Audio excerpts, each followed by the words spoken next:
Chapter 1. The Unnamed Lightning Fellow Cultivators. Before we defy the heavens themselves, subscribe and ring the bell so you never miss a chapter. A single like is a bolt of chi for the channel. Now, let the tribulation begin. The mountain cave reeked of ozone and fear. Ye Chen knelt at its center, his robes torn, his foundation bloodied but unbroken. 3 months of seclusion had led to this singular moment. The chi condensation breakthrough. The trial that separated true cultivators from the delusional disciples who played at immortality in academy halls. The sky above the mountain had turned green. Not the gentle green of spring, but the sickly, electric green that preceded heaven's judgment. Ye Chen's master, Elder Huang, had warned him what to expect. When the tribulation arrives, you must evade or block. Never stand directly beneath it. The lightning seeks to destroy what it touches. You survive by refusing to be touched. The other disciples had laughed nervously during that lecture. Some had asked if there was no other way. Elder Huang had smiled sadly. There is always another way. Failure. But that is not truly another way at all. Ye Chen had never been good at following conventional wisdom. The first lightning bolt crashed down from heaven like the fist of an angry god. It split the sky in 3, white gold and absolutely terrifying, a line of pure celestial fury connecting the infinite to the finite. The air itself screamed. The cave stone walls cracked from the electromagnetic pressure alone. Ye Chen's entire body knew, with animal certainty, that he should run. Instead, he stood. The lightning strike was less than a heartbeat away. He could see the branching patterns within it, the precise geometry of destruction. He could see where it was going to hit, the exact spot where his heart dwelt, the precise target that would stop him forever. Instinct took over. Not the instinct to flee, but something deeper, older, something encoded in blood that had been sleeping since birth. Ye Chen's hands rose. His meridians, not yet even half opened, screamed as he yanked them wider, wider, wider still, tearing himself open from the inside. The lightning hit him. Pain. It was beyond pain. It was annihilation. It was being unmade atom by atom, nerve by nerve, consciousness by consciousness. Fire without heat, cold without darkness. A feeling of being burned and frozen simultaneously, of every nerve in his body singing an agonized, eternal note. His meridians, fragile as silk, shouldered the weight of heaven's judgment. Something in him broke, but something else was happening too. The lightning wasn't just destroying him. It was filling him. Ye Chen felt it pouring through him like an infinite tide, and instead of resisting, he inhaled. His body, moving on its own, pulled the tribulation lightning inward, drawing it down through his trembling hands and into the center of his being. The electricity that should have vaporized him instead filled his meridians, his dantian, his bones. It was ecstasy. The transformation was instantaneous and agonizing. The lightning didn't dissipate, it integrated. It settled into him like a second heartbeat, like a second consciousness waking up inside his skin. His flesh grew harder, more resilient. His bones glowed with an inner light. His meridians, which had been fragile channels barely capable of holding cultivated chi, suddenly expanded into vast reservoirs. The second bolt came before he could even process what had happened. Ye Chen barely had time to open his channels again, barely had time to say yes to the destruction, and then the lightning poured in again. This time the pain was less.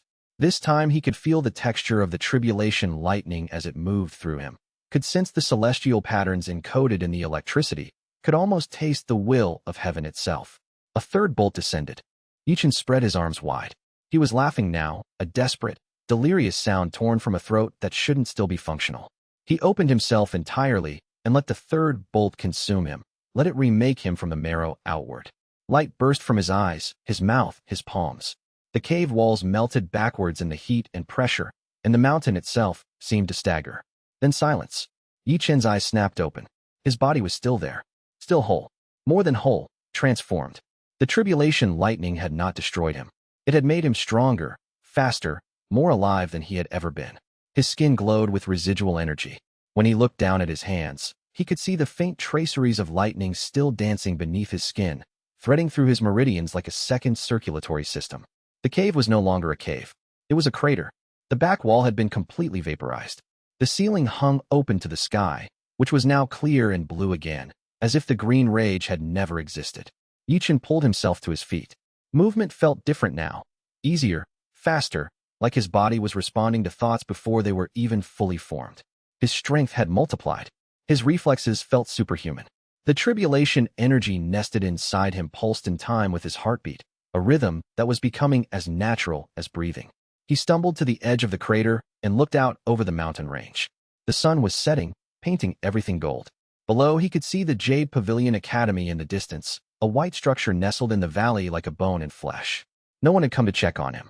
The tribulation was supposed to be contained, supposed to be something that happened to disciples in prepared chambers with protective formations.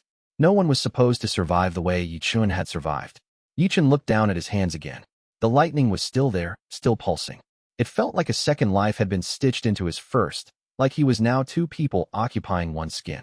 The tribulation energy moved according to his will, threading through his meridians like water, seeking the lowest point, always obeying him, always hungry. He had no name for what he was. He didn't know, yet, that he had made a mistake.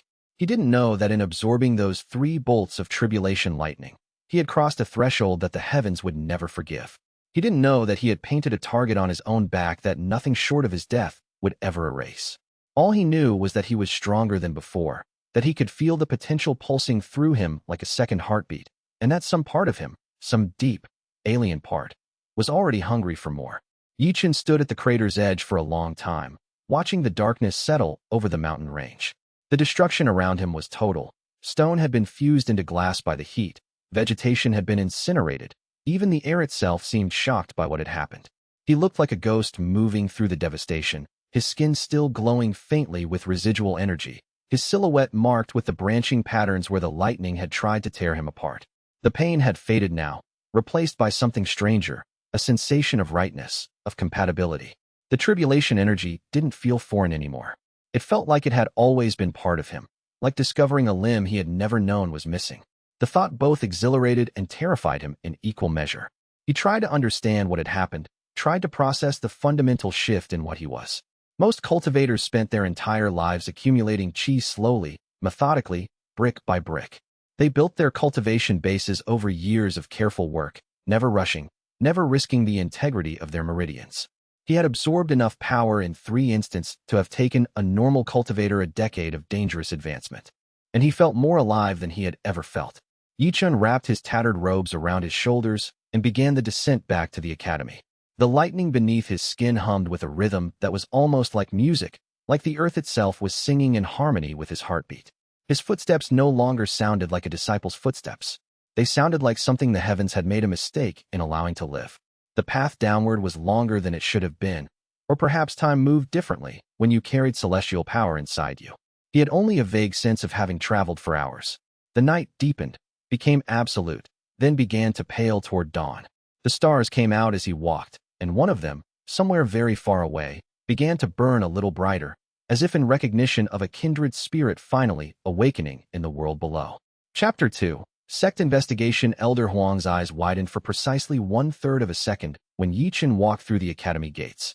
For a man who had seen 300 years pass, 300 years of disciples rising and falling like tides, that brief widening of the eyes meant everything. "You survived," the elder said, setting down his tea. "Of course you did, but not in the normal fashion." Ye Chen had tried to hide the lingering traces of tribulation energy, had wrapped himself in normal chi and dampened his cultivation aura. It hadn't worked. Elder Huang, first-rank immortal ascension and master of the Jade Pavilion Academy, could see through such pretenses the way a man could see through glass. "How did you know?" Ye Chen asked carefully. Elder Huang gestured for him to sit. The old man's face was calm, but there was something moving behind his eyes. Concern, yes, but also fascination.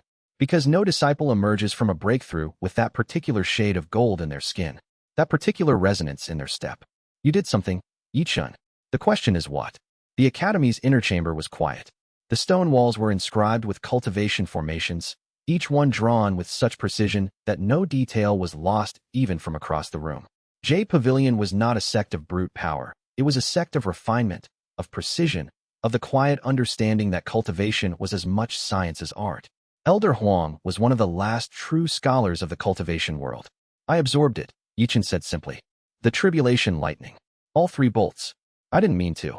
It was instinct. But I didn't die." Elder Huang's teacup froze halfway to his mouth. The silence that followed was profound. "Show me," the elder commanded. Ye Chen opened his channels. The tribulation energy, still eager and restless after 3 days of hiding, surged to his skin. Lightning traced delicate patterns across his palms. jumping from finger to finger in an intricate dance that should have been impossible to control.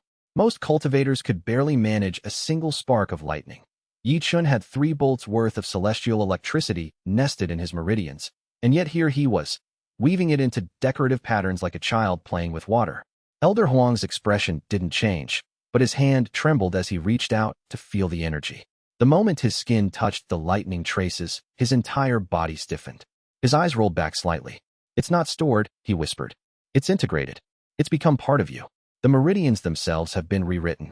This should not be possible." He withdrew his hand carefully. The tribulation lightning snapped back into Ye Chen's body, settling beneath his skin like a beast returning to its den. "How much of it?" Elder Huang asked. 3 bolts. The complete tribulation. I didn't realize I was going to do it until after. 3 bolts. The elder's voice rose slightly. "That's a complete chi condensation tribulation. And you absorbed all of it. Ye Chen, do you understand what you've done?" "I became stronger," Ye Chen said uncertainly. "My cultivation advanced. My meridians expanded. I feel like I could advance to foundation establishment soon, even though I just broke through." Elder Huang stood and walked to the window.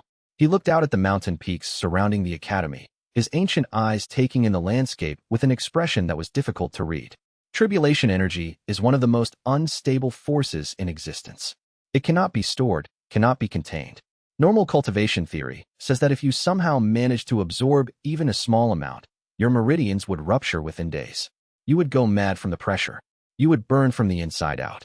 "But I'm not," Ye Chen said. "No, you are not." Elder Huang turned back. His face was grave. "Which means either I am mistaken about cultivation theory, which is unlikely after 3 centuries, or you are something that cultivation theory has no explanation for. The question is, does anyone else know about this?" "Just you and me." "The tribulation happened at the Peak Cave. No one else was there." The elder nodded slowly. "Then we must keep it that way. Ye Chen, listen carefully.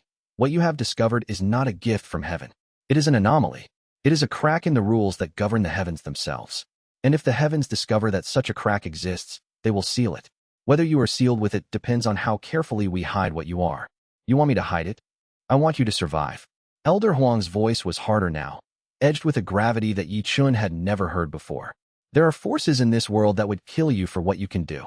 Forces that would make you their tool. Forces that would study you, dissect you, use you, and discard you. The tribulation absorption is not a technique that can be taught. It is something fundamental to your nature, which means it is something unique. And unique things do not survive long in a world where power is measured in how much you can take from others." The elder returned to his seat and picked up his tea. It had gone cold. He drank it anyway. "Hide your cultivation," he continued. "Dampen your aura. Practice in secret, away from the academy grounds where observers might watch. The world has already begun to notice something unusual about you. I can sense eyes turning toward this place. Hunters, scholars, sect masters curious about the strange disciple who survived a tribulation intact. You must give them nothing to catch. And if they come anyway, then we will deal with that when it happens." Elder Huang's expression was sad. "But I fear it will happen, Ye Chen. The world does not tolerate anomalies. It corrects them." The elder dismissed him after that, but as Ye Chen was leaving the chamber, he heard the old man whisper something to himself. "Tribulation devouring. I have read about such things in ancient texts, but I always assumed they were myths. If the heavens have a weakness, if there is truly a way to consume the tribulation itself." The whisper was cut off as the door closed between them. Ye Chen walked back to his dormitory through the academy gardens, and for the first time, he noticed how the other disciples gave him a wide berth. Some of them could sense something was different. His cultivation had advanced too quickly. The lingering traces of the tribulation, no matter how carefully he tried to hide them, left a mark on the air around him. That night, lying in his narrow bed in the disciples' quarters, Ye Chen felt the lightning beneath his skin pulse with hunger. It wanted to grow. It wanted to consume. It wanted to seek out more tribulation energy and integrate that as well. Ye Chen wondered, not for the first time, if he had saved himself or condemned himself. Above the academy, in the distance, a star that had never been visible before began to shine. Chapter 3. First Cultivation Leap. 11 days after the breakthrough, Ye Chen advanced to mid-stage foundation establishment. It should have taken months. Proper cultivation progression demanded that a disciple spend at least a season consolidating their gains, allowing their meridians to settle, letting their chi refine itself into a more stable form before attempting the next advancement. The normal path to foundation establishment took 6 to 9 months of arduous cultivation and expensive pills to supplement the process. Ye Chen had no pills. Ye Chen had tribulation energy, and tribulation energy apparently had no interest in following the normal rules. He could feel the difference in his body. The lightning that had integrated into him during the first breakthrough had not settled into dormancy. Instead, it remained active, restless, hungry. His meditation sessions lasted twice as long as a normal disciple's. His cultivation advances came at half the time. His body was changing at the cellular level, becoming something that was half human and half electric. The scar tissue that should have marked his meridians as damaged had instead become areas of incredible strength. His bones, which should have been fragile after being exposed to such intense energy, had calcified into something harder than normal jade. His skin, which should have been burned, was instead developing a faint luminescence under the right light, a barely perceptible glow that suggested the tribulation energy was working its way into his very flesh. It was intoxicating. "You're moving too fast," xianxia said one morning as they stood in the academy's training gardens. She was a foundation establishment disciple from another sect, visiting the Jade Pavilion for an exchange program. She had a dancer's grace and water cultivator's intuitive understanding of flow and balance. She was also the only person besides Elder Huang who seemed to sense that something was profoundly unusual about Ye Chen. "What do you mean?" Ye Chen asked, though he already knew what she meant. "Your cultivation is advancing in leaps. I've been watching the other disciples, and it takes them weeks to consolidate each minor advancement. You're advancing every few days. Your aura is changing color. I can see it shifting through different shades of white gold, like you're being refined in a furnace that never cools." xianxia's eyes were sharp, assessing. "What are you doing differently?" Ye Chen was quiet for a moment. xianxia had a quality that other disciples lacked. She didn't seem afraid of anomalies. She studied them the way a scholar might study an unusual text, with genuine curiosity rather than suspicion. "I found a technique," he said, which was not technically a lie. "It accelerates the cultivation process by feeding directly on environmental qi rather than relying on pills or meditation alone." "That's impossible," xianxia said flatly. "No technique can accelerate cultivation by more than a few percent. The human body has limits. Meridians need time to expand. Cores need time to stabilize. Most bodies," Ye Chen said carefully. "Most cores. But what if something was different about the foundation itself?" xianxia's expression didn't change, but something shifted in her eyes. "Recognition, perhaps. Or understanding." "You shouldn't talk about things like that," she said quietly. "Not where people might overhear. There are ears everywhere in the cultivation world, and not all of them belong to people who would be sympathetic to irregularities." They walked in silence for a while after that. The academy's gardens were beautiful in the early morning light, stone paths winding between flowering trees, water features carved into the landscape with mathematical precision, meditation pavilions positioned at optimal points for drawing ambient qi. It was a place designed for cultivation, every stone and stream placed to maximize the flow of spiritual energy. 3 weeks after his breakthrough, Ye Chen felt the pressure building in his dantian. The tribulation energy had integrated fully now, had stopped being an alien substance, and had instead become something that moved with his will as naturally as blood through veins. It wanted to condense. It wanted to form the core that would define his next realm. Foundation establishment was the second stage of cultivation, and it was no longer a breakthrough, but a true foundation. The cultivator had to stabilize their qi into a form that could be shaped, controlled, refined. Where qi condensation was about raw accumulation, foundation establishment was about structure, technique, the art of making power into something precise. Ye Chen entered the academy's deep meditation chamber, a room that other disciples were not allowed to use without permission. Elder Huang had granted him access 3 days ago, without explanation, with only a warning. "Do not let anyone see what happens here." The chamber was at the base of the oldest building in the academy, carved directly into the mountain itself. Its walls were covered in stabilization formations, thousands of fine lines of script and symbol that served to isolate the chamber from external energy fluctuations. A cultivator could experience a breakthrough here without affecting the world outside. Ye Chen had learned later that the chamber had not been used in over 200 years. The last disciple to use it had apparently experienced a breakthrough so violent that the surrounding structures had been damaged. That disciple had become an immortal ascension cultivator and had left the academy to seek greater powers in the deep mountains beyond civilization. Ye Chen sat at the chamber's center and opened his channels fully. The tribulation energy, which had been sleeping beneath his skin like a coiled dragon, surged upward. It had grown in the weeks since he'd integrated it, had become thicker, more refined, more potent. His meridians, which should have been struggling to contain it, instead embraced it eagerly. The energy flowed down his arms and into his dantian, where his core, still barely formed, still fragile, waited to be shaped. The pain was less now. His body had begun to adapt to the tribulation energy's signature, had learned to work with it instead of fight it. But the transformation was more intense than before. His bones began to glow from the inside out.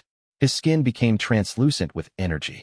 For a moment, he could see the intricate network of his meridians laid out beneath his flesh like a map of silver rivers. The stabilization formations that inscribed the chamber walls suddenly flared to life, responding to the surge of energy. Ye Chen had only a moment to sense the power that had been embedded in the stone. Ancient protections, designed by cultivators dead for centuries, all awakening at once to shield the world from what was being born inside the chamber. The core took shape. It was not the usual pale white of a Foundation establishment cultivator's core. It was electric white gold, threaded through with lightning that moved in fractal patterns. It was beautiful and terrifying in equal measure, a core that no cultivation text had ever described, that no technique had ever been designed to create. For just a moment, as the core condensed into its final form, Ye Chen became aware of something vast looking at him from somewhere distant, some enormous presence that had noticed him the instant his core took form, that was observing him with an attention that felt both cold and curious. Then the sensation faded. The tribulation energy settled, integrating fully, and the core finished forming. When Ye Chen opened his eyes again, he was panting. His robes had burned away almost entirely, destroyed by the heat of his cultivation. His skin was marked with faint scars in the shape of branching lightning patterns. His hair was singed, but he was whole, and he was Foundation establishment, and the core inside him pulsed with power that exceeded anything a normal cultivator should have been able to achieve in mere weeks. He stood on unsteady legs, feeling the weight of the tribulation energy in his dantian, not heavy in a physical sense, but dense with potential, thick with possibility. It was like carrying a contained storm inside his chest, like holding a piece of the heavens' fury captive within his flesh. He left the chamber as the sun was rising. His new robes held on with threads because he had no time to properly dress himself. The tribulation energy hummed beneath his skin, satisfied for now, but already showing signs of hunger. It wanted to grow. It wanted to consume more tribulation. It wanted to push him forward to core formation, to nascent soul, to higher stages where greater tribulations awaited. Ye Chen realized, standing in the early morning light with the academy beginning to wake around him, that he had crossed a line from which there was no return. He was no longer a normal disciple on a normal cultivation path. He was something else entirely, something unprecedented, something that the heavens had apparently forgotten to account for when they designed the rules of cultivation. That evening, Elder Huang summoned him again. This time, the elder's expression was graver than before. "They know something is wrong," he said simply. "The Jade Pavilion Academy has been contacted by 4 different sect masters asking about a disciple who has advanced too quickly. 2 of them are offering to buy information. One of them has already sent a hunter to observe you, and one, the Lin dynasty, has sent a challenge." Ye Chen's stomach tightened. A challenge? To a duel? Against a genius cultivator named Qi Dao. He's already at early core formation at the age you should still be struggling with Foundation establishment consolidation. The message was clear. They want to know if you are what the rumors suggest you are. Elder Huang's expression was almost sad. "The world is beginning to notice you, Ye Chen, and the world is not always kind to things that are unusual." Chapter 4. The gathering storm rumors are like tribulation lightning.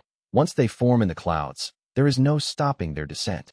Within 3 days of Elder Huang's revelation, the academy was swarming with visitors. Sect masters came in delegations of 5 or 6, each one trying to appear casual about their presence, while clearly fishing for information about the mysterious disciple who had advanced so quickly. Merchants arrived offering to buy cultivation pills and resources at inflated prices, hoping to catch a glimpse of the phenomenon. Hunters began circling the academy's borders, waiting for an opportunity to abduct and recruit Ye Chen. The academy's grounds, usually a place of serene cultivation, had become a fortress. Elder Huang had activated the protective formations, the same barriers that had not been used in 100 years. The outer gates were sealed. Visitors had to be announced and verified. Ye Chen was moved to an inner chamber and instructed to remain out of sight. But the hunger was worse when he was confined. The tribulation energy beneath his skin paced like a caged beast, agitated by the constant influx of ambient qi that the visiting cultivators brought with them. It wanted to move, to run, to fight. It wanted to be fed more tribulation. Ye Chen began to understand that the lightning he had integrated was not just power. It was something with its own will, its own desires, something that was slowly reshaping him from within into an instrument of its own growth. On the fourth day, the first direct confrontation came. A scavenger cultivator, mid-stage foundation establishment, cornered Ye Chen in one of the academy's outer corridors. The man's name was Jing Wu, and he had the look of someone who made his living taking what others couldn't or wouldn't claim. The offering is substantial, Jing Wu said, blocking Ye Chen's path with his body. 700 golden pills, enough to reach core formation legitimately. All you have to do is leave the academy and come with me. My employer wants to study your cultivation method. They're offering fair compensation. Ye Chen could have tried to explain that tribulation energy wasn't a cultivation method that could be studied or replicated. He could have tried to reason with the man. Instead, his body moved on its own, and the tribulation energy surged. The lightning that emerged from his palms was wild, untrained, unrefined. It was not the carefully controlled patterns he had learned to weave. It was raw destruction. Jing Wu barely managed to dodge the first bolt, threw up a barrier against the second, and then was running, screaming that the rumors were true, that Ye Chen really could harness tribulation energy. Elder Huang found him a few minutes later, still breathing heavily, still trembling from the surge of power. He was harmless compared to what will come, the elder said quietly. You cannot stay here anymore, Ye Chen. The academy cannot protect you from what the world wants. You will bring destruction down on us all if you remain. The words felt like a knife. Ye Chen had nowhere else to go. The Jade Pavilion Academy was the only home he had known in the last 5 years. But he could feel the truth in Elder Huang's words. That night, the elder made arrangements. Ye Chen was given supplies, food, money, a cultivator's traveling robe that was marked with no sect insignia. He was given warnings. Avoid major cities, trust no one offering help, never reveal the true extent of his tribulation absorption to anyone. There are people in this world, Elder Huang said as he walked Ye Chen to the academy's rear gates, who would appreciate what you are. But those people are rare, and they are dangerous in their own way. There are also people who would destroy you out of fear or jealousy. You will learn to tell the difference only through hard experience. Ling Qiuyue was waiting at the gates. I'm coming with you, she said simply, carrying a bag with her own possessions. Elder Huang asked if I would, and I said yes. Someone needs to keep you from doing something catastrophically stupid, and it might as well be me. Ye Chen wanted to argue, wanted to tell her this was too dangerous, but the relief he felt at not facing the world alone was so strong that he could not find the words to protest. Instead, he nodded, and together they slipped out through the academy's rear entrance into the night. Behind them, Elder Huang sealed the gates and returned to the main academy, where a delegation of sect masters was already demanding access to the grounds, already making threats about what would happen if the academy continued to harbor an abnormality. The word had taken root now. Abnormality. That's what Ye Chen was to the world. Not a cultivator, not a disciple, an anomaly, a mistake, a thing that needed to be corrected. Chapter 5. Ling Qiuyue. The road to the southern territories was nothing like the academy. There were no protective formations, no carefully maintained cultivator towns, no sanctuaries for those who followed the path of immortality. The land was wild and hostile. Bandits hunted travelers for money. Monsters roamed the deep forests seeking food, and the very air seemed to resent the presence of anyone not born to the wilderness. Ye Chen and Ling Qiuyue had been traveling for 2 weeks when they encountered the first organized group hunting Ye Chen. They were merchant sect cultivators, hired hunters probably paid by one of the organizations that had shown interest in him. There were 7 of them, all at Foundation establishment, or better, coordinated enough to suggest previous missions together. They emerged from the forest on all sides of the road where Ye Chen and Ling Qiuyue had been resting. The Ye Chen from the Jade Pavilion? The leader called out. He was a heavy-set man with a scar across his jaw and eyes that had seen violence. Come quietly, and we won't hurt the girl. Resist, and she becomes a bonus incentive. Ye Chen's first instinct was to unleash the tribulation energy. The lightning beneath his skin surged, hungry, eager to attack. But Ling Qiuyue moved first. Water rose from the surrounding stream, a delicate gesture, seemingly harmless. But the water responded to her will with the precision of a master cultivator. It wrapped around 2 of the hunters, pulling them off balance, drowning their ability to form qi. Run left, she said to Ye Chen, still making no aggressive move herself. There's a path through the forest. I scouted it yesterday. Ye Chen hesitated. Running felt like cowardice. But Ling Qiuyue's eyes held no time for debate. Instead of arguing, he ran and she ran with him, still controlling the water as they moved, buying them time and distance. The hunters pursued, but water had a way of slowing pursuit. By the time Ling Qiuyue released her control, they were far enough ahead that the hunters abandoned the chase, probably because they were being paid a fixed price, not a per-mile incentive. When they finally stopped, Ye Chen was breathing hard, his tribulation energy still thrumming with the desire to fight. "You should have let me fight," he said angrily. "I could have defeated all of them." "You could have," Ling Qiuyue agreed, her own breathing equally rapid. "You also would have broadcast your location to every hostile cultivator within 50 miles. Noise travels. Tribulation energy is loud. What you did was necessary. What I did was smarter. If we're going to survive this, you need to learn the difference between winning a battle and winning a war." Something in Ye Chen relaxed at her words. She was right. The hunters would have reported his position. News of him using tribulation energy would have spread like wildfire.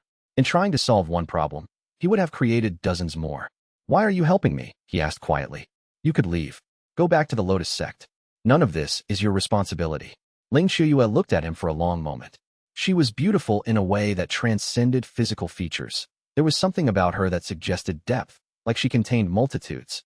Her eyes held the same ancient wisdom that Elder Huang's held, though she was only a few years older than Ye Chen. "Because I believe in what you're doing," she said finally. "Even if you don't understand what you're doing yet. The tribulation absorption, it's not a flaw. It's not something the heavens made a mistake in allowing. It's something intentional, something that was supposed to happen, and I want to see where it leads." Over the next few days, as they traveled deeper into the southern territories, Ye Chen began to understand that Ling Qiuyue was not just an escort or guardian. She was a cultivation master in her own right, skilled with water cultivation techniques that were deceptively powerful. Water, she explained, was about adaptation. It could be hard as stone or soft as air. It could cut stone or nourish plants. It could fill any shape it was poured into. Tribulation energy is direct, she explained during one of their evening meditations. It's violent. It seeks to destroy and remake. Water is the opposite. Water seeks to balance. If we can understand how to combine them, your tribulation energy might become something that doesn't just break things, but rebuilds them. Ye Chen tried to incorporate her teachings into his cultivation practice. When the tribulation energy would surge, he tried to guide it the way Ling Qiuyue guided water, with softness rather than force, with precision rather than raw power. It was difficult. The lightning wanted to be uncontrolled, wanted to explode outward in raw destruction. But slowly, over weeks of practice, something shifted. The tribulation energy became more refined. The lightning stopped being chaotic and started forming patterns. The electricity beneath his skin learned to move with intention rather than just hunger. It was during a moment of particular success, when Ye Chen managed to weave tribulation lightning into a delicate pattern that mirrored Ling Qiuyue's water control, that something changed between them. "That's beautiful," she whispered, her eyes reflecting the dancing electricity. "You're learning. You're really learning." Ye Chen looked at her face, illuminated by his own power, and felt something that had nothing to do with cultivation. Something deeper. Something that suggested his human heart was not yet fully consumed by tribulation energy, that some essential part of him could still recognize beauty and goodness in the presence of another person who truly understood him.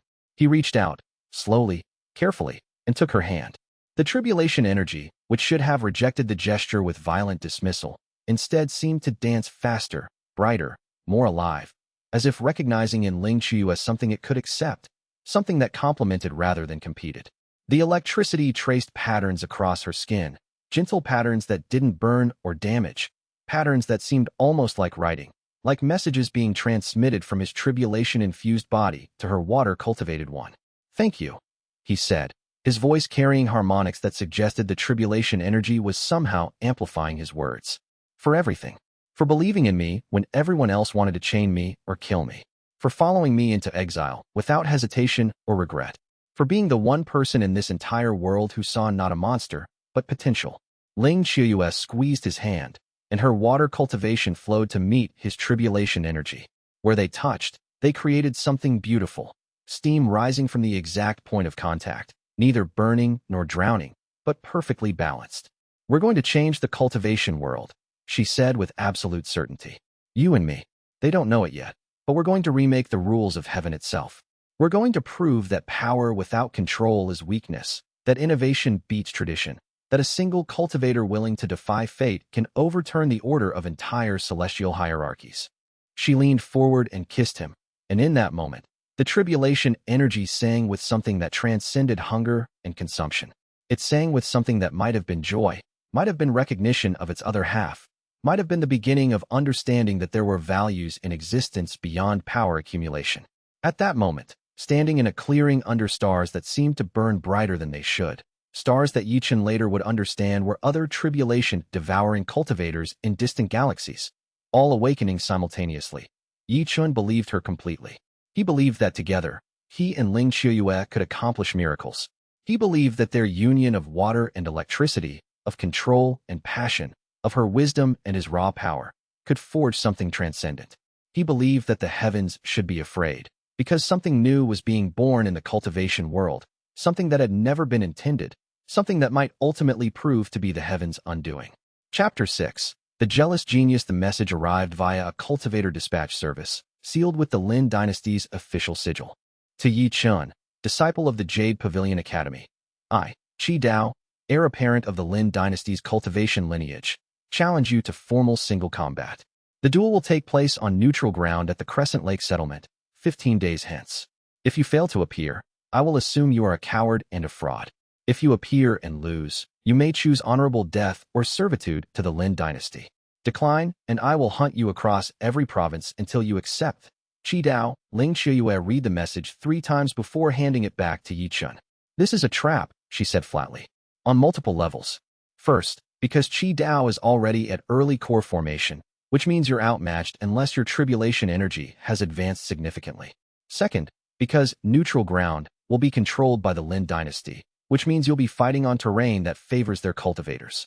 Third, because accepting this challenge broadcasts your location to every enemy you've made in the last month. Ye Chen was quiet. He had already known all of these things. But the tribulation energy beneath his skin was singing with something that felt like eagerness. For the first time since his breakthrough, there was an opportunity to test himself against someone of comparable power. I have to go, he said finally. Running only delays the inevitable. Eventually, they'll hunt me down. Better to meet Qi Dao on my own terms than to spend the rest of my life looking over my shoulder. xianxia's expression was grim, but she nodded. Then we prepare? 15 days is enough time to advance your cultivation further, to refine your technique, to understand your enemy better. By the time you face Qi Dao, you'll be more than ready. The preparations were intense. Ye Chen spent every waking hour either meditating, advancing his cultivation, or training with xianxia. She taught him not just combat techniques, but strategy, how to read an opponent's movements, how to anticipate attacks, how to use the environment to your advantage. They arrived at Crescent Lake 3 days early, and Ye Chen used that time to explore the duel grounds. The lake itself was a perfect circle, surrounded by smooth stone that had been polished by centuries of cultivators practicing their techniques. There was a raised platform at the lake's center, accessible only by a narrow stone bridge. The platform was marked with formations, magical structures designed to contain the battle, to prevent collateral damage, to ensure that no one could flee the arena. Qi Dao arrived on the appointed day as the sun reached its zenith. He was younger than Ye Chen expected, probably in his early 20s, with the kind of effortless grace that suggested a lifetime of elite training. His robes bore the Lin dynasty's sigil, white silk embroidered with black threading that suggested moving qi. His cultivation aura was immense. Early core formation, yes, but at the peak of that stage, ready to break through to mid-stage at any moment. He also moved like someone who had never lost a fight in his life. So you came, Qi Dao said as he approached the bridge. Elder Huang must have more faith in you than rumors suggest. Because if you really could absorb tribulation energy the way the whispers claim, you wouldn't be at Foundation Establishment. You'd be core formation by now. Maybe I just prefer quality cultivation to speed, Ye Chen said, though they both knew it was a lie. Qi Dao's smile was cold. Or maybe the rumors are wrong. Maybe you're just a freak with slightly unusual cultivation methods, not anything worth hunting across provinces. His eyes narrowed. I'm betting on the first explanation. And if I'm right, I'm going to prove it by breaking your meridians one by one. They walked to the platform in silence.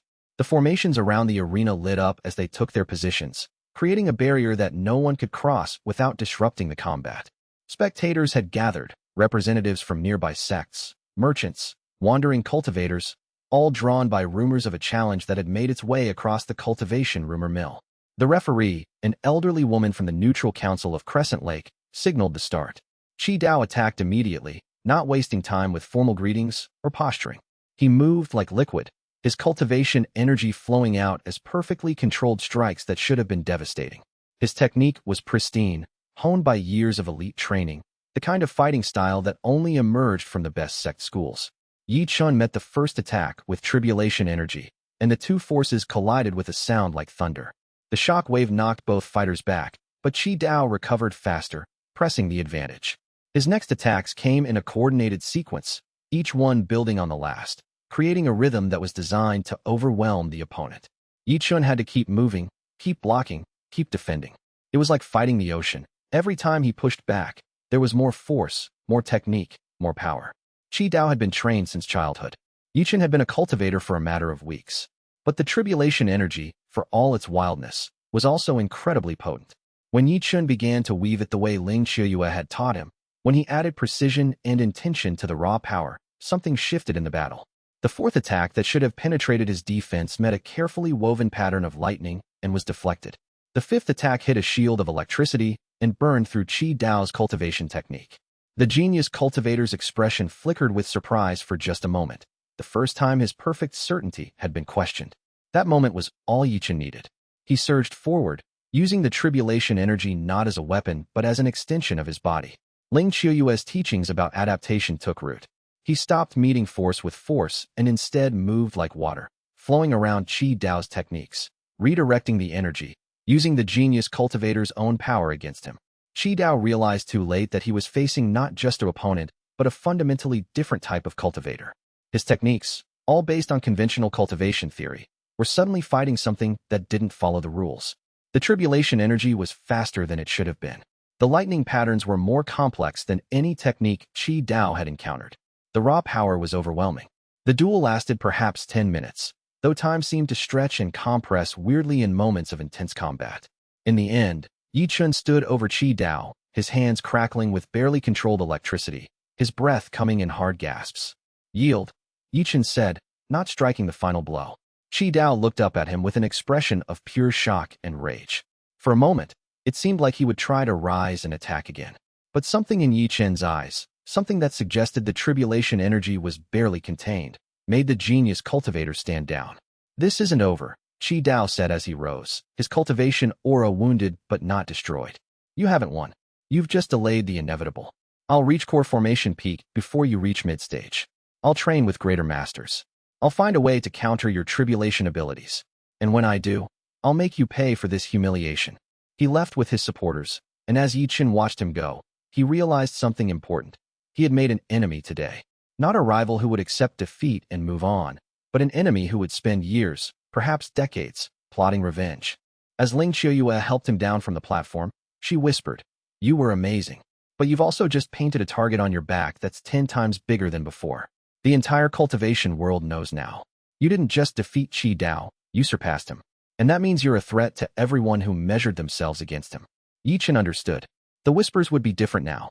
Not, "There's an unusual cultivator at Jade Pavilion," but "There's a monster that defeated Qi Dao." Hunters would double their efforts. Sect masters would revise their strategies. The heavens, if they were paying attention, would certainly revise their plans for dealing with him. The revelation was both exhilarating and terrifying. He had proven something today, that tribulation absorption was superior to conventional cultivation methods, that an anomaly could defeat genius through sheer breaking of the rules. But in proving that, he had made himself infinitely more valuable as a target. Sect masters who might have sent a few hunters would now send armies. Organizations that might have tried to capture him would now try to kill him. And the heavens, which had been content to observe from a distance, would now begin active intervention. Ye Chen realized that his life had fundamentally changed at Crescent Lake. There would be no going back to the academy. There would be no hiding in quiet cultivation. There would be no possibility of an ordinary existence. From this moment forward, every choice he made would be a choice to advance toward confrontation or retreat toward extinction. But standing there in the fading light, with Ling Qiuyue's hand in his and the tribulation energy pulsing beneath his skin, Ye Chen felt something he had never felt before, the certainty that whatever came next, he would face it. He was no longer afraid of being hunted. He was becoming the kind of cultivator that hunted. He was becoming the kind of force that the world could not ignore. "What are you thinking?" Ling Qiuyue asked, studying his expression. "That I'm glad you're here," Ye Chen said simply. "That whatever comes next, at least I won't face it alone." She nodded, understanding without needing explanation. Their connection, which had been growing stronger since they left the academy, was becoming something more than romantic partnership. It was becoming something like destiny, two forces that had been designed by the universe to complement each other, to make each other stronger. Chapter 7. Flight from the sect. The notice came 3 days later, delivered to every sect within 200 miles. The Jade Pavilion Academy was harboring a heretic and a threat to celestial order. A coalition of 13 sects was demanding that the academy surrender Ye Chen and sever all ties with his supporters or face military action. Elder Huang summoned the remaining core disciples to the Great Hall. "The academy cannot protect you anymore," he announced to the gathered crowd. Ye Chen stood in the center, surrounded by disciples whose reactions ranged from pity to suspicion. "The pressure is too great. The political consequences are too severe. I have decided, for the academy's survival, to comply with the coalition's demands." A collective gasp went through the hall. Some disciples looked shocked, others looked relieved, as if they had been waiting for the problem to be removed. However, Elder Huang continued, his ancient eyes finding Ye Chen in the crowd. "I will not betray a disciple who came to me seeking sanctuary. Ye Chen will be allowed to leave the academy with supplies and resources. Any disciple who wishes to follow him will be permitted to do so, with the understanding that they will be expelled from the academy and can never return." The silence that followed was profound. No one spoke. No one stepped forward. The academy had been safety, had been home, had been the foundation of their cultivation lives. Leaving it meant leaving behind connections, resources, teachers, everything that made the path of a cultivator easier. Except xianxia. She stepped out of the crowd before anyone else could react. "I'm leaving," she said simply. "I came to this academy as a guest. I have no institutional loyalty. Where Ye Chen goes, I go." One other person came forward, a young male disciple named Jian, barely foundation establishment stage. "I'm coming too," he said quietly. "I don't fully understand what you are, Ye Chen, but I know what I saw at Crescent Lake. That wasn't fraud. That wasn't cheating. That was something real, something the world needs to see. I'm not going to abandon that." That was all. 3 people. Ye Chen had expected loneliness, had expected abandonment. 3 companions, even if one was a barely trained disciple, was more than he had dared to hope for. Elder Huang provided them with supplies, cultivation pills, money, maps of the safer routes through the provinces. He also gave them something else, a letter, sealed with the academy's sigil, addressed to a cultivator named Zhao Kun. "If you reach the Yi family territories," Elder Huang said quietly, handing the letter to Ye Chen, "give this to Zhao Kun. He is a golden core master and a guardian of your bloodline secrets. I believe you will need to understand those secrets if you are to survive what is coming." The words hit Ye Chen like a physical force. The Yi family, bloodline secrets, his parents, whom he had been told were dead, whom he had never known. Who was Yi family? Ye Chen asked. "My parents." Elder Huang's expression was infinitely sad. "That is a question Zhao Kun can answer better than I. All I know is that the Yi family once cultivated tribulation energy, long ago, before they were hunted into near extinction. The fact that you can do what you do suggests the bloodline trait never fully died." That night, Ye Chen and his small group of companions left the Jade Pavilion Academy through the rear gates once again. But this time, there was finality to it. They were not being sent away temporarily. They were being cast out, and there would be no return. As they walked away from the only home Ye Chen had ever known, he felt the tribulation energy beneath his skin pulse with something that might have been grief. Behind them, Elder Huang sealed the academy's doors and returned to face the coalition of angry sect masters. He would spend the next weeks negotiating, explaining that Ye Chen had already fled, that the academy had done everything in its power to comply with their demands. The academy would survive, though its reputation would be tarnished forever. But that night, all Ye Chen could think about was that his parents had been the same as him, that there was a family history of tribulation absorption, that somewhere in his bloodline, generations of cultivators had figured out how to survive what should have been impossible. "We need to find this Zhao Kun," Ling Chihua said as they set up camp in a forest several miles from the academy. "If there's a chance he can teach you about your family, about why you can do what you do, we have to take it." Ye Chen nodded, pulling out the map Elder Huang had provided. The Yi family territories were to the east, across 3 provinces, and through some of the most dangerous cultivator lands in existence. It would be a long journey, but for the first time, Ye Chen felt like he had a destination, not just a direction. Chapter 8. Yi family revelation. The hunters came at dawn. They had been tracking Ye Chen and his companions for days, waiting for them to be far enough from any protective sect structure that they could attack without consequences. The hunting party consisted of 12 cultivators, all at Foundation establishment, or better, coordinated in a way that suggested professional organization. Ye Chen's group was separated by the ambush. Jin was knocked unconscious by a crushing attack. Ling Qiuyue was trapped in a formation that dampened her water cultivation. Ye Chen found himself surrounded, tribulation energy surging, desperately trying to navigate between 4 different opponents without causing so much destruction that his location would be broadcast to every hostile cultivator for 100 miles. He was pinned against a stone outcropping when a golden light descended from the sky. The cultivator who landed between Ye Chen and his attackers was middle-aged, with silver threading through his black hair and eyes that held the weight of centuries despite his youth. His cultivation aura was immense, golden core powerful, the kind of master that junior disciples spend their entire lives trying to become. Ye Chen, the man asked without looking back at him. Yes, Ye Chen managed. I am Zhao Kuan, guardian of the Yi family bloodline. Elder Huang sent word of your escape. Zhao Kuan turned to face the hunters, and his expression was grimly professional. You are hunting a member of the Yi family, which makes you hunters of something far more dangerous than you understand. Leave now, and I will let you live. Stay, and I will ensure that your families never find your bodies. The threat was delivered with such certainty that all 12 hunters stood frozen for a moment. They were skilled, yes, but they were not Golden Core masters. There was no situation in which they could win a direct confrontation with someone like Zhao Kuan. Slowly, reluctantly, they began to withdraw. Once the hunters were gone, Zhao Kuan turned his attention fully to Ye Chen. His examination was thorough. He circled slowly, studying Ye Chen's aura, occasionally reaching out to feel the tribulation energy beneath his skin. Extraordinary, he murmured. The bloodline is strong in you.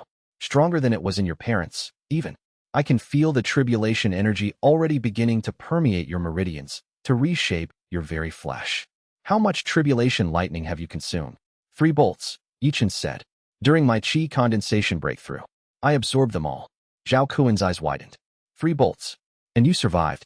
That's remarkable. Your mother consumed 5 bolts during her breakthrough and nearly died from the integration. Your father was even less compatible with tribulation absorption. He only managed 2 before the energy began to corrupt his meridians. The words hit Ye Chen like a physical blow. His mother, his father, they weren't abstractions anymore. They were people with cultivations, with history, with struggles similar to his own. What happened to them? Ye Chen asked, his voice barely above a whisper. Zhao Kuan's expression darkened, and for a moment, the Golden Core master looked genuinely ancient, burdened by centuries of memories, by the weight of watching his bloodline hunted to near extinction. They were hunted, he said finally. The heavens, it seemed, decided that the Yi family bloodline was an anomaly that needed to be corrected. They sent agents, celestial beings, tribulation sovereigns. Your parents fought for 15 years, living in hiding, constantly moving, never able to rest, trying to develop techniques that would allow them to survive what was being sent against them. He paused, gathering his words, his golden core cultivation barely restraining the emotion that threatened to overflow. Your mother wanted to approach the heavens, wanted to negotiate, wanted to prove that tribulation absorption was not a threat, but simply a natural expression of Yi family bloodline gifts. Your father wanted to run, wanted to take you somewhere that the heavens' eyes could not reach, to a place outside the cultivation world entirely. They couldn't agree, Ye Chen said, understanding the conflict without being told. No, Zhao Kuan confirmed. And so they did both. Your father took you and hid while your mother remained to draw the heavens' attention away. She made sure that the celestial hunters stayed focused on her, not on you. That gave your father time to reach the academy, to leave you in Elder Huang's care, to ensure that you would have at least a chance at a normal life. The grief that washed over Ye Chen was sudden and devastating. He had never known them, but their death that happened because of the same power that now flowed through his veins, suddenly mattered more than anything. He felt his hands begin to shake, felt the tribulation energy beneath his skin responding to his emotional turbulence, surging and pulsing with his heartbeat. How did they die? Ye Chen asked. The details don't matter, Zhao Kuan said gently. What matters is that they chose to sacrifice themselves so that you might live. Your mother died in direct combat with heaven's tribulation. Your father was killed by hunters working for a celestial authority, but not before he made sure your bloodline continued through you. Not before he ensured that you would have the chance to become what they could not. The Yi family cultivated tribulation devouring for 300 years, Zhao Kuan continued. We were not numerous. The bloodline has always been small, because the trait is rare and not always predictable in inheritance. But we were powerful. Our cultivation surpassed normal progression by vast margins. Eventually, the heavens recognized that we would inevitably rise to such power that we might challenge the celestial hierarchy itself. So they sent hunters. So they sent tribulation sovereigns. So they waged silent war against a family of cultivators who could not be allowed to live. Ye Chen's hands were trembling. Why? What is tribulation absorption? Why does it matter so much? Zhao Kuan gestured for them to walk, and together they moved toward where Ling Qiuyue had managed to break free of her confinement. Jin was beginning to wake up, groaning. Tribulation is the heaven's method of culling, Zhao Kuan explained. It is heaven's way of controlling the strength and stability of cultivators. Each tribulation is designed to be nearly impossible to survive. Most cultivators spend years preparing defensively, trying to evade or deflect the lightning. That is the intended response. But we absorb it, Ye Chen said, understanding beginning to form. You consume it, Zhao Kuan corrected. You don't just survive the tribulation, you draw strength from it. Every bolt absorbed makes you exponentially stronger. The tribulation lightning, which is supposed to be the ultimate limiting factor on cultivation advancement, becomes instead a source of unlimited power. A tribulation cultivator can theoretically reach infinite strength simply by surviving tribulations and absorbing their energy. That's impossible, Ling Qiuyue said, joining their conversation. There must be some limit. Some point where the tribulation energy becomes too much to bear. Perhaps, Zhao Kuan said. But no one from the Yi family has ever reached that point. Your parents never got the chance to discover the true ceiling on their power before they were destroyed. And before them, your great-grandparents were killed. And before them, your great-great-grandparents. Ye Chen felt something crystallize inside him, a fury that had nothing to do with the tribulation energy beneath his skin. The heavens had been hunting his family for centuries. The heavens had prevented them from discovering their true potential. The heavens had turned tribulation, which should have been an equalizing force that prevented any one cultivator from becoming too powerful, into a weapon specifically designed to prevent the Yi family from rising. How do I defeat them? Ye Chen asked quietly. How do I become powerful enough that the heavens can't touch me? Zhao Kuan's expression was grave. That is what your parents tried to discover. That is what every Yi family cultivator has tried to discover. And the answer they kept reaching is that you don't defeat heaven. You transcend it. You become something other than what the heavens were designed to rule. You leave the cycle of cultivation and tribulation and ascend into something beyond. Is it possible? Ye Chen pressed. I do not know, Zhao Kuan admitted. But I know that if anyone can attempt it, it would be you. You have absorbed 3 tribulation bolts and survived. Your bloodline is pure. Your determination appears absolute. And you have allies. That is perhaps the most important factor. Your parents were hunted alone. You have people who believe in you. Ling Qiuyue reached over and took Ye Chen's hand. Then we'll figure it out together, she said firmly. Step by step, tribulation by tribulation, until we've either transcended heaven or died trying. Zhao Kuan nodded slowly. Very well. Then the Yi family legacy continues. And the heaven's long hunt for your bloodline enters a new phase. I suspect the conflicts will escalate significantly from this point forward. He was right. They just didn't know it yet. Chapter 9. Ancestral Blood Awakens. The Yi family's hidden training facility was carved into a mountain range far from any major sect or civilization. It was ancient. The stone walls bore inscription marks that dated back at least 500 years, and the cultivation formations embedded into the earth were still powerful enough to sustain advanced practitioners. Zhao Kuan brought them to a chamber deep beneath the mountain, where the tribulation energy was so concentrated in the stone and air that it felt almost tangible. The very ground hummed with celestial power. This place was created by your great-grandfather, Zhao Kuan explained, gesturing around the vast underground space.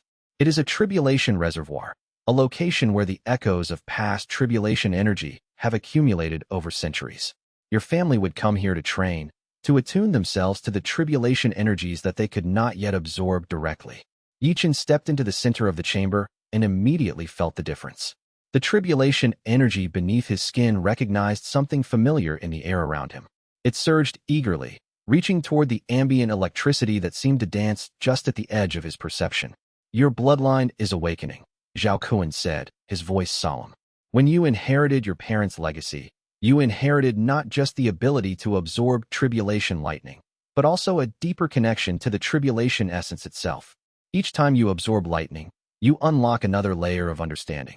Each tribulation makes you less human and more something else, something that exists between the realms of human cultivation and the celestial forces that govern existence. Is that bad? Ye Chen asked, watching as his skin began to glow with faint patterns of electricity. Neither good nor bad, Zhao Kun said. It is transformation. Whether it leads to transcendence or destruction depends on your will, your understanding, and your ability to maintain your sense of self as the tribulation energy begins to reshape you. The training regimen that Zhao Kun designed was brutal. Each day, Ye Chen would spend hours in meditation, working to draw out the tribulation energy that had been integrated into his body, shaping it, refining it, teaching it to respond to his will rather than simply surging randomly when triggered by combat or strong emotion. The process was exhausting in a way that no normal cultivation could match. Where normal meditation was about opening channels and letting qi flow naturally, this was about convincing tribulation energy to cooperate, to accept limitation and direction, to submit to a consciousness that it had fundamentally existed longer than. The tribulation energy proved to be more complex than ordinary qi. It had moods, almost. It was faster at dawn, slower at dusk, as if it followed some celestial rhythm that had nothing to do with the normal progression of days. It was more aggressive under stress, more docile during meditation. It was drawn to violence and combat, but it could be lured away from destruction if given alternative outlets for its power. Most importantly, it responded not just to willpower but to intention, to emotion, to the subtle interplay of desire and fear and determination that existed beneath conscious thought. Ye Chen discovered that he couldn't fool the tribulation energy with false commands. It could sense his hesitation, could feel his doubt, could respond only when he was completely committed to directing it. Your parents discovered that tribulation energy has a consciousness of its own, Zhao Kun explained during one of their training sessions. His aged eyes reflected memory and sorrow in equal measure. Not a full consciousness like a demon or an immortal, but something akin to instinct. It is drawn to growth, to expansion, to the consumption of more power. It is fundamentally greedy, fundamentally driven toward continued advancement. Part of your training is learning to direct that impulse rather than simply being carried along by it. Weeks of intensive training followed. Ye Chen's cultivation advanced steadily, his body undergoing transformation that was both exhilarating and frightening. His skin began to show permanent patterns, faint lightning scars that marked where the tribulation energy had reshaped his flesh, creating networks that might have been decorative or might have been functional, conduits for power that no normal human body could ever have supported. His eyes took on a faint golden gleam when his cultivation aura was active, and the gleam deepened with each passing week until his eyes were almost unrecognizable as human. His hair, when he channeled energy into it, would stand on end, threading with electricity. More disturbing, his reflection in water began to show traces of his internal transformation, not just his skin and hair, but something deeper, some fundamental shift in what he was at a cellular level. But beyond the physical transformations, something deeper was happening to Ye Chen's consciousness, his understanding of existence itself. But beyond the physical transformations, something deeper was happening. Ye Chen's entire perception of cultivation was shifting. Normal cultivation was about accumulation, gathering more qi, refining it, storing it in the dantian.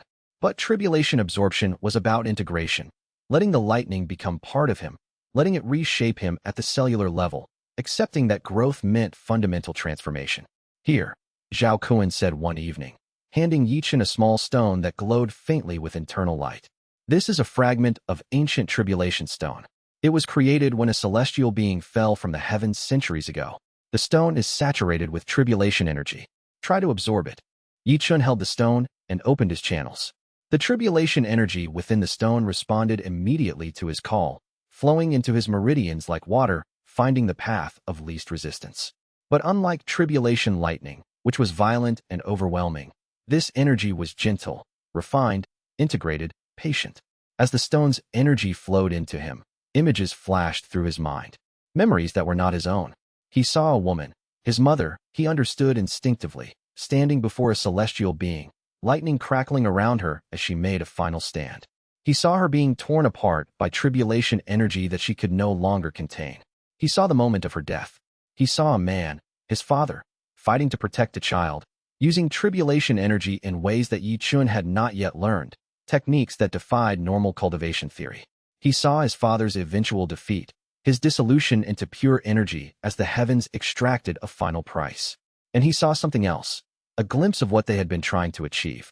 A state of being where a cultivator was no longer bound by heaven's rules, no longer subject to tribulation, no longer limited by the celestial hierarchy.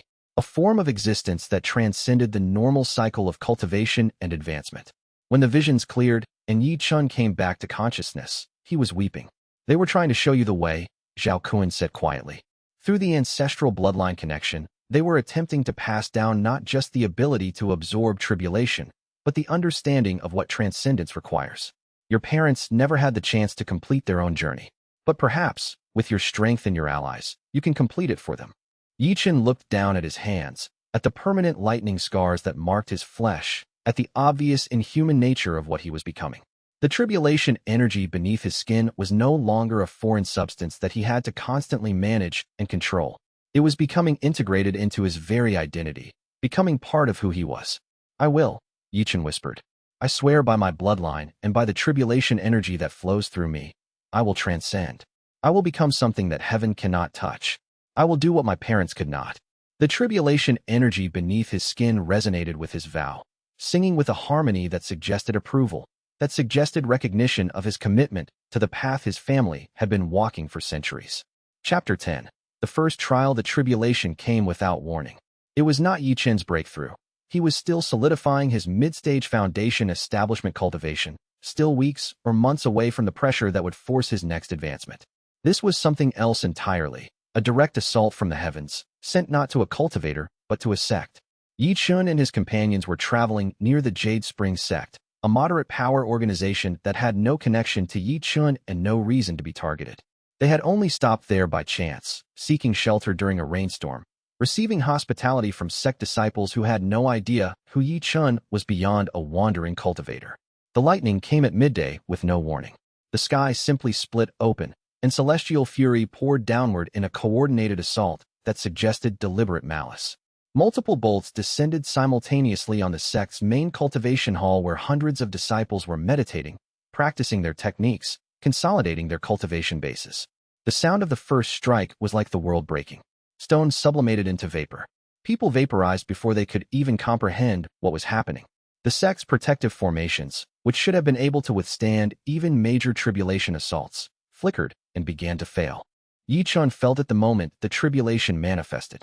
The energy was unmistakable, a taste of celestial will that had become familiar through his months of training. This was no natural tribulation. This was directed, intended, sent with purpose. More than that, it was a message. The heavens were announcing that Ye Chen was now subject to active persecution, that his presence would bring destruction upon anyone near him, that innocence was no protection. We have to help them, Ye Chen said immediately, starting to move toward the sect. Zhao Kun grabbed his arm. This is a test. The heavens are testing you. If you interfere with a tribulation that was not meant for you, you advertise your presence to every celestial observer watching this region. More importantly, you invite direct confrontation with heaven's agents. I can't just let innocent people die, Ye Chen said, pulling away. That is the trap, Ling Qiuyue said, understanding what Zhao Kun was implying. They're offering you an impossible choice. Abandon innocent people or reveal yourself. Either way, they win. Ye Chen stood torn for only a moment before the decision crystallized. He could not, in good conscience, hide while others suffered. He ran toward the Jade Spring sect, tribulation energy surging through him like a second heartbeat. Behind him, Zhao Kun and Ling Qiuyue followed, accepting that the moment of revelation had arrived. The tribulation bolts were immense, far more powerful than the three that had hit Ye Chen during his breakthrough. These were aimed at a sect of 500 cultivators, designed to cause maximum devastation. As Ye Chen arrived at the sect's main cultivation hall, he saw that at least 100 disciples were already dead, burned by lightning that had penetrated their defensive formations. Hold! Ye Chen shouted, raising his hands. The remaining tribulation bolts diverted slightly, not away from the sect, but toward Ye Chen. The heavens recognized him, accepted his implicit challenge to the tribulation. The remaining lightning descended on him instead of the sect. 5 bolts came in rapid succession. Ye Chen opened his channels completely, embracing the pain and ecstasy of tribulation absorption. The electricity flowed through him, integrating, reshaping, expanding his meridians even further. The tribulation energy that he had been carefully controlling exploded outward, and for a moment, he was a pillar of pure electricity standing in the center of the Jade Spring sect. When the tribulation cleared, the sect was battered but alive. Ye Chen was standing at the center of a crater, his body glowing with barely contained electricity, his robes completely incinerated, his skin marked with new lightning scars that branched across his entire body in patterns that matched the tribulation bolts he had absorbed. The entire sect watched in silence as a young cultivator pulled on fresh clothes with trembling hands. Ling Qiuyue rushed to him, checking for injuries. "Are you hurt?" "No," Ye Chen said, though his voice sounded strange, layered, as if multiple harmonics were speaking from his throat simultaneously. "I think I'm stronger. The tribulation energy has integrated deeper. I can feel my connection to celestial forces expanding." But Zhao Kun was looking up at the sky, his expression grave. "The heavens have noted you," he said quietly. "They have tested you and found that not only can you absorb direct tribulation, but you will deliberately put yourself in harm's way to protect innocence. This means they cannot use collateral damage as a weapon against you. They will escalate. They will send more direct threats. They will mobilize celestial agents to observe and hunt you." The Jade Spring sect's disciples began to emerge from their shelters, staring at Ye Chen with expressions that mingled gratitude and fear. He had saved them, but at the cost of making himself visible to the heavens. He had prevented one tragedy, but set in motion a sequence of events that would lead to far greater confrontations. Ye Chen looked at his hands, at the electricity that now danced almost lazily across his palms. The tribulation energy was satisfied for now, but it was also hungry. Each absorption only increased its appetite for the next one.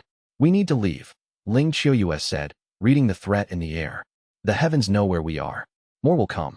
But before they could depart, a figure descended from the sky, not a celestial being, but a cultivator.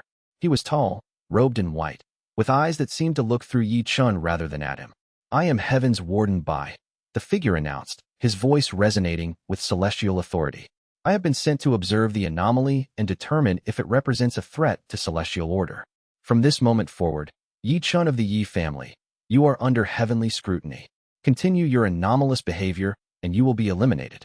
Surrender yourself to heavenly custody, and you will be studied to determine the extent of the threat you represent."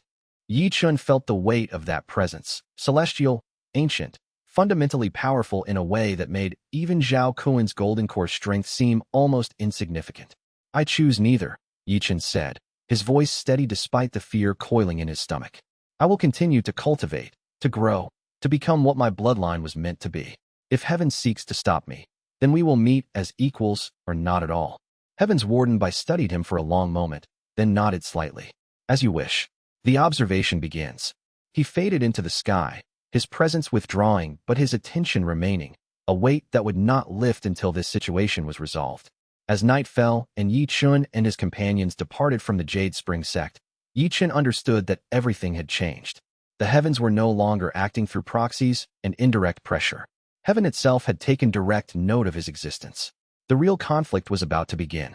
Chapter 11. Hunted across the land. The price on Ye Chen's head crystallized into physical reality 3 days after his encounter with Heaven's Warden Bai. It started with rumors, whispered in cultivator taverns, passed along merchant routes, spreading through sect networks like wildfire. A bounty of substantial proportions, offered jointly by 7 different organizations. Not mere golden pills or position, but actual political power. Any sect that captured Ye Chen alive and delivered him to the authorities would gain influence in 3 provinces. Any sect that brought his corpse would gain lesser rewards, but still substantial. The first hunting parties came from independent cultivators, mercenaries and scavengers who had nothing to lose and everything to gain. They were easy to defeat. Ye Chen and his companions learned to move at night, to hide their cultivation signatures during the day, to use the forests and mountain passes to their advantage. The second wave came from smaller sects, organizations ambitious enough to want a piece of the bounty, but not confident enough to send their best fighters. These were harder to handle. Ye Chen had to be careful not to kill anyone, not out of mercy, but out of strategic necessity. Every death broadcast his location further, created more enemies, drew more attention. "We're moving in the wrong direction," Ling Qiuyue said one evening as they camped in yet another remote location. "East is toward the Yi family territories, but it's also toward the civilized lands. We're being herded, Ye Chen. Every sect that hunts us pushes us deeper into settled territory, where there are more sects to hunt us, more cities to hide in, more cultivators to block our path." Zhao Kun studied the maps they had acquired from various settlements. "She's right. The organization of these hunts is too coordinated to be coincidental. Someone is directing them, funneling hunters toward specific routes, keeping us from reaching the Ye family sanctuaries. Heaven's warden by? Ye Chen asked. Perhaps. Or someone working in concert with celestial agents. Zhao Kuan's expression was grim. Either way, we need to change our strategy. Running is no longer sufficient. We need to move toward confrontation rather than away from it. The decision to stop fleeing and instead fight their hunters came sooner than Ye Chen expected. A coordinated assault from 3 different sect groups caught them at a river crossing. The hunters had clearly worked together, positioning themselves to cut off escape in all directions. There were 40 cultivators in total, ranging from foundation establishment to early core formation stage. This time we don't run, Ye Chen said, his tribulation energy surging to the surface of his skin. The battle that followed was unlike anything Ye Chen had experienced before. It was not a duel with rules and spectators. It was a chaotic, vicious fight for survival, with multiple opponents attacking simultaneously, with the terrain itself becoming a weapon, with every cultivator fighting with the desperation of someone who knew they had substantial rewards waiting if they could claim victory. Ye Chen moved through the battle like a force of nature. The tribulation energy flowed through him with precision and power, weaving patterns that Ling Qiuyue had taught him. Water and lightning danced together. Ling Qiuyue's cultivation was perfectly synchronized with his, her techniques complementing his attacks, their combined power creating something that transcended what either of them could accomplish alone. Zhao Kuan fought with the commanding presence of a golden core master, his power overwhelming the early core formation cultivators who tried to challenge him. Jian, for all his junior status, fought with courage and tactical awareness that suggested a genuine warrior's spirit. In the end, the hunters withdrew, not defeated, because none of them had actually died, but broken. The coordinated attack had turned into a rout, with surviving cultivators fleeing to avoid further confrontation. But victory came with a cost. Ye Chen had absorbed 5 additional bolts of tribulation lightning that had been used as weapons during the battle. The integration was becoming more complex now, more intricate.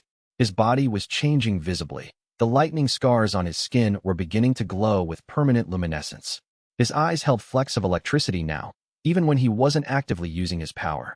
His hair had taken on a subtle golden tint from the tribulation energy that permeated his being. You're changing, Ling Qiuyue said as she tended to minor wounds from the battle. Not just growing stronger, but changing. Your fundamental nature is shifting. Is it still me? Ye Chen asked quietly. Or am I becoming something else? Both, Ling Qiuyue said.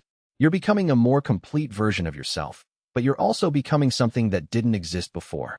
The tribulation is remaking you, but you're controlling the process. That control is what keeps you human.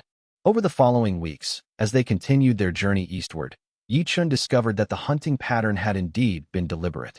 Each sect they encountered was positioned perfectly to push them in a specific direction toward a specific location. The sects seemed almost coordinated in their efforts, as if operating according to a master plan that none of them fully understood. They're hurting us, Wei Sheng observed, her demon form becoming increasingly restless, like shepherds moving sheep toward a slaughterhouse. The question is, what waits at the destination? And when they finally arrived at that location, a valley surrounded by 3 major sect strongholds, they realized the trap had been sprung. Or perhaps, the corridor had been opened. The 3 sects had formed an alliance. They controlled the valley on 3 sides. The only escape route was north, toward the mountain peaks where the Ye family territories supposedly lay. The sects had positioned hundreds of cultivators around the valley's perimeter, waiting for Ye Chen to make his move. But it became clear almost immediately that this was not a true containment. Scouts could move freely northward. Supply lines passed unimpeded. The hunters on the northern edge barely seemed to be trying to prevent escape. They're going to herd us into the mountains, Zhao Kuan said initially, studying the formations. And once we're there, they'll collapse the containment and crush us. But Ye Chen saw something different in the position of the hunters. No, he said slowly. Look at the northern edge. The hunters are sparse there. They're not trying to trap us in the valley. They're creating a corridor. They want us to go north. They want us to go toward the Ye family territories. That makes no sense, Jian said, frustrated. Why would they let us escape? Because it's not an escape, Ling Qiuyue realized, understanding dawning on her face. It's an invitation. Someone wants us to reach the Ye family sanctuaries. Someone is using the sects to guide us there. Someone is deliberately herding us toward the eastern territories. But who? Ye Chen asked. And why? Zhao Kuan's expression grew distant. Someone with authority over these sections. Someone who can direct 3 major organizations as if they were tools in a larger game. Someone who understands the significance of the Ye family bloodline and wants Ye Chen to reach the ancestral territories. Someone celestial, Wei Xing said quietly. This reeks of heavenly authority. I've smelled this kind of coordination before, when demonic lords tried to direct my actions. It has the fingerprint of something far above sect politics. The question of who was orchestrating the hunters' movements would remain unanswered for weeks.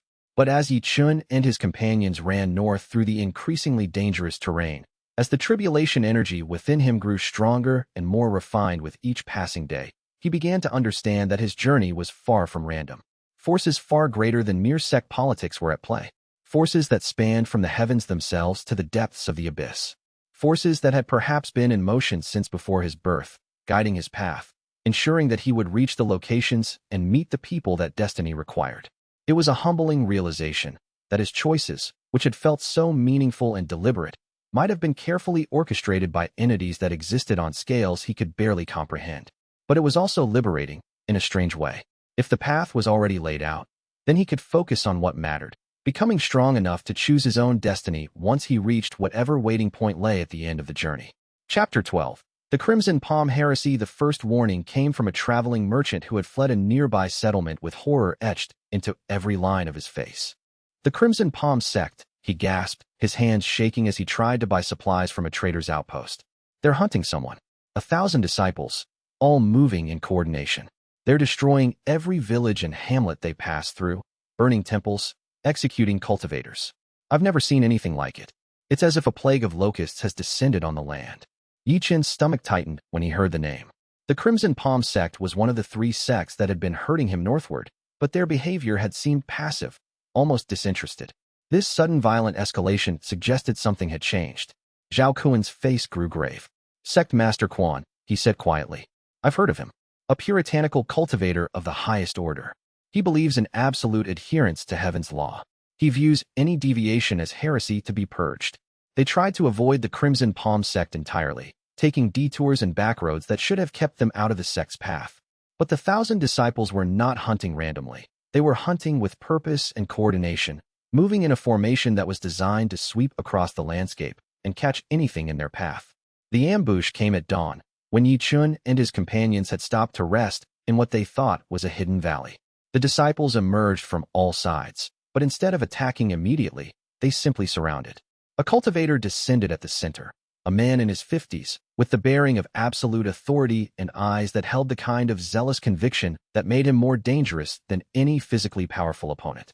Ye Chen, the man called out, his voice carrying the weight of celestial judgment. I am Sect Master Quan of the Crimson Palm sect. You have been identified as a heretic, a being of demonic taint whose very existence violates the natural order. I am here to offer you a choice. Submit yourself to purification, and your death will be quick and relatively painless. Resist, and I will ensure that your suffering is absolute. Purification? Ye Chen called back. You mean execution disguised as mercy? Sect Master Quan's expression didn't change. Mercy is beside the point. What matters is that demonic taint must be removed from the world. You are tribulation corruption incarnate, a perversion of the natural progression of cultivation. You will be destroyed. The battle that followed was unlike anything Ye Chen had experienced. 1,000 disciples was not just a numerical advantage. It was a qualitative difference in how combat worked. Individual skill became almost irrelevant. What mattered was maintaining formation, supporting wounded allies, continuously rotating fresh fighters to replace the exhausted. Ye Chen fought desperately, trying to hold the center while Ling Qiyue, Zhao Kuan, and Jian protected his flanks. But against overwhelming numbers, there could be no final victory, only gradual attrition. The first break came when Ye Chen realized that killing disciples was actually aiding the sect's cause. Each death created witnesses who could spread word of his power. Instead, he began trying to incapacitate opponents, to damage their cultivation bases in ways that would prevent them from fighting but not kill them. It was exhausting. It was nearly impossible, and it wasn't going to be enough. The turning point came when Ye Chen made a decision that changed everything. He stopped trying to fight defensively. Instead, he released his tribulation energy in a wave of pure destructive force, a blast of electricity so powerful that it knocked every Crimson Palm disciple within 100 meters off their feet. Sect Master Quan's expression finally shifted, showing something that might have been surprise, or might have been grim satisfaction. So you reveal your true nature, the Sect Master said, descending through the chaos. demonic power unleashed without restraint. This is what we will purge from the world. He attacked with techniques that were different from any Ye Chen had encountered before. The Crimson Palm sect seemed to use a cultivation method based on absolute certainty, on the unshakable belief that their techniques were righteous. Their power was not the most refined or elegant, but it was direct and devastating.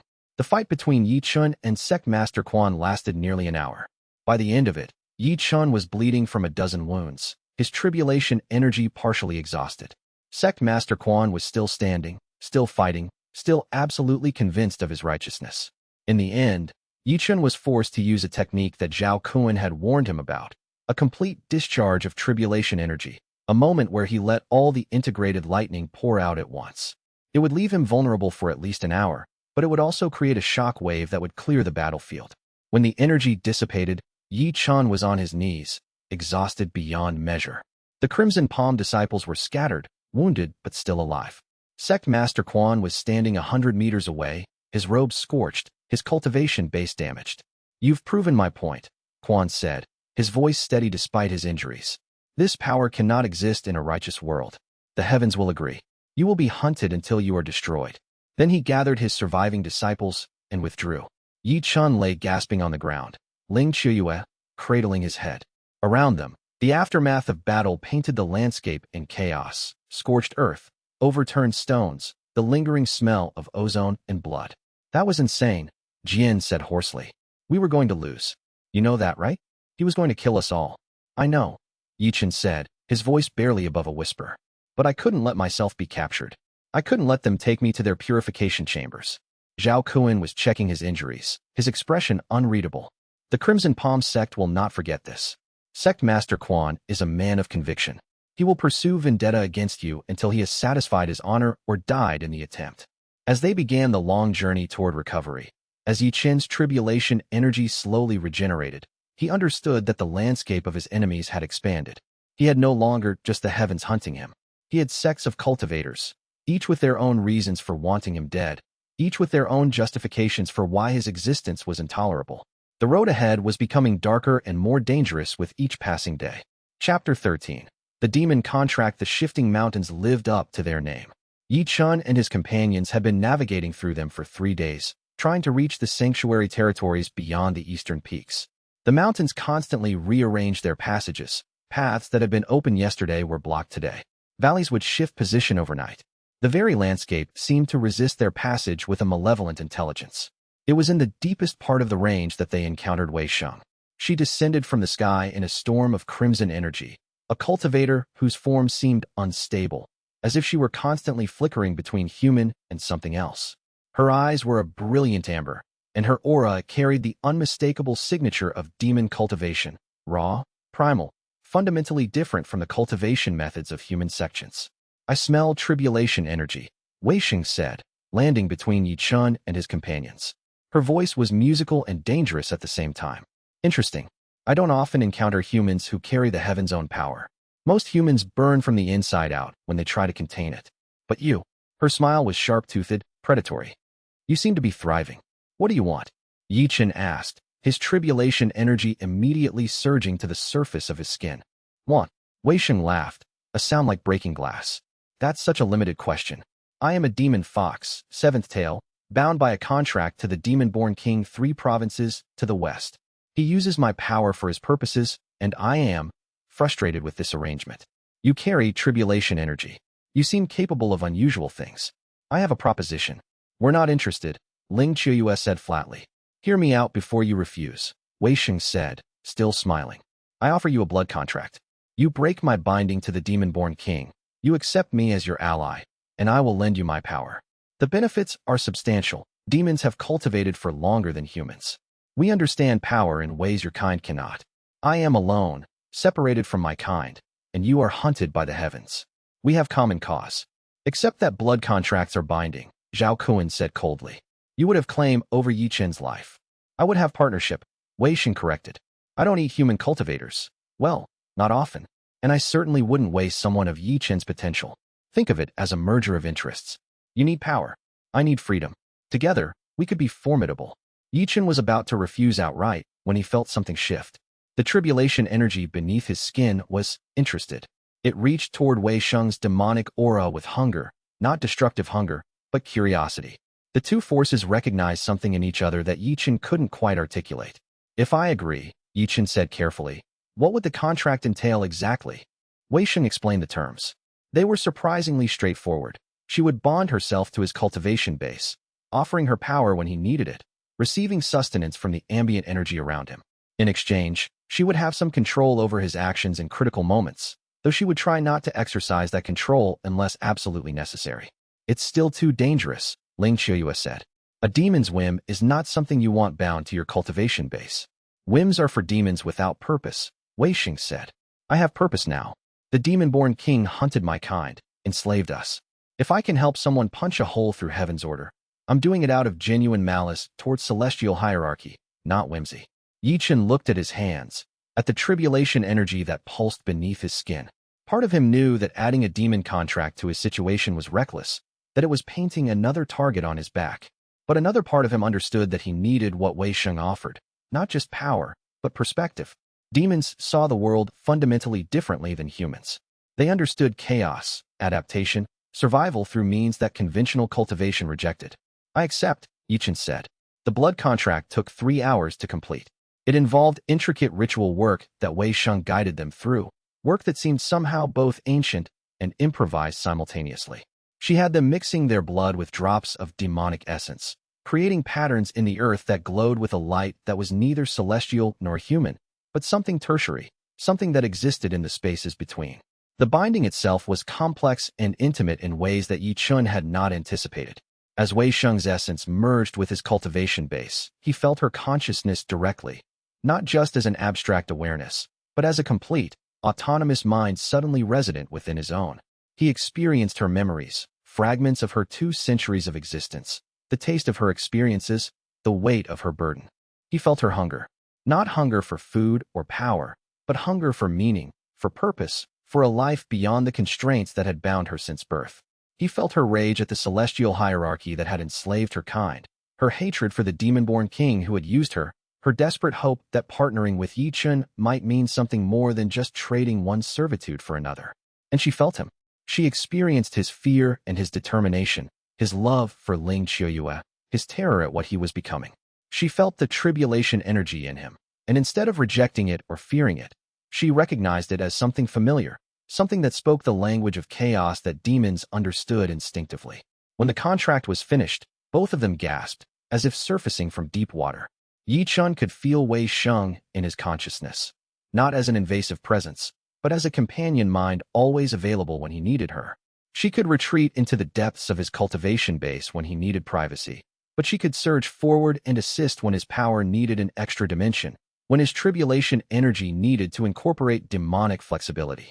And in return, he could feel her feeling him, could sense her hunger for continued partnership, her desperate hope that this contract would be different from all the others that had bound her.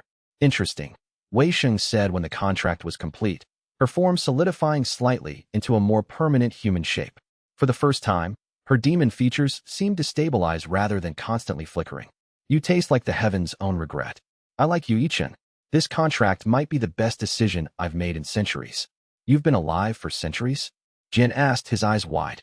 Demons don't age the way you do, Wei Sheng said, settling into a more solid form beside them. I'm 217 years old, which makes me adolescent by demon standards. But I've spent most of those years bound or enslaved, so my experience is limited to pain and servitude. She paused, seeming to collect her thoughts. Until now? Until you. She turned to Ye Chen. We should move. The mountains don't stay stable for long, and I can sense celestial forces being mobilized to the east. Heaven's Warden Bai is sending reinforcements, and they'll be searching for us. We need to reach the sanctuary before they can intercept us. For the first time since his breakthrough, Ye Chen felt like he was not alone against the entire world. He had xianxia, who believed in him with absolute certainty and offered her love freely. He had Zhao Kuan, who understood his bloodline and represented the legacy of his fallen parents. He had Jian, who had chosen to follow despite the danger, who was becoming a cultivator in his own right rather than merely a companion. And now he had Wei Sheng, a demon who carried her own vendetta against the celestial order, whose demonic nature complemented his tribulation nature perfectly. It wasn't a stable situation. It wasn't even a particularly wise one. Forming a contract with a demon was something most cultivation sects would execute him for. But it was a beginning. It was the foundation of something unprecedented, something that the heavens had never accounted for. A group of cultivators so fundamentally different from each other, yet so unified in purpose, that together they might actually pose a genuine threat to celestial authority. Chapter 14. Breakthrough to core formation. Ye Chen felt the pressure building in his dantian for weeks. The tribulation energy, which had been integrated into his body through 4 separate absorption events, wanted to condense. It wanted to form the core that would define his next advancement. But unlike normal cultivators, who could suppress the urge to break through for months if necessary, Ye Chen found it increasingly difficult to contain the power. "You're reaching the threshold of core formation," Zhao Kuan said during one of their evening meditations. "Your tribulation energy has achieved critical mass. The next absorption will force your breakthrough whether you're ready or not." "What happens if I don't prepare properly?" Ye Chen asked. "You experience a tribulation breakthrough at full force," Wei Sheng said, her demonic form lounging on a nearby stone, "which is catastrophically more dangerous than a normal breakthrough. The heavens will send not just 3 bolts, but 10, 12, maybe more. They will test you to destruction." The tribulation came on a night when Ye Chen was not actively training. He was meditating in a hidden sanctuary deep within the Yi family territories. Finally, after weeks of journey, they had reached the protected lands. The facility was ancient and powerful, surrounded by formations that had been refined over centuries to be resistant to celestial intrusion. But intrusion came anyway. The sky above the sanctuary split open, and tribulation lightning began to rain down. Not random strikes, but coordinated, directed, clearly designed to maximize destruction. 10 bolts in rapid succession, far more powerful than anything Ye Chen had encountered before. Ye Chen's first instinct was to flee, to seek shelter. Instead, he opened his channels fully and embraced the tribulation. The pain was beyond anything he had experienced. The electricity tried to tear him apart from the inside, tried to rip his meridians to shreds, tried to overload his brain with too much sensation to process. But the tribulation energy that was already inside him rose to meet the assault. It recognized the incoming electricity as family, as power meant for it, and it seized the incoming bolts and pulled them inward. Ye Chen's body became a battleground. The tribulation lightning wanted to destroy him. The integrated energy wanted to consume the tribulation.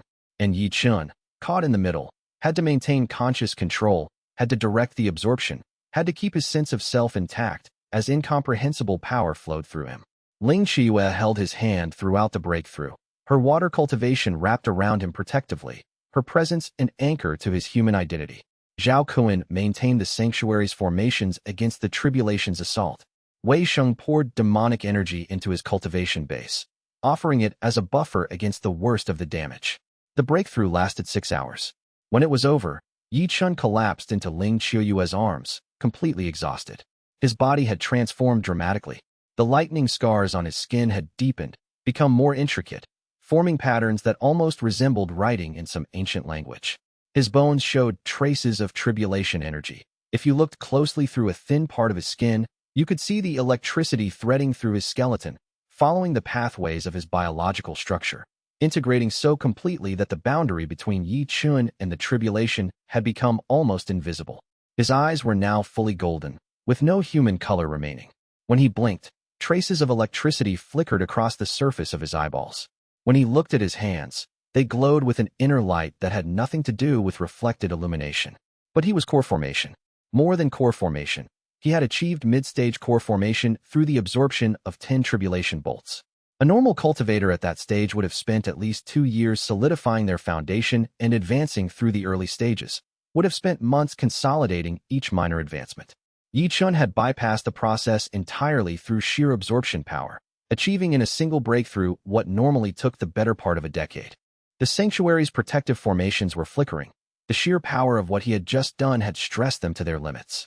Several of the ancient inscriptions on the walls had cracked, and 2 of them were glowing with warning light. "You're more than half transformed," Zhao Kuan said, studying his aura. His ancient eyes reflected something that might have been pride or might have been fear.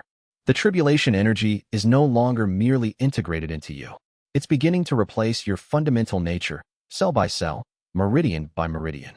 Another 5 major absorptions, and there may not be anything human left of you at all."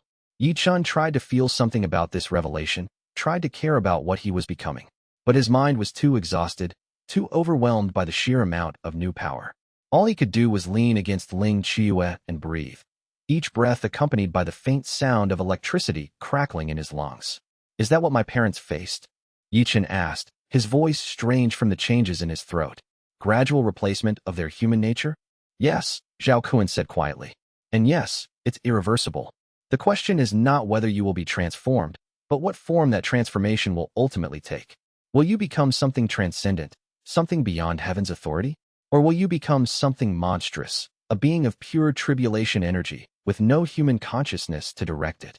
Ye Chen looked at his hands, at the obvious non-human nature of what he was becoming. But he also looked at Ling Qiue, at Wei Shang, at Jin and Zhao Kuan, and all the people who had chosen to stand with him despite the impossibility of his situation. Then I'll have to figure out how to keep the human part, he said simply. Because I'm not going to become a monster. I refuse. Chapter 15. Heaven's first warning. The vision arrived 3 days after Ye Chen's breakthrough to core formation. He was meditating in the sanctuary, trying to stabilize the massive amount of tribulation energy that had been newly integrated, when suddenly his consciousness was wrenched away from his body. There was no transition, no warning, just a sudden displacement, as if his awareness had been physically yanked through multiple layers of existence. He found himself in a place that was not a place, a vast emptiness filled with presence, with weight, with the undeniable existence of something far greater than himself. The void around him seemed to have infinite depth and infinite height simultaneously. Stars that he had never seen before burned in this darkness, burning in colors that his human eyes couldn't normally perceive. A celestial being manifested before him, ancient and terrible, with features that seemed to shift between states of existence. One moment the being appeared as pure light. The next, it was a humanoid figure of incomprehensible age and power. The next, it was something that could not be described in any language that Ye Chen's mind could process. When the being finally stabilized into a form that Ye Chen could comprehend without his consciousness fragmenting, it appeared as a man of indeterminate age, dressed in robes that seemed to be woven from starlight and possibility. Ye Chen of the Yi family, the being said, and its voice was the sound of mountains being born and dying, the sound of oceans crashing against shores that didn't exist anymore. What you are doing violates the natural order. The tribulation lightning is not meant to be consumed. It is meant to be survived, to test, to refine. You are turning a regulatory mechanism into a source of unlimited power. This cannot be permitted. Why not? Ye Chen heard himself ask, his voice small and insignificant in the face of such cosmic authority. If I'm strong enough to handle it. Because you are one cultivator. The being interrupted, and the weight of its attention nearly crushed Ye Chen's consciousness. If one cultivator can consume tribulation and become infinitely powerful, then the order is broken. Others will seek to replicate your methods. The entire celestial hierarchy will crumble. The laws that govern existence itself will fail. And in that failure, there would be nothing to prevent chaos, nothing to prevent descent into absolute entropy. Then maybe those laws needed to fail, Ye Chen said, finding unexpected courage in the face of apocalyptic truth. Maybe a system that must kill anyone who becomes too powerful is a system that deserves to crumble. Maybe a heaven that fears its own people is a heaven that needs to be remade. The celestial being was silent for a long moment. The void around them seemed to hold its breath. When the being spoke again, its voice carried something that might have been respect, or might have been the prelude to absolute destruction. You have spirit. Your family was always stubborn in this way, defiant even when faced with extinction, proud even when surrender would have been the wise choice. The being raised its hand, and Ye Chen felt something pierce directly through his consciousness, embedding itself in the core of his soul, a mark, a brand, a celestial acknowledgement of his existence and threat. The sensation was like being struck by lightning that came from inside rather than outside. Ye Chen screamed, a sound that echoed across dimensions, that rippled through the void and seemed to disturb the burning stars. From this moment forward, the being continued, speaking over Ye Chen's agony. You are marked. The heavens are aware of you. We are watching. Every tribulation you absorb, we observe. Every breakthrough you attempt, we note. Every breath you take moves you closer to confrontation with something far greater than a lone cultivator can comprehend. The being's hand descended toward Ye Chen's chest. If you continue on this path, if you absorb another tribulation in defiance of this warning, we will have no choice but to escalate beyond what any cultivator can survive. We will bring tribulations meant to scour continents clean of life. We will bring heavenly punishment designed to reshape geography itself. We will bring the fury that was meant only to appear at the end of ages. Do you understand? I understand, Ye Chen gasped. Good. The being said, and then it released him. The vision released him, and Ye Chen found himself wrenched back into his body, gasping, his consciousness fragmenting and reassembling itself painfully. His body was soaked with sweat. His cultivation base felt bruised, as if a celestial fist had squeezed it and then released it. Ling Xiuyue was immediately there, holding him. What happened? Your cultivation suddenly spiked, then dropped. Your aura flickered. The heavens, Ye Chen gasped. I was contacted by a celestial being. They warned me. Stop absorbing tribulation, or they'll escalate to destruction. And? Wei Xing asked, her tone curious rather than concerned. And I'm going to keep absorbing, Ye Chen said. Because stopping now is just a slower death. Because every tribulation I absorb makes me stronger. Because I refuse to be controlled by fear. Then the heavens will respond, Zhao Kuan said gravely. The warning was not a threat. It was a promise. When you absorb the next tribulation, the heavens will escalate. They will send tribulations that are not meant for individual cultivators, but for catastrophes, for civilization-ending events. They will send the tribulation equivalent of an apocalypse, and they will expect it to destroy you. Ye Chen felt the mark on his soul, felt the weight of the celestial being's attention now fixed permanently upon him. But he also felt the tribulation energy beneath his skin, hungry and eager, already anticipating the next challenge. The heavens had drawn their line. Ye Chen had already decided which side of it he would stand on. Chapter 16. The rival's last stand. Qi Dao found him in a neutral territory temple, a place ostensibly protected by all sects equally. The genius cultivator looked different than he had at Crescent Lake, thinner, obsessed, with eyes that burned with something beyond normal ambition. He had reached mid-stage core formation since their last meeting, but his advancement had come at a cost. There was something unstable about his cultivation, something that suggested he had pushed himself beyond safe limits. I told you I would become stronger, Qi Dao said without preamble. I told you I would find a way to counter your tribulation abilities. Look at me. I have reached mid-stage core formation, years ahead of natural progression. I have trained with 7 different masters. I have studied your battle at Crescent Lake 10,000 times. And I have finally figured out what makes your power work. Oh, Ye Chen asked carefully. And what's that? It's not skill, Qi Dao said. It's not technique. It's not even power, not really. It's novelty. The heavens don't know how to fight something that violates fundamental cultivation theory. They're confused by your existence. So I've decided to solve the problem a different way. I'm not going to fight your tribulation absorption. I'm going to absorb the tribulation myself. That's impossible, Ye Chen said flatly. The ability to absorb tribulation is hereditary in my family line. You can't just, can I? Qi Dao laughed, a sound edged with madness. I'm a genius cultivator, Ye Chen. I was born with talent that would make most sects weep. I have spent the last months developing a technique, a forced absorption method that mimics what your body does naturally. It's unstable. It's dangerous. It will probably destroy me. But if it works, even for a moment, I can prove that your power is not unique. I can prove that you're not special. The truth was suddenly obvious to Ye Chen. Qi Dao was not sane anymore.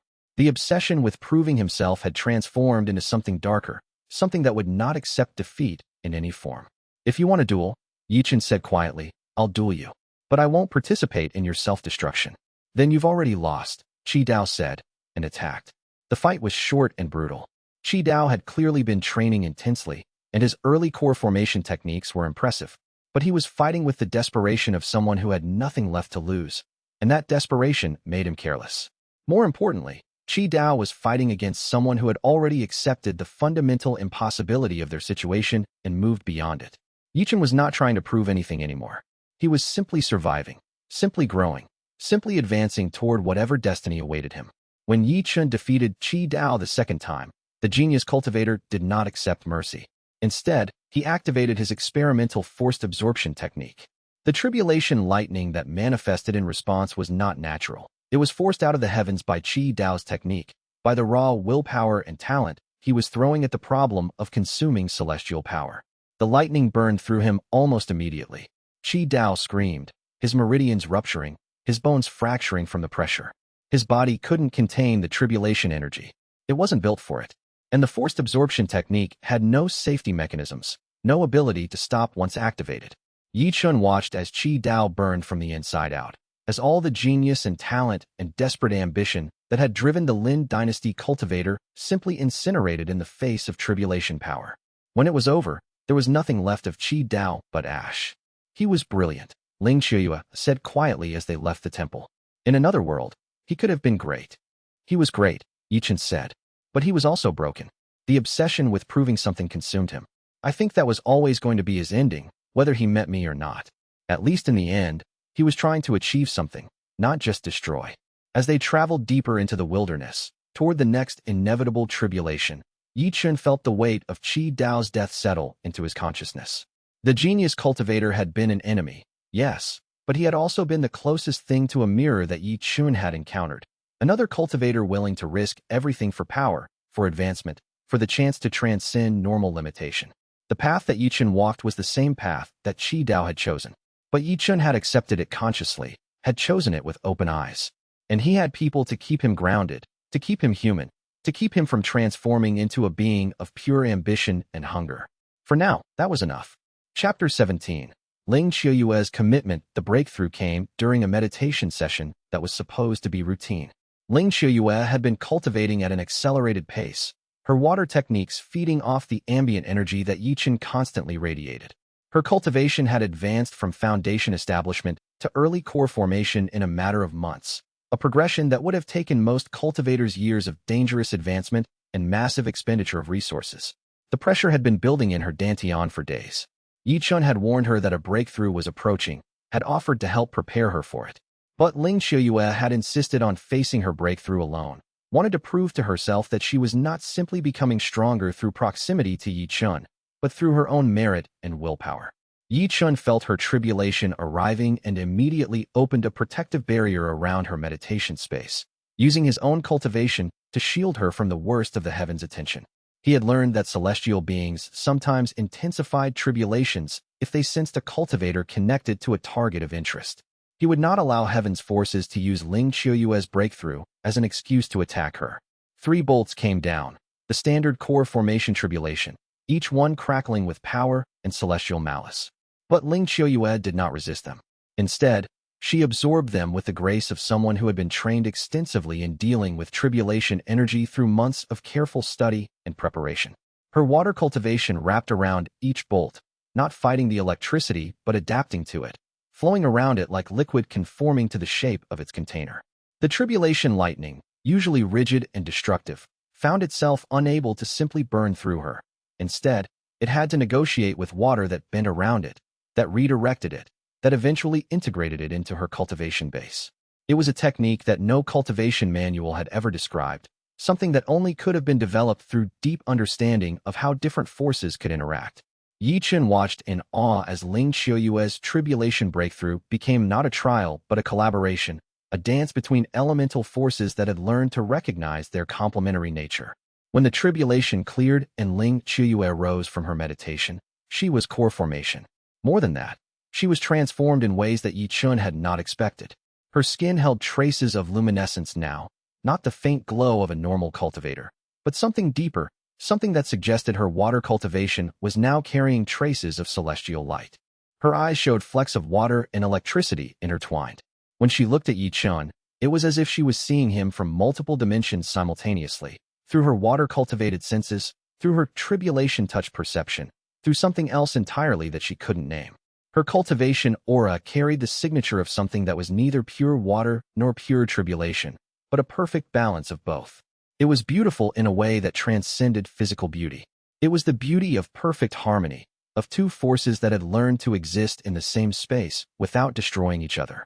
That was incredible, she gasped, her breath still coming fast from the breakthrough, her body still resonating with the aftershocks of the tribulation.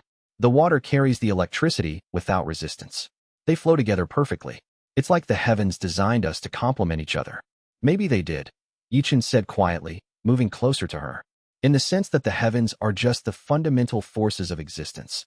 And those forces are creating us, reshaping us, driving us towards something neither of us fully understands yet. He helped her to her feet, and Ling Qiuyue swayed for a moment before stabilizing herself. But there was something new in her bearing.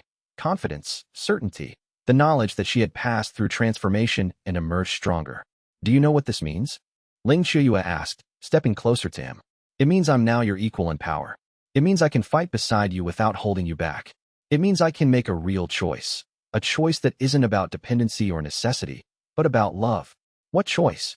Ye Chen asked, though he already knew. To stay with you, xianxia said, and she reached up and kissed him, her newly awakened power resonating with his tribulation energy in harmonies that made the entire sanctuary sing with complementary frequencies. It was not a kiss full of passion in the traditional sense. It was a kiss full of commitment, of recognition, of two people choosing to bind their destinies together in a cultivation world that was rapidly becoming far too complicated for either of them to navigate alone. I choose you, xianxia said when they separated. Not because I have to. Not because of the tribulation energy, or because of your bloodline, or because of destiny or prophecy. I choose you because I believe in what you're trying to do. I believe that the heavens' order is wrong, and I believe that you might be the one to change it. So I'm choosing to stand with you for however long we both survive. Ye Chen looked at her, at the woman who had risked everything for him, who had chosen to leave her sect for him, who had now broken through to core formation in his shadow, and still chosen to stay. I don't have much to offer you, he said. Just a future filled with constant danger, hunted by the heavens and various sects, probably ending in death or some form of transcendence that neither of us fully understands. That's more than I ever had, xianxia said. Before, I was a disciple of the Lotus sect, following a path that was set before me. Now I'm choosing my own path. Now I'm choosing you.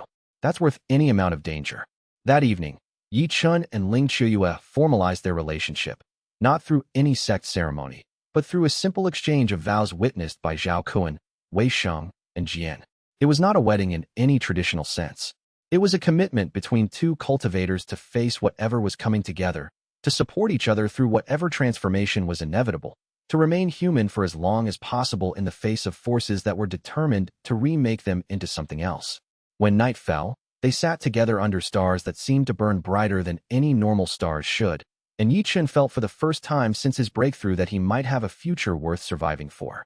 Chapter 18. The heavenly response. The tribulations started hitting at random.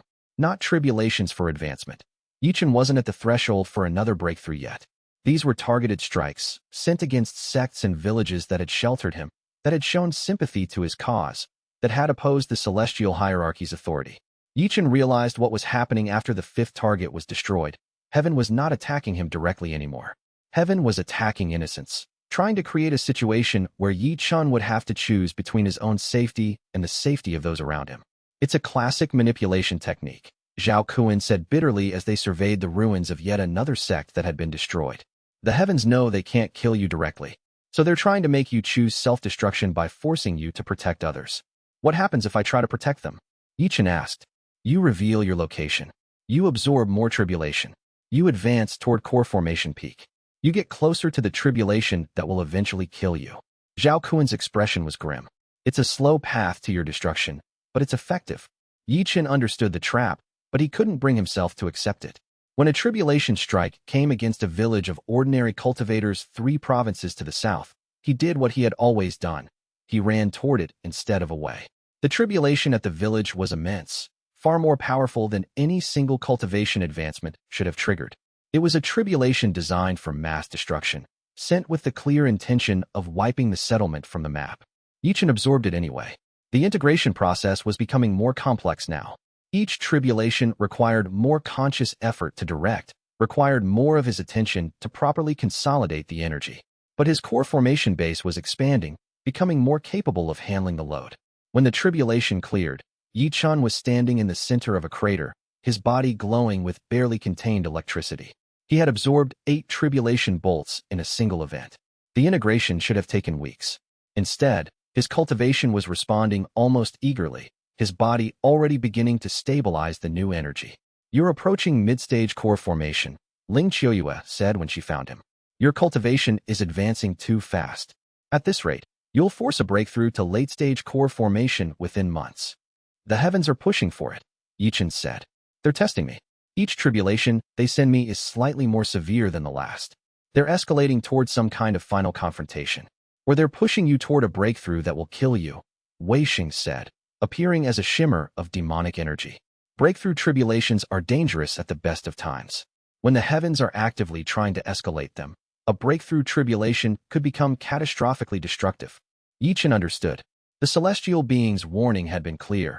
If he absorbed another tribulation after achieving core formation, the heavens would respond with overwhelming force. He was now at the edge of that threshold, and every tribulation he absorbed brought him closer to the moment when heaven would decide that Ye Chen was too much of a threat to allow to live. But he also understood that running was no longer an option. The heavens would hunt innocence to get him to reveal himself. The only way to end the persecution of sects and villages was to force heaven's hand, to push toward the final confrontation, to make himself such a threat that the heavens had no choice but to respond directly. "We're leaving the Ye family territories," Ye Chen announced. "We're heading toward the center of cultivation power. We're going to draw every hostile force toward us, and we're going to end this." Chapter 19. Wei Sheng's loyalty tested. The offer came from a demon lord of considerable power. Wei Sheng was meditating when the summons arrived, a pulse of demonic energy so powerful that all of them felt it ripple through the sanctuary. The demon lord who had originally enslaved Wei Sheng was calling her home. "I sense my former master," Wei Sheng said, her form becoming unstable. "The demon-born king. He's calling me back to him. The contract that bound me is still active, even with Ye Chen's name now attached to it. He's offering me something I can't refuse, true freedom from all magical contracts." "Is that possible?" Jin asked. "For a being of sufficient power, yes," Wei Sheng said. "The demon-born king is more powerful than even Ye Chen at this point. If he offers to break the contracts that bind me, not just the one to Ye Chen, but all of them, including the original one from my birth, I could be truly free for the first time in my existence." Ye Chen felt something in his chest tighten. He had known this was possible from the moment Wei Sheng agreed to the blood contract. Demons served according to their nature, and their nature was fundamentally selfish. He would have been naive to expect her to stay if a better offer came along. "Go," Ye Chen said simply. "If that's what you want, go. I won't stop you." "Just like that?" Wei Sheng asked. "No arguments? No attempts to convince me to stay?" "Just like that," Ye Chen said. "You've fulfilled your part of the contract. You've given me power and companionship. If true freedom is what you want, you deserve it." Wei Sheng was quiet for a long moment. The demonic form that had become familiar flickered with uncertainty. "You know what's funny?" Wei Sheng said finally. "I was honestly hoping you'd argue with me. I was hoping you'd convince me to stay. Because the truth is, I don't want to go back to the demon-born king. I don't want to return to servitude, even if the terms are better. I want to stay here with you lunatics, charging toward an apocalypse that will probably kill us all." "Then why did you say you wanted to leave?" Ling Qiuyue asked. "To test you," Wei Sheng said. "To understand if your commitment to Ye Chen was genuine or just convenience. To see if any of you would try to stop me from achieving freedom. Because a companion who would let you leave is a companion worth staying for. A friend who trusts you completely, even when you're considering betrayal. That's rare in the cultivation world." She turned to the invisible force that had summoned her and released a wave of demonic energy that burned away the summoning. "Tell the demon-born king that I choose my own path," Wei Sheng said to the air. "Tell him that Wei Sheng is no longer available for his use." When she turned back to Ye Chen, her demon form was more stable than it had ever been, more solid, more real. "I'm staying," she said. "And I'm not saying it out of contract or obligation. I'm saying it because I want to. Because watching you defy heaven is the most entertaining thing I've done in 2 centuries. And because you're my friend, and I don't abandon friends." Chapter 20. Into the abyss. The abyss was not a physical location, but it might as well have been. Deep beneath the eastern mountains, beyond the final sanctuary of the Ye family territories, there existed a wound in the world, a place where the heavens' authority was weakened, where the normal rules of cultivation became more flexible, where power flowed according to principles that nobody fully understood. Ye Chen and his companions made the descent into the abyss as a conscious choice, not a desperate flight. The journey downward was treacherous. The air grew thicker with unrefined tribulation energy, with demonic force, with the residual power of fallen celestial beings. Normal cultivators would have been overwhelmed within minutes. But Ye Chen's tribulation absorption had been slowly attuning him to these chaotic energies, teaching his body to thrive in environments where normal cultivation would fail. The monsters that inhabited the deeper levels of the abyss were ancient and alien. Some had been demons once, before they fell into the abyss and were transformed by the chaotic power. Some had been celestial beings, twisted by the inability to maintain their original form away from heavenly authority.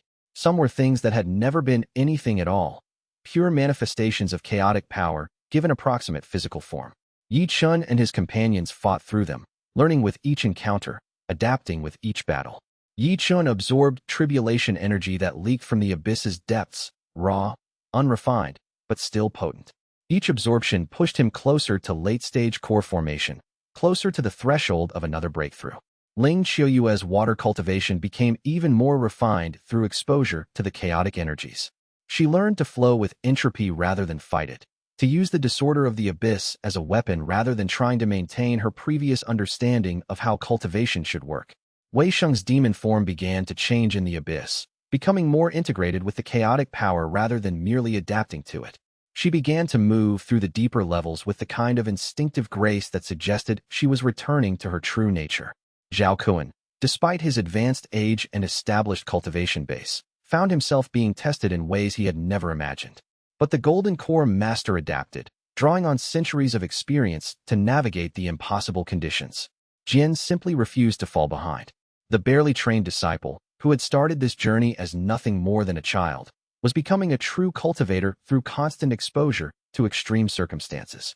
His cultivation base was still early-stage foundation establishment, but his understanding of how to survive, how to fight, how to maintain mental stability in overwhelming situations was approaching that of cultivators with 10 times his rank.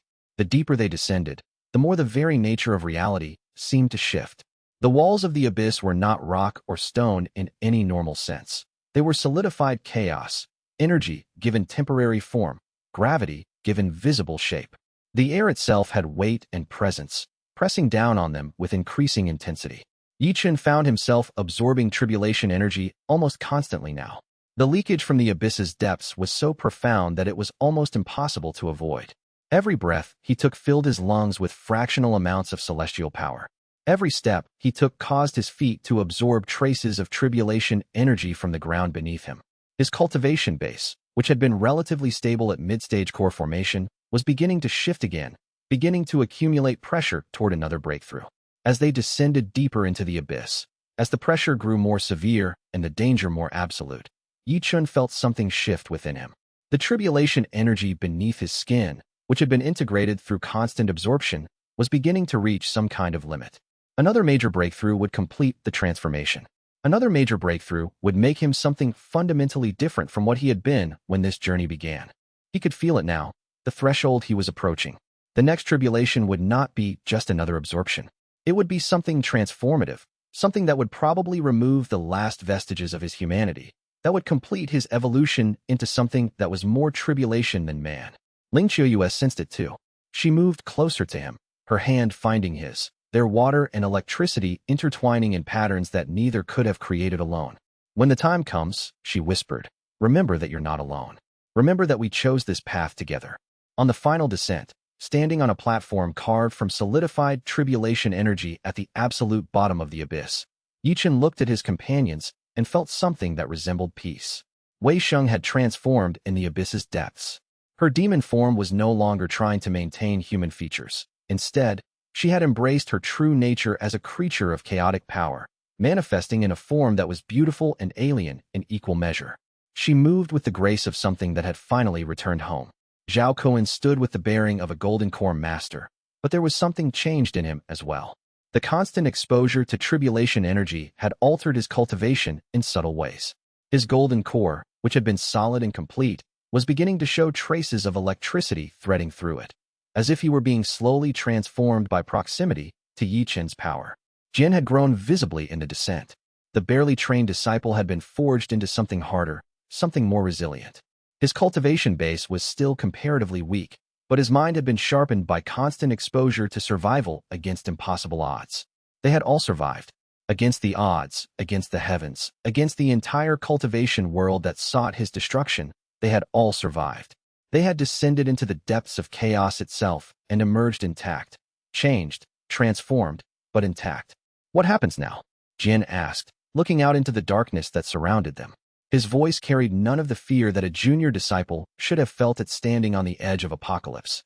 Instead, it carried certainty, the kind of certainty that only came from having already survived the unsurvivable. Ye Chen looked down at his hands. The lightning that danced across his skin was no longer contained by simple electrical patterns. It was forming characters now, ancient script that might have been the language of the heavens themselves, might have been the fundamental code that held the cosmos together. The obvious inhuman nature of what he had become was no longer frightening. It was liberating. He was no longer trying to maintain any pretense of being a normal cultivator. He was something new. He was something the cultivation world had no category for, no technique to counter, no strategy to combat. Now, Ye Chen said quietly, we find out if transcendence is possible. Now we discover what lies beyond the heaven's authority.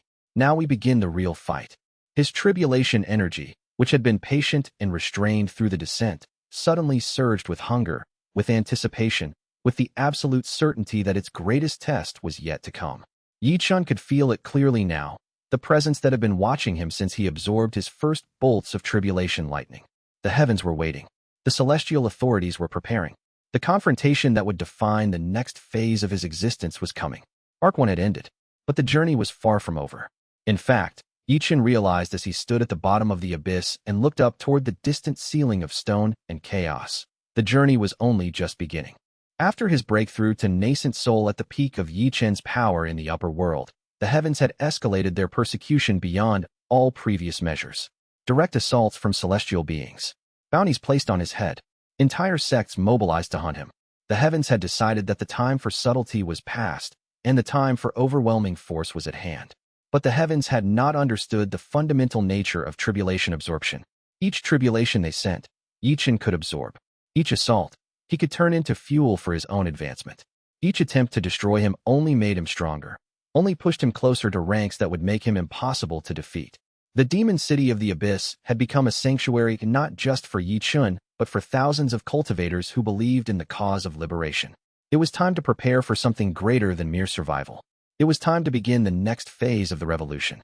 Chapter 21. The Abyss's blessing. The first week after settling into the demon city was a lesson in survival. Learning to navigate environments where gravity shifted without warning, where the air itself could become hostile to normal living beings, where tribulation energy responded to intentions and desires with terrible swiftness.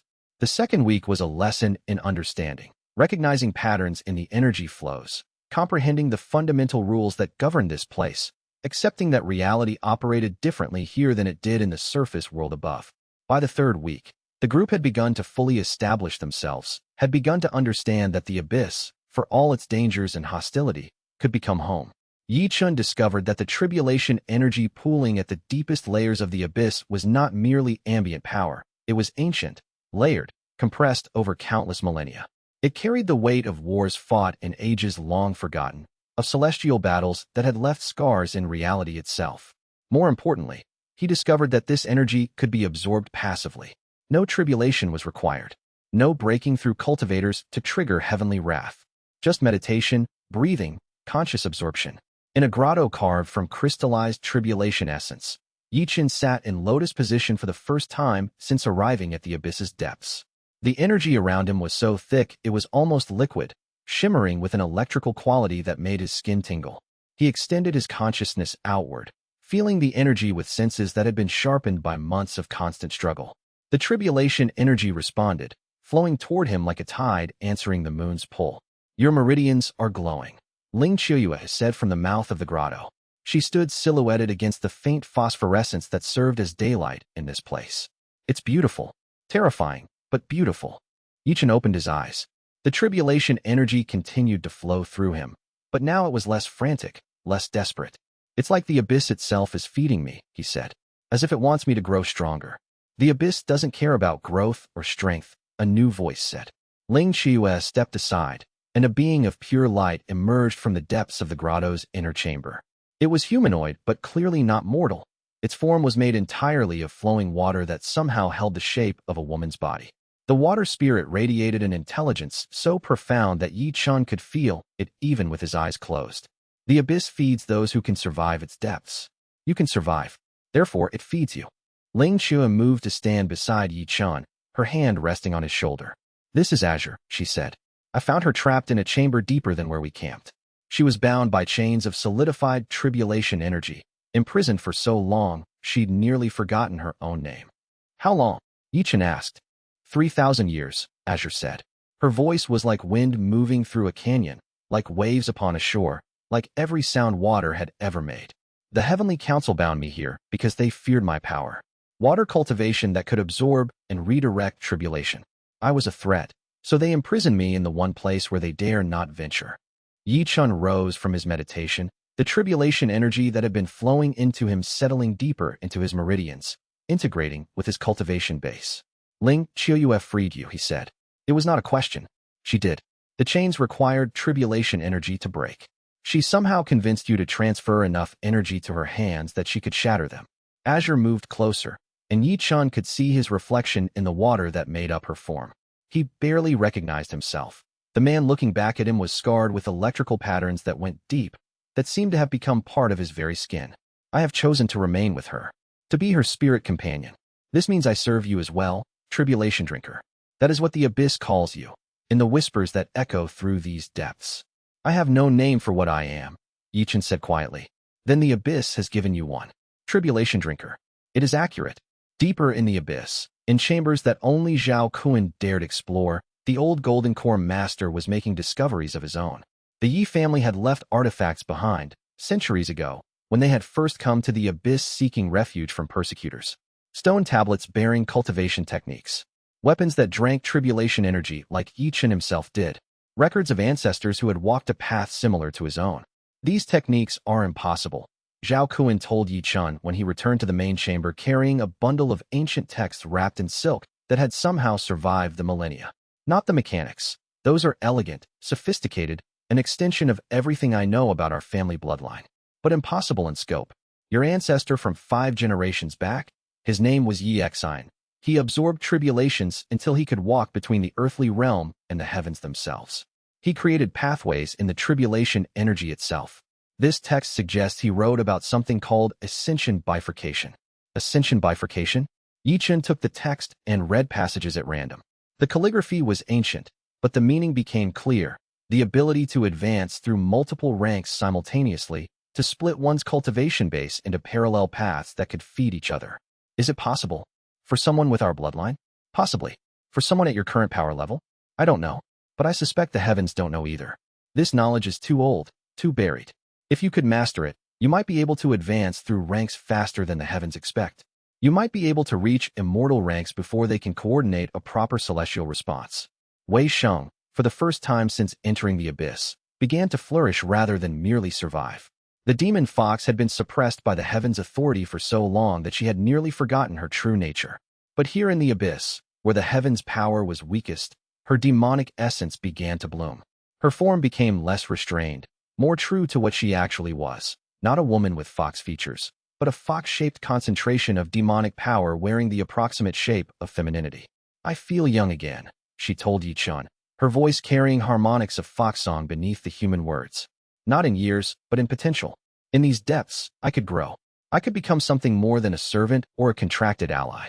I could become myself, fully, for the first time since my birth. Then become yourself, Ye Chen said. All of you, become what you were meant to be. That's why we came here. Not to hide, to grow. The weeks that followed were a time of transformation for all of them. Ling Qiuyue, bonded with Azure, discovered that water cultivation could be merged with tribulation absorption. She could not absorb tribulations as Ye Chen did, but she could guide them, redirect them, teach the tribulation energy to flow through her meridians without destroying them. She advanced from early-stage foundation establishment to mid-stage, then to peak foundation establishment, all within the span of weeks. Zhao Kun, studying the ancient family texts, unlocked cultivation secrets that his own generation had lost. His golden core, which had been stable and unchanging for centuries, began to develop new facets. Electricity began to thread through it, golden tendrils laced with silver tribulation energy. He was becoming a fusion of old and new, a living bridge between the ancient Yi family's tribulation-devouring tradition and the celestial power that the heavens feared. Wei Sheng's transformation was the most dramatic. Day by day, her demonic form became more pronounced, more real. Her human appearance did not disappear. Instead, she developed the ability to shift between forms. In her truest shape, she was a fox the size of a house, with fur of deepest black and eyes that held the light of distant galaxies. In this form, she was beautiful and terrifying in equal measure. She advanced from early-stage foundation establishment to mid-stage, matching Ling Qiuyue's progress. And Ye Chen continued to absorb the abyss's ancient tribulation energy, sitting in meditation for days at a time, while the accumulated power of forgotten celestial battles flowed into his meridians. His cultivation base, which had been relatively stable at mid-stage core formation, began to shift, to accumulate pressure. The threshold was approaching. Another major breakthrough would come soon. Another major breakthrough would bring him closer to something he did not yet fully understand. A transformation that would make him something fundamentally new. On the 28th day in the abyss, as Ye Chen meditated in deep concentration with tribulation energy flowing around him like a visible aurora, Jian approached cautiously. The disciple had grown enormously in the descent, had become harder and more resilient through constant testing, but he still carried the emotional intelligence of someone who had learned to recognize when others needed space and when companionship was necessary. The pressure above, Jian said softly. I think the heavens are getting restless. Ye Chen opened his eyes. He could feel it too now, a gathering darkness above the abyss, a concentration of celestial power assembling itself. The heavens were preparing something. Another tribulation, perhaps. Or something worse, a direct assault, celestial authority made manifest in the physical world. Let them come, Ye Chen said. We've learned enough. We've grown enough. The time for hiding in the abyss is ending. Chapter 22. The Demon City Refuge, 3 days' journey from where they had entered the abyss, deeper than any mortals should have dared venture. They found the Demon City. It had no name in any language Ye Chen knew. The demons who lived there called it simply the Sanctuary, or the Last Refuge. It was a city carved from the living rock of the abyss, its buildings and walls shaped by demonic architecture that operated on principles that had nothing to do with normal gravity or structural support. Towers rose at impossible angles. Bridges existed in 3 dimensions at once. The entire city seemed to exist partially in the regular world and partially in some other space that overlapped but did not perfectly align with reality. The population was diverse. Demons of every type and rank walked the streets. Pure demons like Ye Chen, hybrid creatures that were part mortal and part demonic, exiled cultivators who had turned to demonic cultivation to escape the heavens' persecution, corrupted immortals who had fallen from grace centuries ago. There were thousands of them, living in a carefully maintained ecosystem where cooperation was survival and betrayal meant exile into the abyss's wilderness. A demon lord named Vorith received them. He was enormous, easily 20 feet tall in his true form, which was something between a dragon and a scorpion, with a torso like a man's and a tail that ended in a poisonous stinger the size of a sword. When he looked at Ye Chen, his eyes narrowed with immediate recognition. A tribulation drinker, Vorith said, his voice like boulders grinding together. I have not encountered one of your kind since the age of my youth. Tens of thousands of years ago, your kind were few even then, and the heavens hunted them to extinction. He paused, tilting his massive head. But you are something more. You carry the scent of authentic tribulation absorption, not imitation or artifice. You truly have consumed the lightning of heaven itself. I have, Ye Chen said simply. He did not bow to Vorith, though Ye Chen made a small sound of alarm at this breach of courtesy. And I need refuge. My people need refuge. We are hunted by forces that will pursue us even here. Vorith laughed, a sound like an avalanche. My child, forces from the earthly realm mean nothing in the abyss. The heavens cannot easily reach this deep. Their authority is greatly diminished here. You will be safer in my city than anywhere else on this world. He studied Ye Chen more carefully. But you will not simply hide, will you? Tribulation drinkers do not hide. They consume, and they grow stronger. You will want something from the demon city beyond mere shelter. Knowledge, Ye Chen said. Cultivation techniques. Information about tribulation mechanics. And eventually, military support. The heavens are not content to let me exist. The confrontation is inevitable. When it comes, I will need allies. And what do you offer? Vorith asked. What payment for such service? Help in expanding the city's defenses. My group includes cultivators of considerable power. We can construct barriers that will make the abyss even more hostile to celestial intrusion. We can establish early warning systems. We can train your warriors to counter tribulation-based attacks. In exchange for your hospitality and information, we will make your city stronger and safer. Vorith rose to his full height, his massive form scraping against the ceiling of his throne room. You offer mutual benefit, not subordination. This is the way of demons, actually. We respect strength and utility, not false hierarchy. He extended a clawed hand that was the size of Ye Chen's entire body. Welcome to the Demon City, Tribulation Drinker. You may stay as long as you wish. You may train, recover, grow. And when you are ready to march against heaven itself, the Demon City will march with you. Wei Sheng's reunion with the other demons was more complicated. Some recognized her bloodline. She came from a noble demonic family, though her bloodline was nearly extinct. Others viewed her with suspicion for having served mortals. Still others welcomed her as a symbol that even a demon who had fallen into servitude could reclaim power and agency. Over the following weeks, the demon city became home. Not in the way Jade Pavilion had been home, and not in the way the Ye family territories had been. It was a home built on choice and alliance rather than loyalty to institution. Ye Chen and his companions established themselves in one of the city's highest towers, a structure that existed partially outside normal space and was protected by enchantments so old that even Vorith did not fully understand their origins. Ling Qiuyue studied with the water demons, learning forbidden techniques that the heavens had specifically banned centuries ago. Azure served as an intermediary between human and demonic cultivation, explaining the bridges that connected the two traditions. Wei Xing walked the city's streets with increasing confidence, her demonic form becoming more stable, more real. She was offered positions of power within the city structure, recognition of her bloodline, and her growing strength. She accepted none of them, preferring to remain close to Ye Chen and his immediate circle. Zhao Kuan explored the city's deeper levels, discovering that the Yi family had been in contact with the Demon City's founders centuries ago. Some of his ancestors had walked these same halls. There was history here, shared history, connections that had been hidden by the passage of time and the heaven's suppression of knowledge. Jin simply adapted. He practiced cultivation in the Demon City's meditation chambers. He fought against the city's trained warriors to test his skill. He asked questions constantly, learning everything he could, becoming less a barely trained disciple and more a true cultivator every day.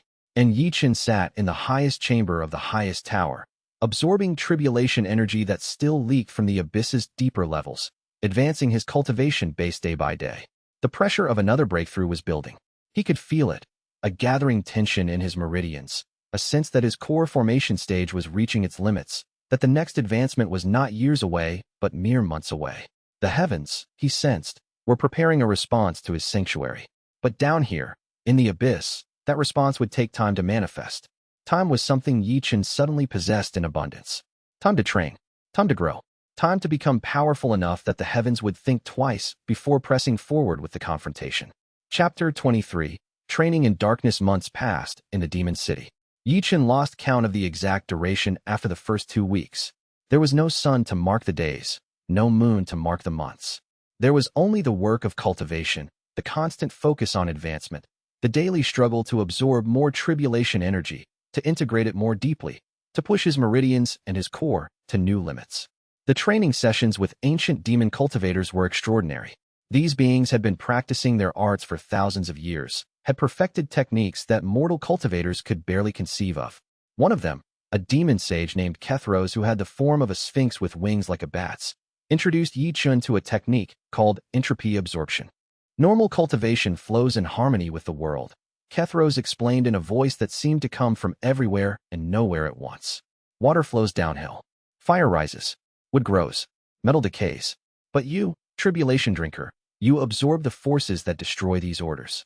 You absorb tribulations, which are chaos given form. You must learn to absorb entropy itself, the slow decay of order into disorder. If you can do this, you can advance faster than any cultivator in history. The technique was painful, not the sharp agony of absorbing raw tribulation lightning, but a deep, pervasive ache that felt like his body was slowly coming apart, like his meridians were dissolving into something formless. Over the course of weeks, Ye Chen learned to not just endure this sensation, but to welcome it, to use it as fuel for advancement. His core formation base, which had been approaching its peak, suddenly accelerated toward perfection. Zhao Kuan's training was more esoteric. He taught Ye Chen the family's ancient techniques, meditation methods that accessed ancestral memory, cultivation patterns that had been created specifically for tribulation absorption. As Ye Chen practiced these methods, he began to experience visions, flashes of memory that were not his own. He saw his ancestors standing in tribulation storms, their bodies scarred with electrical marks similar to the ones covering his own skin. He saw them advancing through ranks with terrifying speed, reaching immortal ascension in mere decades where other cultivators required centuries. He saw them hunted by the heavens, pursued relentlessly until they were driven to refuge in places like the abyss. And then he saw something else. He saw his mother, Yi Xianming, standing before the heavenly council itself.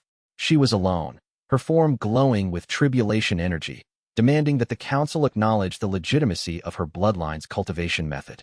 He saw the council refuse. He saw the persecution that followed. He saw her death, not in battle but in quiet despair, surrendered to the heavens to protect his father and the rest of the family. The memory vision hit him like a physical blow.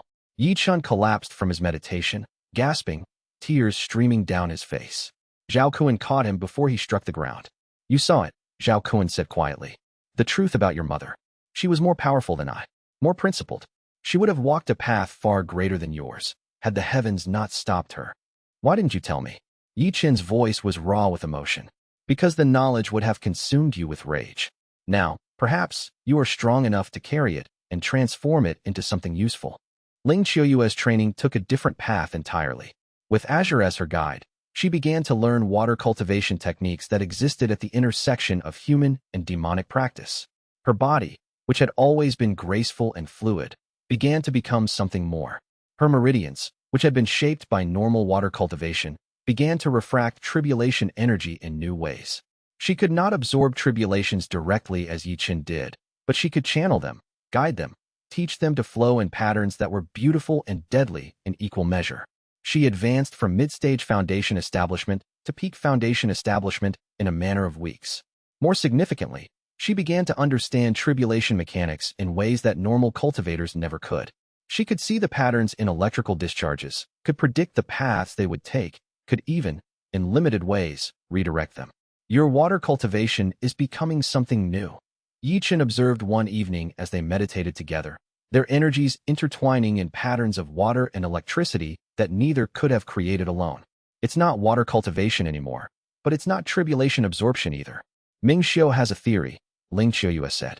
He thinks water is actually an early form of tribulation energy. When the heavens first created tribulations, they were so intense that they burned away most matter. Only water could persist in such conditions without being vaporized. So water became, in essence, a form of trapped tribulation energy. By studying water cultivation at its deepest levels, by understanding water's nature as surviving tribulation, I might be learning to speak to tribulations themselves. Is that possible? I don't know yet, but I'm going to find out. Wei Sheng's transformation was the most visually dramatic. The hybrid demon fox who had agreed to a blood contract in a moment of desperation became something far more dangerous. Her demonic form, unleashed by the abyss's power and unrestrained by the heaven's authority, began to solidify and expand. Her true shape, the magnificent fox form she had worn for centuries before being forced into hybrid semblance, became her primary manifestation. She grew larger. Her fur became darker, absorbing light. Her eyes began to glow with an intelligence so profound it was almost alien. More significantly, her demonic cultivation advanced by orders of magnitude. The blood contract that bound her to Ye Chen, which had seemed like a limitation, began to function as a conduit for power. She could draw on his tribulation energy without consuming it, could supplement her own demonic essence with fragments of celestial authority. Within months, she advanced from early-stage foundation establishment to peak foundation establishment, matching Ling Qiuyue's advancement. I think I could advance to core formation at any time, she told Ye Chen. The contract allows it. The power is there, but I'm not ready emotionally. The transformation would require me to stop being primarily demonic and become primarily tribulation-infused. I'd lose something of myself in the process. Then don't advance yet, Ye Chen said. There's no rush. You're already stronger than 99% of the cultivators in this world. You're not rushing your advancement. I am. Because the heavens are hunting me. Because every additional rank brings me closer to being able to defend myself against celestial intervention. But you've earned the right to move at your own pace. And Jian, the barely trained disciple who had started this journey with almost nothing, became something entirely new. He was not yet at the level of core formation. His foundation establishment base was still developing, but his understanding of combat, of survival, of cultivation methodology had become sophisticated beyond his years. He fought sparring matches against demons who had thousands of years of experience and won through cunning and insight, not raw power. He began to be respected, not as the young human among demons, but as a potential master of cultivation in his own right. On one of the rare evenings when Ye Chen emerged from deep meditation, all of his companions gathered in the tower's highest chamber. The pressure in Ye Chen's meridians had grown to an almost unbearable level. Another breakthrough was imminent, not just to peak core formation, but potentially to nascent soul rank, the fifth rank in the cultivation hierarchy, a threshold that only genuine immortals were supposed to cross. I can feel it, Ling Qiuyue said, her hand finding his. the power gathering in you. It's beautiful and terrifying. It's necessary, Ye Chen replied. The heavens know where I am by now. They're preparing a response. The next tribulation that comes, it will be different. It will be worse. I need to be ready. We'll be ready with you, Wei Xing said. All of us. The demon city will support you. Vorth will fight by your side if necessary. I know, Ye Chen said, and I'm grateful. But the next breakthrough, the tribulation for nascent soul rank, that will be something even the demons may struggle to comprehend. It might be just me and the heavens, with all of you watching from a distance. He did not sleep that night. He meditated instead, feeling the pressure build, feeling the threshold approach. The heavens, sensing his imminent breakthrough, were already stirring, already preparing their response, already gathering the celestial forces that would descend to test him, to judge him, to attempt to extinguish the threat he represented. Chapter 24. The First Nascent Soul Tribulation. The tribulation came on a morning that was like every other morning in the demon city, unchanged, timeless, marked only by the presence of tribulation energy rather than the passage of celestial bodies. Ye Chen stood alone in the chamber at the tower's peak, his core at the perfect threshold of advancement, ready to make the leap from core formation to nascent soul. He did not invoke the tribulation. The advancement was natural, inevitable, woven into the fabric of his cultivation by years of steady progression.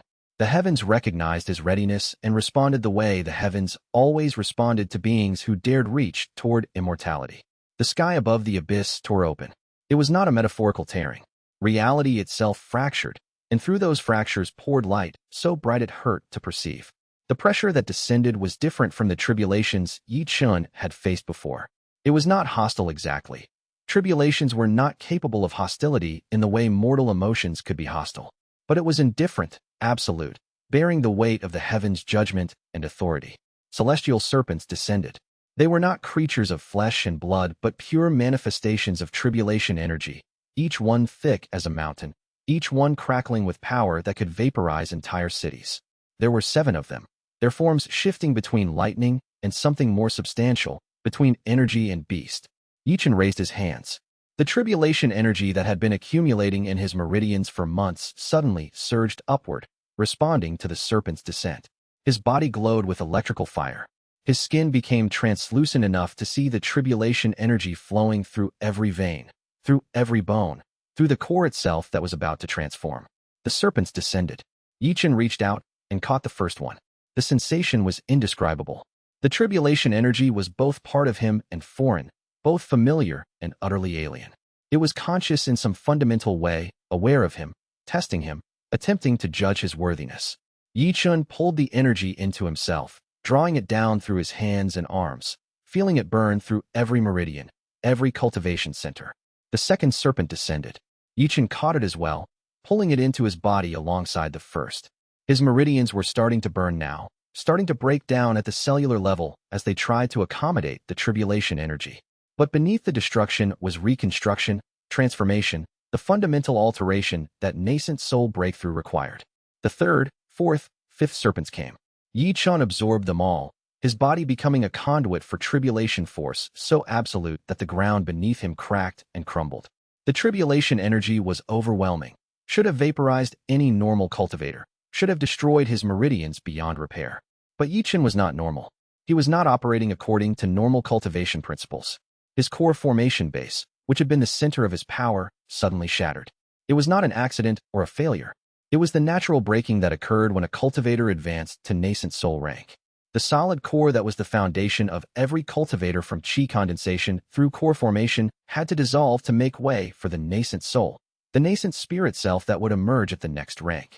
But Ye Chen's shattering core did not break apart with random disintegration.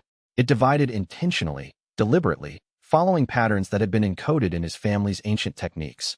His core fragmented into hundreds of smaller pieces, each one taking up a position in a carefully structured arrangement throughout his body. And then those pieces began to absorb the tribulation energy in coordinated fashion, drawing it in through patterns that created harmony rather than conflict. The sixth serpent descended. Ye Chen drew it in as well, feeling the power begin to crystallize, begin to take permanent form. The tribulation energy was becoming part of his fundamental existence now, no longer mere power to be managed, but essential components of what he was. The seventh serpent was the largest. It was thick as a small mountain, crackling with celestial authority so profound that the air itself seemed to scream. It descended slowly, deliberately, as if the heavens themselves were giving Ye Chen one final opportunity to reconsider, to step back, to refuse the power and the curse that came with it. Ye Chen did not refuse. He rose to his feet. When had he fallen to his knees? He could not remember, and pulled the final serpent into himself with both hands outstretched. The tribulation energy was so much, so vast, that it felt like his body was being turned inside out, like his very consciousness was being reformatted to accommodate it. His mind shattered and reformed. His heart stopped and restarted. His entire being was unmade and remade in the image of something new. And then it was done. The tribulation dissipated. The sky sealed itself. The pressure that had been infinite became merely immense. Ye Chen stood at the center of the destroyed chamber, surrounded by broken stone and crystallized tribulation essence. His body was whole, but transformed. His skin still carried the electrical patterns he had worn since his first breakthrough. But now those patterns formed characters, ancient script that might have been the language of the heavens themselves. His eyes, when he opened them, glowed with tribulation energy contained within them, visible light of celestial origin. He could feel it inside him. The nascent soul, the spirit self that had emerged as his core dissolved. It was not separate from his body but deeply integrated, spread throughout every meridian, every cultivation center, every bone. He was no longer merely a human cultivator who had absorbed tribulation energy. He was becoming something else entirely, something the cultivation world had no category for. The barrier around his chamber shattered as he rose. The tower itself trembled with the power that now flowed through it. Below, throughout the demon city, demons felt the pressure spike and understood immediately what had occurred. Ye Chen had broken through. The tribulation drinker had advanced to nascent soul rank. More significantly, the heavens had felt it too.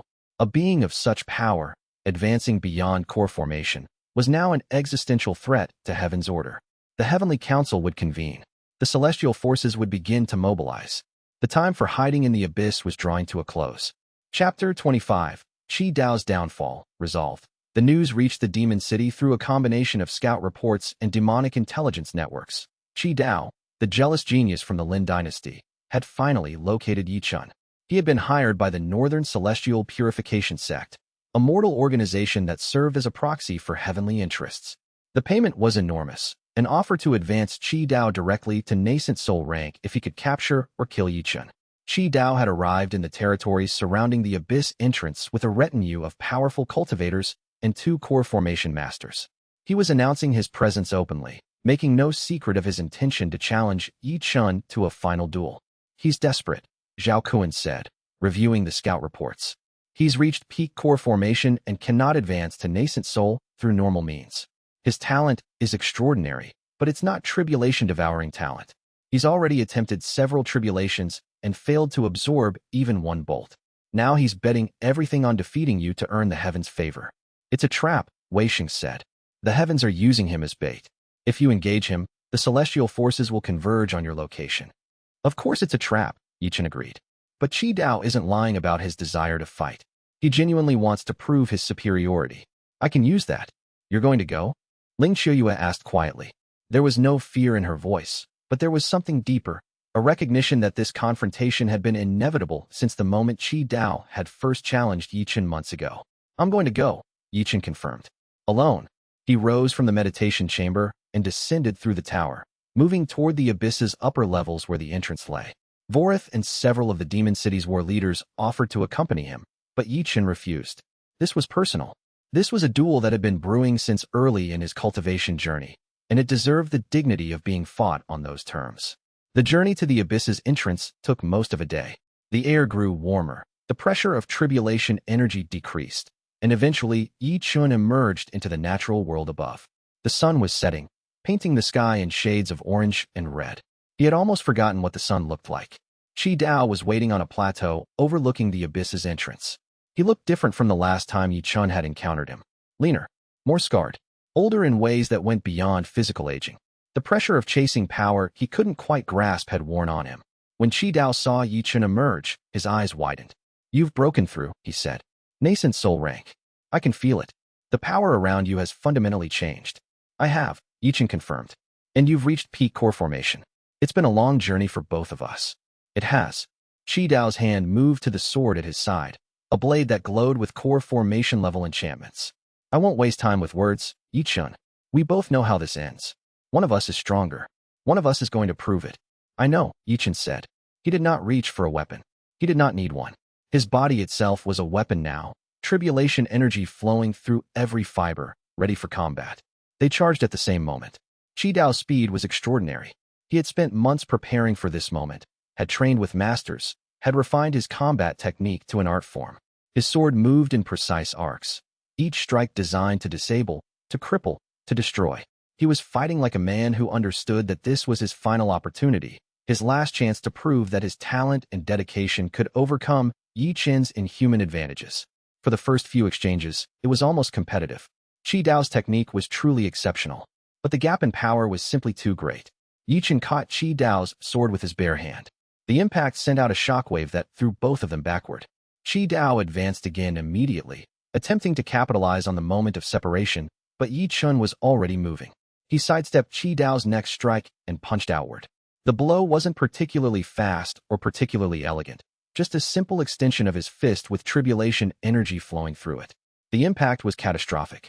Qi Dao flew backward nearly 50 feet, crashed into the stone plateau hard enough to leave a crater in the ground. He gasped for breath, and Ye Chen could see blood in his mouth. Is that all? Ye Chen asked, not cruelly, but with genuine curiosity. All your preparation, all your training, all your talent. And this is the extent of what you can accomplish. Qi Dao rose slowly, supported by his sword. His entire left side was damaged, ribs probably broken, meridians likely disrupted. But he was still moving, still fighting, still refusing to acknowledge defeat. There's something you don't understand, Qi Dao said. His voice was ragged, but carried an undercurrent of determination. Talent isn't everything. Dedication isn't everything. Neither is power. Sometimes, victory goes to whoever is willing to do what others won't. To sacrifice more. To push past what sane people would consider their limits. He planted the sword in the ground before him and began to circulate his power in a cultivation technique that Ye Chen didn't recognize. The technique was forcing his broken body to channel core formation energy at a rate that was clearly damaging him, drawing on reserves of life force rather than just spiritual power. What are you doing? Ye Chen asked. For the first time in the duel, he felt something approaching concern. Proving I'm not worthless, Qi Dao snarled. The technique completed, and his power suddenly increased. Not to nascent soul rank. Nothing could accomplish that, but close to it. His cultivation base was burning itself out, consuming years of lifespan to fuel a temporary surge of power. He moved, faster than before, faster than should have been possible for someone with his rank. His sword came up in an attack that was clearly meant to be a suicide strike, a technique that would kill the user even if it killed the enemy. Ye Chen did not dodge. He did not try to block or counter. He simply stepped forward and caught Qi Dao in an embrace, using his body to arrest the sword strike, taking the blade into his own flesh rather than allowing it to complete whatever technique Qi Dao was attempting. The sword broke against his tribulation-infused body. The fragments fell away. Qi Dao collapsed against him, alive but broken, his cultivation base overloaded and damaged beyond quick recovery. You're not worthless, Ye Chen said quietly. You never were. You were just fighting against something that couldn't be beaten through conventional means. That's not a failing of yours. That's just the reality of what I am. He carried Qi Dao down from the plateau, brought him to a monastery that was sympathetic to cultivators outside of heaven's grace, and left him there with enough resources to recover. Qi Dao didn't wake before Ye Chen departed. When he eventually did recover, months later, he would remember this defeat not as a validation of his weakness, but as an understanding of his limits. He would retreat to a remote mountain, abandon his pursuit of celestial power, and dedicate himself instead to understanding the philosophy of cultivation. He would eventually become something far more meaningful than any cultivator, a teacher, a guide, a person who helped others understand their own paths. But that future was unknowable to Ye Chen as he returned to the demon city. What he knew was that one of the major threads of his journey had been resolved. Qi Dao no longer hunted him. Qi Dao no longer posed a threat. The jealous genius had found peace in accepting his limitations. Below the abyss, as Ye Chen descended back toward the sanctuary, Vorith was waiting. The heavens are mobilizing, the demon lord said. We can feel it. The celestial pressure is increasing daily. The moment of true conflict is approaching. I know, Ye Chen said. Begin war preparations. The time for hiding is ending. The time for standing is beginning. Words spread through the abyss. Not in any organized fashion, but through the whispered conversations of demons, through the subtle shifts in power that rippled through tribulation energy, through the universal understanding that something significant had changed. The tribulation drinker had defeated the great genius Qi Dao. The tribulation drinker had broken through to nascent soul rank. The tribulation drinker was ready to stop running. Arc 2 was accelerating toward its conclusion, and everyone in the cultivation world, mortal and immortal alike, was starting to understand that the age of Ye Chen's passive resistance was definitively over. The tribulation drinker was no longer hiding, no longer merely reacting to celestial aggression. He was now actively advancing, actively building power, actively positioning himself and his allies for a confrontation that would determine the future structure of the entire world. The next phase would be far more dangerous.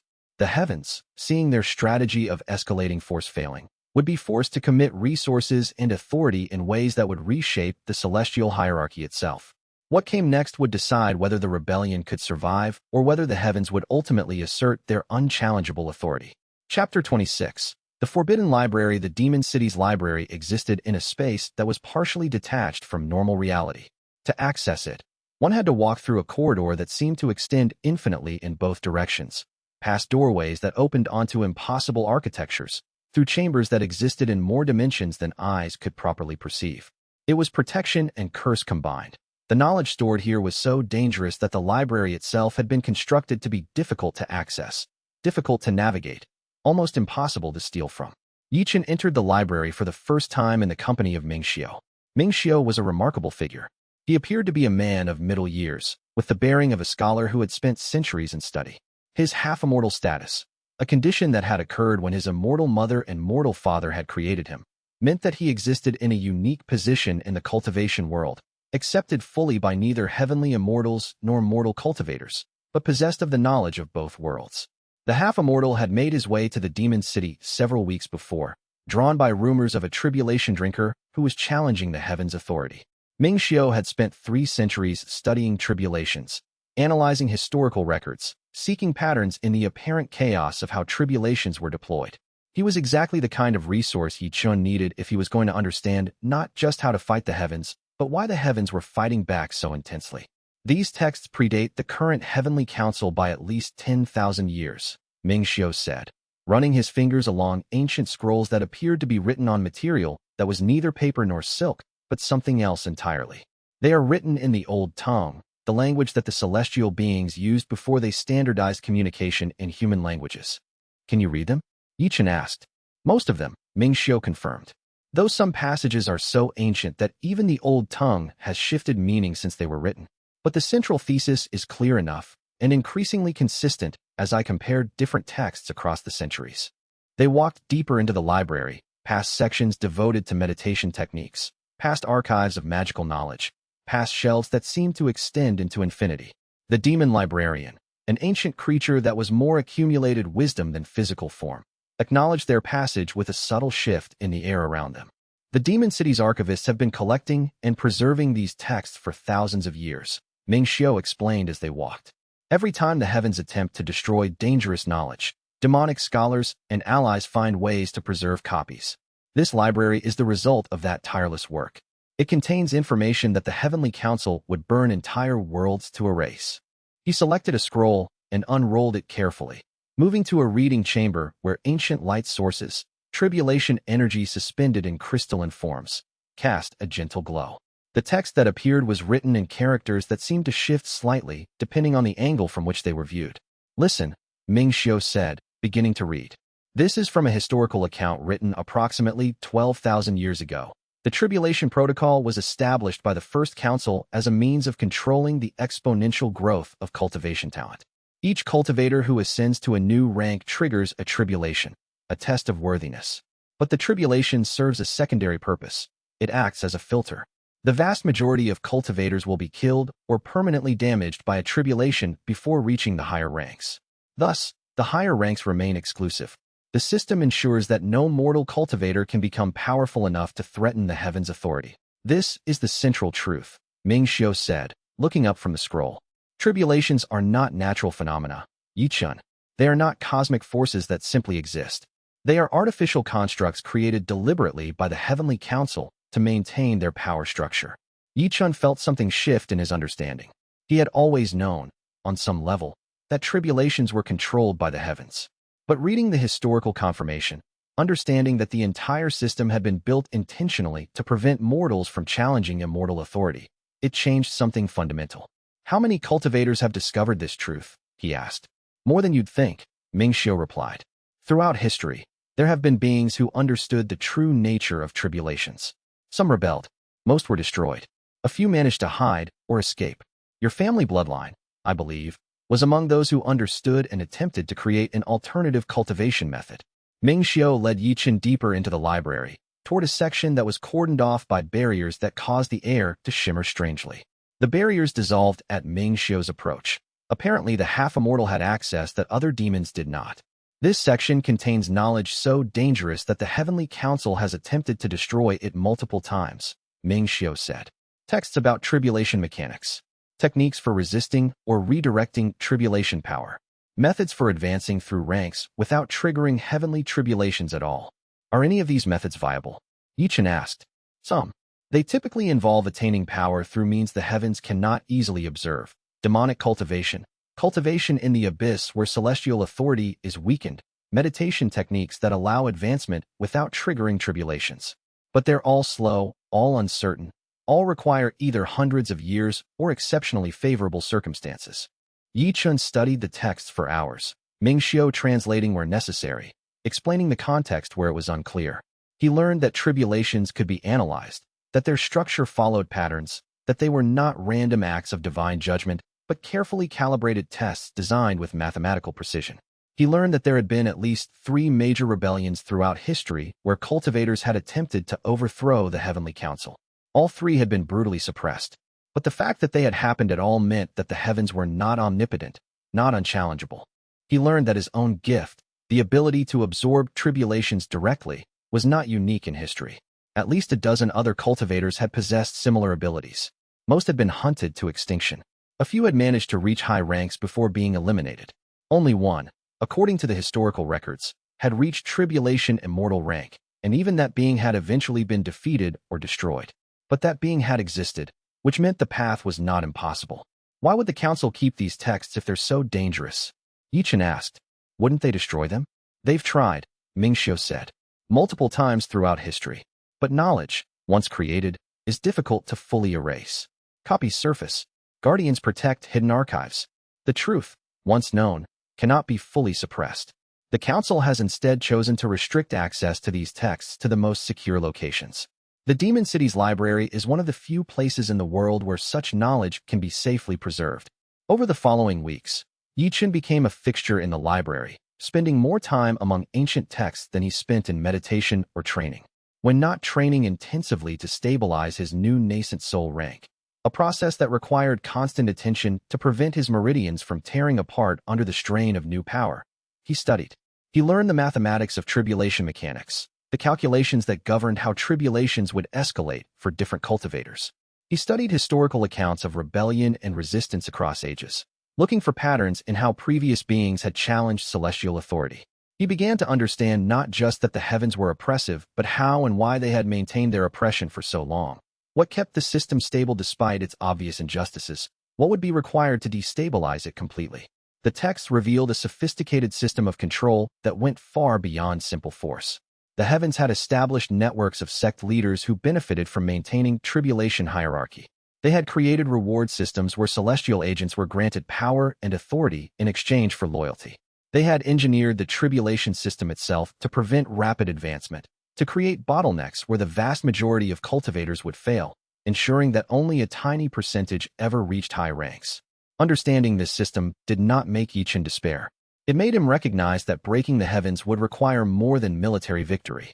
It would require transformation of the fundamental structures that made celestial authority seem inevitable and unchangeable. The heavens' greatest weakness is internal discord, Mingxiu explained during one particularly deep study session. The Heavenly Council is not united. Different factions within it have different agendas. Some believe the current system is optimal. Others believe there's room for reform.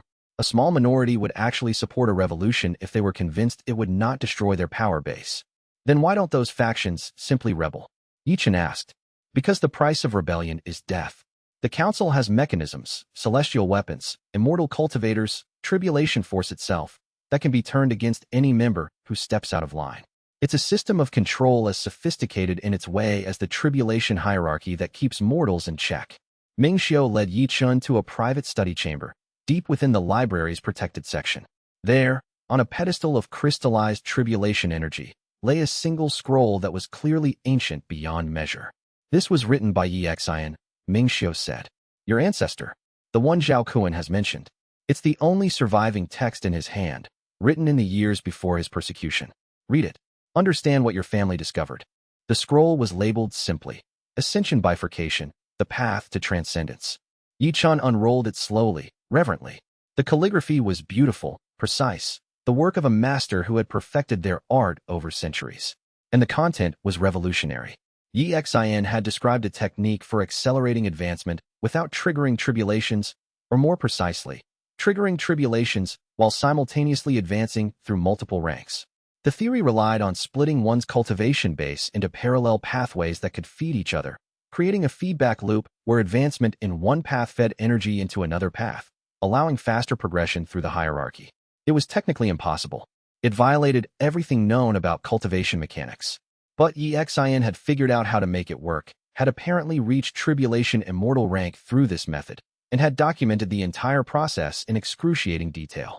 Could you teach me this? Ye Chen asked, looking up from the scroll. I could attempt to, Mingxiu said, but understand the risk. This technique requires maintaining 2 or more cultivation bases simultaneously. If your focus slips, if you lose track of one of the pathways, your meridians could simply tear apart. You could die mid-advancement, your body destroyed from inside by conflicting tribulation energies. But if it works, you could reach tribulation immortal rank in a fraction of the time normally required. You could reach power levels that would rival heaven's highest authorities. You could tip the balance of the coming confrontation decisively in your favor. Ye Chen studied the scroll for hours, then days. He began to understand the mathematical principles behind Ye Chen's technique. He began to visualize how it could be applied to his own cultivation. By the time he emerged from the library, he had a plan. Chapter 27. Heaven's escalation. The assault came with no warning, and every warning simultaneously. The celestial beings who had been observing from a distance simply arrived, manifesting in the sky above the abyss in a display of power so absolute that even deep beneath the ground, Ye Chen and his companions could feel the pressure spike catastrophically. There were at least 30 of them, immortals of varying ranks, from early immortal ascension up to high-rank tribulation immortals. They carried weapons that glowed with celestial authority, armor that was woven from the fabric of the heavens themselves, and an aura of confidence that came from knowing they represented the highest powers in existence. The siege of the demon city lasted 3 days. Vorith led the demonic forces in defense, his massive form directing the city's warriors with tactical precision honed over millennia of survival. The demons fought not with the hope of victory. They had no illusions about defeating an army of immortals, but with the tactical objective of slowing the assault enough for evacuation to proceed. Thousands of non-combatant demons were moved deeper into the abyss, toward the safest refuges, with every hour that the warriors bought. Ye Chen fought from the highest tower, absorbing the tribulation barges that the celestial beings unleashed. The immortals had come prepared to overwhelm him through sheer volume of power. They did not come to duel or to test him. They came to exterminate him, and they were willing to destroy the entire demon city to accomplish that goal. Each tribulation that descended, Ye Chen absorbed. He felt the power merge with his nascent soul, felt his cultivation base expand incrementally with each absorption. The immortals seemed surprised by his capacity, seemed to adjust their tactics as they realized that simple, overwhelming force would not accomplish their goal. On the second day of the siege, Ye Chen attempted to implement Ye Chen's ascension bifurcation technique for the first time. The process was agony beyond anything he had previously experienced.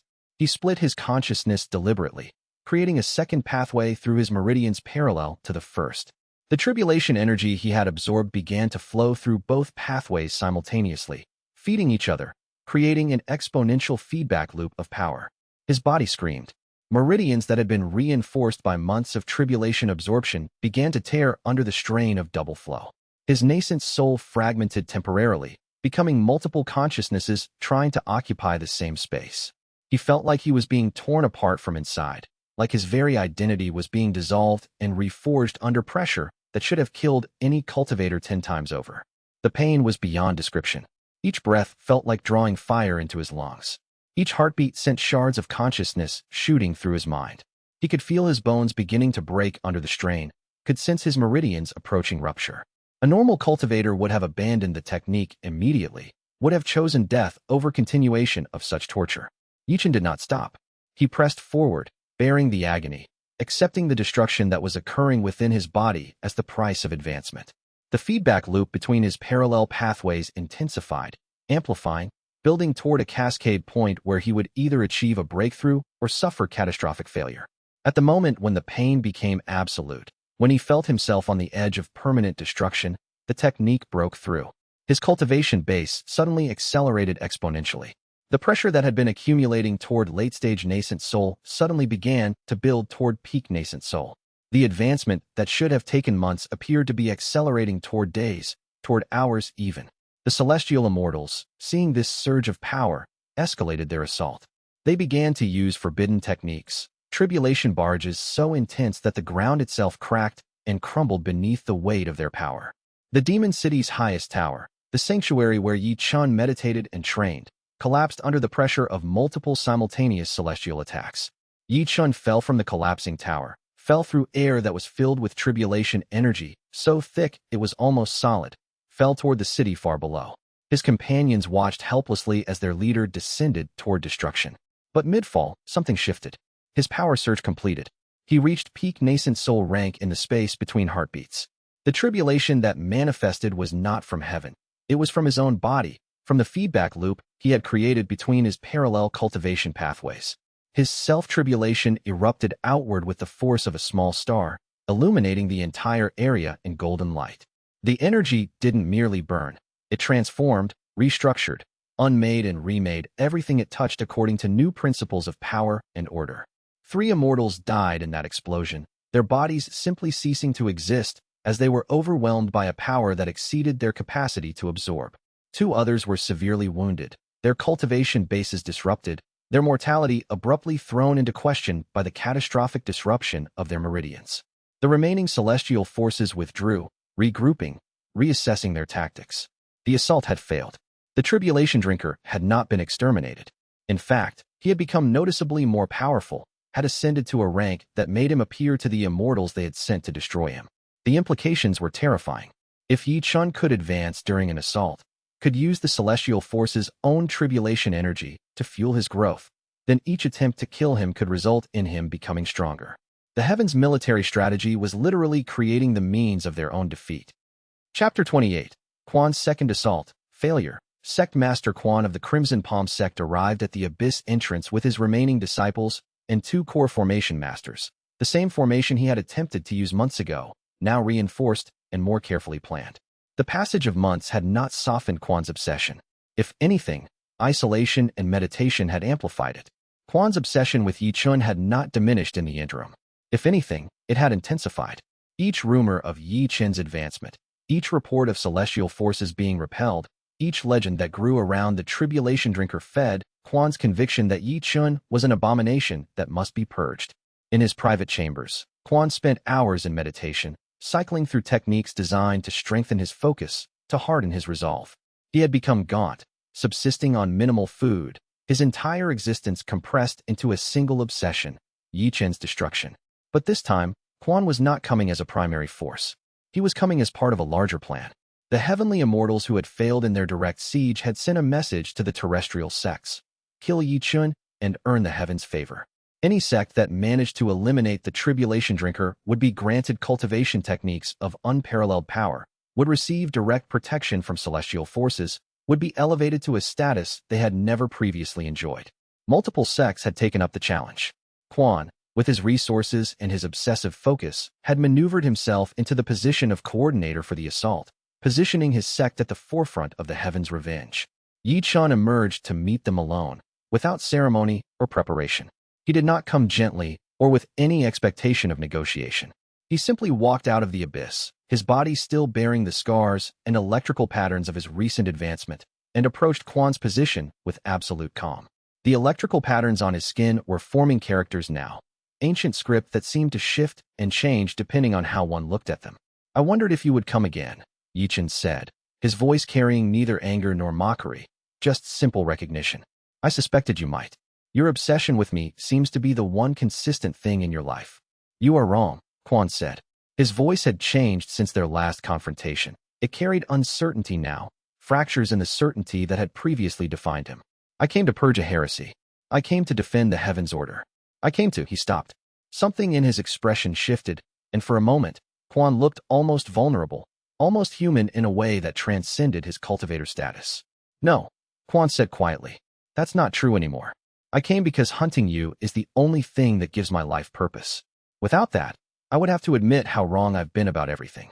For so long, I've defined myself through opposition to you. If you're not what I believed you to be, then what am I? The admission seemed to stun Quan himself. His hand dropped from where it had been resting on his sword hilt.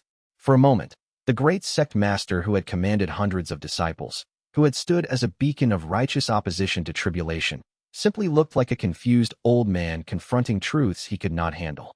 But in that moment of vulnerability, Ye Chen moved. He did not do so with malice or intent to kill. He simply advanced with the power of a peak nascent soul, with the fundamental authority that came from having absorbed the heavens' tribulations and transformed them into personal power. The duel lasted barely minutes, though Quan tested every technique in his arsenal. He was a nascent soul master with centuries of cultivation experience, with knowledge that had been passed down through generations of Crimson Palm leaders. But Ye Chen was now a peak nascent soul, with tribulation absorption constantly feeding his power, with the ancestral knowledge of the Ye family bloodline coursing through his meridians, with an understanding of tribulation mechanics that exceeded anything the Crimson Palm sect had ever discovered. The gap was insurmountable. Ye Chen defeated Quan with a technique that was elegant and terrible, not a killing strike, but an overwhelming of his meridians with carefully controlled tribulation energy, forcing Quan to the brink of death, but leaving him alive and conscious. Quan fell to his knees, blood streaming from his mouth, his entire cultivation base disrupted and damaged, but not destroyed. The sect master who had come to destroy the tribulation drinker was now helpless before him. And then Ye Chen did something unprecedented. Instead of finishing Quan, instead of destroying his enemy and moving on, instead of making an example of the fanatical sect master, Ye Chen spoke. You've been wrong, Ye Chen said gently, almost compassionately. But being wrong is not evil. Being wrong and refusing to see it, that is evil. You have been refusing to see the truth for a long time, but I can feel something shifting in you now. A willingness to question. I'm going to let you live, sect master. I'm going to let you return to your sect. And I'm going to give you time to figure out the truth on your own, without my interference, without external pressure. Let your own heart guide you toward understanding. Quan collapsed to his knees, wounded but alive. Around him, the disciples of the Crimson Palm sect stood in shock, their swords drawn, their combat formations ready. Their leader, who had promised them victory, had been defeated utterly. And yet he lived. The implication was clear to every warrior present. If Ye Chen wanted to, he could have killed all of them without effort. But he had not. He had chosen mercy. He had chosen to spare an enemy who had hunted him across mountains and provinces. He had chosen to offer redemption to someone who had served forces that sought his death. Quan, as he recovered over the following weeks and months, would think endlessly about that moment. He would begin to question the teachings he had been given about tribulation being demonic taint, would start to wonder whether the heavens' authority was as absolute and righteous as he had been taught. He would slowly, painfully, begin to see the truth about the heavens' persecution, about how tribulations were tools of control rather than tests of worthiness. And he would eventually become one of Ye Chen's most unlikely allies, a man working in secret to undermine the very forces he had previously served, using his position as sect master to subtly redirect Crimson Palm resources and intelligence toward assisting the rebellion. Chapter 29. The Immortal Ascension trials. The next phase of Ye Chen's advancement was different.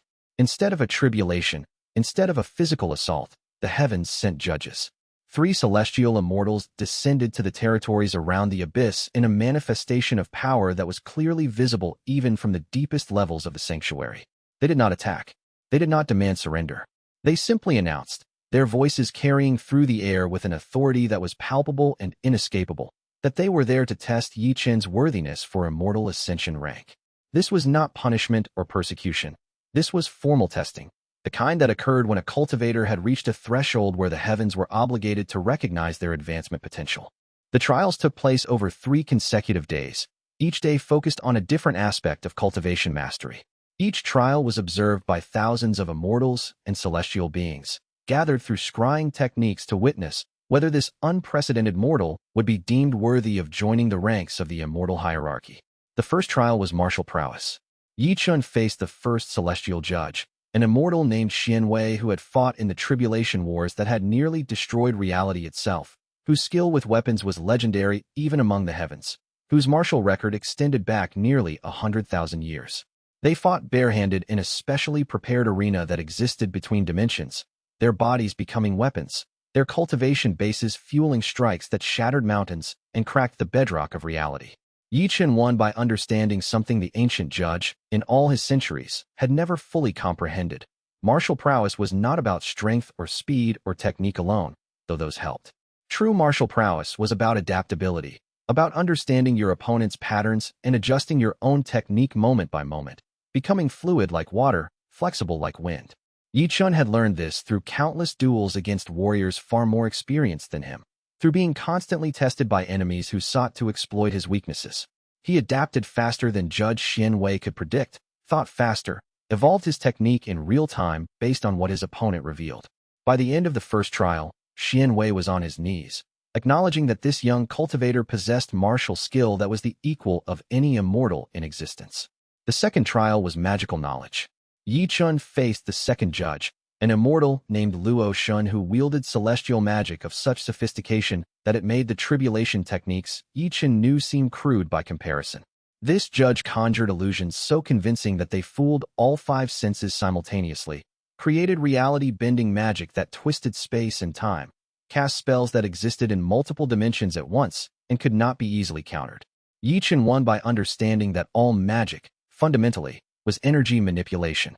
Tribulation energy was the primordial energy from which all other magic was derived. Magic was simply tribulation energy, given shape and purpose by cultivators with refined intent.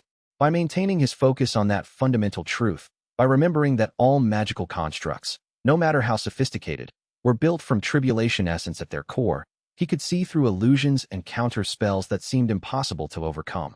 When Luo Shun created an illusion, Ye Chen traced the tribulation energy that formed it and followed that energy back to its source. When the judge cast a dimension-spanning spell, Ye Chen could feel the tribulation energy that held the spell in place, could sense the pressure points where the magic was anchored. His tribulation-infused body could interact with celestial magic in ways that normal cultivators could not, could disrupt magical patterns through direct manipulation of the underlying energy. By the end of the second trial, Luo Shun bowed in acknowledgement, conceding that this young cultivator's understanding of tribulation mechanics exceeded her own. The third trial was the most difficult, not in terms of raw power, but in terms of what it required. Ye Chen faced the third judge, an immortal whose identity was deliberately obscured, an immortal whose power was not expressed through combat or magic, but through overwhelming pressure, through the sheer weight of authority that came from standing in the heavens for millennia, from wielding the power to judge and condemn. This judge did not attack. It simply stood and radiated authority, an absolute, inescapable sense of celestial supremacy, expecting Ye Chen to submit, to acknowledge the heavens' supremacy, to accept the limitations that had been placed upon all mortals since the beginning of time. Ye Chen could feel the pressure like gravity multiplied 1,000 times, pulling at every fiber of his being, demanding obedience. Most cultivators would have collapsed under that pressure, would have been forced to their knees by the sheer overwhelming nature of celestial authority. Ye Chen won by refusing. He stood firm, not against the pressure. He did not fight it or attempt to counteract it, but simply by declining to acknowledge it as legitimate authority over himself. His power was not the heavens' power. His authority came not from the heavenly council, but from the tribulations he had absorbed, from the choices he had made, from the companions he had gathered who had stood by him through every trial. The heavens' authority had no power over him because he did not grant it that power. By standing absolutely still, by refusing to move or kneel or show any sign of acceptance, by simply existing as a being who could not be controlled through pressure or force of will, Ye Chen defeated the third judge completely. The three judges, defeated but not destroyed, returned to the heavens with a report that disturbed the heavenly council profoundly. Ye Chen had proven worthy of immortal ascension. By the heavens' own standards, by the trials they had created and administered, he had demonstrated the capability to advance to the rank of immortal. By the very rules that the council had established, they could not refuse him this advancement. The council had not expected this. They had expected the trials to eliminate him or prove him unworthy, had anticipated that the judges would find some flaw in his nature, some reason to deny him ascension. Instead, the trials had done the opposite. They had validated Ye Chen's worthiness and forced the council to confront the reality that this mortal had become powerful enough to deserve immortal status. Chapter 30. The ascension. Lightning. The tribulation that came for Ye Chen's immortal ascension was not sent by the Heavenly Council in the traditional sense. It was an automatic manifestation, triggered by his completion of the trials, an obligation imposed by the heaven's own laws. The celestial authorities had created a system where any cultivator who passed the trials for a new rank could not be refused advancement without violating the foundational principles on which the heavens themselves were built. But the tribulation was still terrible. It was the most powerful tribulation that had yet descended. Not one or several bolts of lightning, but a continuous cascade of golden tribulation energy that poured from the sky, like a river of celestial fire, a waterfall of immortal authority made manifest in the physical world. Ye Chen did not attempt to hide or defend. He stood in an open field, near the abyss's entrance where his companions could observe but not interfere, and raised his hands to receive the tribulation. Around him, the ground began to crack as the energy descended, as the pressure of immortal rank power pressed down on reality itself. The energy poured into him. Golden lightning, charged with the authority of immortal ranks, with the weight of ages, with the condensed power of celestial forces beyond measure. It was different from his previous tribulations, not hotter or faster, but denser, more refined, carrying something beyond simple destructive potential. But Ye Chen had learned something that few cultivators ever understood. Tribulation energy at its highest levels was not simply destructive. It was creative as well. It could destroy, yes, but it could also build, could transform, could elevate. The tribulation energy that descended now was not attempting to kill him, but to elevate him, to acknowledge his ascension and provide the power necessary to manifest it. His ascent to immortal ascension was not merely an advancement of rank. It was a fundamental transformation. His lifespan, which had been extended by his previous advancements, suddenly expanded by orders of magnitude. He could now live for thousands of years, could expect to walk the earth for longer than entire civilizations could persist. His body, which had been half human, half celestial, now became something entirely new, a fusion of all three types of power that existed in the world. Tribulation and demonic and human combined into a whole that transcended any single category. The electrical patterns on his skin, which had been becoming increasingly complex, suddenly crystallized into a form that was both beautiful and alien. The characters that had begun to form on his body came into sharp focus. They were the language of tribulation itself, the fundamental code that underlaid all celestial power. When the tribulation dissipated, returning to the heavens from which it had come, Ye Chen stood unchanged in appearance, but profoundly transformed in essence. He was no longer a mortal cultivator who had absorbed tribulation energy. He was now an immortal, a being who could expect to walk the earth for thousands of years, who would outlive kingdoms and civilizations. He was no longer a refugee or a fugitive. He was a power in his own right, equivalent in rank to the heavens' own immortal forces. And more significantly, he was someone who had achieved immortality not through the heavens' grace, but through his own strength, through his own understanding of tribulation mechanics, through his refusal to accept the limitations that the heavens had tried to place upon him. Ling Xiuyue, watching from the shelter of the demon city, advanced simultaneously and independently. Through a process that Ming Xiu had helped her refine, through meditation techniques that drew on her water cultivation understanding and her studies of tribulation mechanics, she triggered her own immortal ascension without waiting for the heavens' tribulation or their approval. Her water cultivation, merged with tribulation understanding through months of study with Azure, allowed her to ascend through pure technique rather than celestial judgment. Her tribulation, when it came, was different from Ye Chen's. It was not golden but blue-white, the color of water touched by lightning. It descended more gently, as if recognizing that she had achieved her advancement through different means, through a cultivation path that was unique in the world. The two stood at the same rank now, equal in the eyes of the cultivation world. More significantly, they were no longer participants in a system controlled by the heavens. They were now stakeholders in the system itself, immortals who could negotiate rather than simply accept the heavens' authority. They could walk in halls where once they would have been forbidden entry. They could speak to celestial beings as equals rather than supplicants. The news spread like wildfire through both the mortal and immortal realms. The tribulation drinker had reached immortal ascension. The woman who had stood by his side had reached the same rank. The persecution from the heavens had somehow resulted not in destruction but in creation. The heaven's own system had been used to elevate beings who posed an existential threat to celestial authority. The Heavenly Council convened in emergency session, their unified purpose wavering, their certainty that they could control events through force beginning to fracture. They had attempted to eliminate Ye Chen, and instead they had inadvertently elevated him to a rank where they could no longer simply command his obedience. And below, in the demon city, in that impossible sanctuary carved from the depths of the abyss, Ye Chen gathered his companions for the first truly peaceful moment they had shared since his journey began. They could rest now, could breathe, could begin to plan for something more ambitious than mere survival. Ling Xiuyue, watching from the shelter of the demon city, advanced simultaneously. Through a process that Ming Xiu had helped her refine, she triggered her own immortal ascension without waiting for the heaven's tribulation. Her water cultivation, merged with tribulation understanding through months of study with Azure, allowed her to ascend through pure technique rather than celestial judgment. The two stood at the same rank now, equal in the eyes of the cultivation world. More significantly, they were no longer participants in a system controlled by the heavens. They were now stakeholders in the system itself, immortals who could negotiate rather than simply accept the heavens' authority.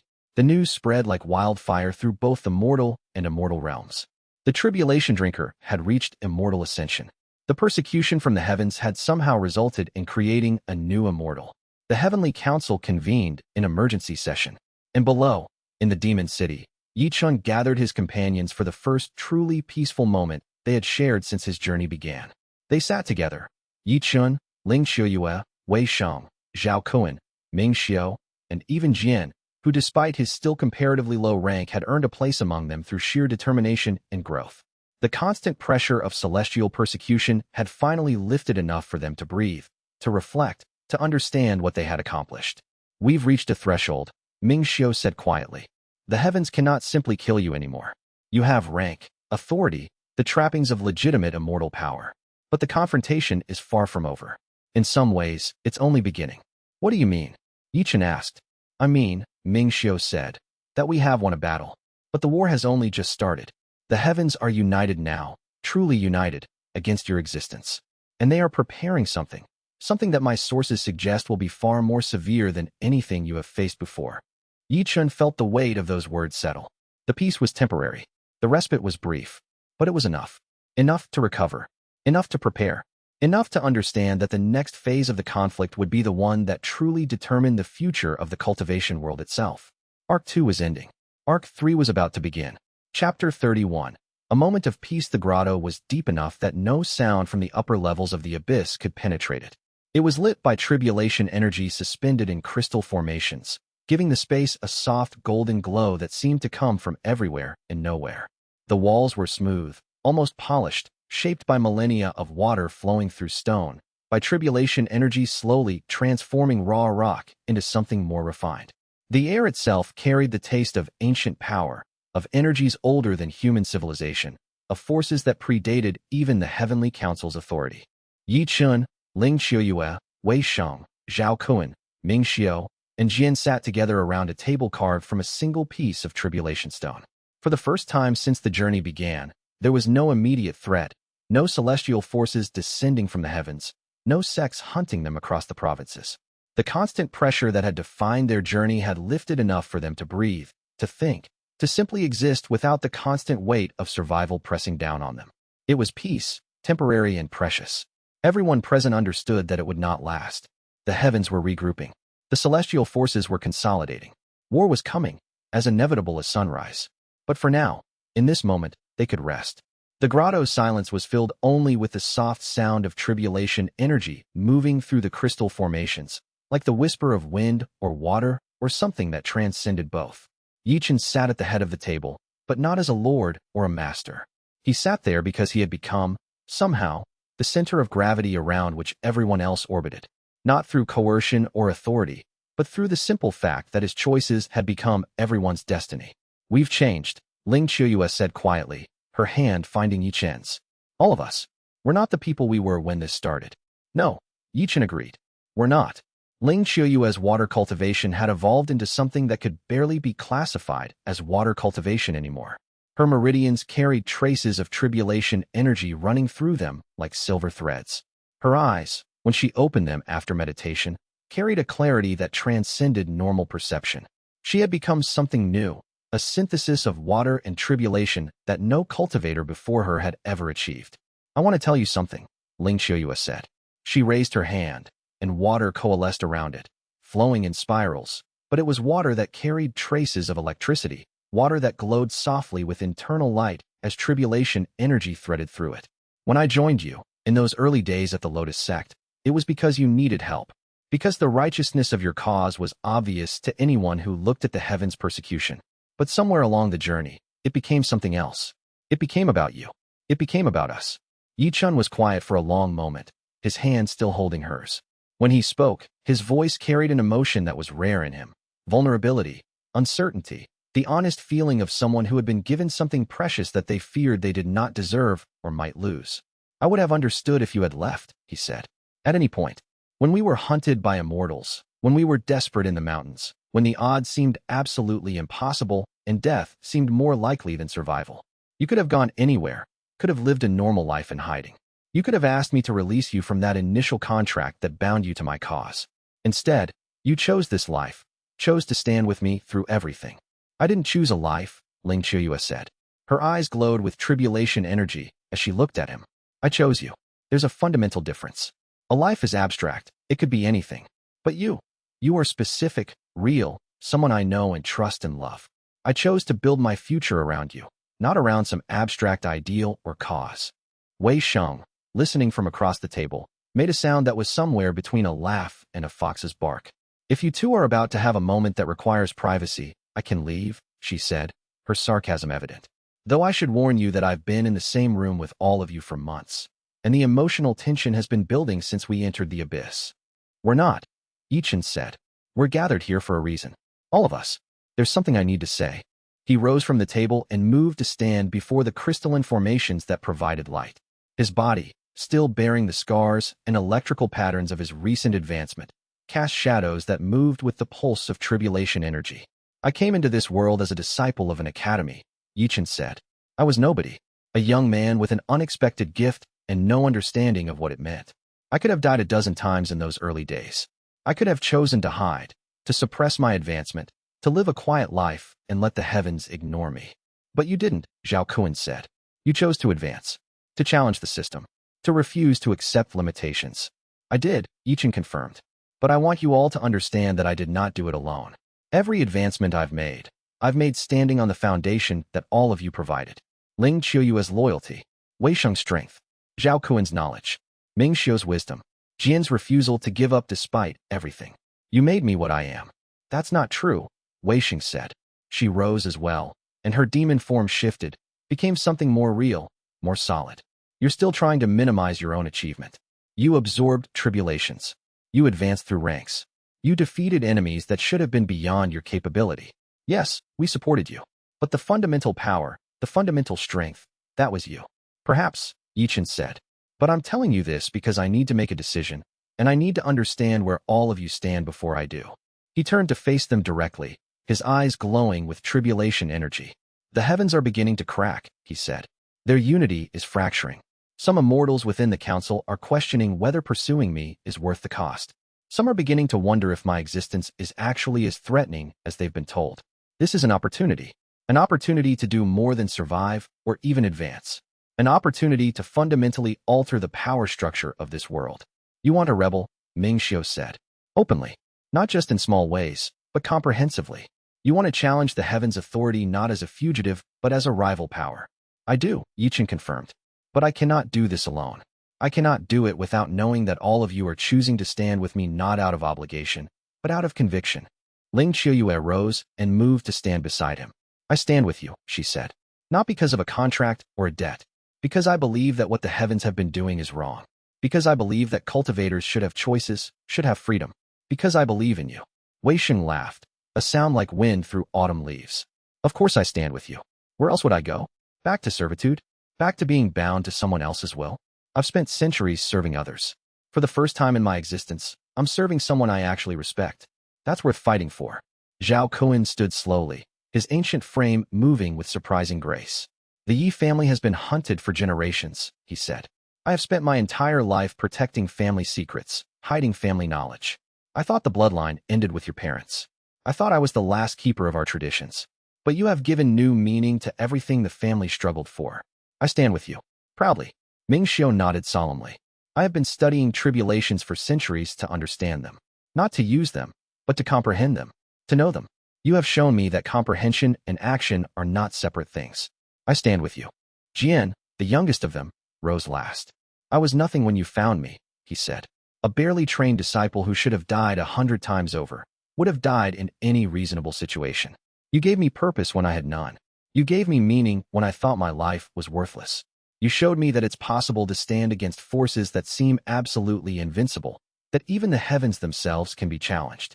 I stand with you, not because I'm obligated to do so by any contract or debt, because I choose to, because I believe in this cause. Ye Chen felt something shift in his chest, not pain, but a profound kind of release, a burden he hadn't fully recognized existed until it was lifted from him. These people, these companions who had stood by him through everything, they were choosing him. They were choosing this path not out of obligation or necessity, but because they genuinely believed in the cause of liberation. Then we begin to prepare, he said, not for rebellion in the sense of chaos or destruction, but for revolution in the sense of changing the fundamental structure. We will build something new, something where tribulations are not tools of control, but opportunities for growth. Something where the heavens do not rule through fear, but through genuine authority earned through service rather than inherited through power. Chapter 32. The Eastern Province's uprising news traveled faster than Ye Chen expected. Within weeks of his advancement to immortal ascension, reports began to arrive at the demon city from across the Eastern Provinces. Cultivators were rising up.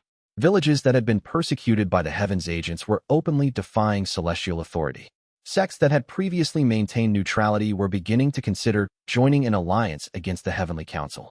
In the Eastern Provinces, a traditional hub of cultivation power with strong ties to independent sects, the rebellion transformed from whispered possibility into open movement.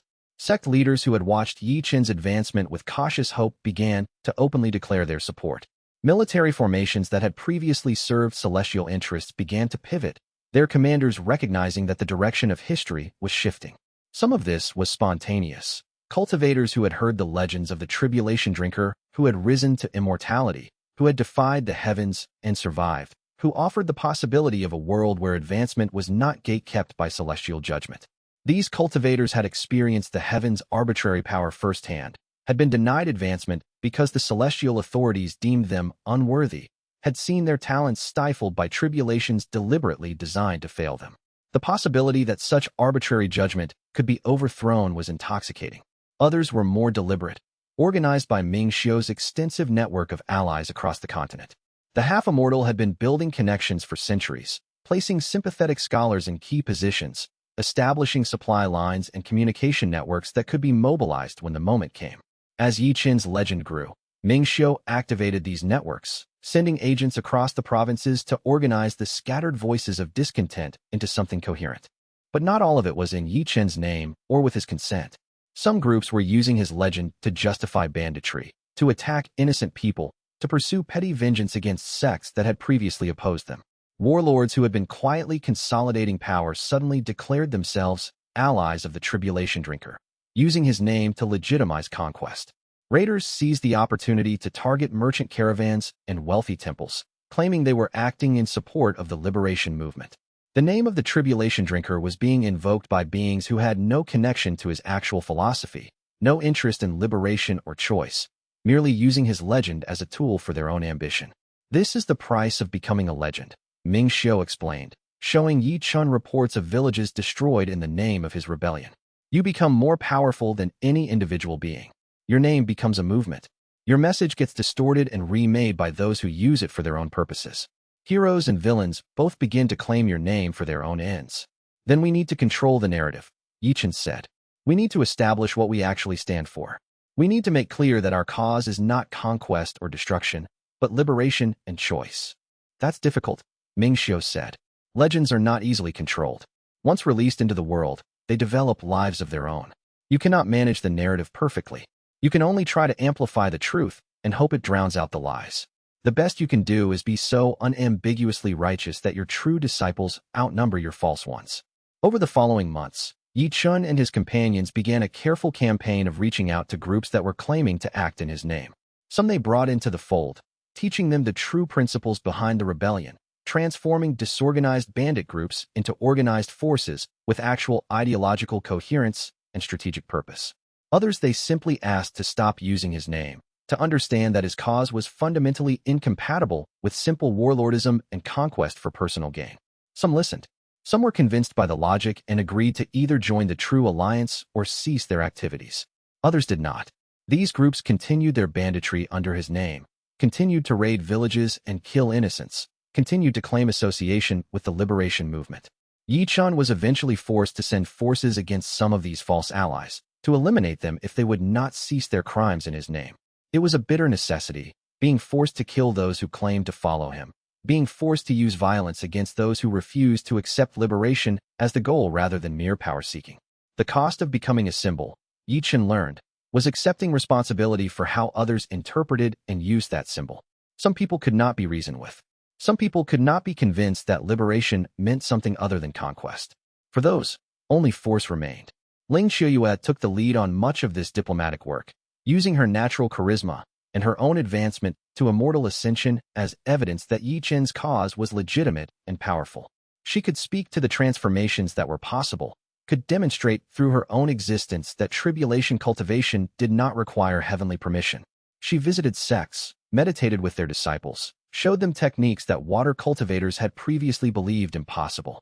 Wei Sheng, with her demon army and her own ascension to peak foundation establishment rank matching Ling Qiue's advancement, provided the military backing that made clear that these groups faced real choice with real consequences. Join the organized rebellion and be protected by formidable forces, or be stopped by force if they continued to prey on innocents in the rebellion's name. By the time the heavens' coordinated response came, Ye Chen had managed to organize the truly revolutionary elements across the eastern provinces into a coherent force. It was not yet an army in the traditional sense. It was too diverse in composition, too varied in individual capability, too decentralized in command structure to function as a unified military force would.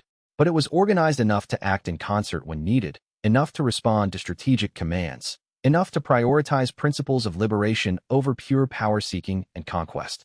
"You've created the foundation for something extraordinary," Ming Xiu said, reviewing reports and intelligence from across the provinces, sitting in a chamber filled with scrolls bearing the latest information from network of scholars and agents. Not just a rebellion in the traditional military sense, but the seeds of an alternative civilization. A society organized around different principles than the heavens have imposed upon this world for millennia. Can it survive? Ye Chen asked.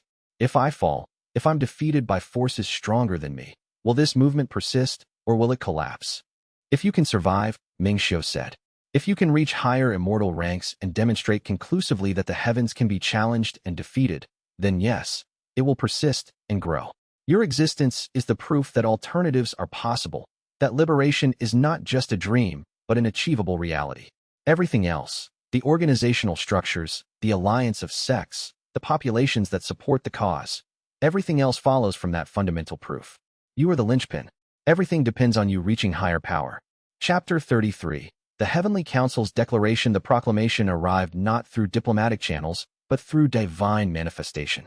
Every cultivator on the continent simultaneously felt a pressure in the air, a weight that pressed down on their consciousness with absolute authority. A message was written in the fabric of tribulation energy itself, burned into the perception of every being capable of sensing such things. It was impossible to ignore, impossible to dismiss, impossible to pretend had not been communicated. The Heavenly Council declares Ye Chen, known as the Tribulation Drinker, a threat to the cosmic order and the authority of heaven. Any cultivator who kills or captures this being will receive 1. Automatic advancement to the next cultivation rank. 2. Transfer to a position of greater authority and honor within the celestial hierarchy. 3. Access to forbidden cultivation techniques previously restricted to celestial elites. 4. Protection from celestial judgment for 1,000 years. 5. Wealth and resources beyond measure. Claim upon any treasury within the heavens domain. 6. Choice of reward location in any celestial realm. This decree is binding and eternal. It cannot be rescinded except by unanimous vote of the Heavenly Council itself. Every being who serves heaven is commanded to pursue this bounty. The reaction was immediate and multifaceted. Some cultivators, driven by raw ambition or desperation, began to hunt Ye Chen directly. The demon city came under siege multiple times, attacked by groups of cultivators ranging from desperate core formation masters seeking their final power surge to organized teams sent by sects eager to please the heavens. Each attack was repelled, sometimes by Ye Chen himself, sometimes by Wei Sheng's demon forces who had become exceptionally skilled at defensive combat, occasionally by Ling Qiuyue's water tribulation cultivators who could redirect attacks with almost supernatural precision. But the decree also had an opposite effect, one that the Heavenly Council had perhaps not fully considered. The pressure became so intense, the stakes so exponentially high, that it forced cultivators who had been sitting on the fence to choose a side. If the heavens were willing to offer such extraordinary rewards for eliminating Ye Chen, then the heavens must truly see him as an existential threat. An existential threat that could fundamentally alter the structure of reality itself. And if Ye Chen could survive against continuous assault, against the directed attention of thousands of cultivators all seeking to claim the bounty, then supporting him was not suicidal. It was betting on a winner, backing a force that was clearly more powerful than what the heavens could throw at them. Thousands of cultivators who had been undecided began to openly declare for Ye Chen's cause.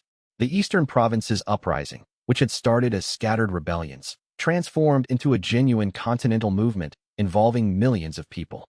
Entire regions began to operate under alliance authority rather than heavenly jurisdiction. Trade routes shifted to prioritize regions that supported the liberation movement. Military forces realigned as officers recognized which way the political wind was blowing. "We're winning," Wei Sheng said one evening, reviewing military reports from across the provinces. "Not in the sense of defeating the heavens directly. That's impossible. They have resources and authority we cannot match. But we're winning in the sense of making them desperate. They're throwing resources at us that they can't afford to throw without destabilizing other parts of their infrastructure. They're creating incentives that are attracting attention from beings they don't want involved. They're destabilizing their own power structure, trying to eliminate you. That's also dangerous," Ye Chen warned, studying the same reports. "A desperate power with nothing to lose is more dangerous than an arrogant one. The heavens might decide that negotiation is pointless, that compromise is impossible. They might decide that destruction is better than continued instability. They might mobilize everything they have and attempt to end this through overwhelming force.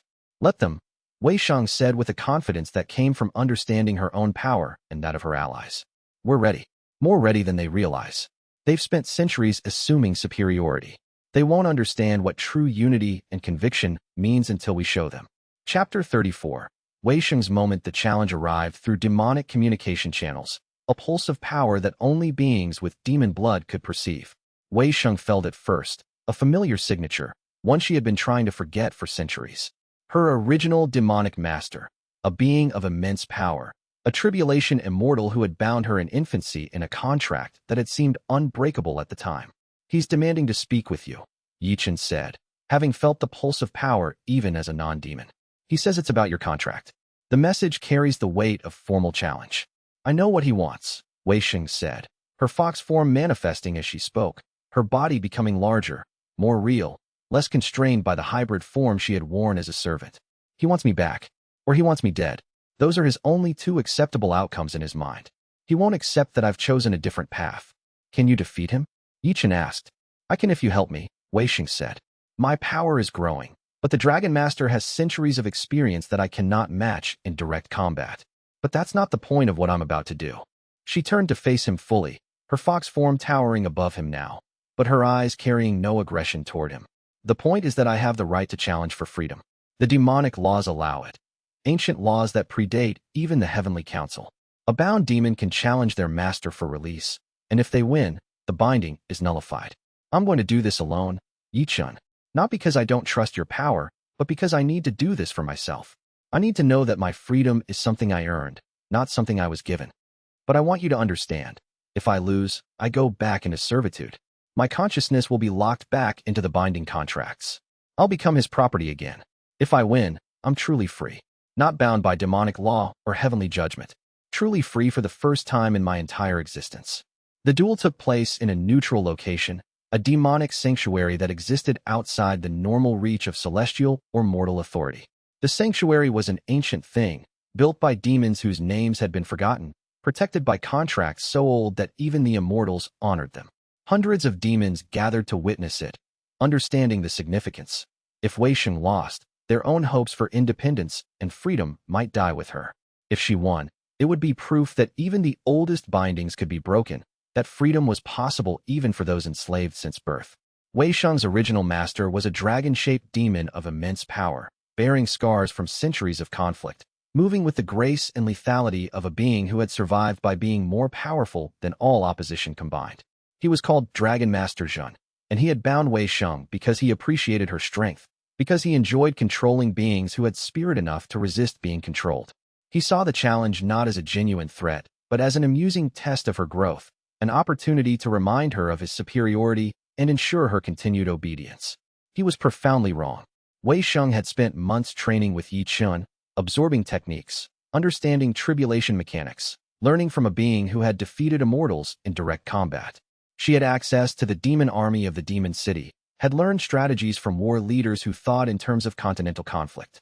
More significantly, she had something the Dragon Master had never possessed: absolute conviction that she deserved freedom, that slavery was a violation of her fundamental right to exist as a being with agency and choice. The duel raged for hours, the two demons tearing at each other with claws and teeth and demonic magic, with techniques passed down through bloodlines and innovations born from desperation. The Dragon Master was stronger in raw power, his cultivation base refined over centuries into something nearly perfect. But Wei Sheng was faster, more adaptable, more willing to sacrifice parts of herself to accomplish victory. She took wounds that would have killed most demons, a claw rake across her ribs that opened her to the sky, a bite that nearly severed her tail, a magical strike that disrupted her meridians. Each injury was agony. Each wound damaged her cultivation base irreparably, and yet she used that pain to fuel even greater feats of power. In the end, as the Dragon Master was preparing what he thought would be a final killing strike, Wei Sheng manifested a technique that was hers alone. A synthesis of pure demon power and borrowed tribulation understanding. A strike that was not meant to kill, but to sever the binding that connected them at a fundamental level. The contract that had bound her since birth shattered. The magical chains that had constrained her very existence dissolved into nothingness.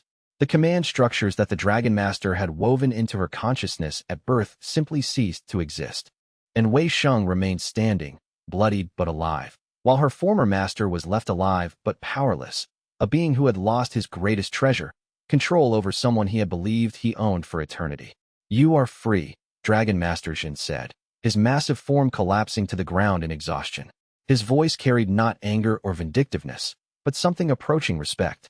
"You have become something I did not expect, something greater than I realized was possible. You have won what no other bound demon has ever achieved, not just freedom, but the strength to maintain it." Wei Sheng returned to the demon city changed, not in appearance, though her demon form seemed more stable and more real now, seemed to exist more fully in the world, but changed in essence, fundamentally transformed. The contract that had bound her was gone. The sense of being owned, of being controlled, of being property defined by servitude, all of it had been severed. She was Wei Sheng, the free demon, not Wei Sheng, bound servant of the Dragon Master or anyone else. Though she remained by Ye Chen's side, this time as a true choice rather than an obligation. She could leave at any time. She remained because she wanted to, because she believed in the cause, because she had found in Ye Chen and his companions something worth fighting for. Chapter 35. Ming Xiu's Plan. Revealed. Ming Xiu had spent 300 years studying tribulation mechanics. He had read texts that predated the current Heavenly Council by millennia. He had analyzed patterns in how tribulations escalated, how they adapted to individuals, how they functioned as tools of control and hierarchy maintenance. He had meditated on the fundamental principles of tribulation energy, had questioned the nature of reality itself, had slowly come to understand tribulations not as cosmic forces, but as manifestations of will, specifically, the collective will of the Heavenly Council given form through celestial power. And he had discovered something revolutionary. Tribulations can be consumed not just by individuals, Ming Xiu explained, spreading out ancient texts and calculations before the assembled group. The materials covered an entire table, overlapping scrolls bearing calculations in multiple languages and scripts, diagrams showing energy flows and consciousness patterns. They can be consumed by entire populations. If a sufficient number of cultivators, synchronized and organized, could participate in a mass tribulation event, and if their combined consciousness could absorb the tribulation together, it would be possible to reshape the entire spiritual foundation of a region. What does reshape mean? Ye Chen asked, studying the diagrams. They showed tribulation energy flowing through thousands of consciousness nodes simultaneously, creating patterns that were impossibly complex, but also strangely beautiful. It means changing the fundamental rules, Ming Xiao said. Right now, tribulations are tools of the Heavenly Council. They control who can advance, who can reach what ranks, how power is distributed within the hierarchy. A cultivator can only advance when the heavens deem them ready. A mass absorption would create a situation where the tribulations themselves are no longer under the heavens' direct control. They would become wild forces, responding to cultivators' collective will rather than the council's designs. That sounds dangerous, Ling Qiuyue said, though her tone was one of calculation rather than fear. What happens to all of those cultivators if something goes wrong? What happens if the mass tribulation manifests in a way that's beyond our ability to control? It is dangerous, Ming Xiao confirmed, nodding gravely. Tribulations without celestial control are unpredictable. They might amplify in power beyond what we can absorb. They might become hostile to all life in the region, not just celestial hierarchy, but nature itself. They might do something we cannot predict because it has never been attempted in recorded history. The only mass tribulation event documented is the Tribulation Wars, conflicts among tribulation entities in the distant past that nearly destroyed the world, according to the ancient texts. We would literally be gambling with the existence of civilization. But if it works, Ye Chen began, and there was something in his voice that suggested he already understood the implications. If it works, we win, Ming Xiao said.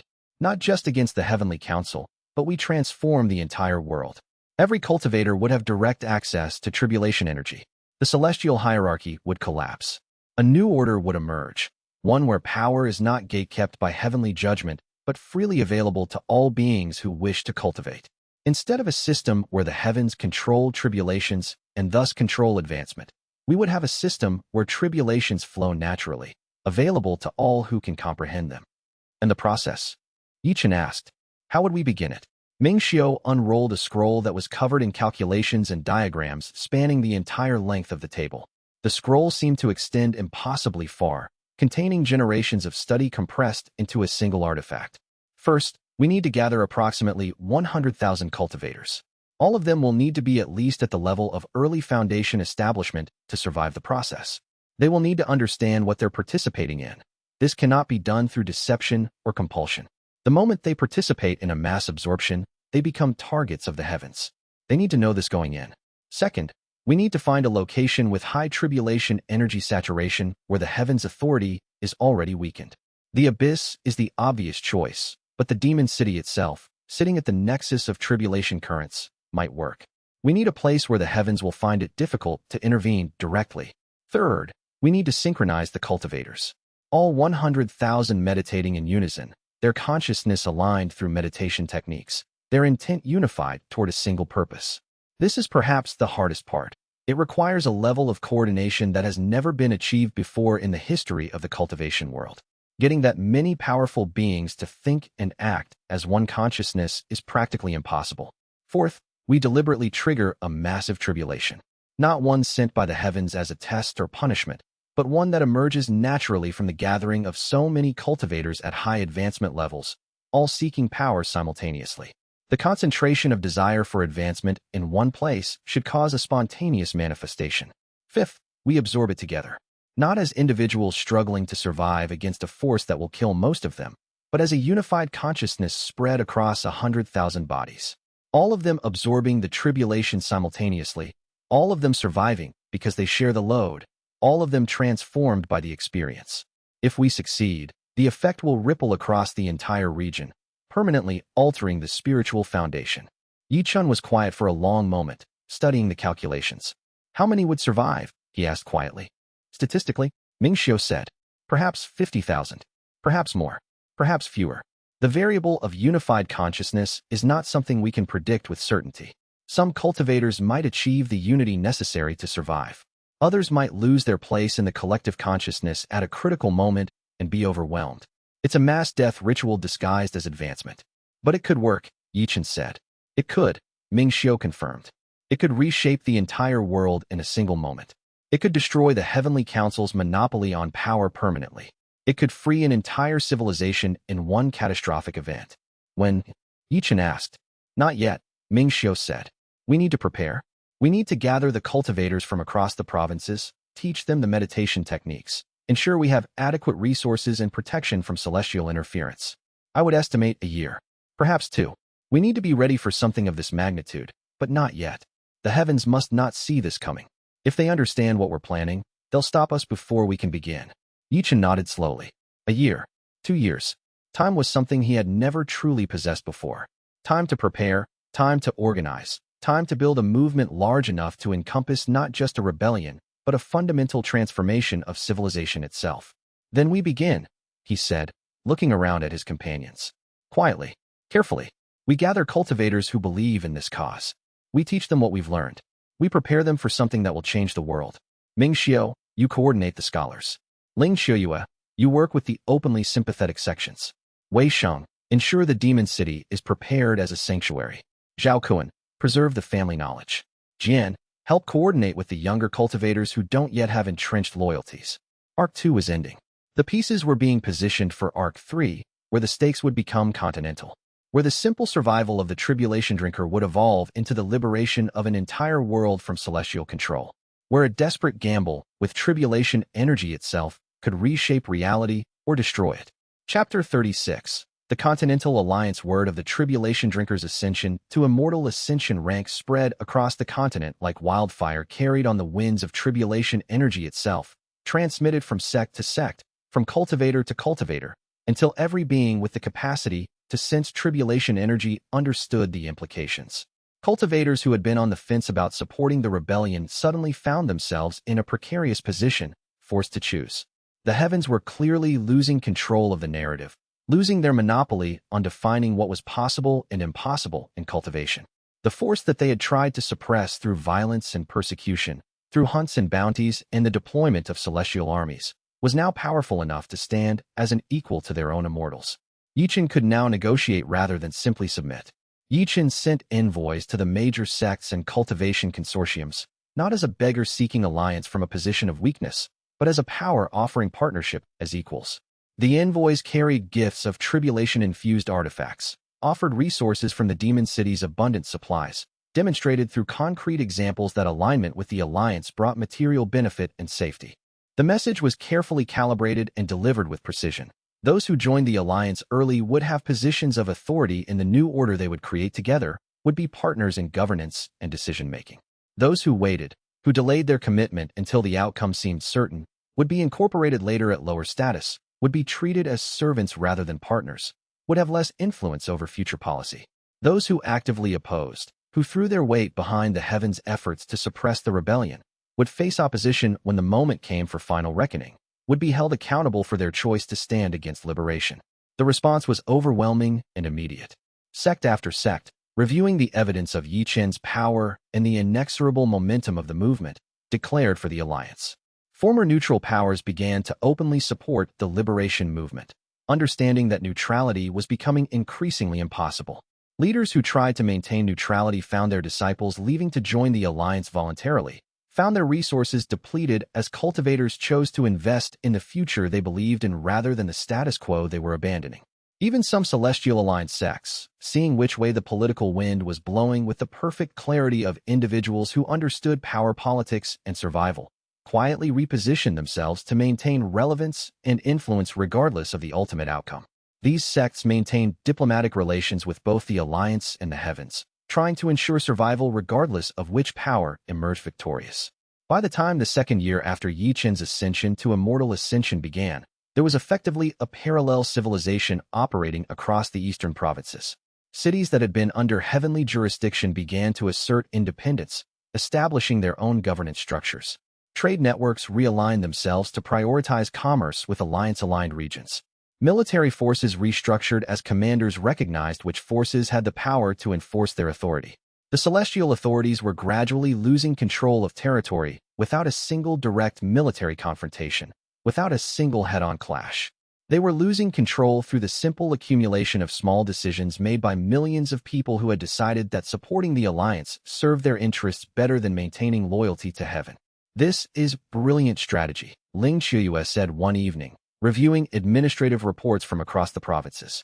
You've won through organization and legitimacy rather than through force alone.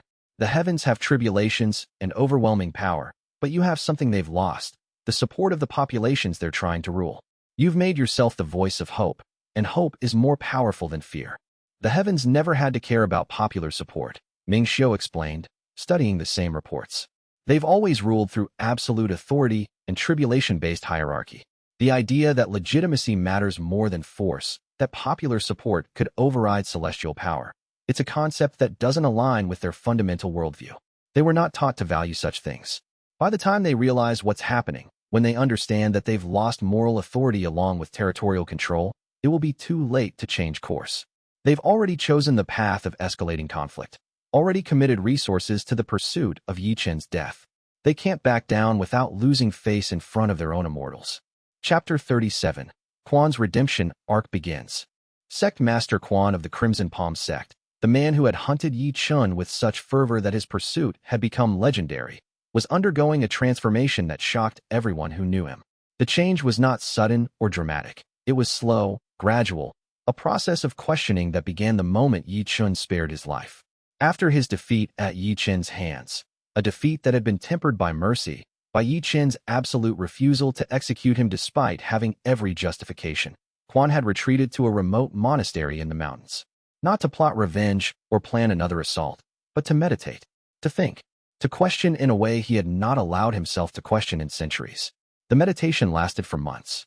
Quan sat in a stone chamber overlooking valleys and peaks, eating minimal food, practicing cultivation techniques that he had thought he understood completely, but now seemed to be revealing deeper meanings, hidden purposes. The Crimson Palm sect's traditional techniques, he began to realize through careful analysis, were designed not to elevate the cultivator, but to suppress individual thought and enforce absolute obedience to authority. They were designed to make the disciples into weapons rather than cultivators, to prevent them from asking questions or seeking alternatives, to lock them into a hierarchy where questioning superiors was considered spiritual corruption. And if that was true of Crimson Palm, what of the heavens themselves? If the sect that claimed to serve heaven perfectly was actually a tool of control and suppression, then was heaven any different? Were the tribulations actually tests of worthiness, or were they tools of control, deliberately designed to prevent mortal cultivators from becoming powerful enough to challenge celestial authority? The realization was dangerous. Dangerous because it meant admitting that he had been catastrophically wrong for centuries. Dangerous because it meant that his life's work had been in service of a system that he now understood to be fundamentally corrupt. Dangerous because it meant that Ye Chen, the being he had hunted as an abomination, might actually be correct about the nature of the heavens and their designs. The heretic might have been right all along. When Quan emerged from the monastery after his extended meditation, he was a different person, not in appearance. He was still an old man bearing the scars and marks of centuries of cultivation, but in purpose and conviction. He sent a message to Ye Chen, not a challenge or threat, but an offer. Let me help you. Let me use my knowledge of the heaven's structure to assist the alliance. Let me become part of the solution rather than remaining part of the problem. The response came quickly. You can help, but only if you're certain.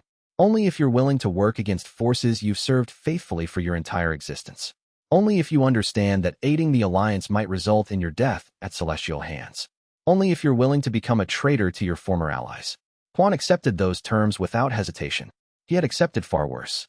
He became an advisor to the alliance, a strategic consultant who could explain how celestial forces thought, what their cultural assumptions were, what their weaknesses were, what strategies were most likely to succeed against them.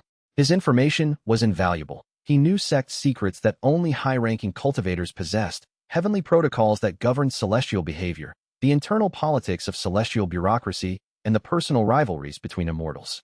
More significantly, he could predict how the heavens would respond to various challenges, could understand the logic that governs celestial decision-making. They're going to attempt a coordinated strike, Quan told Ye Chen in a private council session, speaking quietly so that only the most trusted could hear. Not against your military forces. They know you can counter direct military confrontation. They'll target the civilian infrastructure instead. They'll strike the cities that have declared independence, the populations that support the alliance. They'll use death and destruction as a means of making the populations understand that opposition to heaven is futile, that supporting the alliance brings only pain. Can we prevent that? Ye Chen asked, and Quan could hear the weight in his voice, the understanding that even immortal ascension rank could not prevent all suffering. Not entirely, Quan said honestly.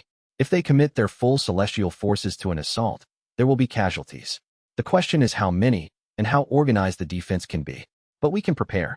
We can evacuate vulnerable populations ahead of time, establish defensive barriers around the cities, create refuges for civilians in areas where tribulation energy is dense enough that celestial forces find it difficult to operate. It won't prevent all casualties, but it can minimize them significantly. Then we prepare, Ye Chen said with absolute certainty. And we make clear to the heavens through actions and words that harming civilians is not an acceptable military tactic. If they strike civilians, if they target non-combatants, then we strike their celestial infrastructure in response. We target their celestial cities, their immortal palaces, their centers of power. We make the cost of cruelty too high to bear, make them understand that they cannot win a war of attrition against a population unified in opposition. Chapter 38. The Great Celestial Clash. The assault came with less warning than expected, and its scale was far greater. The heavens, having decided that time was working against them as the alliance consolidated power and territory, mobilized their forces with surprising speed and ruthlessness. A cohort of tribulation immortals, beings who had reached a rank that mortal cultivators were not supposed to attain, who represented the heavens' most elite warriors, descended upon the eastern provinces like a plague of celestial fire. The battle spanned 3 days and 3 nights of continuous combat, transforming the landscape into a war zone of unimaginable destruction. It was not concentrated in a single location but distributed across multiple cities, multiple battle lines, dozens of conflicts happening simultaneously across the continental theater of war. The scale was apocalyptic, millions fighting for their lives and their beliefs. Ye Chen faced a tribulation immortal named Xianxia, a being who had been serving the heavens faithfully for nearly 100,000 years, who had witnessed the rise and fall of civilizations, who had learned every combat technique known to immortal existence. The duel was legendary even as it occurred. 2 beings of comparable rank locked in combat that shattered mountains, that cracked the sky itself, that turned the very fabric of reality into a weapon. Tribulation energy flowed freely, unconstrained by celestial control or any authority, creating secondary effects that caused earthquakes and storms across an entire region. The battle was not won through superior power. Xianxia possessed power that exceeded Ye Chen's by measurable amounts. It was won through superior adaptability and understanding. Ye Chen had learned something that even ancient immortals had not mastered. Tribulation energy was not a static tool to be wielded, but a living system with its own nature and preferences. It could be negotiated with, reasoned with, guided through understanding rather than dominated through force of will. By listening to the tribulations themselves, by understanding their essential nature, Ye Chen could influence their behavior in subtle ways that gave him advantages that raw power could not overcome. By the end of the 3-day battle with Xianxia, the immortal yielded. Not defeated in the traditional sense. Ye Chen had not killed him, had not even truly dominated him, but tired, and more importantly, willing to discuss terms. The immortal had fought against mortals for 100,000 years and had never encountered one who could match him through understanding and adaptation rather than raw power.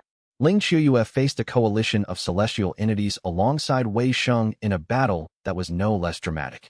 The 2 female immortals, one water cultivator who had transcended to immortal ascension through pure technique, one free demon who had earned her independence, fought with perfect synchronization, their powers complementing each other in ways that created defensive formations that celestial forces found impossible to penetrate.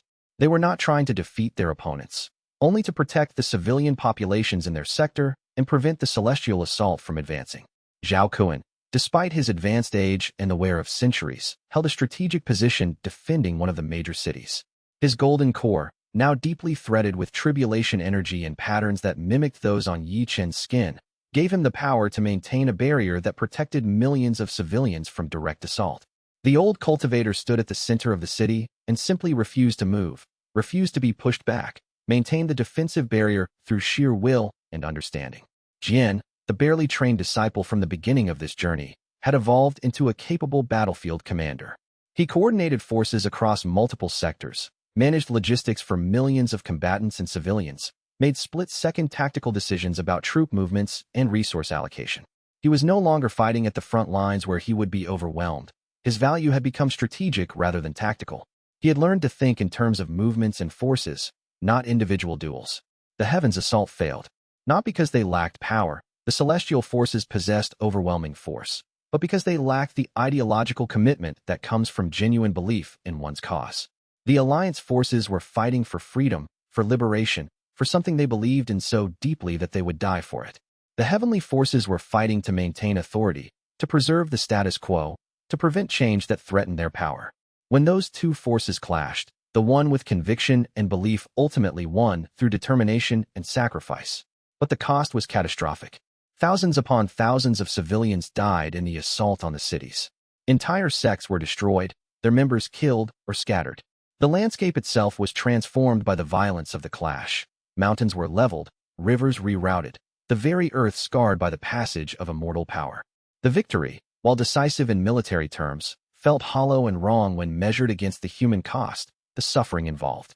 This is the nature of revolution, Ming Xiao said later, reviewing casualty reports with a scholar's precision and a human's grief.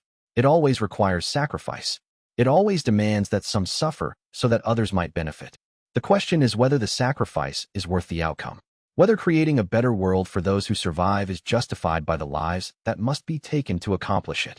I don't know, Ye Chen said quietly, his voice carrying the exhaustion of someone who had seen the face of death and suffering and understood that it was necessary. I don't know if it's worth it, but I know I cannot stop now. I know that the heavens will not accept defeat gracefully. They will escalate, and we must be prepared to face what comes next. Chapter 39. The Heavenly Warden arrives. The announcement came through the same Tribulation Energy Communication Network that had broadcast the heavens' first decree against Ye Chen, the bounty that had attempted to incentivize his destruction. But this new message carried more weight, more absolute authority, more complete finality. Every cultivator on the continent felt it simultaneously, a pronouncement that transcended normal communication and entered the realm of spiritual decree. The Heavenly Council, in recognition of the Tribulation Drinkers' unprecedented threat to celestial order, dispatches its highest judge and executor. Heavenly Warden Bai, the immutable judge, arrives to execute immediate and absolute judgment upon the Tribulation Drinker and all associated with his cause. Heavenly Warden Bai was a legend even among the immortals themselves, a being who had never lost a conflict in recorded history, who had never bent to any force, who served as the absolute executor of the heavens' will and judgment. Bai had existed for longer than any currently serving member of the Heavenly Council, had served under multiple iterations of celestial government, was the closest thing the heavens possessed to an embodiment of their will itself. Bai arrived not with an army. Such beings did not require armies. Bai arrived alone, a single figure descending from the heavens itself, and the pressure that descended with the Warden's arrival was so absolute that it seemed to push down on every being in the region with the weight of mountains. The sky itself seemed to darken as Bai manifested. The tribulation energy that flowed through the region became chaotic and hostile, transforming from an ambient force into something actively antagonistic to life. Everything about Bai's presence screamed authority, certainty, absolute judgment. This was not a being here to negotiate or to clash in a conventional battle between warriors of comparable power. This was a being here to execute judgment and punishment, to enforce the will of heaven itself. When Ye Chen and Bai finally stood face to face, the Tribulation Drinker and the Heavenly Warden, the moment felt genuinely apocalyptic. Everything that had come before, the flight, the constant battles, the advancement through ranks, the building of the alliance, the resistance against celestial authority, everything was prologue to this confrontation. This was the true final challenge. This was the moment where everything would be decided. UN now, Bai said, and the words carried such weight that they seemed to bend reality itself around them, seemed to reshape the very fabric of existence. You and everyone you love dies slowly. You and everyone you care about suffers before the end. This is the price of defying heaven. This is the judgment executed upon those who challenge celestial order. Ye Chen felt the pressure like gravity multiplied infinitely, like the weight of all existence pressing down on him alone. Bai was so immensely powerful, so utterly certain of their authority, so completely confident in their righteousness, that the very act of standing against them seemed impossible. The pressure was not physical pain but something deeper. It was the pressure of absolute defeat, of certain annihilation, of forces so overwhelming that resistance seemed futile. But Ye Chen stood. He did not collapse. He did not kneel. He did not submit. He simply stood, and in standing, Ye Chen made a decision that would change everything. A decision that would determine not just the fate of the rebellion, but the very structure of the cultivation world itself. Chapter 40. Arc 2 Cliffhanger. I'm going deeper. Ye Chen told his companions, his voice carrying absolute certainty despite the pressure that Heavenly Warden Bai continued to exert on the continent above. I'm not strong enough to defeat Bai. Not yet. Not at Immortal Ascension rank. I need more power. I need to reach Tribulation Immortal rank, and I need to do it before Bai decides that the time for patience is finished. That's impossible, Zhao Kuan said, though his tone was not dismissive but simply stating objective reality. Tribulation Immortal rank is not something you can simply advance through in a matter of days or weeks. It requires tribulations that only form naturally when a being reaches the specific threshold, and those tribulations are extraordinarily rare and difficult to survive. And we don't have time. Bai will grow impatient and strike before you can complete such an advancement. The heaven's highest judge does not wait indefinitely. Then we go deeper into the abyss, Ye Chen said, and his decision carried the finality of one who had thought through all alternatives and found only one path forward. Into layers that even demonic scholars rarely venture toward. Into regions where the tribulation energy is so concentrated and raw that it exists in a state that is almost conscious. If such places exist, and if I can reach them, then a breakthrough would happen naturally, rapidly, without waiting for the heavens to deign to send a tribulation. That's essentially asking us to venture into places where reality itself might be unstable, Ming Xiu said. The deeper into the abyss you go, the less the world is governed by normal principles of cultivation and reality. You could encounter tribulations so powerful that even you cannot absorb them. You could enter zones where tribulation energy is so hostile that it actively targets living beings. You could die in ways that we cannot predict or prevent. I understand the risks, Ye Chen said. But the alternative is that Bai executes us all. The alternative is that the heavens will prevail and the rebellion is crushed. I didn't come this far, I didn't achieve all of this, only to surrender before the final confrontation. Ling Qiuyue, without hesitation, prepared to accompany him. If you're going into the depths, then I'm going with you. We've come through everything together, and we'll face whatever comes next together as well. Wei Sheng transformed into her true fox form, her massive demonic shape rippling with power. We stay together. That's what we've always done. That's what we'll continue to do until the end. Ming Xiu began to gather the resources they would need for an expedition into the deepest and most dangerous regions of the abyss. Texts on tribulation mechanics, meditation techniques that would help them survive environmental hazards, supplies of spiritual fruit that could sustain them when normal food could not. Everything that a half-immortal scholar could think of that might increase their chances of survival. Zhao Kuan made quiet arrangements to ensure the alliance could function without Ye Chen's direct leadership if the descent into the abyss took longer than expected, or if it resulted in his transformation to something beyond their current capacity to interact with. The old cultivator wrote letters of instruction, detailed plans for continuation of the war effort without the tribulation drinkers' direct participation. Jian, now fully the warrior and strategic thinker despite his youth in cultivation terms, took command of the alliance forces with a clarity and competence that suggested he had been training for this responsibility all along. They stood on the threshold of the abyss's deepest layers, the regions where even the most powerful demons feared to venture without preparation and protection, where tribulation energy existed in such pure and unrefined form that it was almost conscious, almost alive, almost capable of expressing intent. The air itself at this threshold was difficult to breathe. It was not air at all, but concentrated tribulation energy that had to be processed like a cultivator processed spiritual power. Every breath felt like drawing lightning into lungs that had never adapted to such raw force.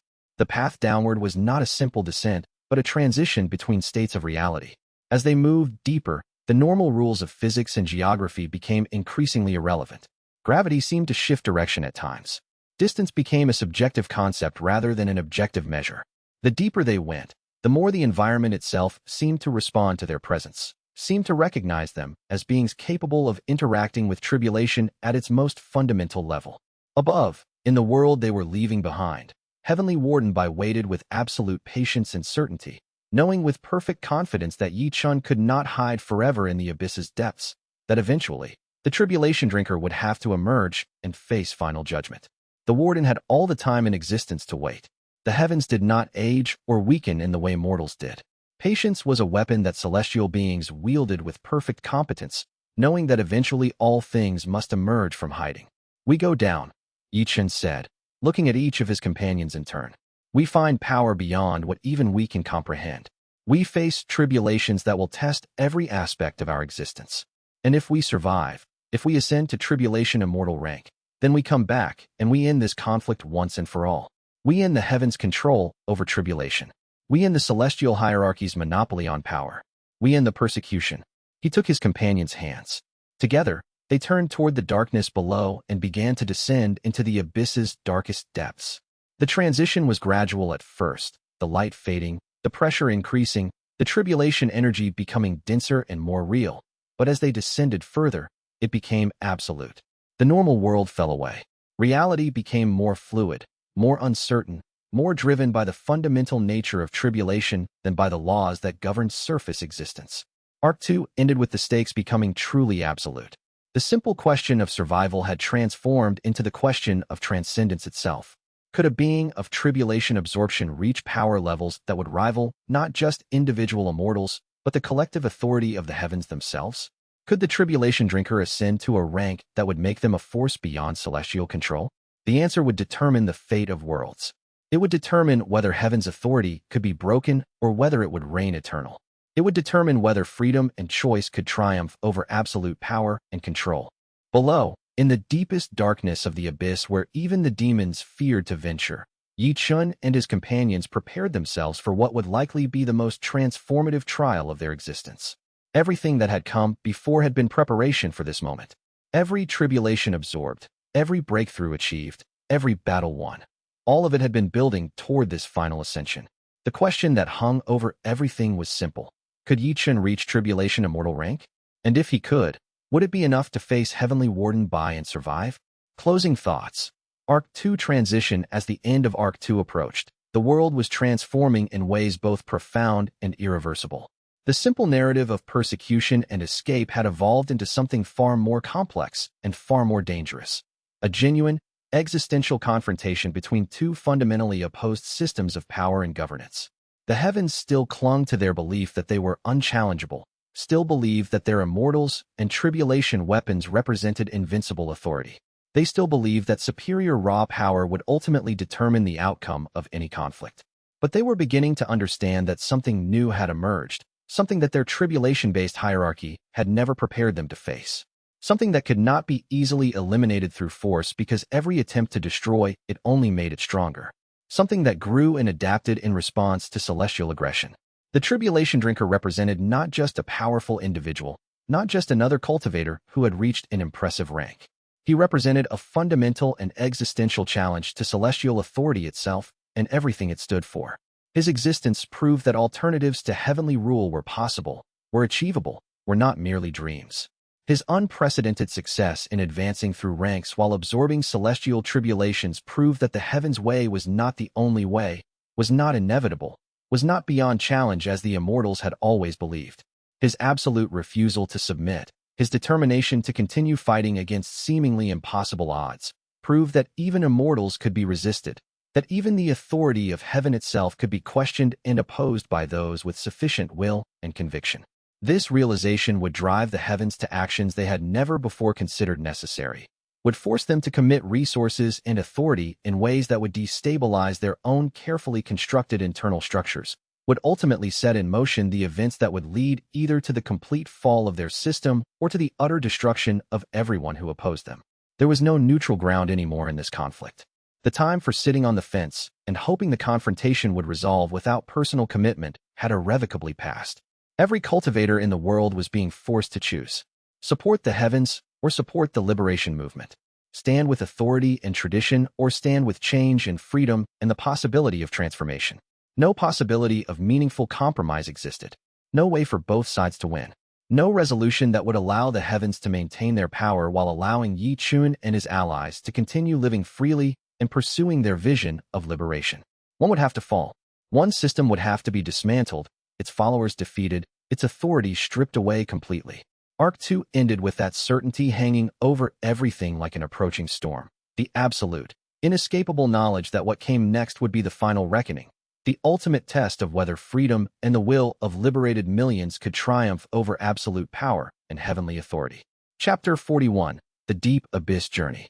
The descent into the deepest regions of the abyss was not a journey downward in any conventional sense. Ye Chen had learned enough from Ming Xiu's forbidden texts to understand that geography itself became theoretical the further one ventured into those primordial depths. Distance was not measured in li or zhang, but in transitions between states of reality. Space folded and reshaped itself according to laws that had nothing to do with the normal world's physics. Ye Chen, Ling Qiuyue, and Wei Sheng moved through increasingly hostile environments, each step taking them further from the zone where normal cultivation principles governed existence. The light that had illuminated the upper abyss, a ghostly phosphorescence emanating from the earth itself, gradually gave way to a darkness so complete it seemed to have texture and weight. The air became thicker, harder to breathe. Ye Chen realized that what he was inhaling was not air at all, but pure tribulation energy in its rawest, most unrefined state. Every breath felt like drawing lightning directly into his lungs. His mortal framework, still mostly mortal despite his advancement to a mortal ascension rank, screamed in protest against the fundamental hostility of this environment. Every cell in his body wanted to reject the tribulation energy as poison, yet his unique cultivation method drew the tribulations deeper, integrated them, transformed them into the basis of his power. Ling Qiuyue, beside him, glowed with a soft aquamarine light, her water cultivation responding to the chaotic energy around them. Water cultivation inherently resisted tribulation energy, pushed back against it, rejected it. But Ling Qiuyue had spent months learning from Ye Chen, understanding his philosophy of absorption rather than resistance.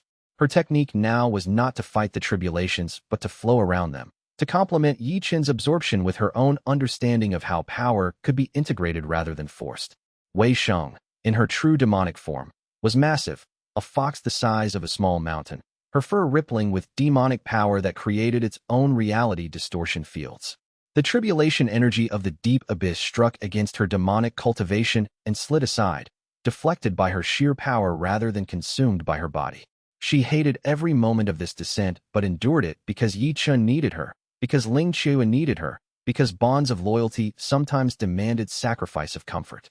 How much further? Wei Sheng asked, her voice resonating through the tribulation-thick air like the growl of distant thunder. The texts don't specify. Ming Xiu had told them before they descended. But the deeper you go, the more concentrated the tribulation energy becomes. At some point, the tribulation energy stops being something that manifests in response to cultivation breakthroughs and becomes something that simply exists, tribulation in its pure, self-sustaining form. When you reach that layer, you'll know. The pressure will become almost conscious. They reached that point 3 days into the descent, though 3 days was a concept that became increasingly abstract the deeper they ventured. Time itself seemed to slow, or perhaps it was moving at a different rate, operating according to tribulation mechanics rather than celestial physics. Ye Chen couldn't have said with certainty whether they'd been descending for 3 days or 3 months. The pressure hit them like a physical wall. It was not pressure from above or below, but from all directions simultaneously. The tribulation energy here had become so dense, so concentrated, that it formed an almost tangible medium. Ye Chen felt as though he was moving through solid lightning, each step forward requiring him to push against accumulated celestial force. The pressure was not painful in a conventional sense.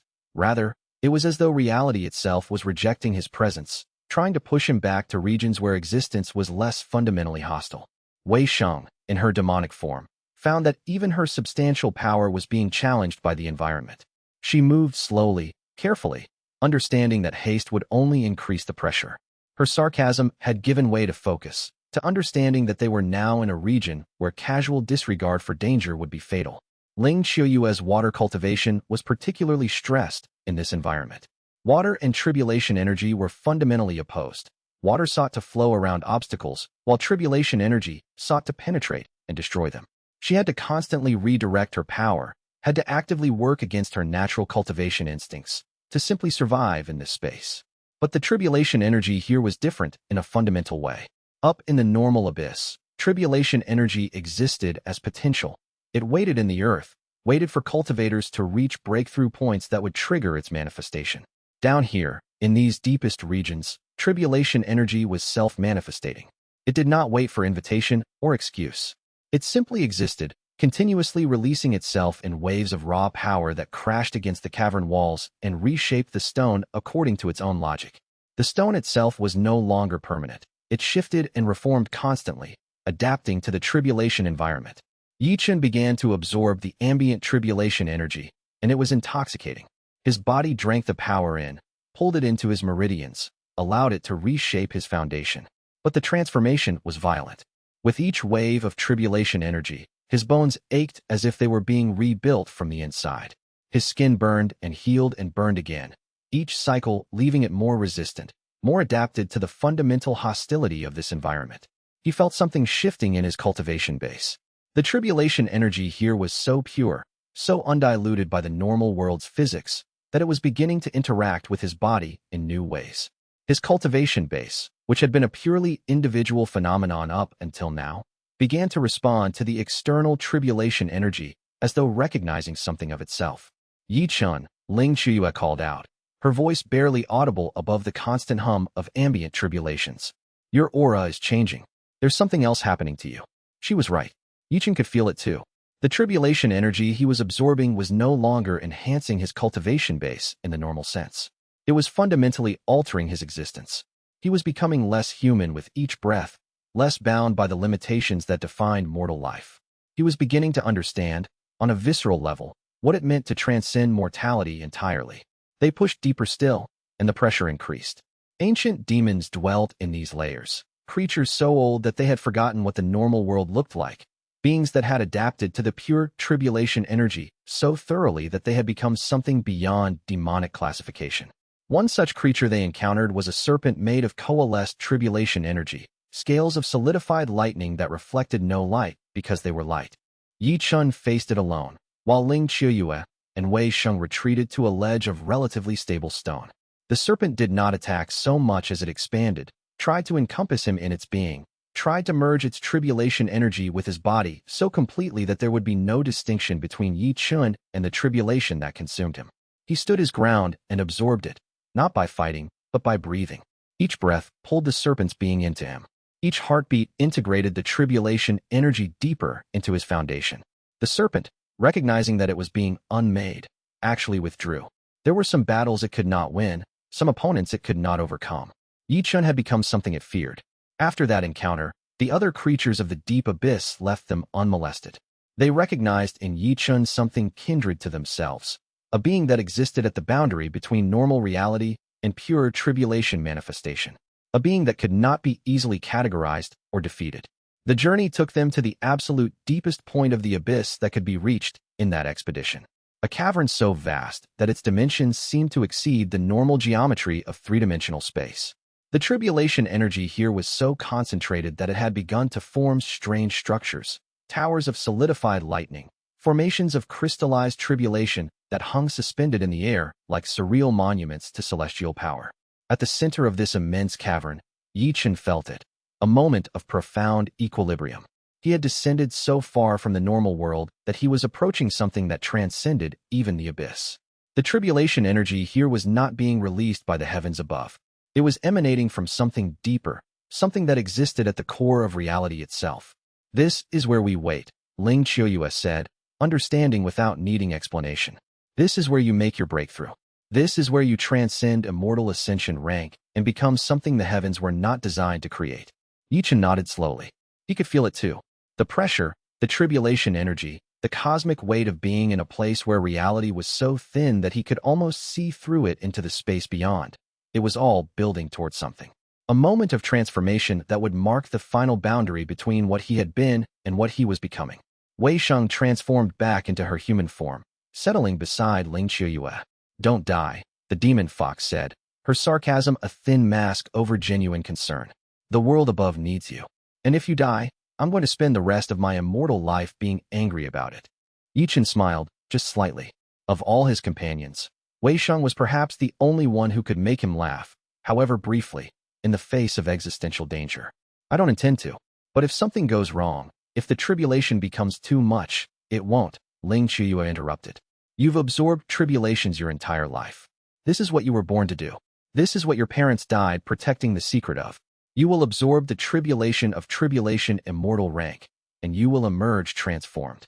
He began his meditation there, in the deepest cavern of the abyss, surrounded by his companions and by tribulation energy so pure that it was almost conscious. Chapter 42. Heavenly Warden Bai's pursuit. The presence announced itself as pressure, a weight that was fundamentally different from the tribulation energy surrounding them. Heavenly Warden Bai descended into the deep abyss like a celestial knife cutting through water. The immortal being was weakened by the anti-celestial properties of the abyss itself, a place that had been created specifically to resist heavenly authority, to serve as a sanctuary from celestial power. But Bai was still immensely powerful, still more than a match for any individual cultivator not at the immortal ascension rank. Wei Sheng emerged from the meditation chamber where Ye Chen was beginning his tribulation absorption, her demonic form expanding to fill the cavern. The two beings regarded each other, a heavenly immortal and a demon cultivator, separated by thousands of years of celestial demonic conflict, brought face to face in the deepest point of existence. "Stand aside," Bai said. The words carried an authority that was trying to compel obedience, trying to reshape reality according to the Heavenly Warden's will. "I have no conflict with demons. My authority extends only to the tribulation drinker. Remove yourself, and you will be harmed." "Pass," Wei Sheng said, her voice a sarcastic purr, "and I'll consider it. Advance further, and I'll demonstrate why even celestial beings can learn to fear demons." Xianxia stood beside Wei Sheng, her water cultivation activating. The aquamarine light of her power filled the cavern, refracting against the tribulation energy in strange ways. She said nothing. She did not need to. Her presence made her position clear. Bai paused, studying them both. The Heavenly Warden was not cruel or unreasonable. Bai had been appointed by the Heavenly Council for this task precisely because the Warden understood that negotiations might be necessary, that force might not be the most elegant solution. The Warden was a warrior of profound skill, but also a scholar of celestial law, one who understood the subtleties of conflicts that could not be resolved through power alone. "I am not your enemy," Bai said to Xianxia, to Wei Sheng, even to the meditation chamber where Ye Chen was beginning his tribulation absorption. "I am sent to prevent a calamity. The tribulation drinker is violating the fundamental nature of the celestial order. Every tribulation he absorbs is a wound in the system that maintains all existence. If he continues unchecked, the entire structure of reality will destabilize." "Your celestial order is oppression," Xianxia replied, her voice steady and certain. "Your structure of reality maintains a hierarchy where those at the top control tribulations as weapons against everyone else. Ye Chen doesn't want to destroy your system because it's evil. He wants to destroy it because it's unjust. Evil and injustice are interpretations," Bai said. "The celestial order exists because without it, cultivators would ascend without limit, without control. Tribulations are not weapons, they are restraints. They ensure that power is earned through trials, not simply inherited or granted. They ensure that those who wield great power have been tested in ways that teach wisdom and restraint."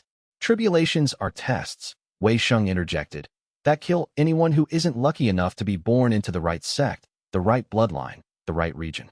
Your restraints aren't justice. They're oppression dressed in philosophy." I was quiet for a moment. The Celestial Warden was considering arguments that had never been presented with such clarity, such conviction, such genuine moral foundation. I had been trained to see cultivators who opposed heavenly authority as selfish, as rebellious, as driven by pride or resentment. But these two, a human cultivator and a demon lord, were speaking as though they genuinely believed in something larger than themselves. "I must fulfill my duty," I said finally. "Stand aside, or face consequence." Wei Sheng's demonic form expanded further, filling the cavern until she was nearly touching the stone walls. "Come then, let us test whether heavenly authority extends as far as the deepest abyss. Let us see if a celestial being is truly superior to those who have chosen to stand against heaven itself." I descended, and the battle began in earnest. It was not a battle fought with techniques or martial forms, not primarily. It was a battle of fundamental power, two beings of different natures, operating according to different laws, testing the limits of their respective authority. Bai wielded celestial power, authority granted by the Heavenly Council, power that came from serving a system larger than any individual. Every technique the Warden used came from 1,000 years of celestial training, perfected against countless opponents, refined by immortals who had forgotten more about combat than most beings would learn in multiple lifetimes. Wei Sheng wielded demonic power, authority that came from within herself, power drawn from her own nature as a being of tribulation and cunning and ancient demonic heritage.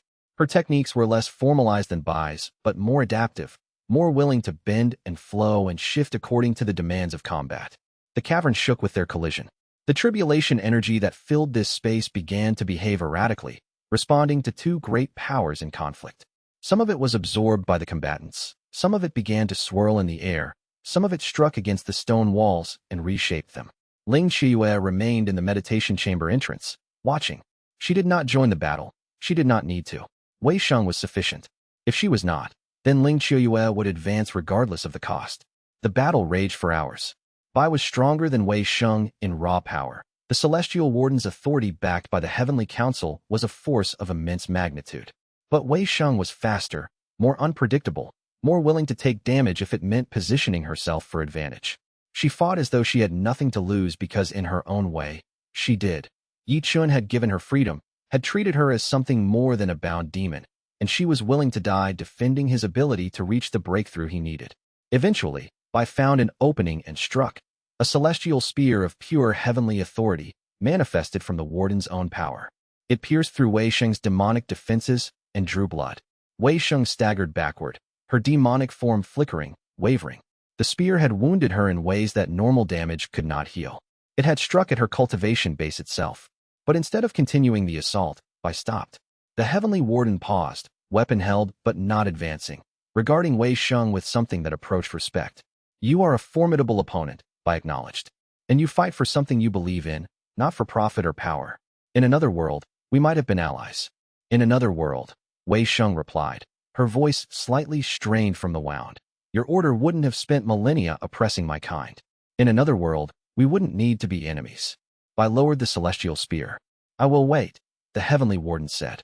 I will not advance further while Ye Chen is in his breakthrough. But know this, when the breakthrough is complete, when the tribulation drinker emerges, I will confront him again. This conflict is not over. We wouldn't expect anything else, Ling Qiuyue said quietly. Bai settled into a meditation posture, some distance from the cavern, neither approaching nor retreating. The Celestial Warden would wait. The Heavenly Council's authority was infinite patience. Bai could wait for millennia if necessary. Chapter 43. Breakthrough to Tribulation Immortal. The tribulation came not from heaven above, but from Ye Chen's own body. For 3 days he had meditated in the deepest cavern, absorbing the ambient tribulation energy, breathing it in, allowing it to reshape his meridians and bones and consciousness. The process was not gradual. It was a constant acceleration of transformation, a rapid evolution of his very nature. On the 4th day, something fundamental shifted. The tribulation energy he had been absorbing began to respond to him in a new way. It was no longer external force that he was pulling into himself. Instead, it began to treat his body as though it were a tribulation source itself.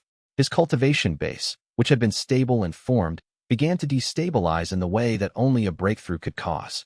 His immortal ascension rank foundation was complete, perfected, optimized, but it was also a prison.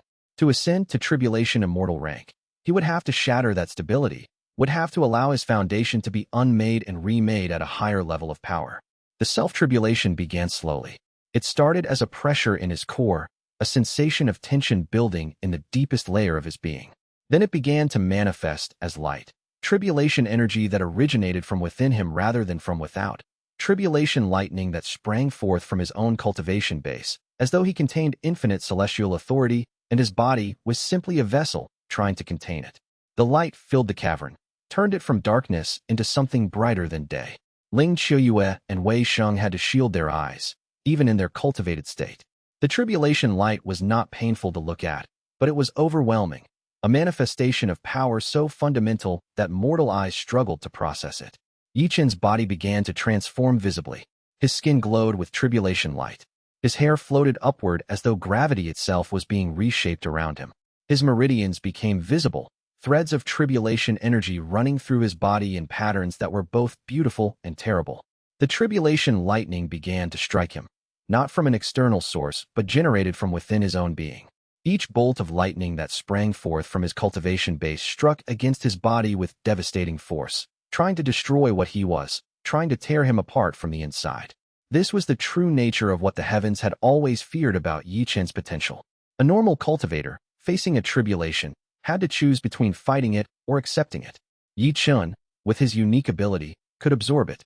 But this tribulation, His own self-generated tribulation was different. Absorbing it meant absorbing himself, meant integrating the lightning back into his being as though he and the tribulation were one entity. The pain was absolute. Every nerve in his body screamed in agony. Every bone in his skeleton felt as though it was being unmade and remade simultaneously. His consciousness fractured into 1,000 fragments, each one experiencing a different aspect of the tribulation, each one struggling to maintain coherence. But he had been born for this. His entire existence, his entire life, had been building toward this moment. His parents had died protecting the secret of tribulation absorption. Zhao Kuan had trained him in family techniques designed specifically to enhance this ability. Every tribulation he had faced, every breakthrough he had achieved, had been preparation for reaching the rank of tribulation immortal. He reached out with his consciousness, not fighting the self-tribulation but embracing it, merging with it, becoming one entity with the celestial lightning that sprang from his own cultivation base. He drew the lightning inward, pulled it deeper, allowed it to reshape him at the most fundamental level. The tribulation that erupted from him reached a crescendo. The cavern walls cracked from the pressure. The ancient stone was reshaped, melted and reformed according to the tribulation's logic. The tribulation energy that filled this space was drawn into Ye Chen's body, creating a spiral of celestial power that seemed to connect earth and sky through his singular existence. And then it was complete. Ye Chen opened his eyes, and they glowed with tribulation light. His body was still trembling, still recovering from the transformation, but his cultivation base had ascended. He was no longer an immortal ascension cultivator. He was now a tribulation immortal, a rank that implied mastery not just of cultivation, but of tribulation itself. Ling Qiuyue and Wei Sheng approached carefully. The tribulation light gradually faded from Ye Chen's eyes, though traces of it remained, giving him a faintly luminous appearance, as though he still contained fragments of celestial lightning beneath his skin. "Welcome," Ling Qiuyue said softly, kneeling beside him. "To the rank of tribulation immortal." Ye Chen smiled weakly. The breakthrough had exhausted him in ways he had never experienced before. His body still ached as though it was reassembling itself from damaged parts. But there was a clarity to his consciousness now, an understanding of power and existence that had been denied him before. He was no longer merely human. Even with his unique cultivation method, even with his tribulation absorption gift, he had still been bound by limitations that were fundamental to mortality. Now, those limitations were falling away.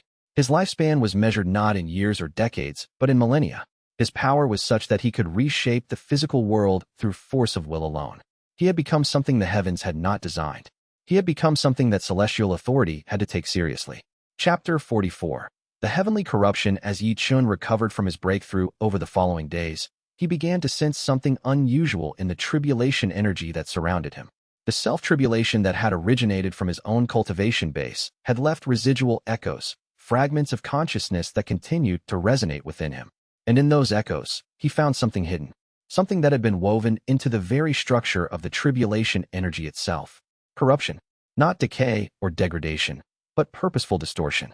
The tribulation energy that fell from the heavens, that formed the basis of the celestial hierarchy's power, had been deliberately altered.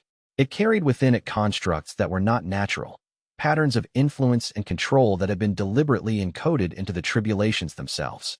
"Ming Xiao," Ye Chen called out, his voice stronger now as his body continued to recover and adapt to its new rank. "I need you. I need your knowledge. There is something hidden in the tribulation energy, something that needs to be explained." The half-immortal scholar appeared in the cavern, having been waiting outside, keeping watch as Ye Chen's recovery progressed. Ming Xiao was ancient by mortal standards, but young by immortal standards. A hybrid being who had spent centuries studying the mechanics of tribulations, documenting the way they functioned, trying to understand the principles that governed them. Ye Chen showed Ming Xiao what he had discovered in the tribulation echoes, the patterns of control, the subtle influences that had been woven into the tribulation energy. Ming Xiao studied them carefully, his expression growing more and more troubled as his understanding deepened. "I suspected," Ming Xiao said finally, "but I did not know. I did not have proof until you discovered this. The tribulations are not natural phenomena. They are tools. Tools that the Heavenly Council has deliberately altered and refined over millennia, imbuing them with constructs of control and influence that serve the Council's agenda." "What kind of agenda?" Ye Chen asked, though he suspected he already knew the answer. "Power," Ming Xiao replied simply. "The tribulations were originally designed to test cultivators, to ensure that those who ascended had been properly challenged and refined through trials. But over time, the Heavenly Council realized they could do more. They could use the tribulations to push cultivators in specific directions, to prevent certain advancements, to encourage specific schools of thought. Ye Chen stood, his new tribulation immortal strength allowing him to move without the weakness that had plagued him immediately after breakthrough. So the entire system of celestial authority is built on manipulation, he said, understanding the implications. The tribulations are not just tests, they are tools of oppression. More subtle than that, Mingxiu said. The system genuinely does test cultivators. The challenges are real. The danger is genuine. But the tribulations are also shaped in ways that favor the Heavenly Council's interests. Some cultivators are guided toward advancement, blessed with tribulations that can be survived and overcome. Others are pushed toward failure, given tribulations designed to eliminate them before they become a threat. And they dress this up as celestial will, Wei Sheng said, her voice dripping with sarcasm, as though the heavens are impersonal and beyond corruption. As though the tribulations follow some universal law that no one can challenge or question. Exactly, Mingxiu confirmed. It is a system designed to be beyond reproach. The tribulations seem to come from heaven itself, from forces beyond mortal control. The Heavenly Council positions itself as merely administrating that heavenly will, not directing it. The corruption is hidden so deep that few ever think to question it. Ye Chen felt something shift in his understanding of the conflict he was waging. He had always known that the Heavenly Council was his enemy, that the celestial hierarchy represented a system he needed to challenge. But he had seen it as a conflict between opposing powers, between his way and their way. Now he understood that it was something more fundamental. It was a conflict between truth and deception. The Heavenly Council had built an entire reality on the foundation of lies. Lies that the tribulations were natural, lies that celestial authority was inevitable, lies that the system served all of creation equally. When we return to the surface, Ye Chen said quietly, we will expose this. We will show the world what the tribulations truly are. We will prove that the Heavenly Council's authority is not inevitable, it is constructed. And what is constructed can be deconstructed. The Council will resist, Mingxiu warned. They have had millennia to prepare for threats to their authority. They have contingencies, weapons, powers that we cannot yet imagine. Let them resist, Ye Chen replied. I am now a tribulation immortal. I can absorb the tribulations themselves. I can break the tools they have used to control the world. And once those tools are broken, their authority will crumble. Chapter 45. Bai's confrontation. Heavenly Warden Bai emerged from meditation as Ye Chen completed his recovery from the breakthrough to tribulation immortal rank. The warden had waited in that meditation posture for days, neither advancing nor retreating, simply maintaining an eternal patience that was the mark of celestial discipline. The confrontation between them was inevitable. It could not be avoided, could not be deferred. Ye Chen was no longer an immortal ascension cultivator that Bai could potentially match through superior training and celestial authority. Ye Chen was now a tribulation immortal, a peer in rank, and the most dangerous cultivator to emerge in recorded history. Your breakthrough is complete, Bai observed, standing in the deepest cavern with tribulation energy swirling around them like an elemental storm. You are now a being that the Heavenly Council never intended to exist.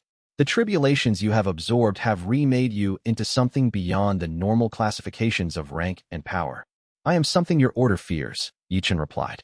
That is the essential truth, is it not? The Heavenly Council has built its entire authority on the assumption that tribulations are tools it controls, that tribulations are weapons. But I have shown that tribulations can be consumed, absorbed, made part of a cultivator's power rather than used as instruments of control. You have shown it to yourself, I said. You have not shown it to the world. When your existence becomes widely known, when it becomes clear that the tribulation system can be challenged and broken, the Heavenly Council will have no choice but to escalate. They will deploy weapons and strategies that will make our previous conflicts look like training exercises. Then let them escalate, Ye Chen said. I am now strong enough to face whatever they can send. I have absorbed tribulations since I was a disciple reaching Qi condensation rank. I have absorbed them at every breakthrough since then. My entire being is constructed from tribulation energy integrated at the deepest cellular level. I am not their enemy. I am their antithesis. I am everything their system was designed to prevent. Bai was quiet for a long moment. The Heavenly Warden was reconsidering, reassessing, understanding that Ye Chen was no longer someone who could be intimidated or threatened into submission. You understand what you are asking? Bai finally said. If you continue down this path, you will not simply be challenging the Heavenly Council. You will be dismantling the entire structure of celestial authority. You will be destroying a system that has governed all existence for countless epochs. I understand, Ye Chen replied, and I accept that burden. The casualties will be astronomical, I continued. The celestial hierarchy will not fall cleanly. It will fall in violence, in wars that will span multiple worlds, in conflicts that will cost millions of lives. Cultivators will die, demons will die, even innocent mortals will perish in the chaos. Yes, Ye Chen said, and his voice was heavy with the weight of that understanding. That is the cost of freedom. That is the price of breaking a system built on oppression. I do not rejoice in it, but I accept it as necessary. I reached out, not with violence, but with gesture. The heavenly warden placed a hand on Ye Chen's shoulder, and for a moment, the two of them stood as equals, the agent of celestial authority and the revolutionary who would break that authority. Then know this, I said. The Heavenly Council sent me to eliminate you. I have failed, but I am returning to the heavens to report that failure. I will tell them what I have witnessed. I will tell them that you are too powerful to be easily destroyed, that your conviction is beyond question, that you represent a genuine threat to their authority. And, Ye Chen asked, and I will tell them that I no longer serve their agenda, I said quietly. I came to the abyss believing that I was preventing a calamity. I believed that your tribulation absorption was a threat to the fundamental order of existence. But I have learned something in these days of waiting, something in watching your companions defend you with a conviction that transcends loyalty or fear. I have learned that the Heavenly Council's authority is not inevitable. It is constructed, and constructed things can be dismantled. I released him and stepped backward. I returned to heaven as your agent, the warden said. I will work within the Heavenly Council to undermine its unity, to sow doubts among the immortals about the wisdom of their course. I cannot openly rebel against the Council. I do not have that strength. But I can be a voice questioning their authority from within. I can be a Trojan horse in their highest chambers. This is treason, Ye Chen observed. Yes, I agreed. It is. And I accept that cost. I accept that I may be executed for this betrayal. But some things are worth more than loyalty to an unjust system. Some things are worth more than obedience to authority that has become corrupted. I transformed, celestial energy surrounding the warden's form, preparing for the journey back to the heavens above. When you emerge from the abyss, I said as a final parting, the world will be ready for you. Your legend has already begun to spread. The Heavenly Council is already fractured, already questioning whether this conflict can be won. Your task is not to convince the world that the celestial hierarchy is unjust. Your task is to provide the will and the power that allows others to reject that hierarchy. I will have prepared the Heavenly Council for your challenge. The rest is up to you. And I ascended, rising through the tribulation-filled cavern, returning to the heavens above. Ye Chen watched the warden depart, understanding that this confrontation had changed more than just their immediate situation. He had converted the Heavenly Council's agent, had shown by a perspective that transcended celestial authority, had demonstrated that even those trained from birth to serve the system could question and eventually reject it. If I could be turned, then others could too. The revolution had truly begun. Chapter 46. Return to a changed world. The ascent from the deepest abyss took longer than the descent had. Ye Chen's body, though transformed and strengthened by the tribulation immortal breakthrough, still carried exhaustion from the process of becoming something new. Ling Qiuyue and Wei Sheng flanked him, their own cultivation bases glowing with power as they climbed toward the surface world. But as they emerged from the abyss's lower regions and began to sense the presence of the normal world above, Ye Chen noticed something that stopped them all in their tracks. The world had changed. The spiritual currents that connected the abyss to the surface world were flowing differently. There was a new kind of organization to the power, a new structure to the celestial hierarchy that was imposing itself on the natural cultivation pathways. And everywhere, Ye Chen sensed evidence of conflict, recent combat, destroyed cultivation grounds, territories that had been reshaped by warring factions. How long were we in the deepest abyss? Ye Chen asked, uncertainty in his voice for the first time since his breakthrough. Months, Ming Xiu replied, having traveled beside them during the ascent. The time distortion in those regions is severe. What felt like weeks to us was actually over 4 months of surface time. For months, the world above had not been idle. As they climbed higher, they began to encounter survivors, cultivators who had been hiding in the abyss to escape the conflicts occurring above. These survivors told a tale of transformation. The Heavenly Council's declaration that Ye Chen was a threat to the cosmic order had not simply made him a target. It had also made him a symbol. In his absence, his legend had grown. Cultivators who had heard rumors of a tribulation drinker, of someone who could absorb the very power that the heavens used to control them, had begun to organize. Sects that had previously remained neutral had begun to take sides. Some supported the rebellion that was forming around Ye Chen's name. Others remained loyal to the Heavenly Council's authority. And in between, there was war. Not the coordinated campaigns of organized armies, but something more chaotic, the unstructured violence of cultures and ideologies in conflict, of sects and regional powers determining which side of the coming confrontation they would occupy. When they finally emerged from the abyss into the normal world, Ye Chen found a landscape transformed.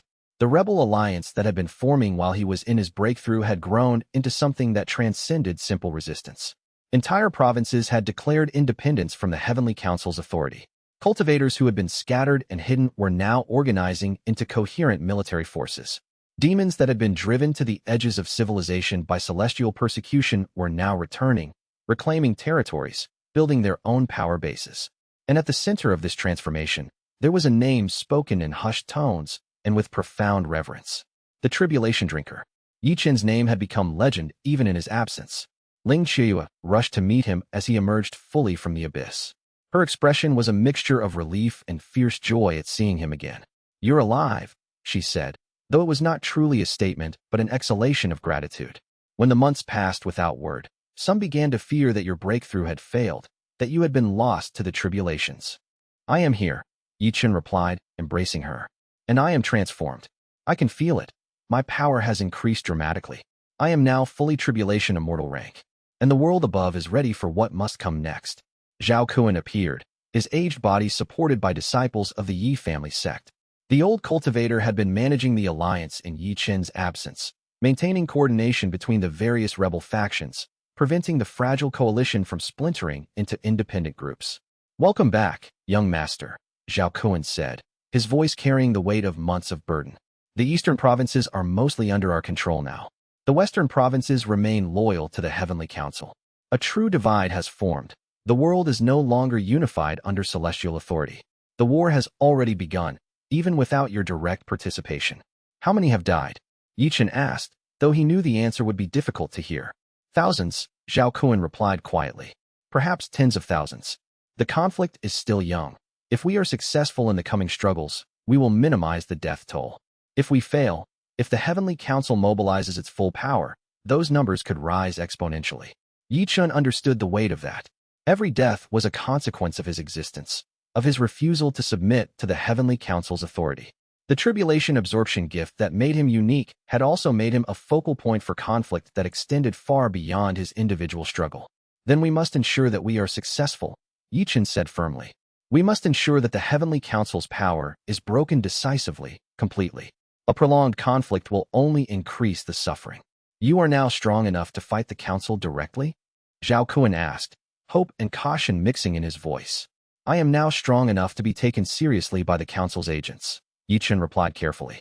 "But I am not yet strong enough to single-handedly defeat the Council's combined forces. For that, we will need what we are building, an alliance of all those who oppose celestial tyranny.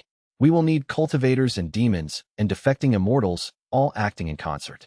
We will need the entire world to understand what the tribulations truly are, not natural phenomena, but tools of control." The Council of War convened that night in the hidden fortress that had become the Rebel Alliance's primary base of operations. Jian, now commanding cultivator forces, Wei Sheng, whose demons had begun their own campaign against celestial occupation, Ming Xiu, whose scholarship had provided the intellectual framework for understanding the tribulation system, and others gathered to hear from Ye Chen directly about what needed to happen next. Ye Chen shared what he had discovered in the tribulation energy during his breakthrough, the corruption, the hidden controls, the ways the Heavenly Council had deliberately shaped the tribulations to serve their own agenda. The effect on the Alliance's leadership was electric. This was not simply a conflict about freedom or rebellion. This was a conflict about fundamental honesty. The Heavenly Council had been lying about the nature of tribulations for countless epochs. They had been using that lie to maintain authority over all of civilization. "If we can prove this to the world," Jin said, his young face intense with possibility. "If we can show that the tribulations are not natural but constructed, we will break the Council's legitimacy entirely."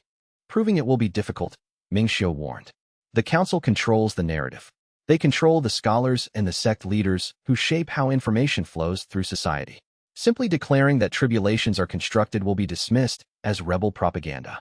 Then we will need to show it, Ye Chen said, understanding what needed to happen. We will need to demonstrate it. We will need to find ways to either break the Council's control over the tribulations or to prove definitively that our claims are true. You could face a tribulation and absorb it publicly, Wei Xing suggested. Show the world what tribulations are when they are consumed rather than merely endured. I could, Ye Chen agreed. But the Council will simply declare me corrupted, will claim that what I am doing proves their point about the dangers of tribulation absorption. We need something more comprehensive. We need a strategy that transforms the entire conflict. Chapter 47. The Heavens Enforcers revealed a new faction emerged from the heavens during the next week, and it immediately complicated the political landscape of the rebellion. They called themselves the Heavens Enforcers, and they arrived not as servants of the Heavenly Council, but as a supposedly neutral force with authority that transcended factional allegiance. The leader of this faction was an immortal known as Immortal Zhang, a being of considerable power and evident political sophistication. Immortal Zhang approached the rebel fortress not with hostile intent, but with a formal delegation, requesting a meeting with Ye Chen directly. The negotiations happened in a chamber prepared specifically for diplomacy, with both sides bringing minimal guard forces to emphasize peaceful intent. I represent the Heavens Enforcers, Immortal Zhang said, settling across from Ye Chen with the casual confidence of someone accustomed to being heard and respected. We are not aligned with the Heavenly Council, nor with your rebellion. We serve the natural order of existence itself, the principle that all systems, whether celestial or terrestrial, exist in balance with each other. And what does maintaining that balance require? Ye Chen asked, studying the immortal carefully. A division of the world, Immortal Zhang replied simply. The eastern provinces, where your power is strongest, where your philosophy of tribulation freedom has already taken root, those will remain under the administration of your alliance. The western provinces will remain under the Heavenly Council's authority. The border regions will be demilitarized, controlled by neutral parties, my people, the Heavens Enforcers. It was a proposal designed to appear reasonable, to present itself as a compromise that would prevent catastrophic war. And my followers in the western provinces? Ye Chen asked. My sympathizers who wish to escape the Council's control, they would be abandoned to the Council's mercy? They would live under celestial law as they do now, Immortal Zhang said. Some might migrate to the eastern provinces. But yes, they would not have access to the freedom you are creating here. That is the cost of this compromise. Ling Qiuyue, who had insisted on being present for this negotiation, spoke from beside Ye Chen. You are asking us to betray our principles. You are asking us to accept that celestial tyranny is acceptable as long as it is geographically limited. I am asking you to accept reality. Immortal Zhang replied without malice. The Heavenly Council has authority that you cannot hope to overcome without sacrificing millions of lives. Ours is a proposal to minimize suffering. Half the world free, half the world under celestial control. That is more liberty than has ever existed in recorded history. And we will not accept it, Ye Chen said firmly. I understand your logic, Immortal Zhang. I understand that your proposal would save lives in the short term. But I cannot accept a compromise where some people are free and others are not. Where some cultivators have choice about tribulations and others do not. Either we free the entire world from celestial tyranny, or we fight until that freedom is achieved. Immortal Zhang was quiet for a long moment, and when he spoke again, his tone had shifted slightly. There was disappointment in his voice, but also something like respect. Then you have chosen war, the enforcer said. And you have chosen to increase the suffering rather than minimize it. That is your right, but know the cost. The Heavenly Council will respond to your rejection with escalation. They are already preparing something they have not used since the Age of Chaos.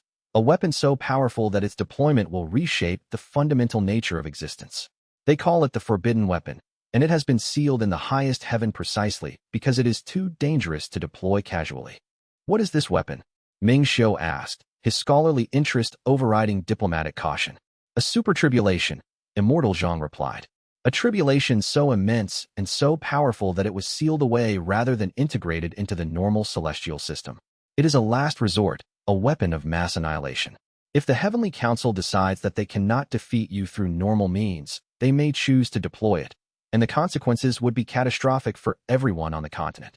Then we must ensure that the Council does not reach the point of desperation where they would deploy such a weapon, Ye Chen said. We must defeat them swiftly, decisively, before they have the opportunity or the justification to deploy a tool of such devastation. That would require you to reach a level of power that surpasses the entire Heavenly Council combined, Immortal Zhang observed. It would require you to be so obviously stronger than all of their forces that the Council would have no hope of victory. Few cultivators have ever achieved such power. Then I will be among the few, Ye Chen replied with absolute certainty. Immortal Zhang rose from his meditation posture. I offered you a path to peace, the Heaven's Enforcer said. You have rejected it. That is your choice. I will report to the other enforcers that the petition proposal has been refused. We will prepare for the conflict that seems inevitable. But understand this, the Heaven's Enforcers will not simply stand aside. If the forbidden weapon is deployed, we will activate our own contingencies. We will not allow the world to be destroyed to settle this conflict. The immortal departed, and Ye Chen was left to contemplate what had been revealed. There was a weapon so powerful that even the Heavenly Council hesitated to use it. A tribulation so immense that it had been sealed away rather than integrated into normal celestial systems. And the Council had it, could deploy it if they deemed the situation desperate enough. We are running out of time, Ming Xiu said quietly. As long as we are gaining power gradually, we can threaten the Council. But if the conflict begins to favor us too obviously, if it becomes clear that the Council will lose, they may choose to deploy the forbidden weapon as a final resort. We need to reach a power level where we can contain even that weapon before the conflict escalates to full warfare. Then that is what we will do, Ye Chen said. We will advance as quickly as possible. We will gather power from every source available. We will prepare for the deployment of the forbidden weapon, and we will be ready to contain it when it comes. Chapter 48. Ye Chen's refusal. The declaration that Ye Chen would make was not done in secret or through emissaries. It was done publicly, announced to the Alliance and broadcast through spiritual transmission systems to every cultivator in the eastern provinces. Ye Chen stood on a high mountain visible from dozens of settlements, his tribulation immortal power radiating outward so that everyone within 100 li could feel his presence. The Heavenly Council has sent emissaries claiming to offer compromise, Ye Chen said, his voice carrying through the spiritual networks to reach millions of listeners. They offer a world divided, freedom in the east, oppression in the west. They ask us to accept that celestial tyranny is acceptable as long as it is limited to half the world. He paused, letting the weight of his refusal settle on his audience. I refuse, Ye Chen declared. I refuse because freedom that is selective is not freedom. I refuse because any world where some people are oppressed is a world I cannot accept. I refuse because the entire structure of celestial authority is built on lies. Lies about the nature of tribulations, lies about the inevitability of heavenly rule, lies about the fundamental order of existence. Ye Chen raised his arms, and tribulation energy began to spiral around him, gathering from the sky above and the earth below. The Heavenly Council has issued tribulations for countless epochs, claiming that these tribulations represent celestial will, natural law, the immutable structure of reality. But I have discovered the truth. The tribulations are not natural. They are constructed. They are tools of control deliberately designed by the Heavenly Council to maintain their authority. He gathered the tribulation energy more densely, condensing it into a single ball of celestial lightning held in his hands. Watch, Ye Chen commanded, and absorbed the tribulation entirely, drawing it into his body, integrating it into his cultivation base. The effect on his audience was profound. Millions of cultivators sensed the action simultaneously. Their superior told them that a tribulation, that fundamental manifestation of celestial authority, could be consumed, could be made part of mortal cultivation rather than used as a tool of suppression. The Heavenly Council will escalate, Ye Chen continued. They may deploy weapons we have not yet seen. They may commit resources that have been held in reserve for untold ages.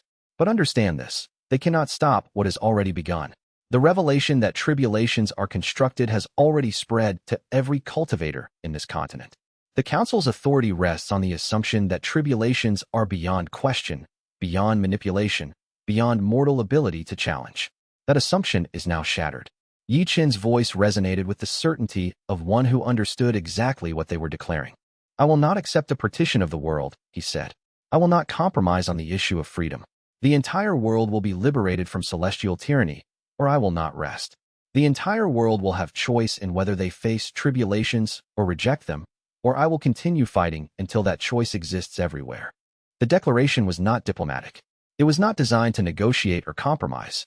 It was designed to make clear that Ye Chen would accept nothing less than total transformation of the celestial system. The Heavenly Council's response was not long in coming. Within days, Bai appeared again in the rebel fortress, having descended from the heavens with critical intelligence. The council is fractured. I reported to Ye Chen in private council. Your public declaration has forced them to make decisions they hoped to avoid. The moderate faction is calling for negotiations, for accepting a partition such as the enforcers proposed. The radical faction is demanding the deployment of the forbidden weapon. They believe that only total annihilation of you and your movement will preserve their authority. How much longer do we have? Ye Chen asked. Before the forbidden weapon is deployed? I considered carefully. If the moderate faction remains influential, weeks, perhaps months. But if the radical faction gains dominance, if they convince the council that the situation is desperate, it could be days. Then we advance toward the confrontation, Ye Chen said. We prepare for the deployment of the forbidden weapon, and we reach power levels that will allow us to survive its deployment and continue fighting. That is an extreme goal, I said carefully. To withstand a weapon designed to annihilate nations, the power requirements are astronomical. I will meet those requirements, Ye Chen replied with absolute certainty. My entire existence has been marked by reaching power levels that were considered impossible. I will do so again. I will advance to whatever rank is necessary to face even the forbidden weapon and emerge victorious.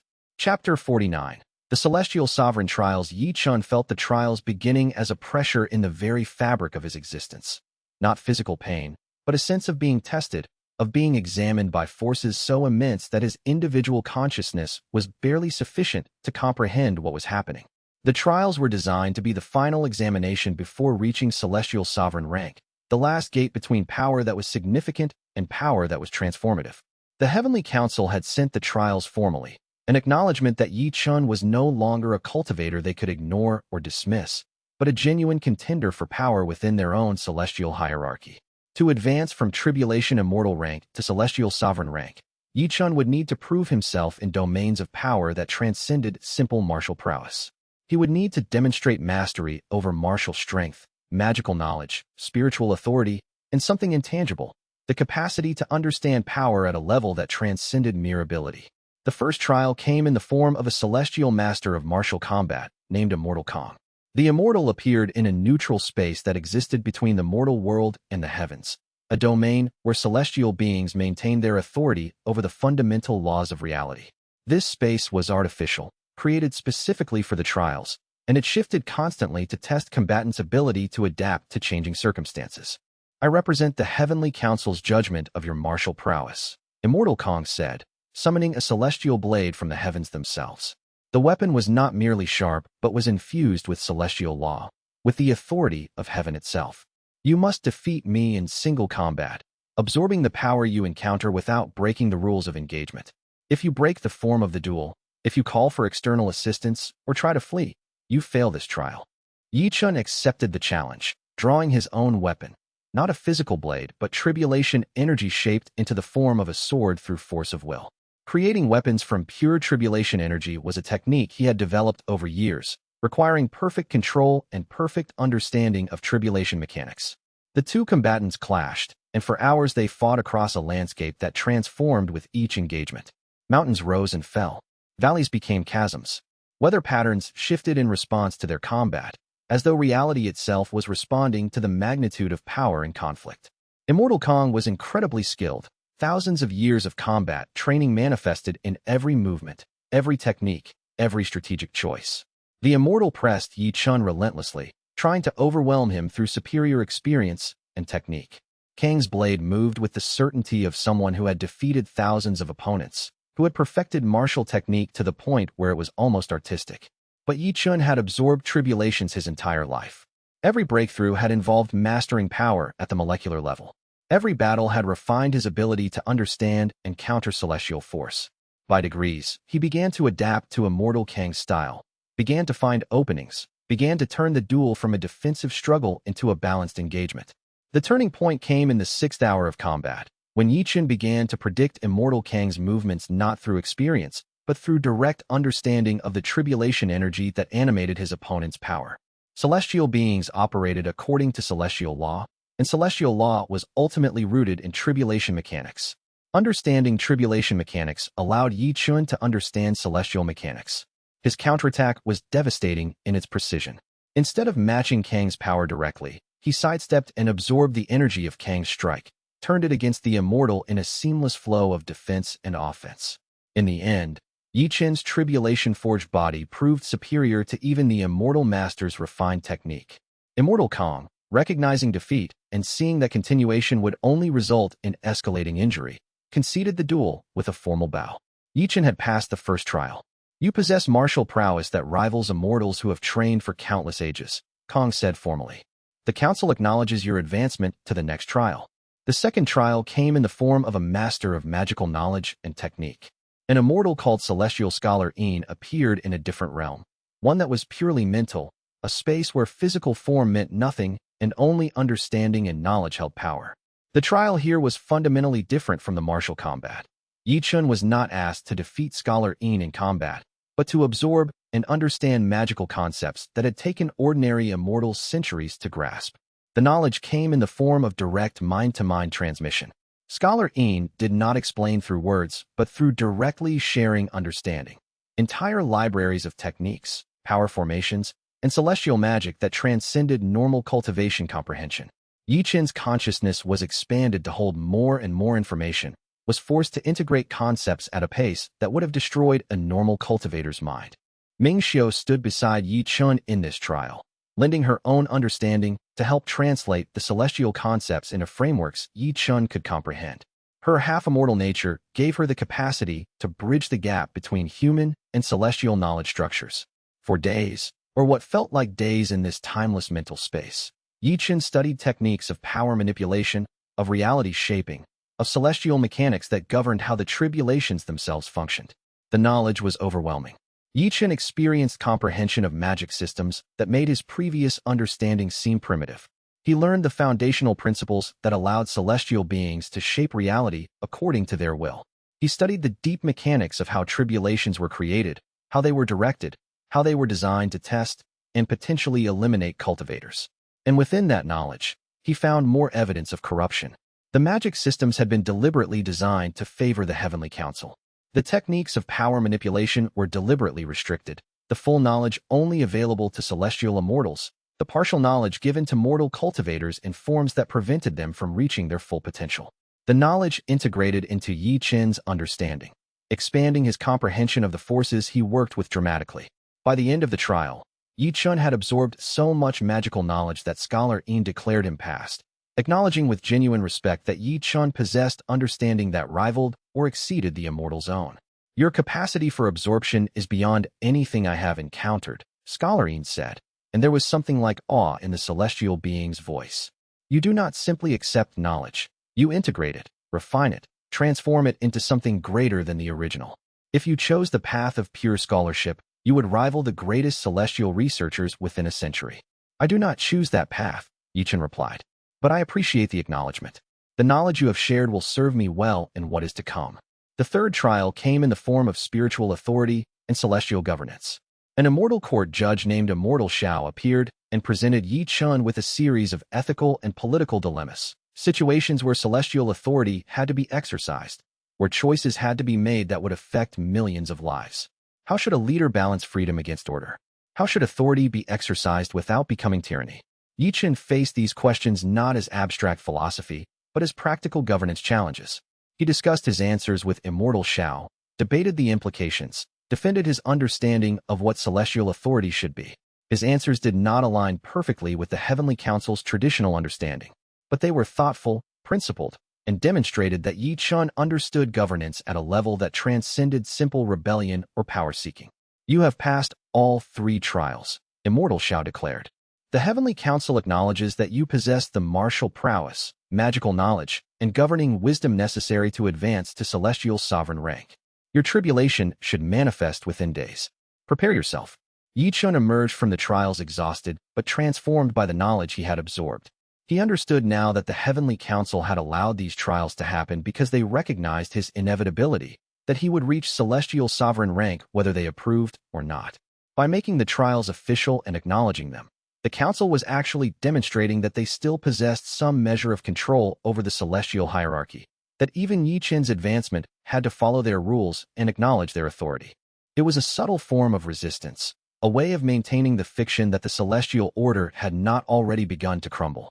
But Ye Chen understood what was truly happening.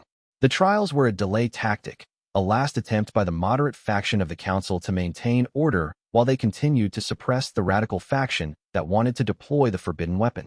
Chapter 50. Ling Qiuyue's sacrifice. During the final preparations for the celestial sovereign tribulation, Ling Qiuyue disappeared. Ye Chen realized it when he reached for their spiritual connection and found it blocked, not severed, but deliberately sealed. The kind of seal that was placed not to hide information, but to hide location and prevent tracking. His search began immediately, but it revealed nothing.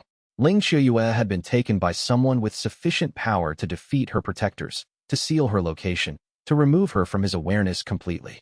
The message arrived 3 days later, delivered by a celestial messenger with an expression of grim duty.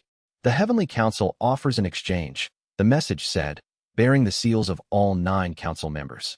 Ling Qiuyue will be returned unharmed if you surrender yourself to celestial judgment. You will disband your rebellion, accept binding limitations on your tribulation absorption, and agree to serve the Heavenly Council's authority. In exchange, Ling Qiuyue will be released unharmed, and both of you will be allowed to live under celestial protection in the highest regions of heaven. It was an ultimatum designed to exploit Ye Chen's greatest vulnerability, his love for Ling Qiuyue. It was an offer that would save her life at the cost of his freedom and his revolution. Ye Chen's first impulse was to surrender. Ling Qiuyue meant more to him than power, more than authority, more than all the ideals of freedom and liberation he had been fighting for. If surrendering could save her from the council's captivity and potential torture, then surrender was what he would do. But before he could move to send his acceptance of the council's terms, a disturbance rippled through the rebel fortress.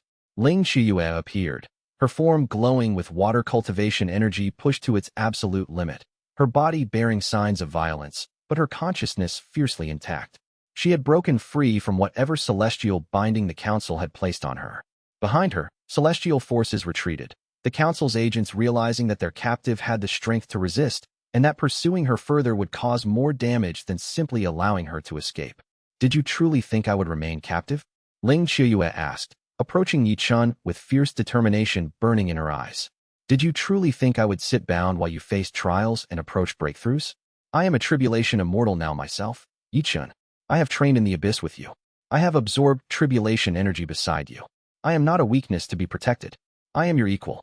She took his hands, and her water cultivation energy spiraled with his tribulation energy, creating a balance of opposing forces that somehow unified into a single coherence.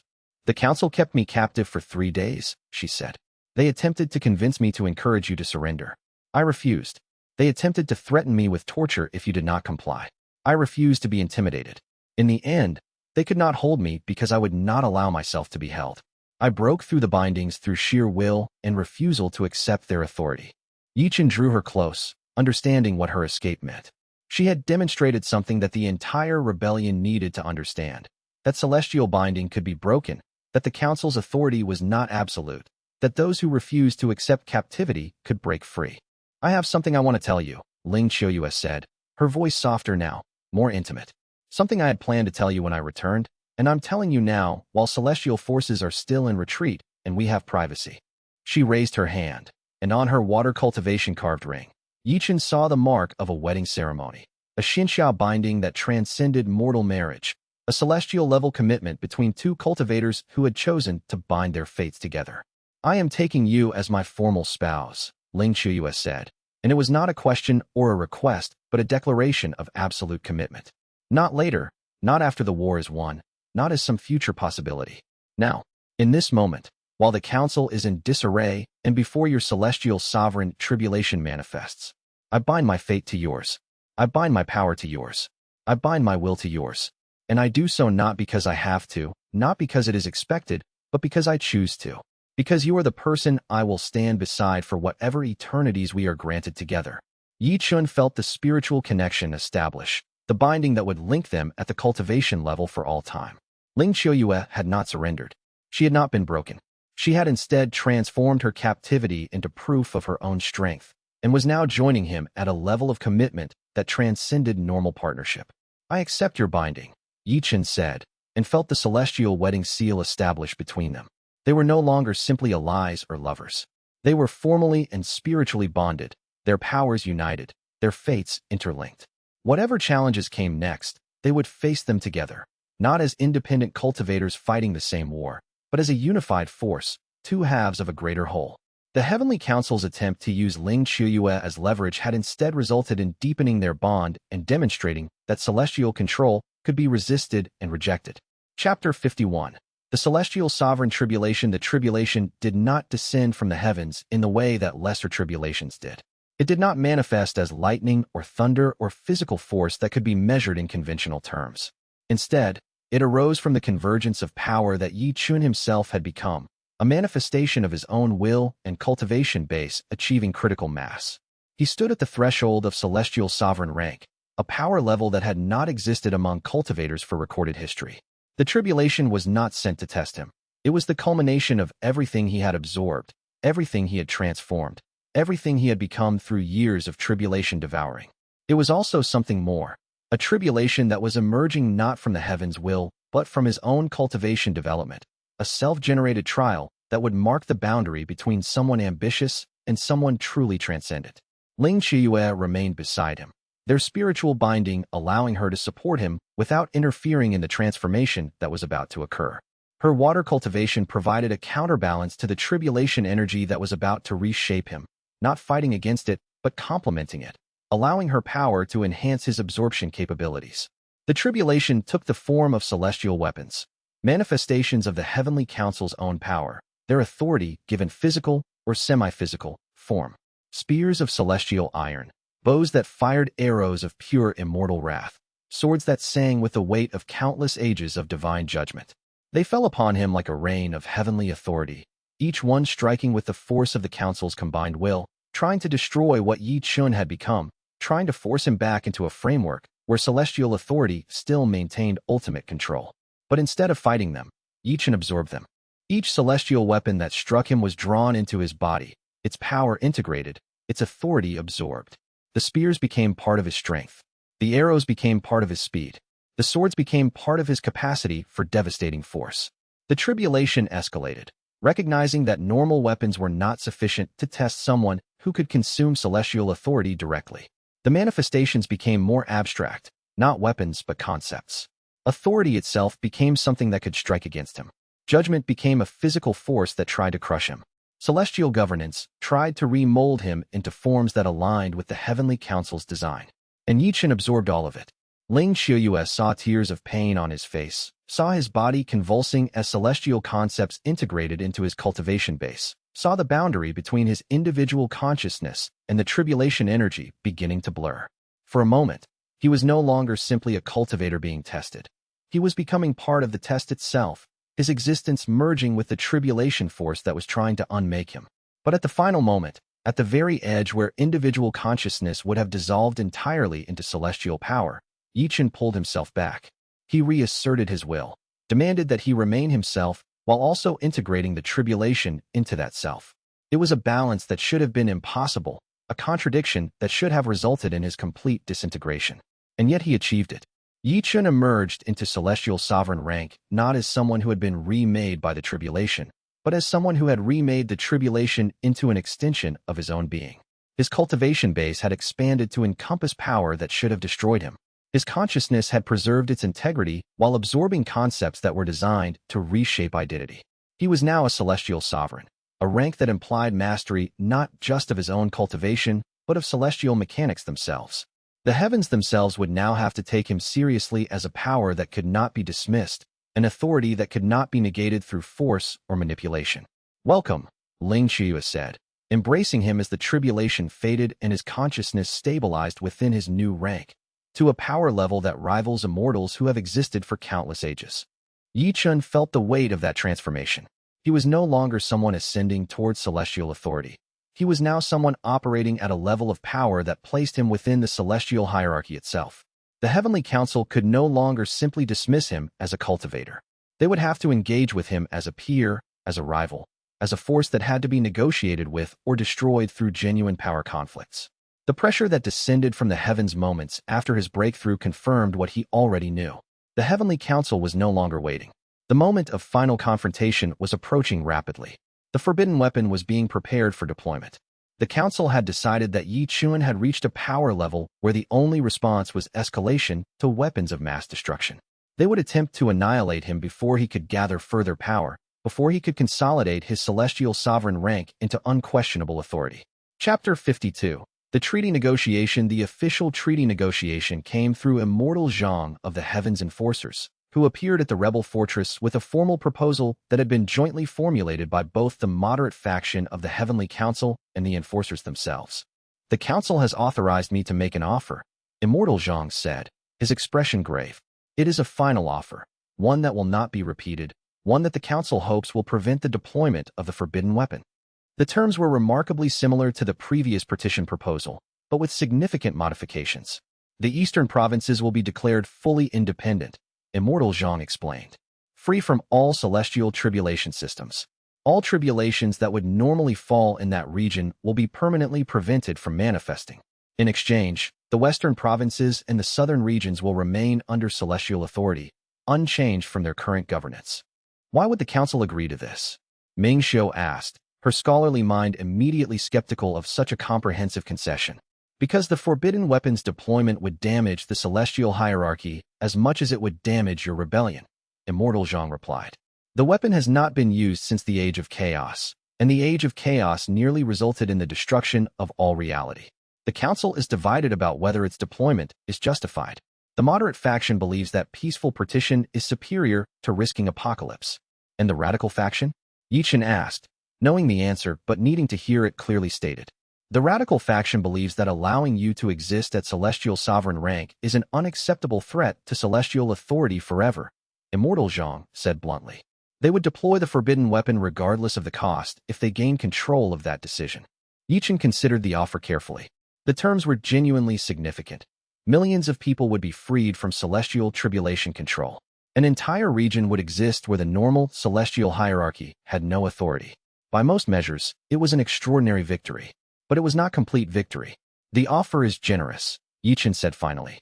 And in a different situation, in a different conflict, I would have accepted it as a legitimate compromise. But we cannot accept it now because acceptance would prevent the complete liberation that the western and southern regions deserve. You are choosing war over peace, Immortal Zhang said flatly. You are choosing a conflict where millions will likely die over a settlement where millions will definitely live in freedom. I am choosing the only position that is honest, Ye Chen replied. I can accept a treaty that requires the Heavenly Council to dissolve its authority entirely. I can accept negotiated reduction of celestial power. I can accept limitations placed on the tribulation system itself. But I cannot accept that some people deserve freedom while others deserve oppression. That is not a compromise. That is the victory of the perspective I am fighting against. Then the moderate faction will lose its battle against the radicals, Immortal Zhang said. And the weight of despair in his voice suggested that he already knew this was the likely outcome. Without this treaty, the Council will be forced to deploy the forbidden weapon. And when it is deployed, the consequences will be catastrophic. Then we must be prepared for its deployment, Ye Chen said. We must advance in power as quickly as possible. We must reach levels where we can contain even that weapon. Immortal Zhang rose to depart, but paused at the threshold of the negotiation chamber. I am telling you this officially and on record, the enforcer said. The Heavens Enforcers will not side with the Heavenly Council in the coming conflict. We will not fight your rebellion, but neither will we fight the Council. When the forbidden weapon is deployed, we will activate our own countermeasures to contain its effects and minimize damage to the continental civilization. What happens between you and the Council after that is your business. But we will not allow the world itself to be destroyed in the conflict. He departed, leaving Ye Chen with the clear understanding that the treaty negotiation had failed as it was always meant to fail. Not because Ye Chen was unreasonable, but because complete liberation was incompatible with celestial authority existing in any form. Chapter 53. The Forbidden Technique. Ming Xiu revealed the technique in secret, summoning only Ye Chen, Ling Qiuyue, and Wei Sheng to a private chamber where no celestial surveillance could reach. I have been researching this technique for 500 years, the half-immortal scholar said, producing a scroll that was ancient beyond measure, its characters inscribed in a form of celestial writing that predated the current heavens. It is called the Mass Tribulation Absorption Ritual, and it is the only technique I have discovered that could potentially free the entire world from celestial tribulation control permanently. How does it function? Ye Chen asked, studying the scroll carefully. Tribulations are normally individual phenomena, Ming Xiu explained. Each cultivator faces tribulations designed for their specific advancement, their specific breakthrough. But if properly coordinated, if enough people with tribulation affinity could be gathered in a single location, they could attempt a shared tribulation, a single massive tribulation that would absorb all individual tribulation systems into itself. And the effect would be? Ling Qiuyue asked. If successful, Ming Xiu said carefully, the mass tribulation would fundamentally reshape the spiritual foundation of our world. The tribulation system would either be completely eliminated, removing the Heavenly Council's primary tool of control, or it would be transformed into something that no longer responds to celestial authority. Either way, the result would be that future cultivators could no longer be controlled through tribulations. Freedom would become the default state rather than something that had to be fought for. And if the ritual fails? Wei Xing asked, always the one to focus on worst-case scenarios. If it fails, Ming Xiu said quietly, then everyone involved in the ritual dies. The tribulation energy released would be uncontrollable, would consume everything in the ritual space, would potentially extend outward and damage the surrounding regions significantly. It is not a technique to be attempted lightly. It is not a technique to be attempted unless we are absolutely certain it will work. How certain can we become? Ye Chen asked. We would need to test it on a smaller scale first, Ming Xiu said. We would need to gather a few thousand cultivators and attempt a scaled-down version of the ritual. If that succeeds, we can scale up. If it fails, the casualties would be limited to the test group rather than the entire alliance. Begin preparations, Ye Chen commanded. We will recruit volunteers, people who understand the risk and are willing to accept it. But keep this absolutely secret. If the Heavenly Council learns of this technique, they will deploy the forbidden weapon immediately rather than risk having the tribulation system itself permanently altered. Ming Xiu nodded in understanding. The forbidden technique was now in motion, a plan that could either free the entire world or result in catastrophic failure. But it was the only possibility they had discovered that could achieve permanent transformation of the celestial system beyond simple military victory. Chapter 54. Wei Sheng's demonic army. Wei Sheng transformed from someone Ye Chen had known as a loyal companion into someone who was now a military general in command of hundreds of thousands of demons.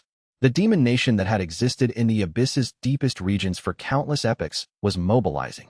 Demons that had been hiding, suffering under celestial persecution, were now seeing a possibility for freedom that had never existed before. They were willing to fight for it. Wei Sheng had claimed authority as a tribulation immortal in her own right, establishing herself as the military commander of all demonic forces aligned with the rebellion. She moved with the confidence of someone born to leadership, organizing the demon clans, coordinating their forces, developing strategies that leveraged the unique abilities of demons in conflict against celestial authority. The Crimson Flame clan will hold the northern border, she commanded to the assembled demon lords. The Jade Serpent dynasty will guard the eastern approaches. The Stone Titans will defend the central regions. We disperse our forces to hold territory and prevent celestial penetration, but we concentrate our most powerful individuals to support Ye Chen when the final conflict begins. Her natural sarcasm and demonic humor remained intact. She could still make Ye Chen laugh with a well-timed joke about celestial pomposity, but there was a sharpness to her leadership, a competence that transformed her from someone's companion into someone's general. Do you enjoy this? Ye Chen asked her one evening as they reviewed battle plans for the coming conflict. Commanding demons, coordinating military strategy. This is not what you were designed for, not what your blood contract initially intended. No, Wei Xing said, her fox form relaxing slightly. I do not particularly enjoy it, but it needs to be done, and I am capable of doing it. And if I'm honest, there is something satisfying about taking demons that were scattered and hunted and unorganized, and transforming them into a force that can stand against celestial authority. Thank you, Ye Chen said simply, for your loyalty, for your power, for your willingness to carry this burden. We're family, Wei Sheng replied, and there was no sarcasm in those 3 words. That's what binds us more than any contract. That's what makes me willing to command demons into war and stand beside you when everything falls apart. You gave us freedom, Ye Chen. We're just making sure that freedom means something. Chapter 55. The Warden Bai's return. Heavenly Warden Bai descended from the heavens in secret, using concealment techniques that prevented celestial surveillance from detecting the flight. The Warden arrived in the rebel fortress bearing critical intelligence and carrying news that would change the nature of the conflict fundamentally.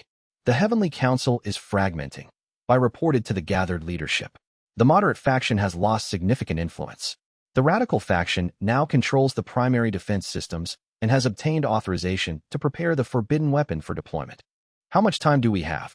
Jin asked, the young cultivator who had proven himself an incapable military strategist in Ye Chen's absence. Days, perhaps, I said gravely. A week at most before the radical faction's political position is strong enough to deploy the weapon without triggering a civil conflict within the celestial hierarchy. After that, the council will be too fractured internally to recover, but by then the weapon will already be falling toward your continent. And your faction? Ye Chen asked. The moderate immortals. Are they still capable of resistance? Some of them, I said. They are my allies in spirit, if not yet formally. But if we attempt to openly oppose the radical faction, we will trigger celestial civil war. The heavens themselves will begin to suffer damage. We are trying to prevent that outcome even as we try to prevent the deployment of the forbidden weapon. You are caught between impossible choices, Ling Qiuyue observed sympathetically. Yes, I acknowledged. And I believe that is the position the radical faction has intentionally forced us into. They want the moderate faction to be paralyzed by the choice between loyalty to the council and opposition to the weapon. While we are paralyzed, they will move forward with deployment. Then we must act before they are ready, Ye Chen said. We must begin the mass tribulation absorption ritual. If we can reshape the tribulation system before the forbidden weapon is deployed, then the weapon's power will be significantly diminished.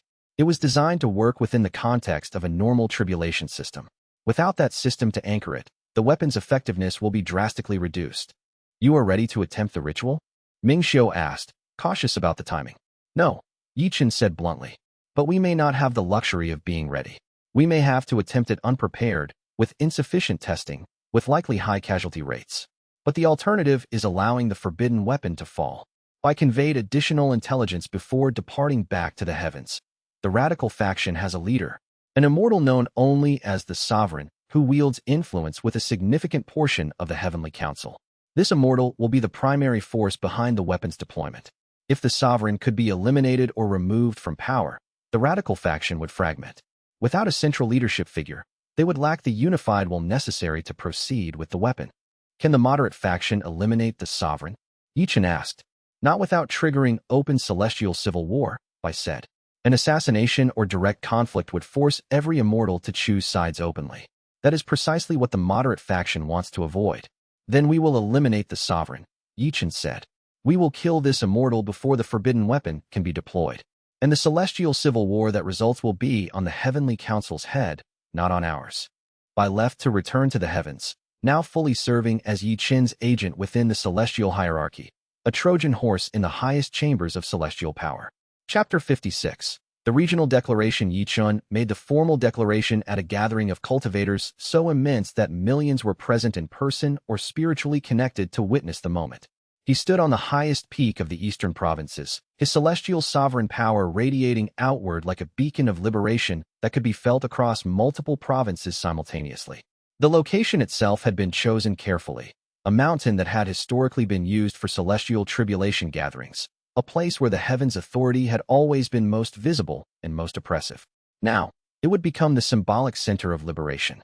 I declare the eastern provinces independent from all celestial authority, Ye Chen announced, his voice carrying across vast distances through purely spiritual transmission, a technique that required celestial sovereign rank power to achieve.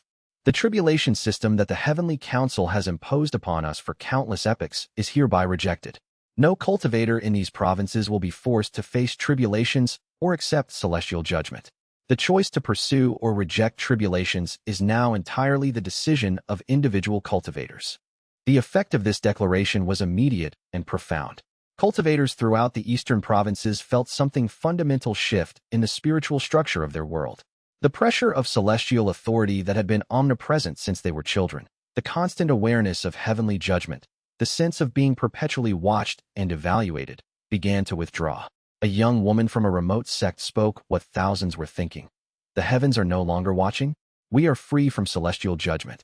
Not from judgment, Ye Chen clarified, addressing the existential fear that celestial surveillance had created in generations of cultivators. From celestial control, you can still face tribulations if you wish. They serve a function. They test and refine cultivation. They strengthen those who survive them. But they will no longer be mandatory. They will no longer be used as weapons to control your advancement or eliminate those the heavens deem threats. They will no longer be tools through which the Heavenly Council manipulates the growth of entire civilizations. An elderly cultivator who had lived his entire life under celestial jurisdiction wept. tears of release and recognition that something he had never dared to hope for was finally becoming reality. Entire regions that had been living under the weight of celestial oppression for generations suddenly understood that a different path was possible. Refugees from the western provinces began to flee toward these liberated lands, seeking the freedom that Ye Chen's declaration promised. Families separated for decades by celestial jurisdiction lines began to reunite. Cultivators who had hidden their true potential to avoid celestial attention could finally develop their abilities without fear. We are now a sovereign nation, Ye Chen continued, his declaration resonating with celestial-level authority that made the very ground beneath him pulse with power. Governed not by celestial authority, but by the cultivators who choose to live here. We offer membership in this new order to all who reject celestial tyranny, regardless of their cultivation base, their origin, or their past affiliations. He paused, letting those words settle, understanding the magnitude of what he was offering. Former celestial collaborators who wish to change allegiance are welcome. Sects that served heaven reluctantly are welcome. Even cultivators who supported the Heavenly Council until this moment are welcome, if they are willing to genuinely commit to freedom rather than simply switching masters. The western provinces would remain under celestial control, unchanged from their traditional governance. The border regions would become contested territory. But the statement had been made unmistakably. Freedom was no longer theoretical. It was now realized in tangible form across the eastern provinces. This was war, though no weapons had been fired. This was the commencement of the final conflict, not fought primarily through military means, but through the fundamental restructuring of who held power and how that power was exercised. The Heavenly Council's response came within hours of the declaration. Celestial forces began gathering at the borders, armies of immortals and celestial cultivators preparing to invade and restore the regions to celestial control. The peaceful coexistence was definitively over. Raw conflict had begun, but something fundamental had shifted. The cultivators of the eastern provinces now fought not just for survival, but for a freedom that they could taste, that was finally within reach. This was the difference between fighting a theoretical future and fighting to defend something that was already becoming real. Chapter 57. The First Celestial War. The battle raged across the border regions for weeks, and it was unlike any conflict recorded in history. Cultivators and demons fought against celestial beings, forcing the immortals to actually engage in extended combat rather than overwhelming opposition through superior power. Ye Chen stood at the center of the conflict, his celestial sovereign strength allowing him to face multiple immortals simultaneously. The first major engagement occurred at the mountain pass of Eternal Stone, where the demonic forces under Wei Sheng's command made their stand against a celestial army numbering 10,000 immortals. Wei Sheng, in her true fox form, led the charge with a ferocity that even experienced celestial generals had never encountered. Her demonic cultivation amplified by the freedom she now possessed, she moved through celestial formations with deadly grace, each strike dismantling coordinated celestial tactics. For freedom, she roared, and her cry was echoed by hundreds of thousands of demons, a sound so profound that the mountain itself seemed to shudder from it.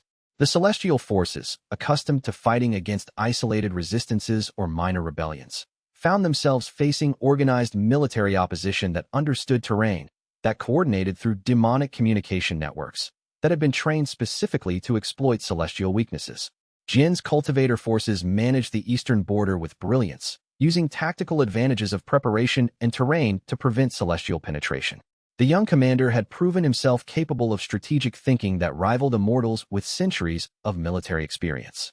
Ye Chen faced the celestial force commanders directly, engaging them in single combat, while his allies managed the broader military campaign. An immortal general named Celestial Marshal Hong descended with confidence and celestial authority blazing, only to find himself facing someone whose power now rivaled his own. Their duel lasted for hours, shaking the very earth with the magnitude of their conflict.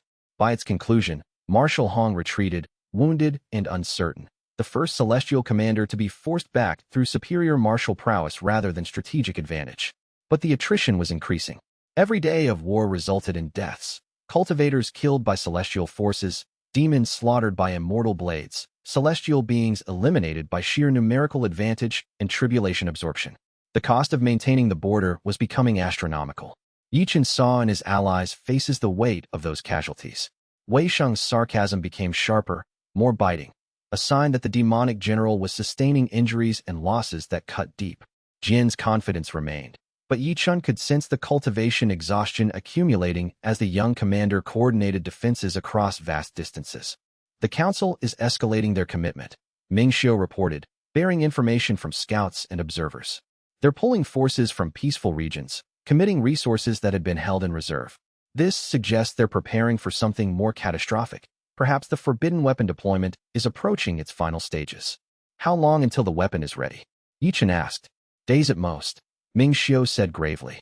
Our observers in the heavenly realm report that the radical faction has finally overcome internal opposition. The moderate faction can no longer block the deployment. Then we must begin the mass tribulation absorption ritual immediately, Ye Chen said.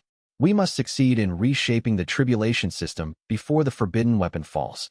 If we do, the weapon's effectiveness will be significantly reduced. The volunteers are ready, Ming Xiu confirmed. We have assembled 10,000 cultivators with significant tribulation affinity. If the ritual succeeds on this scale, we can plan for a continental-scale version with millions of participants in the future. Chapter 58. The Shadow War. While the military conflict raged across the border regions, a different kind of war was happening in the heavens themselves. I had mobilized the moderate faction Immortals into a coordinated campaign to undermine the radical faction's authority. Supply lines to the celestial forces fighting on the continent were subtly disrupted. Communications were intercepted and delayed. Coordination was degraded through the systematic interference of Immortals working from within the heavenly hierarchy. An assassination attempt was made against the Sovereign, the radical faction's mysterious leader, but it failed when celestial defenses proved stronger than expected. However, the attempt itself served its purpose by demonstrating that opposition existed at the highest levels of celestial authority. More significantly, by successfully convinced 3 of the 9 council members to openly question the wisdom of the forbidden weapon deployment. A 4th member, though still nominally supporting the radical faction, showed signs of doubt that suggested potential alliance. The Heavenly Council was fragmenting not just ideologically, but organizationally. The unified celestial authority that had governed for countless epochs was beginning to crack under the pressure of internal conflict. In the heavens themselves, Immortals walked the jade platforms with uncertainty in their eyes. Conversations that had been conducted with absolute certainty about celestial superiority now included questions, doubts about whether the war could be won, whether victory was actually necessary, whether the cost of maintaining absolute authority might be too high. An immortal scholar named Heavenly Sage Ming discovered in the council archives evidence that the forbidden weapon had been used once before, in the Age of Chaos. The deployment had nearly destroyed all of existence. The weapon had been sealed not because it was too powerful to be useful, but because it was too powerful to be controlled. This information, when discovered by Bai and shared with moderate faction Immortals, triggered a cascade of doubt that nearly reached critical mass. We are preparing to deploy a weapon that nearly destroyed all creation, one council member said publicly for the first time. We are preparing to sacrifice half of the celestial realm to eliminate a single cultivator. This is not justice. This is not celestial authority. This is desperation. The radical faction responded by accelerating the weapon's deployment timeline, understanding that further delay would result in complete political collapse of their authority. The forbidden weapon will be deployed in 3 days, the Sovereign decreed, and this decree was final enough that even the moderate faction could not prevent it through political means. Bai reported this to Ye Chen. You have 3 days before the weapon falls. Everything you can accomplish in those 3 days must be accomplished then. The mass tribulation absorption ritual, your advancement, any final preparations, complete them before the weapon is deployed. Chapter 59. Celestial Sovereign Peak. The mass tribulation absorption ritual began with 10,000 cultivators gathered in a specially prepared valley at the heart of the eastern provinces. Ming Xiu directed the ritual, guiding cultivators through meditation states where they could sense the tribulation system's underlying reality itself. Ye Chen stood at the center of the configuration, his celestial sovereign power serving as the anchor point for the entire operation. The preliminary meditations took hours as cultivators synchronized their consciousness with each other.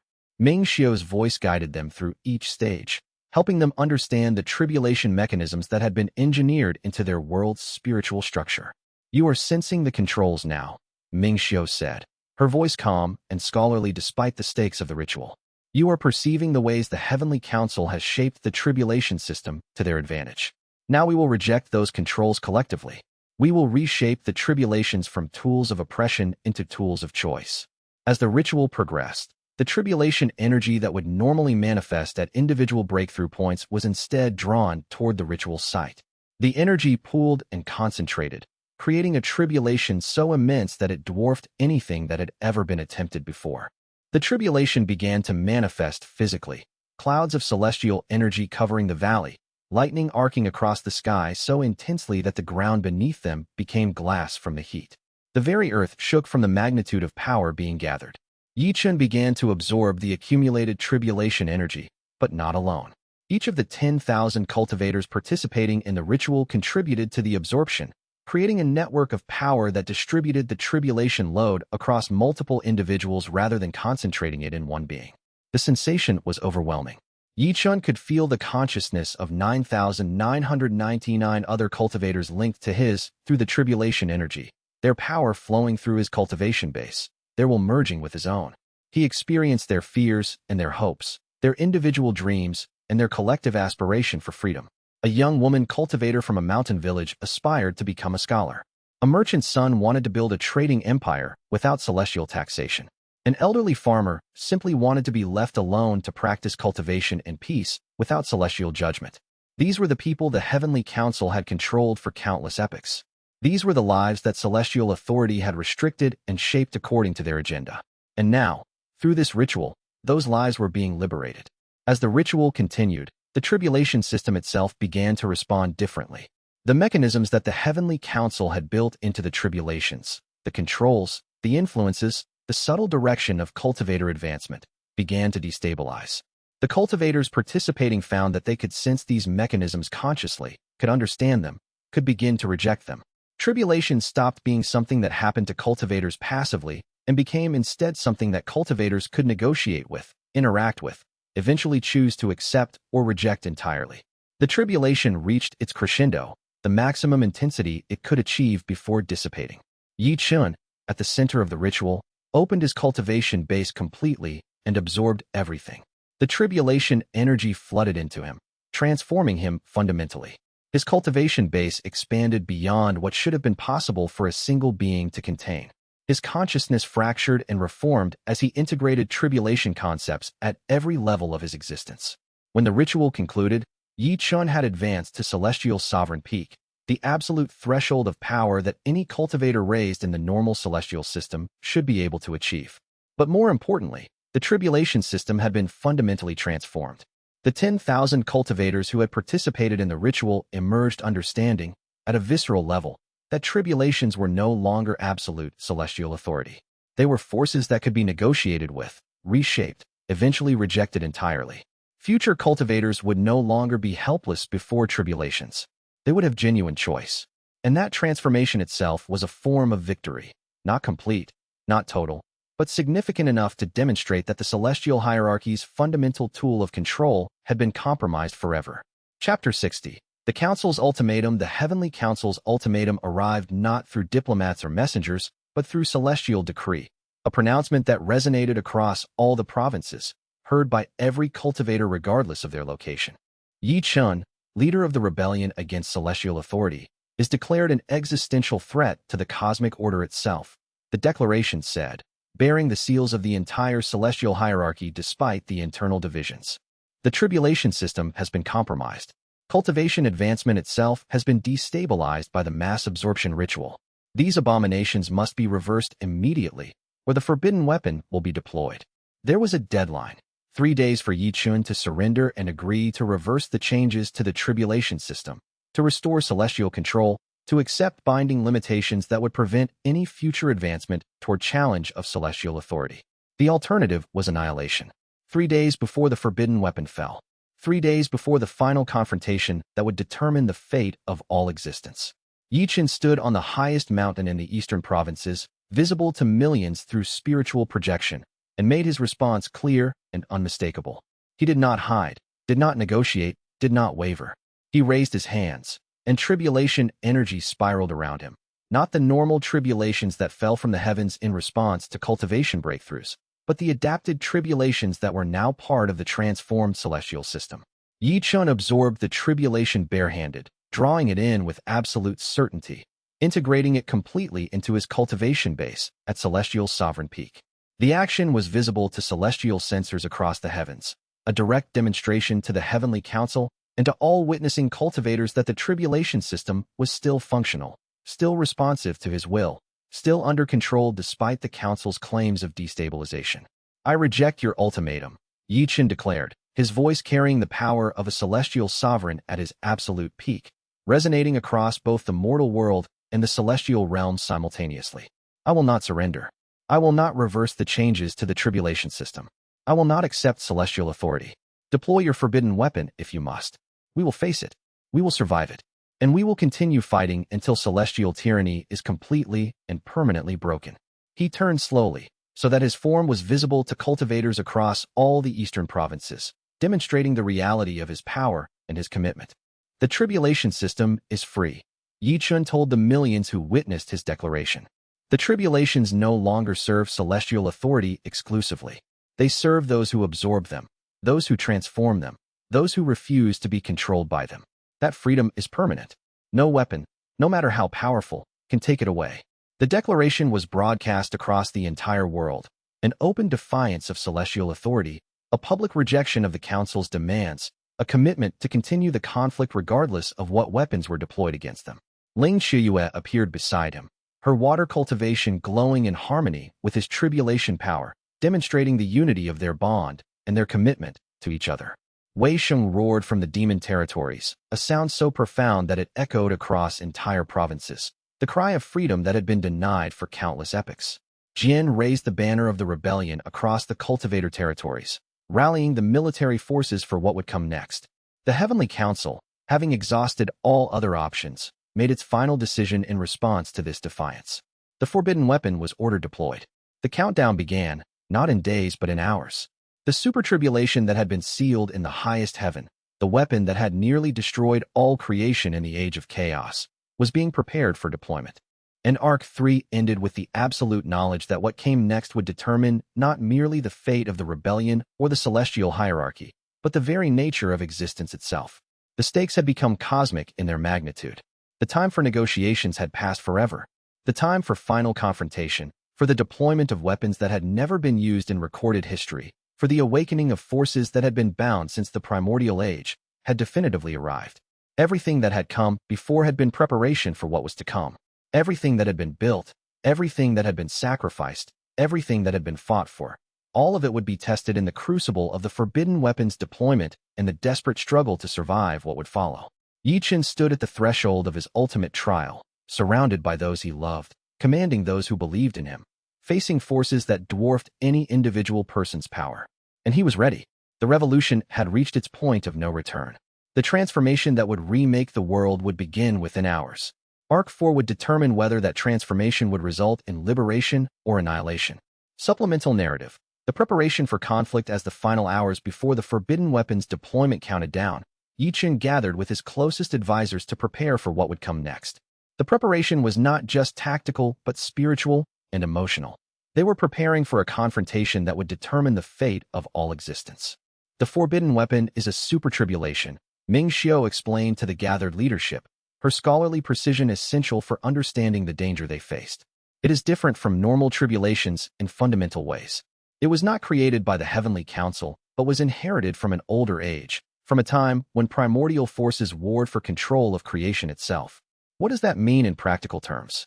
Jian asked, his military mind focused on comprehending the threat in concrete rather than abstract terms. "It means that the weapon operates according to principles that predate our current celestial system," Ming Xiao said carefully. "The normal tribulations respond to celestial authority. The Heavenly Council can direct them, control them, modify them according to their will. But the forbidden weapon is partially autonomous. It will follow the Council's general direction, but it has its own momentum, its own logic. Once released, it will be difficult to control even by those who deployed it." "Is there a way to stop it?" Wei Sheng asked, her demonic pragmatism cutting through the theoretical discussion. "Not stop," Ming Xiao said, "but contain. If Ye Chen reaches a power level where he can not just absorb the weapon's tribulation energy, but can also channel it, redirect it, integrate it in ways that neutralize its destructive potential, if he can do that, then the weapon becomes not a tool of destruction but a tool of transformation." "In other words," Ye Chen said, understanding the implication, I need to become so powerful that a weapon designed to annihilate nations becomes something I can absorb and integrate. I need to reach a point where my personal power rivals the combined output of a super tribulation. Yes, Ming Xiu confirmed. Which means you need to advance further. You need to reach celestial sovereign peak and then push beyond what should be possible. You need to achieve a power level that transcends the normal classifications of rank. How much time do I have? Ye Chen asked. Hours, I reported, having descended from the heavens one final time before the weapon was deployed. The radical faction has finalized the deployment parameters. The forbidden weapon will be released at dawn. That gives you approximately 4 hours to reach whatever power level you can achieve. For hours to advance far enough that a weapon designed to destroy nations would not be sufficient to kill him. Ye Chen withdrew to a meditation chamber that had been specially prepared, a space where the tribulation energy was as concentrated as possible while still allowing him to maintain consciousness. Ling Qiuyue sat with him, their spiritual binding allowing her to support his cultivation without interfering in the transformation. I'm afraid, Ye Chen admitted, something he rarely said aloud. Not of death. I've faced tribulations that could kill me before, but I'm afraid of what happens if I fail. I'm afraid of what will happen to the rebellion, to the cultivators who believed in me, to the dreams of freedom if I cannot contain this weapon. Then don't think about failure, Ling Qiuyue said, her voice carrying absolute certainty. Think about what you're fighting for. Think about the freedom we've created in the eastern provinces. Think about the millions of people who are no longer controlled by celestial tribulation. Think about all of that, and then understand that you cannot fail because too much depends on your success. She took his hand, and her water cultivation energy flowed into his tribulation power, creating a balance of opposing forces that somehow formed a unified whole. We will face whatever comes, she said. Together, as equals, as partners in this revolution. Your power is not just your own. It is amplified by my commitment to you, by Wei Sheng's loyalty, by Zhao Kuan's sacrifice, by Ming Xiu's knowledge, by Bai's defection, by every person who has chosen to stand beside you against celestial authority. You are not alone in this trial. Ye Chen began his meditation, opening his cultivation base to absorb everything available in the restricted preparation chamber. Hours passed. The tribulation energy flowed into him, transformed him, reshaped him at levels so fundamental that he was no longer certain where his individual consciousness ended and the tribulation energy began. And at dawn, as the forbidden weapon was released from the highest heaven, Ye Chen emerged from meditation at the absolute peak of power that any cultivator had achieved in recorded history. Not celestial sovereign rank, but something beyond it, something that had no name because it had never been achieved before. He was ready. The forbidden weapon descended. The true confrontation was about to begin. Supplemental. Character preparations as dawn approached, and the forbidden weapon's deployment became imminent. Each of Ye Chen's companions made their own preparations, understanding that what came next would test them in ways they could not fully anticipate. Ling Qiuyue spent the final hours reviewing the techniques she had learned in the deep abyss, understanding that her role was not just to support Ye Chen emotionally, but to provide cultivation-based support when the tribulation energy became overwhelming. She had reached tribulation immortal rank herself, had achieved power levels that would have been unimaginable years ago. But she understood that her greatest strength was not her individual power, but her perfect harmony with Ye Chen's own cultivation base. She practiced the binding techniques that would allow her to merge her consciousness with his, to provide stability when his mind threatened to fragment under the pressure of absorbing a super tribulation. She meditated on the water cultivation forms that would create balance in the face of overwhelming tribulation force. By the time the sun began to rise, she was ready, not just physically prepared but spiritually aligned with the trial that awaited. Wei Sheng coordinated with the demon generals, ensuring that military forces were positioned to support the main assault if the forbidden weapon's initial deployment did not kill Ye Chen outright. She understood the possibility that the weapon would wound him, would drive him back, would require days of recovery before he could rise again. She prepared demon forces for a protracted conflict, for the possibility that they would need to hold the borders against celestial assault while Ye Chen recovered his strength. We hold at all costs, she commanded to the demon generals, her fox form glowing with demonic authority. If Ye Chen falls to the forbidden weapon but survives, our job is to give him time to recover. We are the shield that protects his vulnerability. We are the force that ensures that one weapon, no matter how powerful, will not be sufficient to destroy everything we have built. The demon generals bowed in acknowledgement, understanding the magnitude of what they were being asked to do. Ming Xiao spent the final hours preparing knowledge frameworks that might help Ye Chen understand and integrate the super tribulation's unique nature. She created texts that broke down the theoretical mechanics of how a weapon from the Age of Chaos would function, what principles governed its operation, what weaknesses might be exploited if its power proved to be more than even Ye Chen could absorb directly. She worked through the night, driven by scholarly precision and the understanding that the knowledge she created might be the difference between Ye Chen's success and failure. By dawn, she had assembled a comprehensive study of the forbidden weapon's probable mechanics, information that would be transmitted to Ye Chen the moment he emerged from his meditation and readied himself for the confrontation. Zhao Kuan, aged and declining in power but still sharp in mind, wrote letters to be delivered if everything went wrong, letters to the rebellion's secondary leadership, instructions for what to do if Ye Chen fell, plans for how the revolution could continue even if its primary leader was destroyed. He did not believe Ye Chen would fail, but he had lived long enough to understand that the most important preparations were often those made for the worst-case scenarios. He wrote with a steady hand, with the clarity of someone who had made peace with his own mortality, ensuring that if the forbidden weapon claimed Ye Chen's life, the rebellion would not die with him. Jian gathered the cultivator forces, understanding that the moment the forbidden weapon was deployed would likely coincide with a celestial assault on the borders. The Heavenly Council would press their advantage, would try to overwhelm the rebel defenses while Ye Chen was distracted by the super tribulation. He prepared his forces for a three-pronged defense: hold the borders against direct celestial assault, support demonic forces if they began to break, and remain in readiness to advance if Ye Chen succeeded and the celestial forces began to retreat in confusion. "We are the anvil that supports the hammer," he told his gathered commanders. "Ye Chen will face the forbidden weapon. We will face the Heavenly Council's armies. Both conflicts will be tests beyond anything we've previously encountered. But we have prepared. We have trained. We are ready." By having done everything possible from within the heavenly hierarchy to undermine the radical faction's unity, withdrew to a neutral observation point. The celestial agent, or perhaps former agent, could not directly participate in Ye Chen's confrontation with the super tribulation, but could observe, could document, could potentially intervene if an opportunity presented itself to strike against the Heavenly Council's forces in the moment of chaos that the weapon's deployment would create.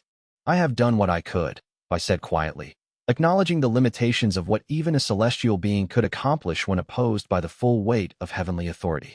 "The rest is up to Ye Chen. The rest is up to whether one cultivator's will and power can match a weapon designed to annihilate nations."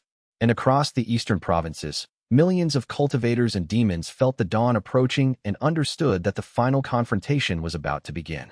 They prepared themselves for the possibility of annihilation, for the certainty of conflict, for the hope that the rebellion they had invested their lives in would not end in catastrophic failure. The sun rose. The moment of trial had arrived. Everything that had been built, everything that had been sacrificed, everything that had been fought for, all of it hung in the balance as the forbidden weapon began its descent from the highest heaven. Supplemental, the cosmic significance as Ye Chen stood on the threshold of absorbing the forbidden weapon, the implications of his actions extended far beyond the immediate conflict. What was happening in the eastern provinces was not simply a rebellion against the Heavenly Council. It was a fundamental challenge to the entire structure of cosmic governance, a question about whether any system of authority could be truly eternal and unchangeable. The Heavenly Tribulation Sovereign, the ancient entity bound within the tribulation system itself, sensed what was about to occur. It stirred in the depths of reality, responding to the cascade of tribulation energy that the forbidden weapon's descent was triggering. For countless epochs, the sovereign had been suppressed, bound by the Heavenly Council's authority, prevented from exercising its full power. But the forbidden weapon's deployment was awakening something. It was drawing the sovereign's attention toward the eastern provinces, toward the cultivator named Ye Chen who dared to absorb tribulations in ways that transcended celestial control. What would happen when the Heavenly Tribulation Sovereign fully recognized what Ye Chen was attempting was a question that even the oldest immortals could not answer with certainty. But they knew that it would be significant, that it would alter the fundamental balance of cosmic forces, that the age of chaos that had created the forbidden weapon might be less distant than they had believed. In other worlds, in other celestial realms, observers watched what was occurring in Ye Chen's world with intense interest. Reports of a cultivator who could absorb tribulations, of a rebellion that had succeeded in creating a region free from celestial control, of a challenge to the Heavenly Council's authority. These reports were spreading across the cosmic networks. Some saw Ye Chen as a threat to be eliminated. Others saw him as an inspiration, proof that even the most entrenched systems of power could be challenged and potentially overthrown. Still others viewed the situation with the cool assessment of beings who understood that change, while sometimes costly, was inevitable, and that those who adapted would survive while those who resisted absolute authority would be swept away by the currents of cosmic transformation. The battle that was about to begin in the eastern provinces was not simply a local conflict. It was a signal broadcast across the entire cosmos that the age of absolute celestial authority was potentially coming to an end, that beings who had been oppressed for countless epochs were finally beginning to understand that their oppression was not inevitable, that change was possible, that freedom could become real. And as the forbidden weapon descended and Ye Chen prepared to absorb it, all of these cosmic forces and observers focused their attention on what would happen next, understanding that this moment would ripple across worlds and epochs, that it would become legend told and retold throughout eternity, that it marked a turning point in the fundamental nature of cosmic governance. Supplemental. The nature of the challenge as the sun crested the horizon and the forbidden weapon descended toward the eastern provinces, Ye Chen finally understood the true magnitude of what he was facing. This was not a battle that could be won through cultivation power alone. This was not a conflict that could be resolved through superior technique or greater strength. The forbidden weapon was not a being or even a living tribulation. It was a manifestation of pure destructive force, energy that had been sealed away for countless epochs because its very existence threatened the stability of all reality. The weapon descended as a wave of tribulation energy so immense that it blotted out the sun. The sky turned black as the tribulation energy enveloped the eastern provinces. The ground itself began to crack and fragment as the pressure of the weapon's approach grew exponentially. Ye Chen stood at the highest point of the eastern provinces, his form glowing with power that transcended normal cultivation understanding. He was no longer simply a human cultivator who had gained tribulation-devouring abilities. He was something fundamental, a being of tribulation and will who had transformed power itself into an expression of personal growth and evolution. Around him, his companions prepared themselves for what would follow. Xianxia positioned herself to provide spiritual support, her consciousness ready to merge with his if the absorption process threatened to fragment his mind. Wei Sheng gathered demonic forces to defend the physical space where the confrontation would take place, understanding that the moment Ye Chen's attention was absorbed by the supertribulation would be the moment celestial forces would attempt their assault. Jian distributed his forces across the entire border region, preparing for the combined assault that would come from heaven. Ming Xiu positioned herself in a scholarly tower, ready to transmit knowledge and guidance to Ye Chen if the weapon's nature proved to be something beyond his initial understanding. The forbidden weapon reached its maximum descent velocity. The tribulation energy began to manifest in physical form, not lightning or thunder, but something more fundamental, something that transcended conventional understanding of what tribulation energy could be. It took the form of a celestial judgment made manifest, an expression of heavenly authority so profound that it attempted to remake reality in its image, attempted to reshape the fundamental nature of the eastern provinces according to its own destructive logic. But Ye Chen stood against it. He did not flee. He did not hide. He stood directly in the path of the weapon's descent and opened his cultivation base completely, accepting the tribulation energy not with resistance, but with absolute absorption. The moment of contact was beyond description. The tribulation energy of the forbidden weapon met the cultivation base of Ye Chen, and for an instant, the universe itself seemed to hold its breath, waiting to see which force would prove superior, which power would ultimately triumph. Supplemental. The philosophy of revolution in the hours before the final confrontation, Ye Chen had meditated not just on cultivation techniques, but on the fundamental philosophy that had driven his rebellion. He understood, on some level that transcended conscious thought, that the confrontation with the forbidden weapon was not ultimately about power or technique. It was about something deeper, a fundamental clash between two opposing understandings of what existence should be. The Heavenly Council's philosophy was built on the premise that power should be concentrated, that authority should be absolute, that the world should be governed by those strong enough to maintain control. They believed that tribulations existed to test and refine, yes, but also to ensure that only the worthy advanced, that only those blessed by heaven could reach the highest ranks of power. Ye Chen's philosophy was built on a different foundation. He believed that power should be distributed, that choice should be fundamental, that every individual should have the right to determine their own path. He believed that tribulations should test and refine, but that the choice to face tribulations should belong to the cultivator, not to a distant celestial authority. These two philosophies were fundamentally incompatible. They could not coexist. One would have to triumph completely for either system to be stable. The forbidden weapon was the ultimate expression of the Heavenly Council's philosophy. It was power concentrated to an extreme, authority expressed as pure force, the absolute assertion that celestial will could not be questioned or defied. Ye Chen's ability to absorb tribulations, his constant growth, his refusal to accept celestial authority, these were the ultimate expressions of his philosophy. They demonstrated that power could be personal, that authority could be questioned, that the celestial hierarchy was not inevitable or eternal. What came next, as the forbidden weapon descended and Ye Chen prepared to receive it, would determine which philosophy would shape the future of existence. It would determine whether freedom was possible or if submission was the only sustainable state of being. It would determine whether change was achievable or if celestial authority was truly eternal and unchangeable. And as the weapon descended and the moment of confrontation arrived, Ye Chen understood that he was not fighting for himself or even for his companions. He was fighting for every cultivator who had ever been limited by tribulation control, for every demon who had been persecuted by celestial authority, for every being who had ever dreamed that a better world might be possible. He was fighting for the principle that nothing, not celestial authority, not inherited power, not cosmic law, was truly inevitable or eternal.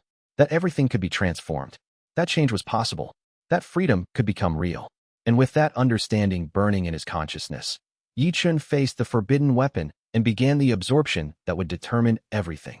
Supplemental. The moment before and the final moments before the forbidden weapon made contact with Ye Chen's cultivation base, time seemed to dilate and compress simultaneously.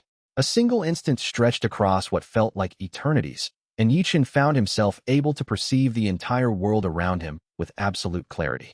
He saw the demonic forces that Wei Sheng had positioned, understood the strategies they would employ to defend against celestial assault.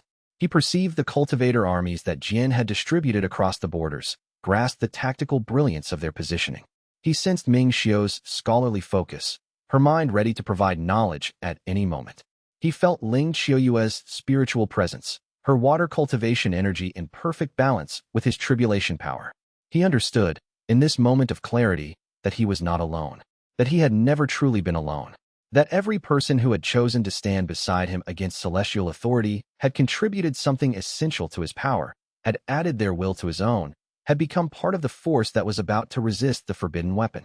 He thought of Zhao Kuan, the old cultivator who had sacrificed so much to bring him to this point.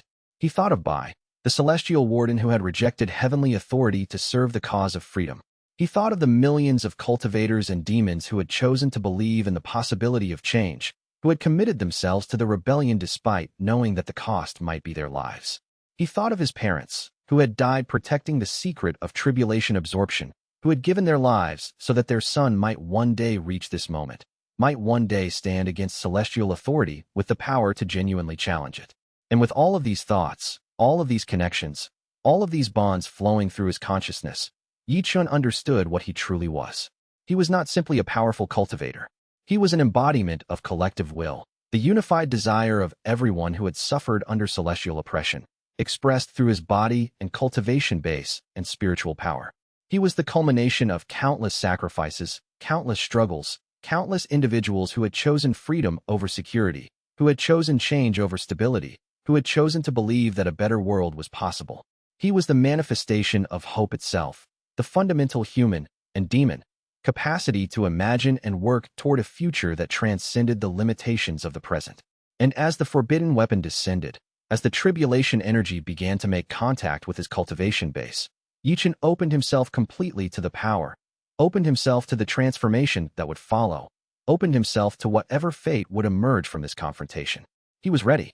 Arc 3 ended not with the confrontation itself, but with the certainty that what came next, what emerged from the descent of the forbidden weapon and Ye Chen's absolute commitment to absorb it, would reshape the very nature of existence, would transform the world from one governed by celestial tyranny into something genuinely new, something that offered true freedom, something that honored both the power of individuals and the fundamental human and demon desire to choose their own destiny.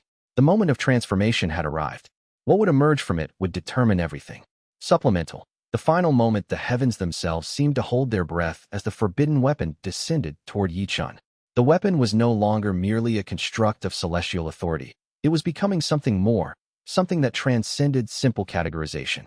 It was becoming the ultimate expression of celestial power, the final assertion of heavenly authority before that authority would either be confirmed as eternal or shattered forever. Ye Chen's cultivation base, refined through countless tribulations, tested and strengthened through years of absorbing celestial power, stood ready.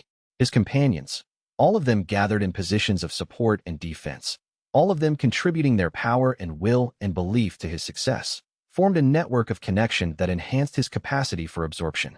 And as the weapon descended, as the tribulation energy began to manifest in forms that transcended normal understanding, Ye Chen opened himself completely, accepted the power without resistance, integrated the weapon's tribulation energy into his cultivation base with the same certainty that had defined his entire life. The moment of contact would determine everything. The outcome would reshape worlds. The transformation that would follow would mark the end of one age and the beginning of another, an age where tribulations were tools of choice rather than instruments of control, where celestial authority was questioned rather than accepted absolutely, where freedom became something that cultivators could claim as their birthright rather than having to fight for as rebels and outcasts. Arc 3 ended with this absolute certainty. The final confrontation had begun, and its outcome would determine not just the fate of the rebellion or the Heavenly Council, but the very nature of existence itself. Everything was about to transform. The world would never be the same. And Ye Chen, standing at the intersection of tribulation energy and personal will, became the fulcrum upon which the entire cosmos would be balanced, the pivot point where celestial authority would either triumph eternally or fall forever. The being who would prove that even the most ancient and absolute systems of power could be challenged, transformed, and ultimately transcended. Final reflection. The revolution's promise across the eastern provinces, millions of cultivators and demons stood in stillness, watching as the sky darkened with the descent of the forbidden weapon. They understood, on some fundamental level, that this was the moment that would define everything, that the future of their civilization, of freedom itself, would be determined by what happened in the next moments. The old man in the small village, who had spent his entire life cultivating under celestial tribulation control, understood. The young demon warrior, who had known nothing but persecution by celestial authority, understood. The scholar who had studied forbidden texts and discovered the truth about tribulation corruption, the merchant who had hidden rebels in her trading caravans, the farmer who had given part of his crops to feed alliance soldiers, they all understood that this was the moment everything hinged upon. And in that moment of universal understanding, in that instant where all of existence seemed to focus upon what would come next, Ye Chen completed his preparation and opened himself to the forbidden weapon. The collision of forces that followed would reshape the very fabric of reality. The transformation that would emerge from it would prove that freedom was possible, that celestial authority was not eternal. That change, genuine, fundamental, world-altering change, could be achieved through will, determination, and the collective belief that a better world was not just possible, but inevitable. Arc 3 ended with promise fulfilled, and the threshold of true transformation approached. What came next would write the final chapter of celestial authority and the first chapter of genuine freedom. The revolution had reached its point of no return. The transformation that would remake the world would begin within moments. Arc 4 would determine whether that transformation would result in liberation or annihilation. Coda. The moment of truth in the space between breaths. In the interval between the weapon's descent and the moment of contact, reality itself seemed to pause. The fundamental forces that governed existence, tribulation energy, celestial authority, personal will, hung suspended in a moment of absolute equilibrium. Ye Chen felt the approach of the forbidden weapon not as a physical sensation, but as a metaphysical presence. The weapon was announcing itself to reality, was making its claim on existence, was attempting to reshape the world according to its destructive logic. Around him, his companions held their breath. They had done everything possible to prepare him for this moment. They had gathered knowledge, coordinated defenses, made sacrifices that extended far beyond what had been asked of them. Now, all that remained was for Ye Chen to do what he had been born to do: absorb the tribulation, integrate its power, and emerge transformed. The eastern provinces held its breath. The western provinces, still under celestial control, still occupied by those who believed in heavenly authority, watched through spiritual broadcasts, understanding that what happened in the next moments would affect them as well. Even the heavens themselves seemed to wait, seemed to recognize that a pivotal moment in the history of all creation was about to unfold. Ye Chen's parents, in whatever form they existed now beyond death, seemed to be present in his consciousness. The sacrifices they had made seemed to converge through him, seemed to give him strength and certainty that transcended ordinary understanding. And then the moment came. The forbidden weapon contacted Ye Chen's cultivation base. The tribulation energy of the superweapon, pure, undiluted, carrying the full weight of celestial authority and countless epochs of imprisoned power, began to flow into him. The transformation had begun. What emerged from this moment would determine not just the fate of cultivators and demons, not just the survival of the rebellion, but the fundamental nature of future existence itself. Would Ye Chen become the conduit through which tribulation energy could be controlled by individuals? Would the entire system of celestial authority be reshaped by what he was about to achieve? These questions would be answered in the moments that followed. Arc 3 ended with the collision of forces, with the ultimate confrontation between freedom and celestial authority, with the moment that would be remembered for eternity as the instant when everything changed. The story would continue into Arc 4, where Ye Chen would face the ultimate trials, where the world would be remade, where the impossible would become inevitable. But for this moment, Arc 3 concluded with absolute certainty. The revolution had reached its apex, the tribulation had been released, and what came next would determine the fate of all things. Epilogue. The threshold of transformation as the forbidden weapon's tribulation energy began to flow into Ye Chen's cultivation base. The entire scope of his life came into focus. Every breakthrough he had achieved, every obstacle he had overcome, every choice he had made, all of it had been leading to this singular moment. The tribulation absorption that had begun when he was barely conscious enough to understand what was happening, that humble awakening to his unique gift in a remote mountain cave, now extended to its ultimate expression. A weapon designed to annihilate entire civilizations was flowing into his body, and he was choosing to integrate it rather than reject it. The demonic forces under Wei Sheng's command felt the moment of contact ripple through the spiritual networks.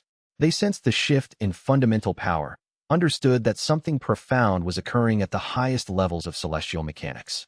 Demons who had been resigned to defending a losing position suddenly felt hope reignite within their consciousness.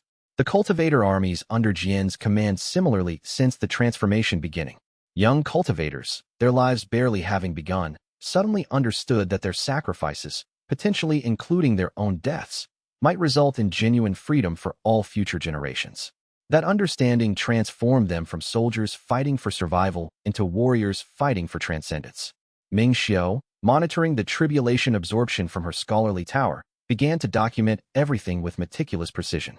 The knowledge generated in these moments would be essential for understanding how tribulation mechanics could be transformed, how the entire system could be reshaped. Future scholars would study what was happening right now for countless epochs.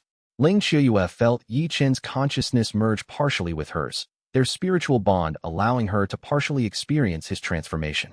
She sensed the magnitude of what he was absorbing, the incredible pressure of integrating power that should have destroyed any normal being. But she also sensed his absolute certainty, his unshakable commitment to succeed, his complete acceptance of whatever cost his transformation would demand. Even the distant heavens, where celestial beings watched through scrying sensors, began to experience tremors. The Heavenly Council realized in that moment that their calculation had been fundamentally flawed. They had believed that deploying the forbidden weapon would eliminate Ye Chen, would restore their authority, would preserve their system intact. But they were witnessing the weapon being absorbed rather than achieving its destructive purpose. The radical faction that had pushed for deployment began to understand the magnitude of their miscalculation. The forbidden weapon, rather than being a tool of salvation, might become a tool of transformation, might accelerate the very changes they had most feared. The moderate faction, having anticipated this possibility, began to formulate contingencies and backup plans. The entire celestial hierarchy teetered on the edge of transformation, understanding that what emerged from Ye Chen's tribulation absorption would reshape everything they had known, everything they had built, everything they had assumed to be eternal. And at the center of it all, Ye Chen continued his absorption, continued his integration, continued his transformation into something that had never existed before and should never have been possible to create. He was becoming the living embodiment of the revolution, the physical manifestation of the principle that freedom was achievable, that systems of power could be transformed, that change was possible. The world held its breath. Everything, absolutely everything, hinged upon what would happen in the next moments as the forbidden weapon's full power was absorbed and integrated and transformed by a cultivator whose existence itself had been designed to break the celestial hierarchy's fundamental assumptions. Arc 3 concluded not with answers, but with the absolute certainty that the questions that had driven the entire rebellion were about to be answered, definitively, irrevocably, eternally. What came next would be the ultimate test of whether freedom could triumph over absolute power. What came next would determine the future of all existence. What came next was the beginning of the end for celestial authority as it had existed. What came next would be the birth of something genuinely new. Final perspective, the cosmic reckoning in the infinite reaches of the cosmos, beyond the limited perception of mortal minds. Forces that predated the current celestial system took notice of what was occurring in the eastern provinces.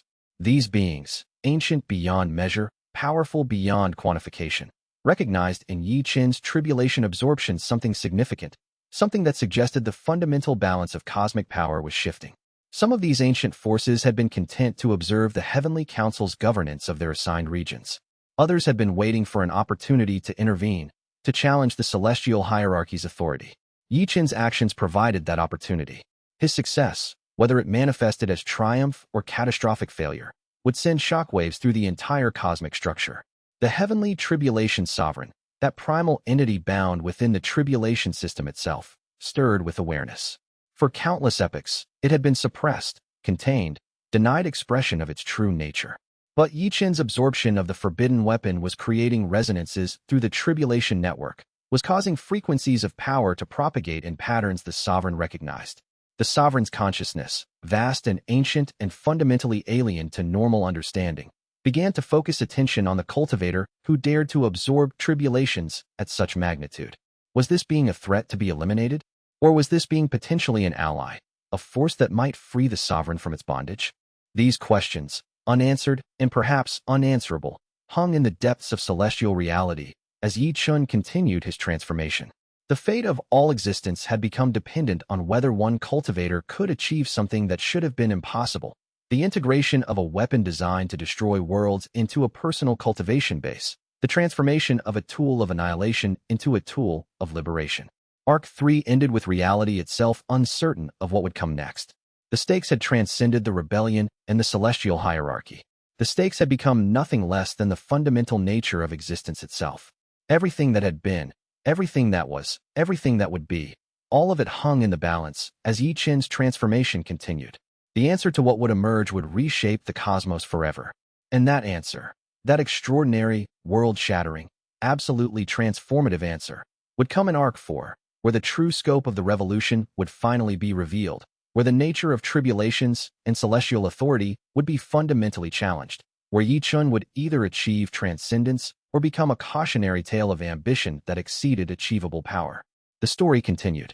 The transformation persisted. The revolution reached toward its ultimate destiny. Arc 3 concluded with absolute finality. The forbidden weapon had been deployed. Ye Chen had chosen to absorb it, and what would emerge from that choice would determine whether the era of celestial authority was truly ending or whether the most destructive conflict in cosmic history was only beginning. The absolute moment, and so we arrive at the absolute moment. The final instant of Arc 3, where everything converges into singular purpose and singular outcome. Ye Chen, having descended through the deepest abyss, having broken through to tribulation immortal rank, having reached celestial sovereign peak, now faces the ultimate challenge that his entire existence has been building toward. The forbidden weapon, that ancient tribulation of mass destruction, sealed away because its power threatened existence itself, descends toward him. His companions, Ling Qiuyue with her water cultivation binding their fates together, Wei Sheng commanding demonic forces with strategic brilliance, Ming Xiu providing knowledge support, Jian coordinating cultivator armies, by observing from within celestial hierarchy, all position themselves to support him through his transformation. The revolutionary forces he has inspired, the millions who have chosen freedom over security, the billions who will benefit from the outcome of this moment, all hold their breath, understanding that everything depends on whether one cultivator can achieve the impossible. The heavens themselves quake with uncertainty, the celestial hierarchy dividing into factions as they watch whether their ultimate weapon will succeed in eliminating the threat they perceive, or whether it will instead become the very tool that breaks their eternal authority. The cosmic forces observing from beyond take notice. understanding that the balance of power throughout all existence is about to shift. And Ye Chen, at the absolute center of everything, at the convergence of tribulation energy, personal will, collective hope, and cosmic consequence, opens himself completely to the transformation. The forbidden weapon's full power enters his cultivation base. The absorption that will reshape the world has begun. Arc 3 ends in absolute suspension. At the moment before revelation, at the threshold before transformation, at the instant where everything remains possible because nothing has yet been determined. What comes next is Arc 4. What comes next is the ultimate trial. What comes next will be the answer to every question that the rebellion has posed, the solution to every problem that has arisen, the final determination of whether freedom can triumph over absolute power. The transformation persists. Reality bends to accommodate power on a scale that should not exist. Existence itself waits to see if Ye Chen will transcend or be transcended by the forces acting through him. And in that suspended moment, Arc 3 concludes its passage through the narrative of revolution and transformation. The final chapter begins. The ultimate test awaits. Everything hinges on what comes next. The future is no longer uncertain. It is inevitable, determined by the choices made in this moment, shaped by the power flowing through Ye Chen's cultivation base, written by the tribulations themselves as they merge with personal will. Chapter 61. The Forbidden Ascension. The moment when Ye Chen opened his eyes was the moment when the world changed forever. He stood at the intersection of two realms, his cultivation base blazing with tribulation energy that should have destroyed any being foolish enough to contain it. The forbidden weapon's power flowed through his meridians like molten light, burning away impurities that had accumulated over years of constant advancement. Every cell in his body vibrated with celestial authority. Every breath he took transformed the air around him into shimmer and distortion. The tribulation energy that now resided within him was not chaotic or hostile. Instead, it was precisely structured, a weapon designed by ancient hands with singular purpose, absolute destruction. But Ye Chen had done what none before him had dared. He had taken a tool designed to annihilate and made it part of himself. His companions gathered around him, their expressions torn between awe and terror. Xianxia stepped forward first, her water cultivation surrounding him with gentle currents that helped stabilize the raging tribulation energy within his cultivation base. Her presence was like an anchor, preventing him from fragmenting under the weight of what he now carried. "I can feel you," she whispered, her hand touching his chest where his heart still beat beneath layers of celestial power. "You're so much stronger now. Are you still you?" Ye Chen looked at his hands, watching as tribulation light traced patterns across his skin. The scars that had marked him before were gone, replaced by luminous channels of pure celestial force. He was no longer quite human in the way he had been. The tribulation energy had rewritten him at a fundamental level. "I'm still here," he said, and his voice carried harmonics that hadn't existed before, frequencies that resonated with both the physical world and the celestial realm. "But I'm different. I can feel everything." This was the truth of what he had accomplished. By absorbing the forbidden weapon, Ye Chen had fundamentally altered his relationship with tribulation itself. Before, he had been a cultivator who could consume tribulations and integrate them into his cultivation base. Now he was something more, a vessel that could hold tribulation energy in its raw, undiluted form and remain conscious, remain purposeful, remain sane.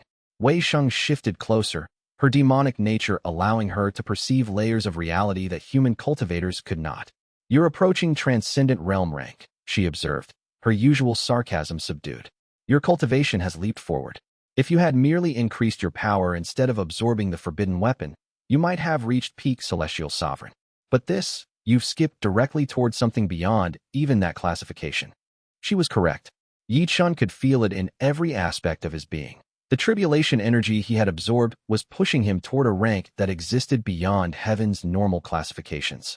Transcendent realm was a theoretical construct, mentioned in ancient texts as existing beyond the mortal hierarchy, but no cultivator had ever achieved it through conventional means. The fact that it was becoming his reality suggested that his path through tribulation absorption had always been leading toward this moment. The heavens above trembled with fury. Ye Chen felt it immediately, the heavenly council's response to his transformation. The power flowing through his body was so vast, so fundamentally threatening to their authority, that they could not contain their reaction.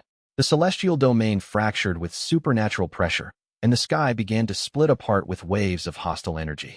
"They're attacking," I announced calmly, stepping out of the shadows where he had been observing. The defecting Heavenly Warden's expression was unreadable, but his hand rested on the hilt of his celestial blade. The Council is not waiting for your ascension to complete. They're going to try to kill you before you can stabilize at Transcendent Realm. Ye Chen nodded slowly. Of course they were. Every moment he remained in this half-transformed state, his power was unstable, his consciousness not entirely synchronized with his new capabilities. If they could strike now, while he was vulnerable to the transition, they might genuinely succeed in ending him. The forbidden weapon had eliminated their greatest strategic advantage, a surprise super tribulation that no cultivator should be able to survive. Now it was simply raw power against raw power, and the question was whether Ye Chen could consolidate his gains before heaven mobilized their final forces. We need to move, Ming Xiao said. Her scholarly bearing transformed into the focused clarity of someone making impossible calculations. If we can get Ye Chen to a place where the tribulation energy can fully integrate, where the celestial pressure is manageable, he might be able to complete his ascension within days. But if they pin him here, they'll grind him down through attrition. Ye Chen extended his awareness outward, using his new capabilities to perceive the celestial realm and the earthly domain simultaneously. It was overwhelming at first, like suddenly gaining a second set of senses, but he forced himself to order the information, to make sense of the cascading data. He could see the Heavenly Council's forces mobilizing above, see the demonic armies rising up below, see the cultivator formations preparing for what might be the final confrontation. The tribulation energy within him sang with something that might have been anticipation or hunger. The forbidden weapon had been designed as a last resort, an apocalyptic tool meant to end civilizations. Now that it was integrated with Ye Chen's will, it was becoming something different, a conduit for his own power, an amplification of everything he was capable of. The eastern reaches of the abyss, Ye Chen said, his mind moving with unprecedented clarity. The tribulation currents there are chaotic but strong. They'll interfere with the Council's scrying sensors, and the ancient magic will provide some protection from direct celestial intervention. That's over 3,000 miles away, Wei Xing protested. Even at our speed, it will take days to get there. We'll be vulnerable the entire time. Then we'll need to be fast enough that they can't catch us, Ye Chen replied. He turned to face his companions, and for the first time, they all understood the true cost of what he had become. His eyes now contained traces of celestial light, and when he looked at them, it was as if he was seeing not just their physical forms but their souls themselves. I can move at transcendent speed. Those of you who choose to follow will need to keep pace. It's going to be harder than anything we've done before. Ling Xiaoyue was already gathering her belongings. I moved without hesitation. Wei Sheng transformed into her demonic form, her foxtail multiplying in anticipation of the journey ahead. Ming Xiao began the process of compressing her libraries of knowledge into portable containers that could be moved at speed. The other cultivators and demon forces that had gathered understood without being told that they needed to prepare for movement. Ye Chen's inner circle would accompany him to the abyss. The rest of the alliance would need to continue the war against the Council's forces. It was a split that created sadness, but it was necessary. If Ye Chen did not complete his ascension, all the individual battles would be meaningless. Zhao Kuan approached one last time, his golden core energy warm and familiar. The elderly cultivator bowed respectfully. Go, he said. Complete your ascension. I and the cultivator forces will hold the line here and buy you the time you need. Ye Chen embraced his oldest ally, feeling the weight of gratitude that words could never express. Zhao Kuan had been there since the revelation of his family legacy, had trained him through countless breakthroughs, had never wavered in his support. Letting him stay behind while Ye Chen fled felt like betrayal, but it was the necessary sacrifice that the current situation demanded. Come back, Zhao Kuan whispered.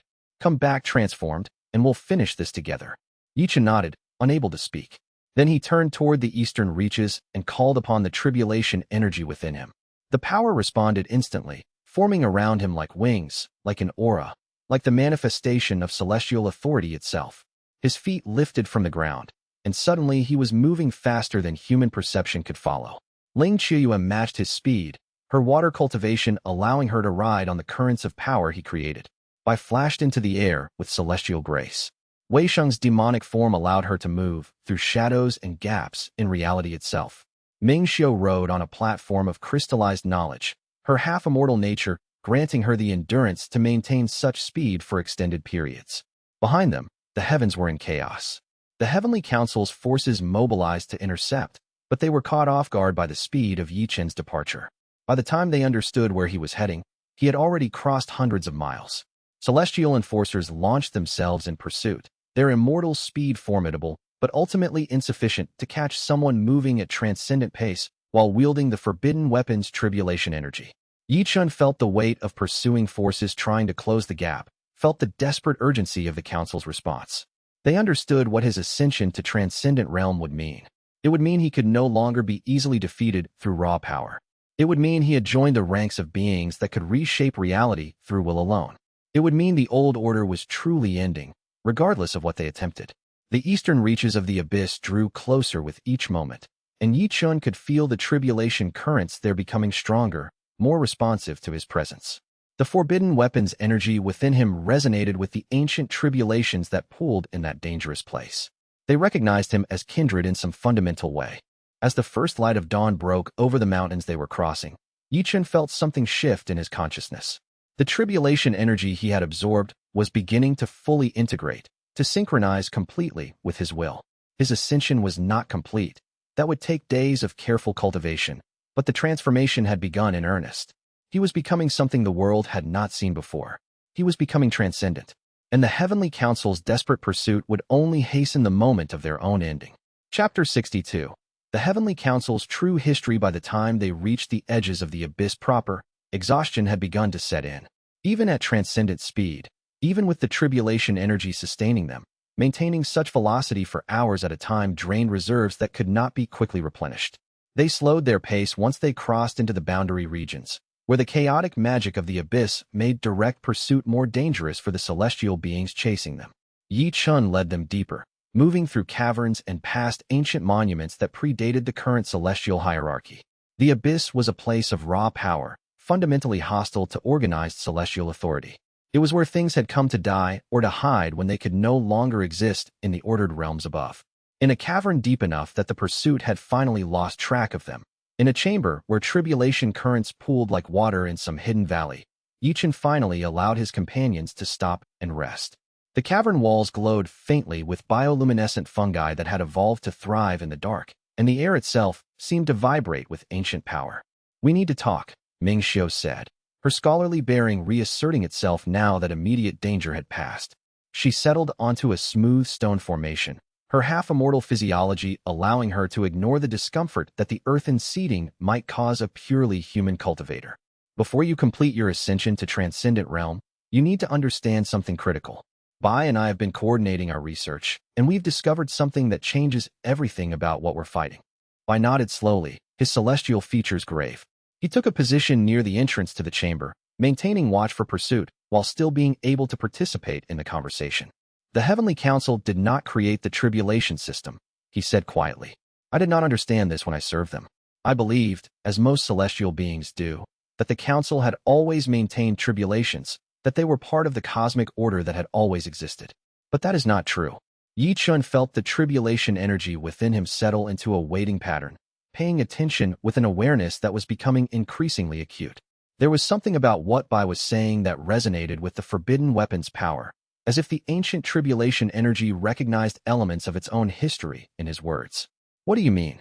Ling Qiyu asked, her water cultivation forming gentle currents around the gathered group. She had positioned herself closest to Ye Chen, her physical presence a constant reassurance that he was still anchored to something human despite the celestial transformation underway. Ming Xiao produced an ancient text from her collection, its pages fragile with age but the characters still visible.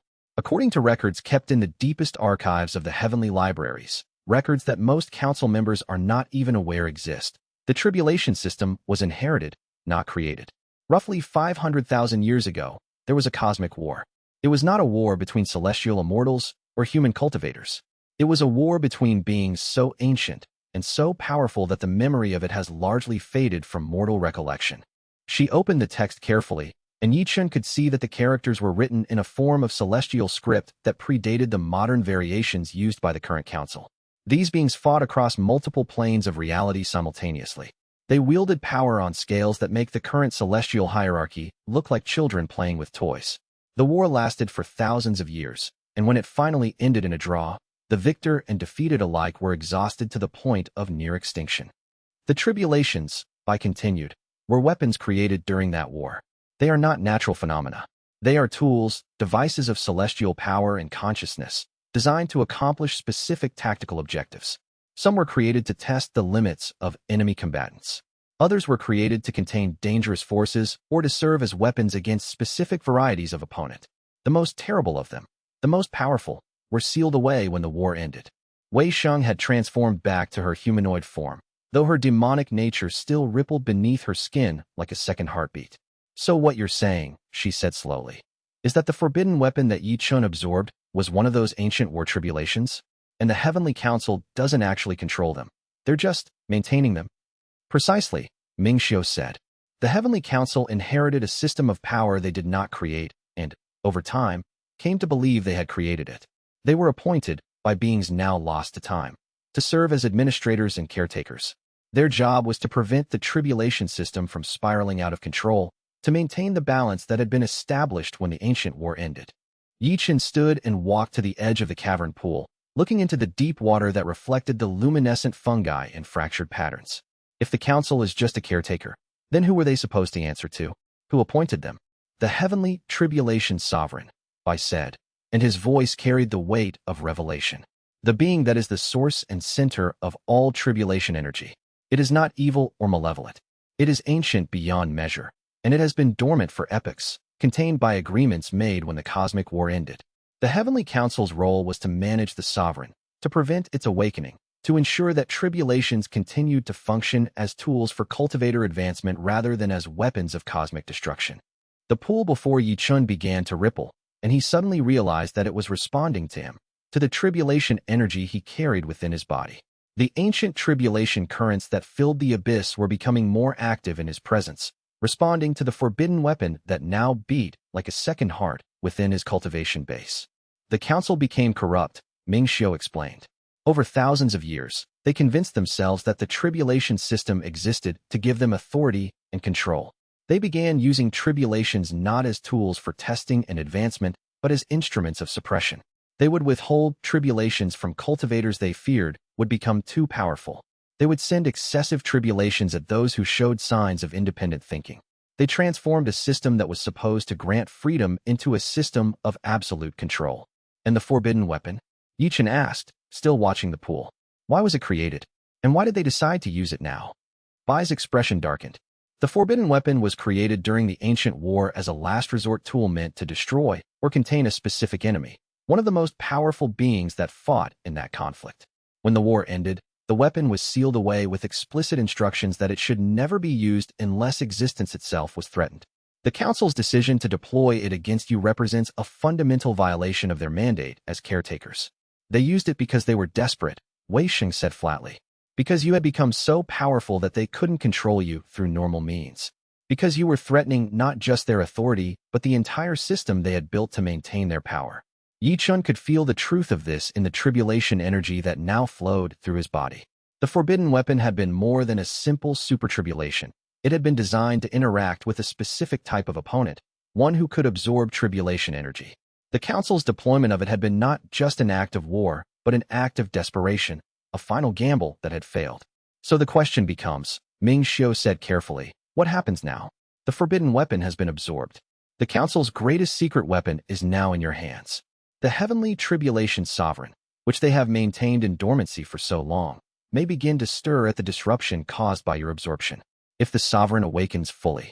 She didn't finish the sentence, but Ye Chen understood the implication. If the being that had been the foundation of the tribulation system for 500,000 years awakened, it would not be bound by the restraints that the Heavenly Council had maintained. The cosmic war that had created tribulations in the first place had been devastating. It had scarred reality itself. A full awakening of the Sovereign could potentially revisit that devastation on the current world.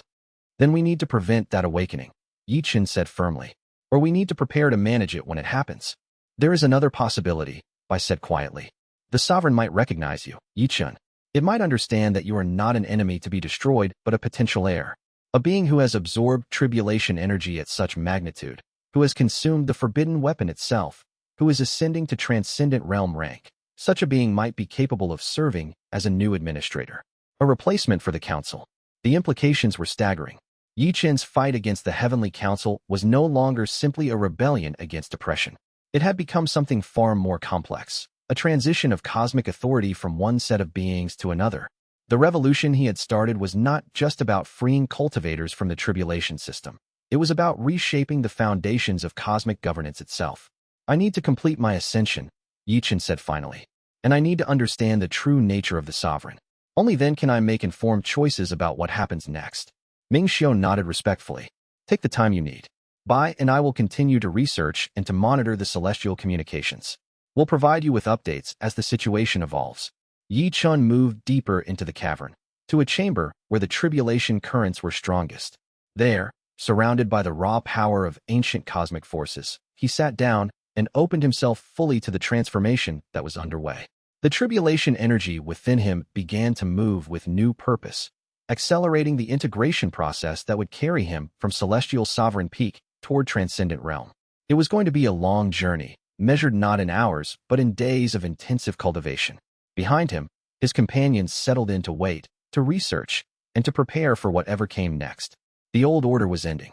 The new order was being born. And Ye Chen was at the center of it all, bearing the weight of cosmic responsibility that he had never asked for but could no longer avoid. Chapter 63.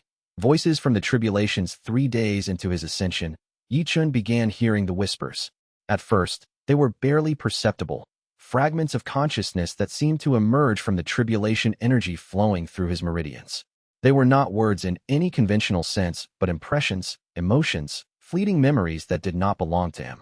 They would appear in the moments between heartbeats, in the spaces where his consciousness expanded to accommodate new levels of celestial power. The forbidden weapon had been more than a simple repository of destructive energy. It had been constructed with intention by beings of immense knowledge and sophistication. Within its tribulation energy were imprints, fragments of consciousness that had been deliberately encoded into its structure during the ancient cosmic war. As Ye Chen's ascension progressed, and his cultivation base became more refined, he began to process and understand those imprints. There are voices, he told Ming Xiao, and on the 4th day of his meditation, he had emerged temporarily from his cultivation chamber to share what he was experiencing, seeking their scholarly perspective on phenomena that he did not fully understand. Ming Xiao's expression shifted from academic interest to profound concern. Voices? Can you communicate with them directly? Or are they simply residual echoes? They're more than echoes, Ye Chen said carefully. It's like there are fragments of ancient intelligences encoded into the tribulation energy itself. They're responding to my presence, becoming more clear as my consciousness becomes more refined. Some of them seem to be memories, images and sensations from the cosmic war that created the tribulation system. Others seem to be messages, though I'm not yet capable of fully decoding their meaning. Bai leaned forward, his celestial nature giving him a deeper intuitive understanding of these phenomena than even Ming Xiao possessed. The beings who created the forbidden weapon may have anticipated that someday someone would absorb it. They may have left instructions, or at least intelligence that could guide whoever succeeded in consuming the weapon. It's a form of consciousness transmission that predates modern magic, a technology that only the most ancient beings would be capable of utilizing. The whispers are becoming clearer, Ye Chen continued. I can pick out individual voices now. One of them seems to be from the being who created the forbidden weapon in the first place, a being so ancient that their name predates the current celestial hierarchy entirely. Another voice seems to be from someone who fought against the weapon during the cosmic war, someone who understood its structure intimately because they had encountered it before. Ming Xiao stood and began pacing, her scholar's mind working through the implications. If you can communicate with these ancient intelligences, then you have access to knowledge that has been lost for 500,000 years. You could understand the nature of tribulations from the perspective of their creators. You could potentially understand how the cosmic war was fought, what its causes were, and what agreements were made to end it. But there's something else, Ye Chen said, and his voice dropped lower. The whispers keep mentioning something called the awakening. They speak of it as inevitable, as something that happens when tribulation energy is absorbed at certain thresholds. The forbidden weapon was created with a secondary function, a failsafe, I think. It's encoded to trigger something. Trigger what? I asked, and there was an edge of urgency in his tone. The awakening of the Heavenly Tribulation sovereign, Ye Chen said. The voices are telling me that the sovereign cannot remain dormant if tribulation energy reaches transcendent realm frequencies. It's like the sovereign is sensitive to tribulations being integrated at that level, and the absorption of the forbidden weapon essentially sends a call that it cannot ignore. The more I advance toward transcendent realm, the stronger the call becomes. The sovereign is being drawn toward waking, and the process cannot be stopped, only managed. Ming Xiu's expression shifted to understanding mixed with dread. So the Heavenly Council's deployment of the forbidden weapon was not just a gamble. It was a trap that works whether you succeed or fail. If you don't absorb the weapon, it destroys you. If you do absorb it, you trigger the sovereign's awakening, which creates a different kind of crisis. A trap that's ingenious in its brutality, I said slowly. Either way, it forces escalation. Either way, it guarantees that the status quo cannot be maintained. Then we need to prepare for the sovereign's awakening, Ye Chen said. We need to understand what it is, what it wants, what it's capable of. The voices in the tribulation energy are offering me fragments of information. If I can integrate that knowledge, I might be able to manage the awakening rather than being destroyed by it. He returned to his cultivation chamber and resumed the intensive meditation that his ascension required. But now, instead of simply allowing the tribulation energy to flow through him naturally, he began to actively communicate with the ancient voices embedded within the forbidden weapon. The process was exhausting.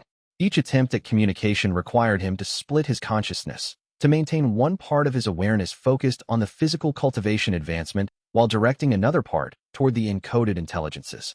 It was like learning to think with different parts of his mind simultaneously, and the initial attempts left him mentally drained even as his physical form grew stronger.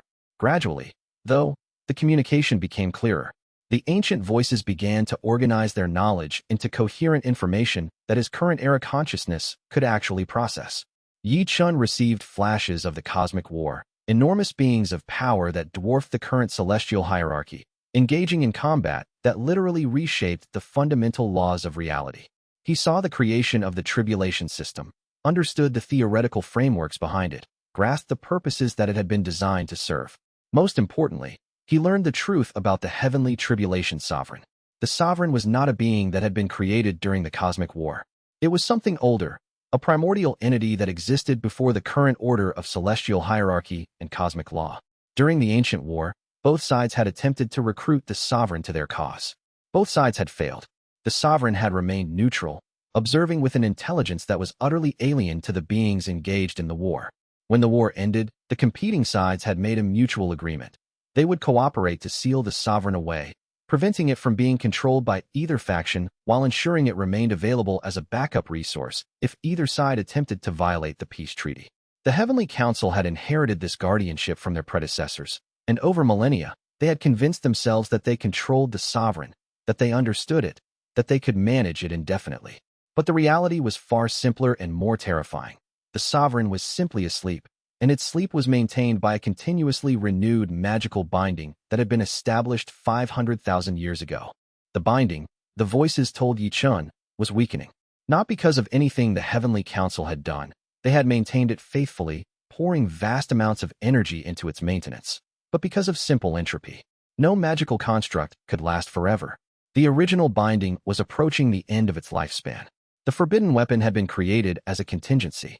If the binding failed before a new one could be established, the forbidden weapon could potentially be used to establish temporary restraints on the sovereign. But even that was understood to be a short-term solution at best. The Heavenly Council's use of the forbidden weapon against Ye Chen was therefore an act of profound desperation and cosmic irresponsibility. They had sacrificed their greatest tool to try to eliminate a threat, knowing full well that doing so would accelerate the sovereign's awakening. They had essentially guaranteed that the very crisis they were trying to prevent would now be inevitable. They knew, Ming Xiu said when Ye Chen shared this realization. They knew that using the forbidden weapon would trigger the sovereign's awakening. Yes, Ye Chen confirmed. And they did it anyway. Which means they believed that the sovereign's awakening was preferable to allowing me to continue growing in power. They were willing to risk a cosmic crisis to eliminate me. That's not just desperation, I said quietly. That's fundamental fear. They were so afraid of what you would become that they were willing to gamble with existence itself. Ye Chen nodded slowly. The implications of this were staggering. The Heavenly Council was not a unified force with a clear agenda. It was a group of beings so consumed by fear and self-interest that they had been willing to trigger events that could potentially end civilization as it was known. This was a council that had lost its moral compass, that had become willing to commit any atrocity to maintain its power. In a strange way, this made him more certain that his rebellion was justified. The system he was fighting to change was not maintained by competence or wisdom. It was maintained by fear, by coercion, by the willingness to sacrifice the many to preserve the authority of the few.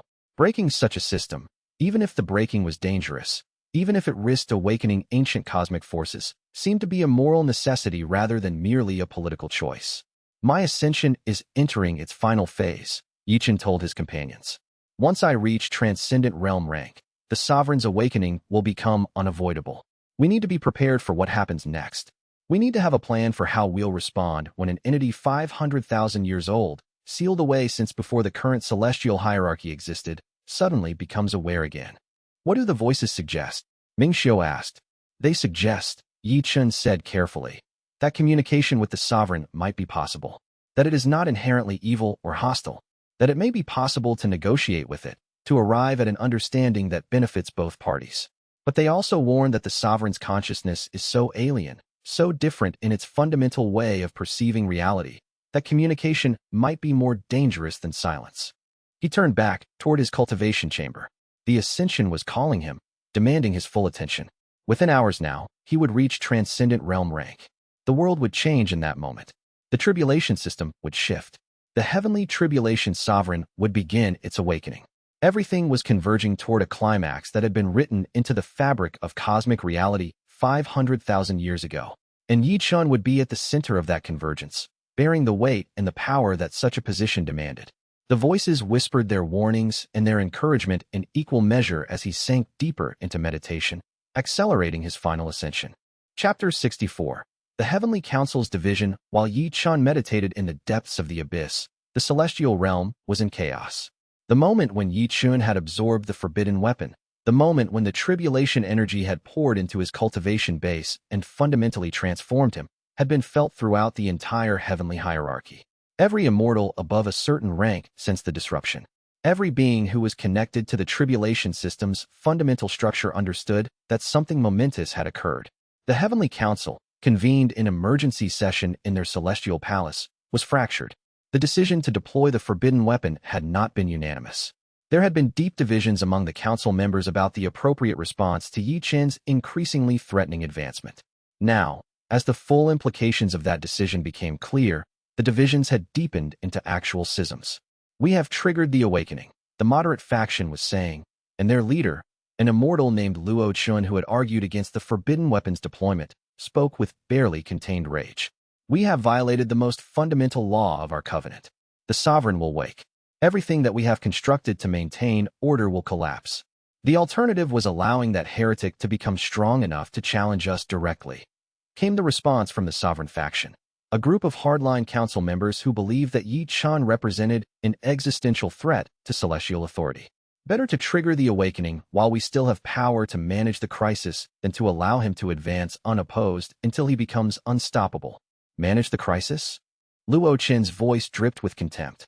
We cannot manage the awakening of a 500,000-year-old primordial entity. The binding was designed for a specific duration. The sovereign's sleep was always going to end. We could have had centuries, perhaps millennia, to prepare. Instead, you have accelerated that timeline by deploying a weapon designed to trigger exactly this kind of crisis. In the shadows of the celestial palace, Immortal Zhang, leader of the so-called Heaven's Enforcers, watched and listened. This faction was unique. They served neither the moderate nor the radical wings of the Heavenly Council. They had their own agenda, their own understanding of what the cosmos required.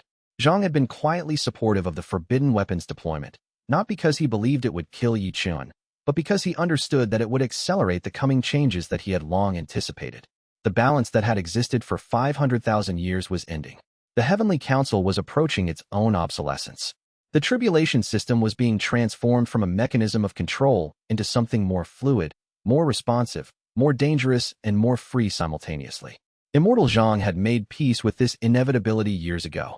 The question now was how to navigate the transition to ensure that the new order, when it emerged, would favor his faction's interests. The moderate faction called for immediate containment protocols. They proposed deploying celestial forces to the abyss to monitor Ye Chen's ascension, to be prepared to intervene if his transformation threatened to trigger the sovereign's awakening prematurely. The radical faction rejected this proposal out of hand, arguing that they should instead focus on mobilizing forces to respond to whatever emerged when the sovereign finally awakened. "You're fools," Luo Chun said to the radical faction's leader, an ancient immortal named Kuzhang. Ye Chen will not attempt to awaken the sovereign. He will attempt to manage it, to communicate with it, to establish a new form of coexistence. Our job is to prevent that communication, to ensure that we remain the sovereign's sole point of contact in this reality. Our job, Kejung responded coldly, is to maintain the fundamental order of existence. If that requires sacrificing our position in the celestial hierarchy, then so be it. We are not as fragile as the previous council members. We do not cling to power as if it defines us. We have come to understand that the celestial order we inherited is flawed and corrupted. Perhaps it is time for it to end. This statement caused immediate uproar. Some council members began gathering their power, preparing for direct confrontation with Kejung. Others moved to restrain them. Immortal Zhang, observing all of this, made a subtle gesture to his followers. They began to quietly withdraw from the chamber, leaving the fractured council to argue among itself. By the time the moderate and radical factions realized what was happening, Immortal Zhang and the Heaven's enforcers had already vanished from the celestial palace. They had taken with them copies of critical documents, knowledge of secret contingency plans, and an understanding of celestial positions that would prove invaluable in the coming chaos. Zhang had another agenda. He had already begun negotiations with certain factions outside the normal celestial hierarchy, beings from other cosmic regions, immortals who owed allegiance to forces beyond heaven's authority. He was preparing for the possibility that the Heavenly Council's collapse would create opportunities for greater cosmic realignment. Ye Chen was not the only one taking advantage of the crisis. The coming age would offer countless beings the chance to reshape the cosmic order to their advantage. Back in the celestial palace, the Heavenly Council continued to fracture. Moderate immortals began to reach out secretly to Ye Chen's alliance, offering information and support in exchange for guarantees of their safety in the new order. Radical immortals began to prepare for outright war, understanding that they would need to defeat not just Ye Chen but their own council colleagues if they wished to maintain absolute celestial authority.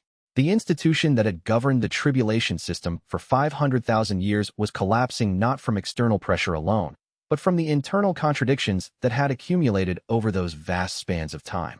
The Heavenly Council had become so concerned with maintaining its power that it had lost sight of the cosmic principles that had originally justified its existence. In the abyss, Ye Chen continued his ascension toward transcendent realm, unaware of the full extent of the upheaval that his actions had triggered. But even in his meditative state, he could feel the tremors reverberating through the celestial structure. The heavens above were shaking. The foundations were cracking. Everything was reaching a moment of fundamental transition. The old order was dying. The new order was being born in the chaos of that death. And the being that would emerge from this transition, whether Ye Chen or someone else, whether it would be benevolent or tyrannical, would reshape the cosmos for the next 500,000 years. Chapter 65. The source tribulation awakens on the seventh day of his meditation. Ye Chen felt it. The tribulation energy flowing through his body suddenly shifted its frequency, resonating with something vast and ancient and profoundly alien. It was as if every drop of tribulation power he had ever absorbed, every tribulation energy that had been integrated into his cultivation base, suddenly recognized the presence of something that was fundamental to its own existence. He opened his eyes within his meditation chamber, and for the first time, he could perceive something beyond the physical and celestial realms. There was a layer of reality that sat deeper than either dimension, a foundation beneath the very concept of tribulations themselves. And in that foundation, something was stirring. The Heavenly Tribulation's sovereign was waking. Ye Chen could feel it like a mountain beginning to move after lying still for epochs. The awakening was not sudden or violent, but inexorable, a slow rolling of conscious awareness that had the weight of cosmic ages behind it.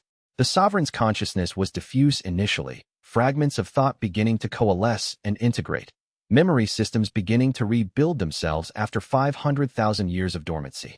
This is what the voices had warned him about. This was the consequence of absorbing the forbidden weapon at transcendent realm frequencies.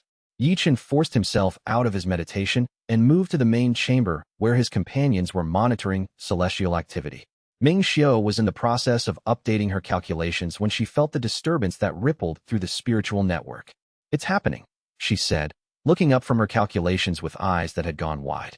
"The sovereign is awakening. I can feel the tribulation network restructuring itself in real time. The binding that kept it dormant is breaking." "How long?" Ye Chen asked. "Hours," I said, his celestial perception allowing him to track the sovereign's ascension from dormancy with more precision than even Ming Xiao could achieve. "The binding's dissolution is accelerating." Once it breaks completely, the sovereign will be fully conscious and fully mobile. It will be able to manifest in any plane of reality simultaneously. Ye Chen felt the tribulation energy within him, singing with a vibration that was almost reverent. The forbidden weapon had not just carried the sovereign's power. It had carried a fragment of its consciousness, a piece of the ancient entity that now allowed Ye Chen to sense the larger whole. As the sovereign awakened, that connection became stronger, allowing Ye Chen to perceive something of what the great entity was experiencing. It was confused. It had been asleep. Now it was awake, and the world it found itself in was vastly different from the world it remembered. Continents had shifted. Civilizations had risen and fallen. The very nature of celestial power had evolved.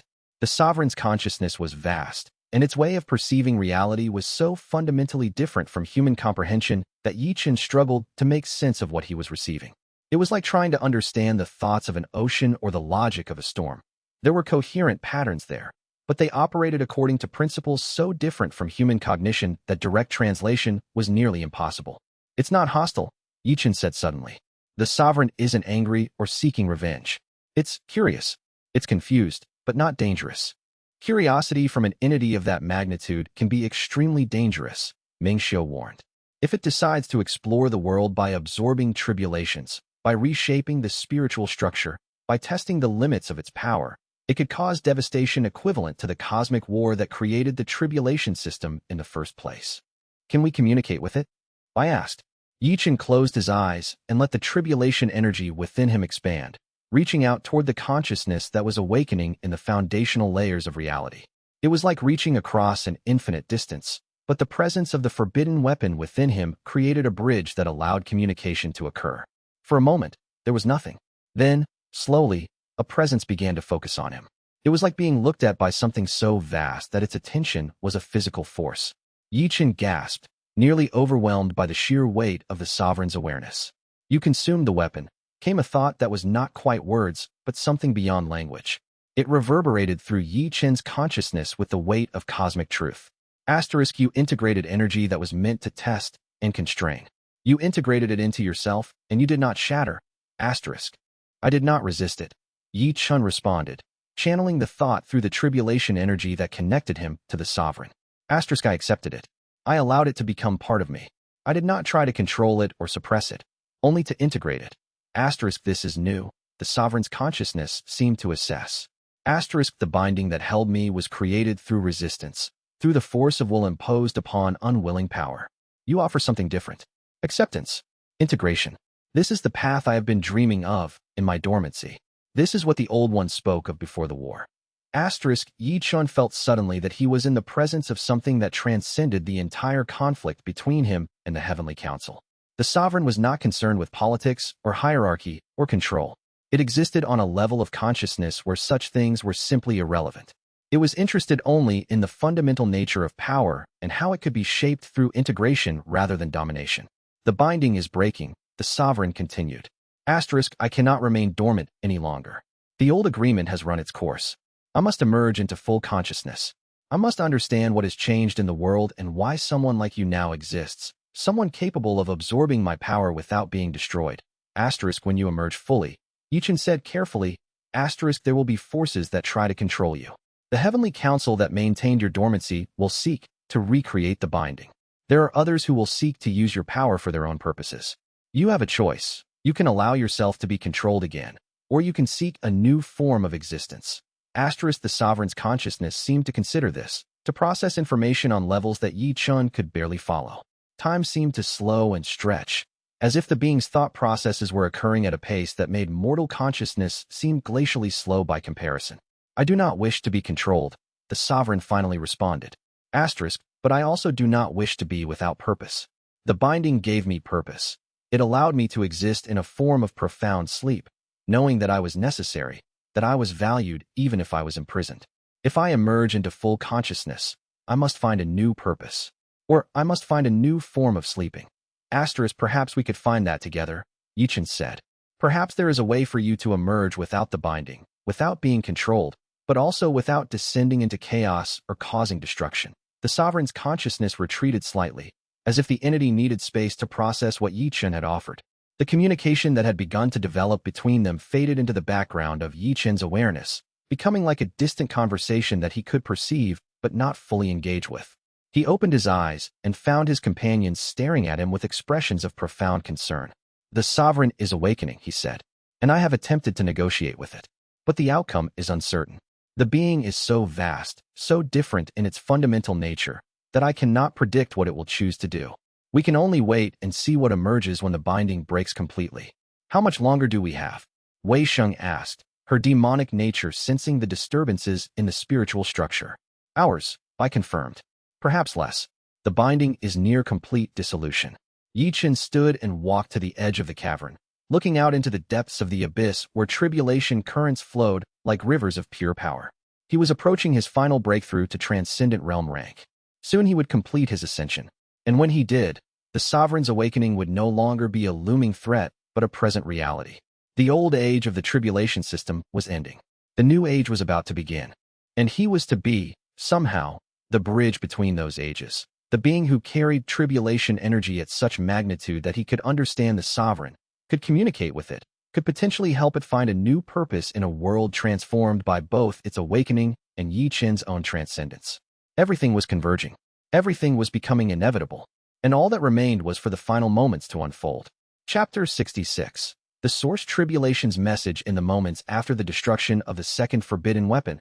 As Ye Chen's form settled into its new transcendent configuration, the heavens themselves began to speak. It was not the Heavenly Council that communicated. It was not by or any celestial being currently aligned with Ye Chen's cause. It was the Heavenly Tribulation Sovereign itself, and its voice resonated across every plane of existence simultaneously, heard by every cultivator above a certain rank, perceived by every being connected to the Tribulation Network. The message was simple but profound. The binding that had held the sovereign dormant for 500,000 years had broken completely. Ye Chen could perceive it happening in real time, could feel the magical structures that had once constrained the ancient entity crumbling and dissolving into dispersed power. The sovereign's consciousness, which had been emerging gradually over the past several days, suddenly exploded into full awareness across multiple planes simultaneously. This was not a being that was angry or destructive or hostile. The sovereign's consciousness was fundamentally too vast, too old, too transcendent for such simple emotions.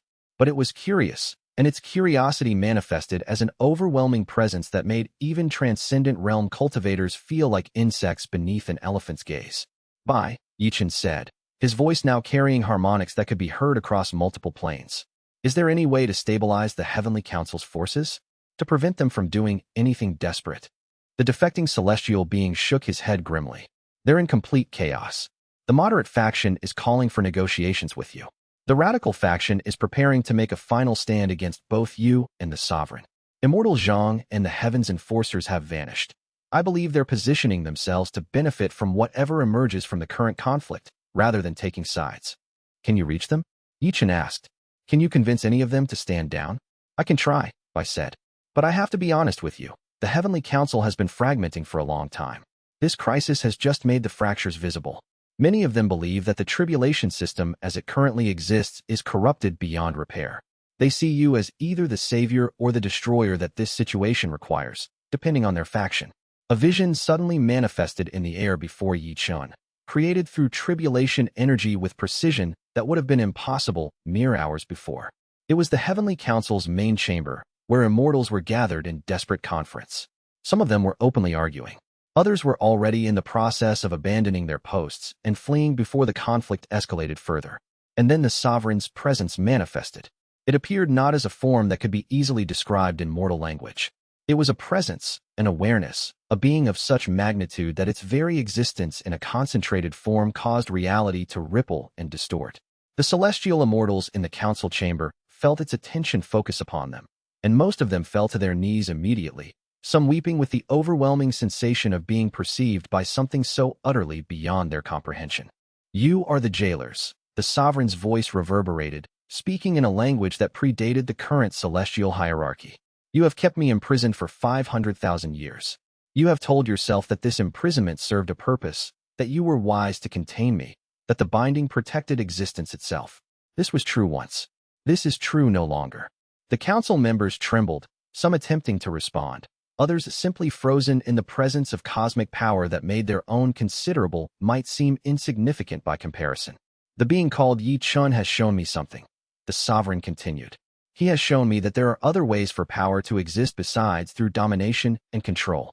He has integrated tribulation energy not by forcing it into submission, but by accepting it, by making it a part of his consciousness in partnership rather than subjugation. I wish to explore this way.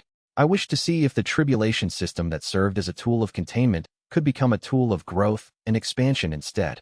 The message hung in the air for a long moment. Then the sovereign's presence withdrew slightly, becoming less overwhelming but still omnipresent. Choose, came its final utterance to the Heavenly Council. Choose to resist, and you will be swept aside by forces you cannot comprehend. Choose to adapt, and you may find yourself part of something greater than yourselves. Choose to step aside, and you may preserve your existence, though not your authority. But choose quickly, for the age of your absolute rule has ended. That age ended the moment the binding broke. That age ended the moment Ye Chen achieved transcendence. There is no returning to what was.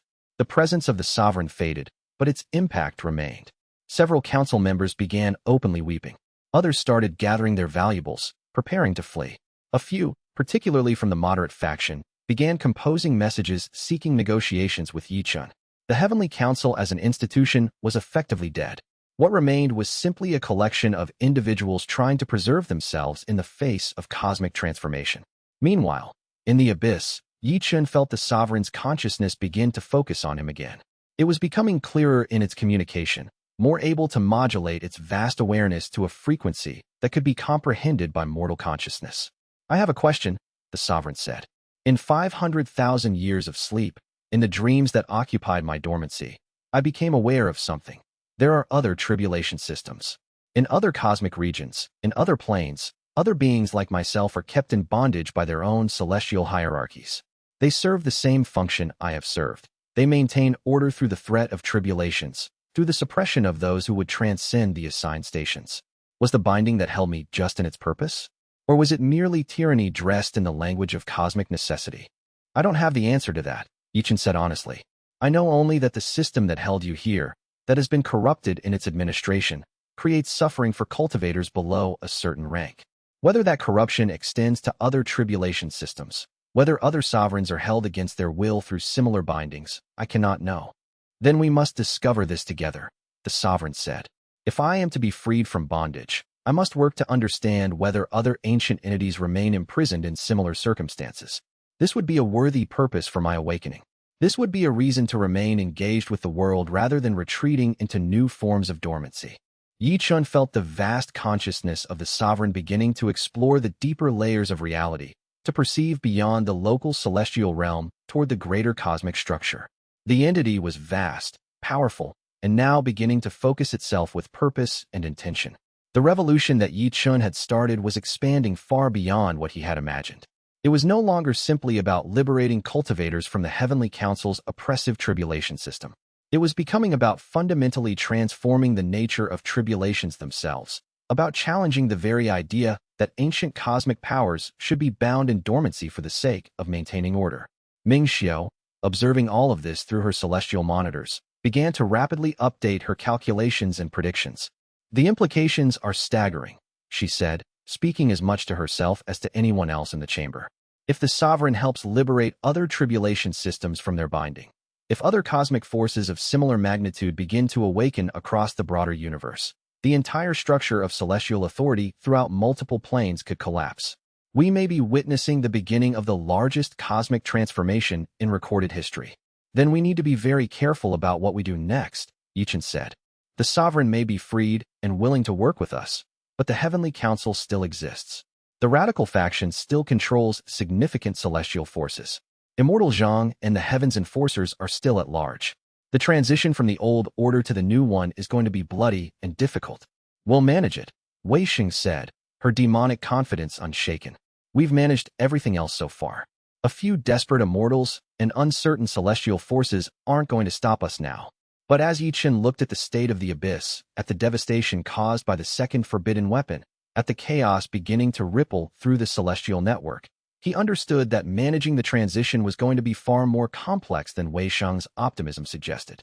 The old order was broken. The new order had not yet been born. In the chaos of that transition, countless beings would be hurt, countless assumptions would be challenged, and countless small tragedies would occur in the margins of the grand cosmic transformation.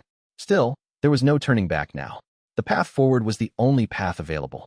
And somehow, Ye Chen would have to navigate that path while managing a heavenly tribulation sovereign that had just awakened from 500,000 years of dormancy, while consolidating his own new transcendent realm power, and while simultaneously trying to prevent the remaining forces of the Heavenly Council from committing final desperate acts of sabotage and destruction.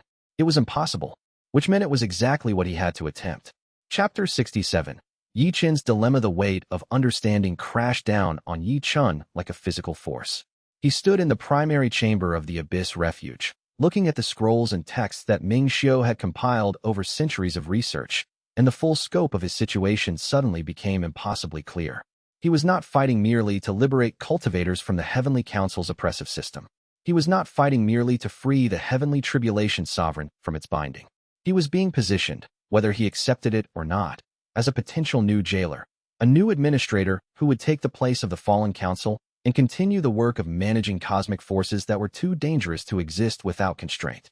"There's no way out of this, is there?" he said aloud, his voice carrying the weight of transcendent realm power, but the uncertainty of a cultivator still coming to terms with his own ascension.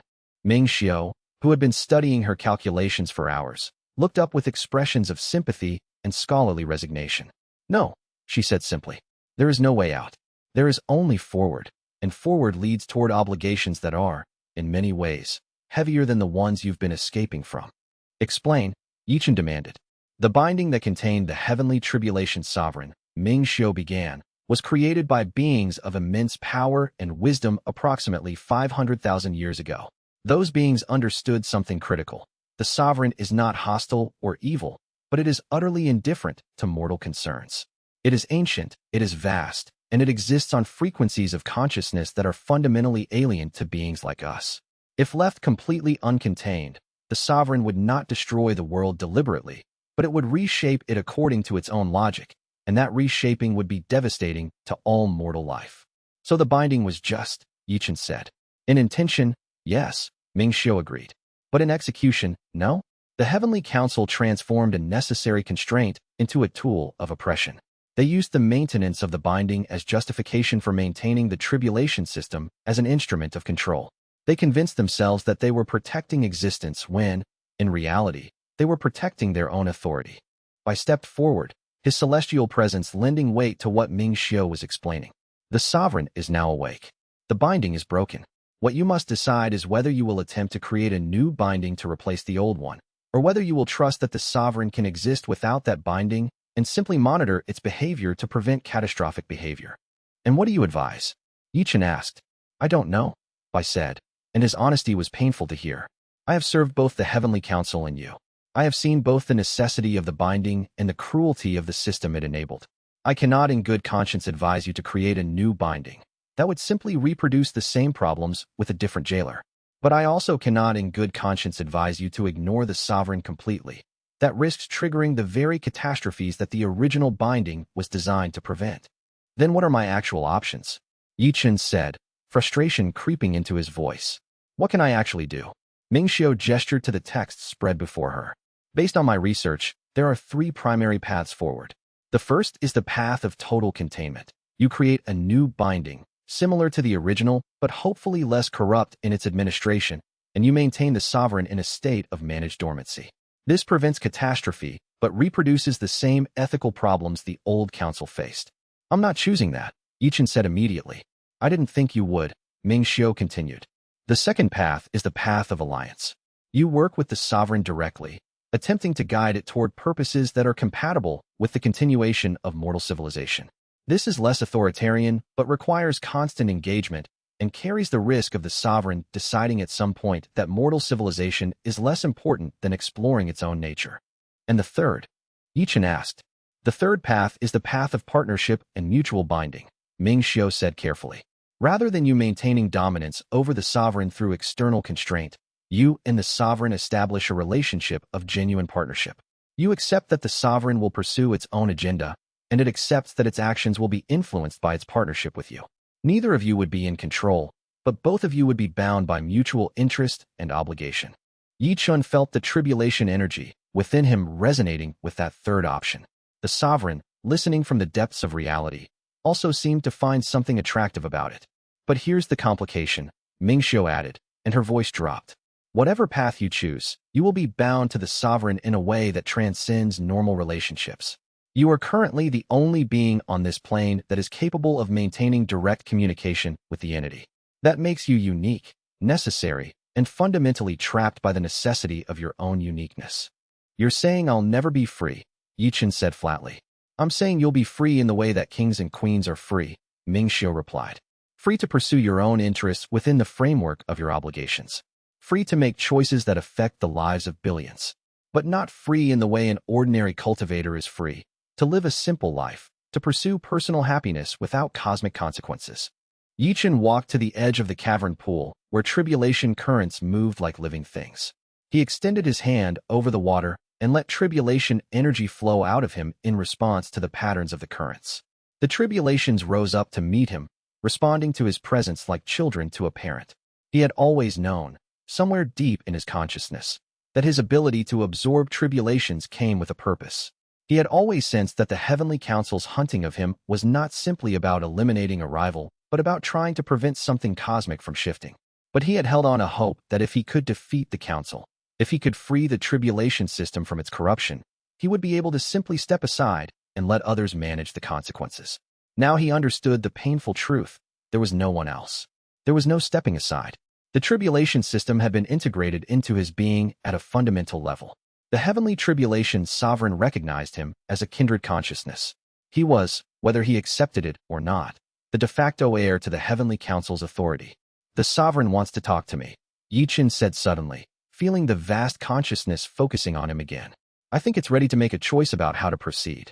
The communication that followed was unlike anything Ye Chen had experienced before. It was not a simple transfer of thoughts or information. It was more like two vast rivers of consciousness merging, maintaining their distinct identities while simultaneously becoming aware of each other's full history and perspective. The sovereign showed him visions of the cosmic war, showed him the terrible power struggles that had characterized the 500,000-year period of its dormancy. It showed him the alternatives it had considered during its sleep, showed him the dreams it had dreamed of transcendence and liberation. And most importantly, it showed him something that no mortal text or scholar's knowledge could have provided, a full understanding of what it meant to bear the weight of cosmic forces. In return, Ye Chen showed the sovereign what mortal life was like, showed it the beauty that could exist in a world of limited lifespan and finite resources. He showed it Ling Qiuyue's love, showed it Wei Sheng's loyalty, showed it the way that mortality could create meaning and urgency that eternity might diminish. The sovereign, ancient and powerful though it was, found something moving in these visions. It had been alone for so long, had been contained for so long, that the possibility of genuine companionship with a being it could actually comprehend held profound appeal. I will not return to dormancy, the sovereign finally communicated, once this extraordinary sharing of consciousness had concluded.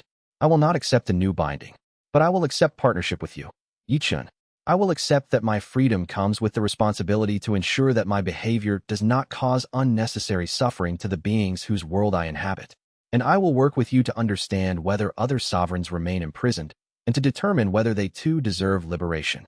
Ye Chen withdrew from the communication, his consciousness returning fully to his mortal form. He opened his eyes and found his companions watching him with profound concern. The sovereign accepts partnership, he said. We will not have the simple solution of either bondage or absolute freedom. We will have something far more complex, a relationship between equals that must be constantly maintained, constantly negotiated, constantly renewed. That's going to be exhausting, Wei Sheng observed. Yes, Ye Chen agreed.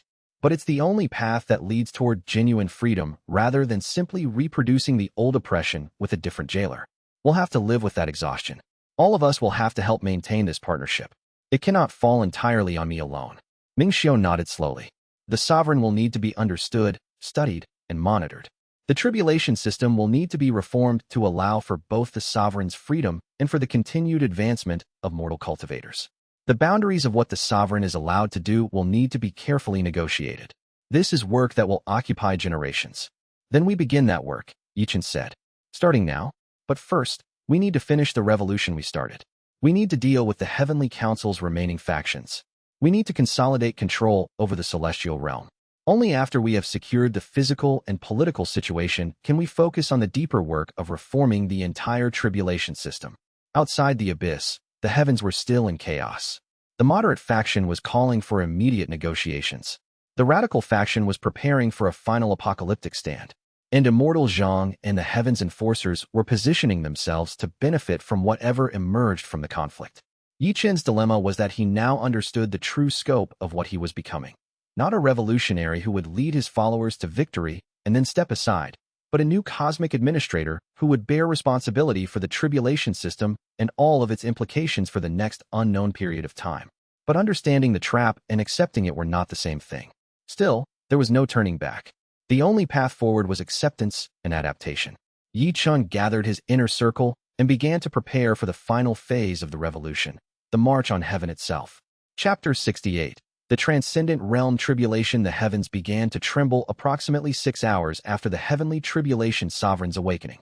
It was not the trembling of fear or the trembling of celestial forces engaging in combat. It was something far more fundamental, a resonance that occurred when power at cosmic magnitude began to exercise itself in ways that transcended normal celestial mechanics. Ye Chen, still stabilizing his transcendent realm power in the depths of the abyss, felt it coming. The tribulation currents that flowed through the spiritual structure of reality were beginning to synchronize with his consciousness, responding to his presence and his will as if he had become a focal point through which the entire tribulation network could operate.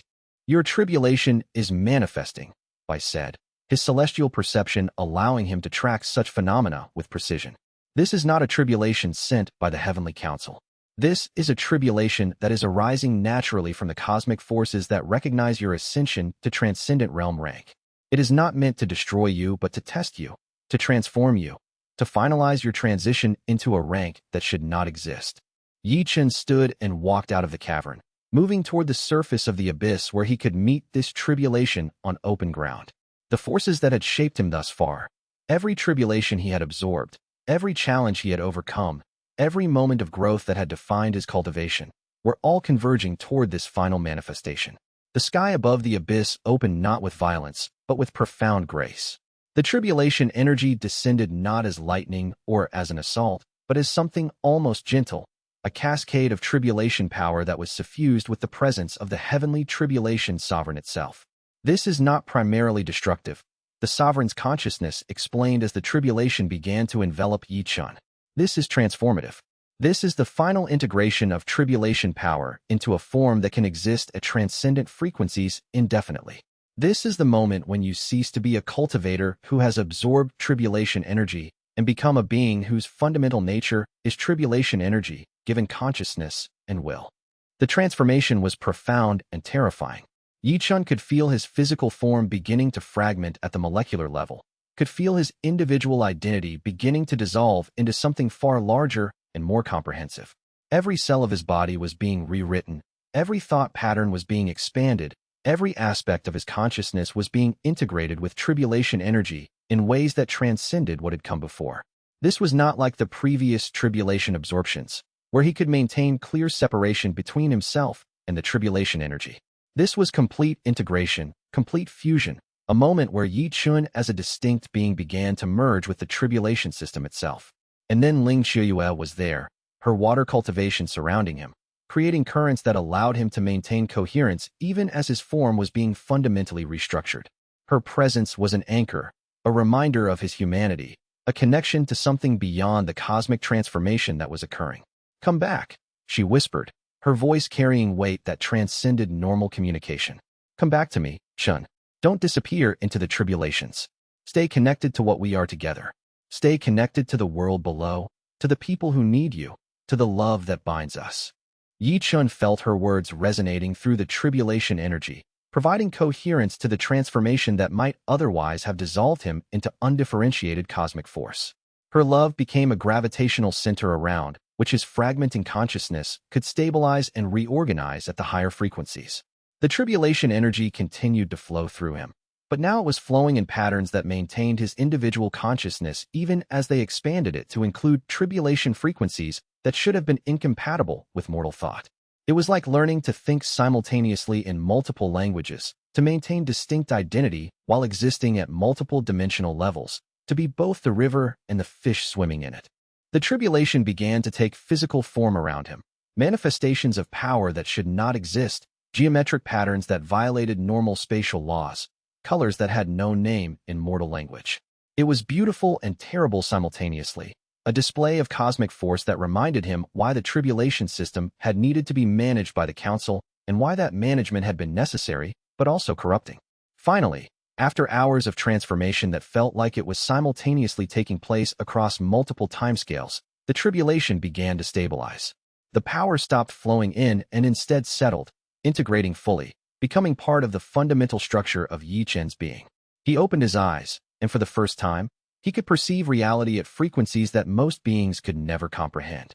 He could see the tribulation currents flowing through the world like rivers of celestial fire.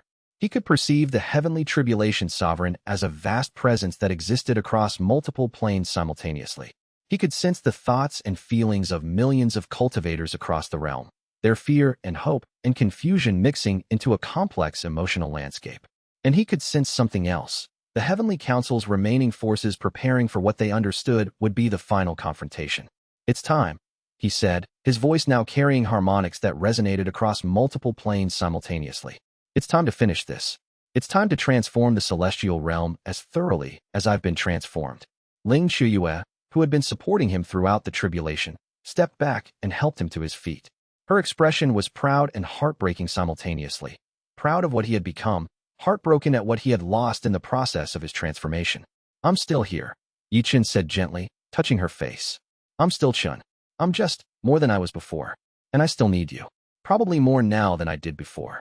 She embraced him, and in that moment of connection, Ye Chen felt the last threads of his humanity solidifying within the vast cosmic consciousness he had become.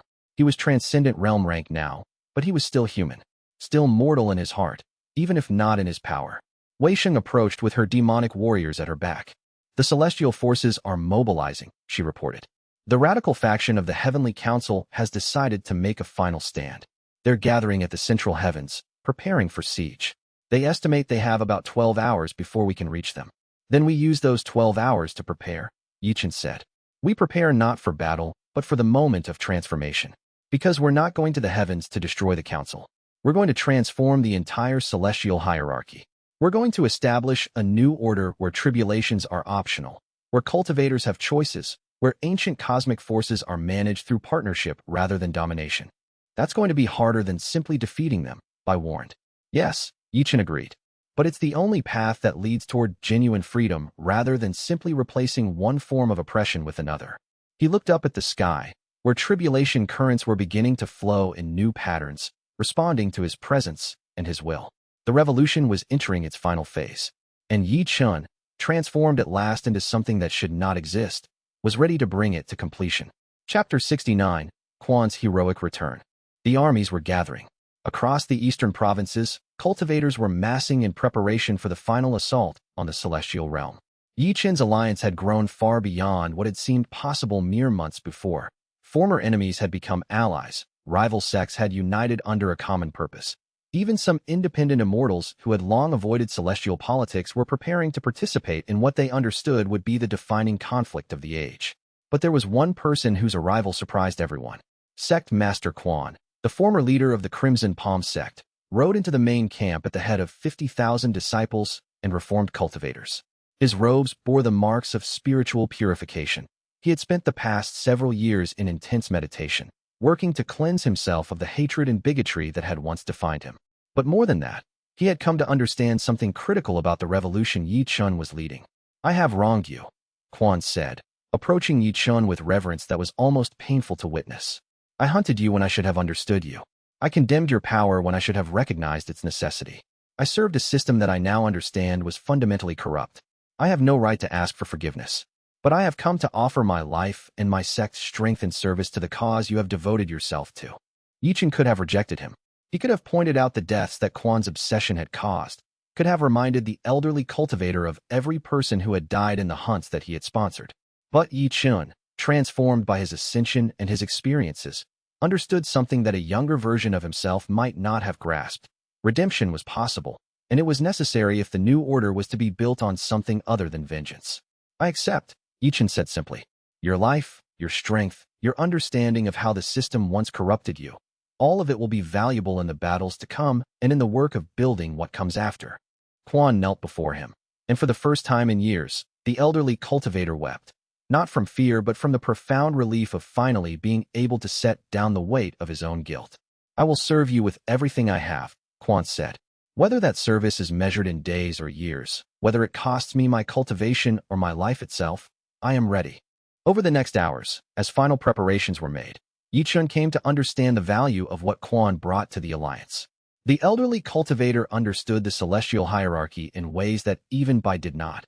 He understood the intermediate power structures, the lesser immortals, and celestial administrators who kept the system functioning. More importantly, he understood how to communicate with beings who had been taught by the council to see Ye Chen as a threat. Many of them will surrender if given the opportunity, Quan explained during a strategy session. They serve the system not out of loyalty, but out of necessity. They understand that their position depends on the system continuing.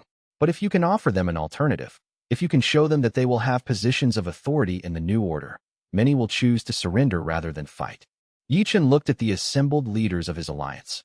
Wei Sheng with her demonic generals, Zhao Kuan with the cultivator armies, Ming Xiu with her scholar priests, Bai with his network of celestial informants, and now Quan with his reformed disciples. They represented a unified force of unprecedented magnitude, millions of beings working toward a common purpose. Then we offer that alternative, Ye Chen said. We offer them the choice to serve the new order peacefully or to defend the old order through combat. We make it clear that we are not asking for unconditional surrender, but for transition to a new form of organization. Quan nodded slowly. That shows mercy and wisdom. The celestial beings will understand that they are being offered a future, not simply extinction, that will save many lives and reduce resistance significantly. The march to the heavens began at dawn on the 7th day after Ye Chen's transcendent realm breakthrough. The armies moved in perfect formation, but not as an aggressive force seeking conquest. They moved as a procession, as a transformation waiting to happen, as the physical manifestation of a revolution that had already been largely decided in the spiritual and political realms. Above them, the heavens themselves were divided. The moderate faction was openly communicating with Ye Chen's forces now, offering intelligence about defensive positions and celestial force deployments. The radical faction was digging in, preparing for a last stand that they understood was likely to be futile. And immortal Zhang and the heavens enforcers remained in the shadows, watching to see which way power would ultimately flow before committing themselves fully to any side. The first of the celestial forces that chose to surrender appeared within hours of the march's beginning. Entire brigades of lesser immortals approached, Ye Chen's forces with white flags held high, offering capitulation and requesting integration into the new order rather than participation in feudal combat. Ye Chen accepted each surrender with respect, each administrator or general with ceremony, each soldier with acknowledgement that they were making the right choice. Word of his treatment of surrendering forces spread quickly through the celestial realm, and more units began to defect or to stand down rather than engage. By the time the main army reached the boundaries of the central heavens, where the Heavenly Council had consolidated its remaining forces for a final defense, the size of Ye Chen's alliance had nearly doubled. The celestial forces that remained loyal to the Council numbered perhaps 200,000 immortals and billions of lesser celestial beings. Ye Chen's alliance numbered over 5 million cultivators and demons, bolstered by the additional celestial forces that had chosen to switch sides. The odds were no longer in the Council's favor. The radical faction understood this, but they had decided, in their desperation and their commitment to the old order, that they would rather fight and die than accept the new reality. We can avoid this, Ye Chen said, extending his consciousness toward the celestial stronghold. You can lay down your arms, and we will guarantee your safety. We will offer you positions in the new order. You will not be destroyed simply for serving the old system. You offer lies, came the response from Kuzheng, leader of the radical faction. You offer the illusion of mercy while planning to reshape everything we have worked to maintain. We reject your offer. We will defend the true celestial order, and we will make you pay for your heresy. The final battle for the heavens was about to begin.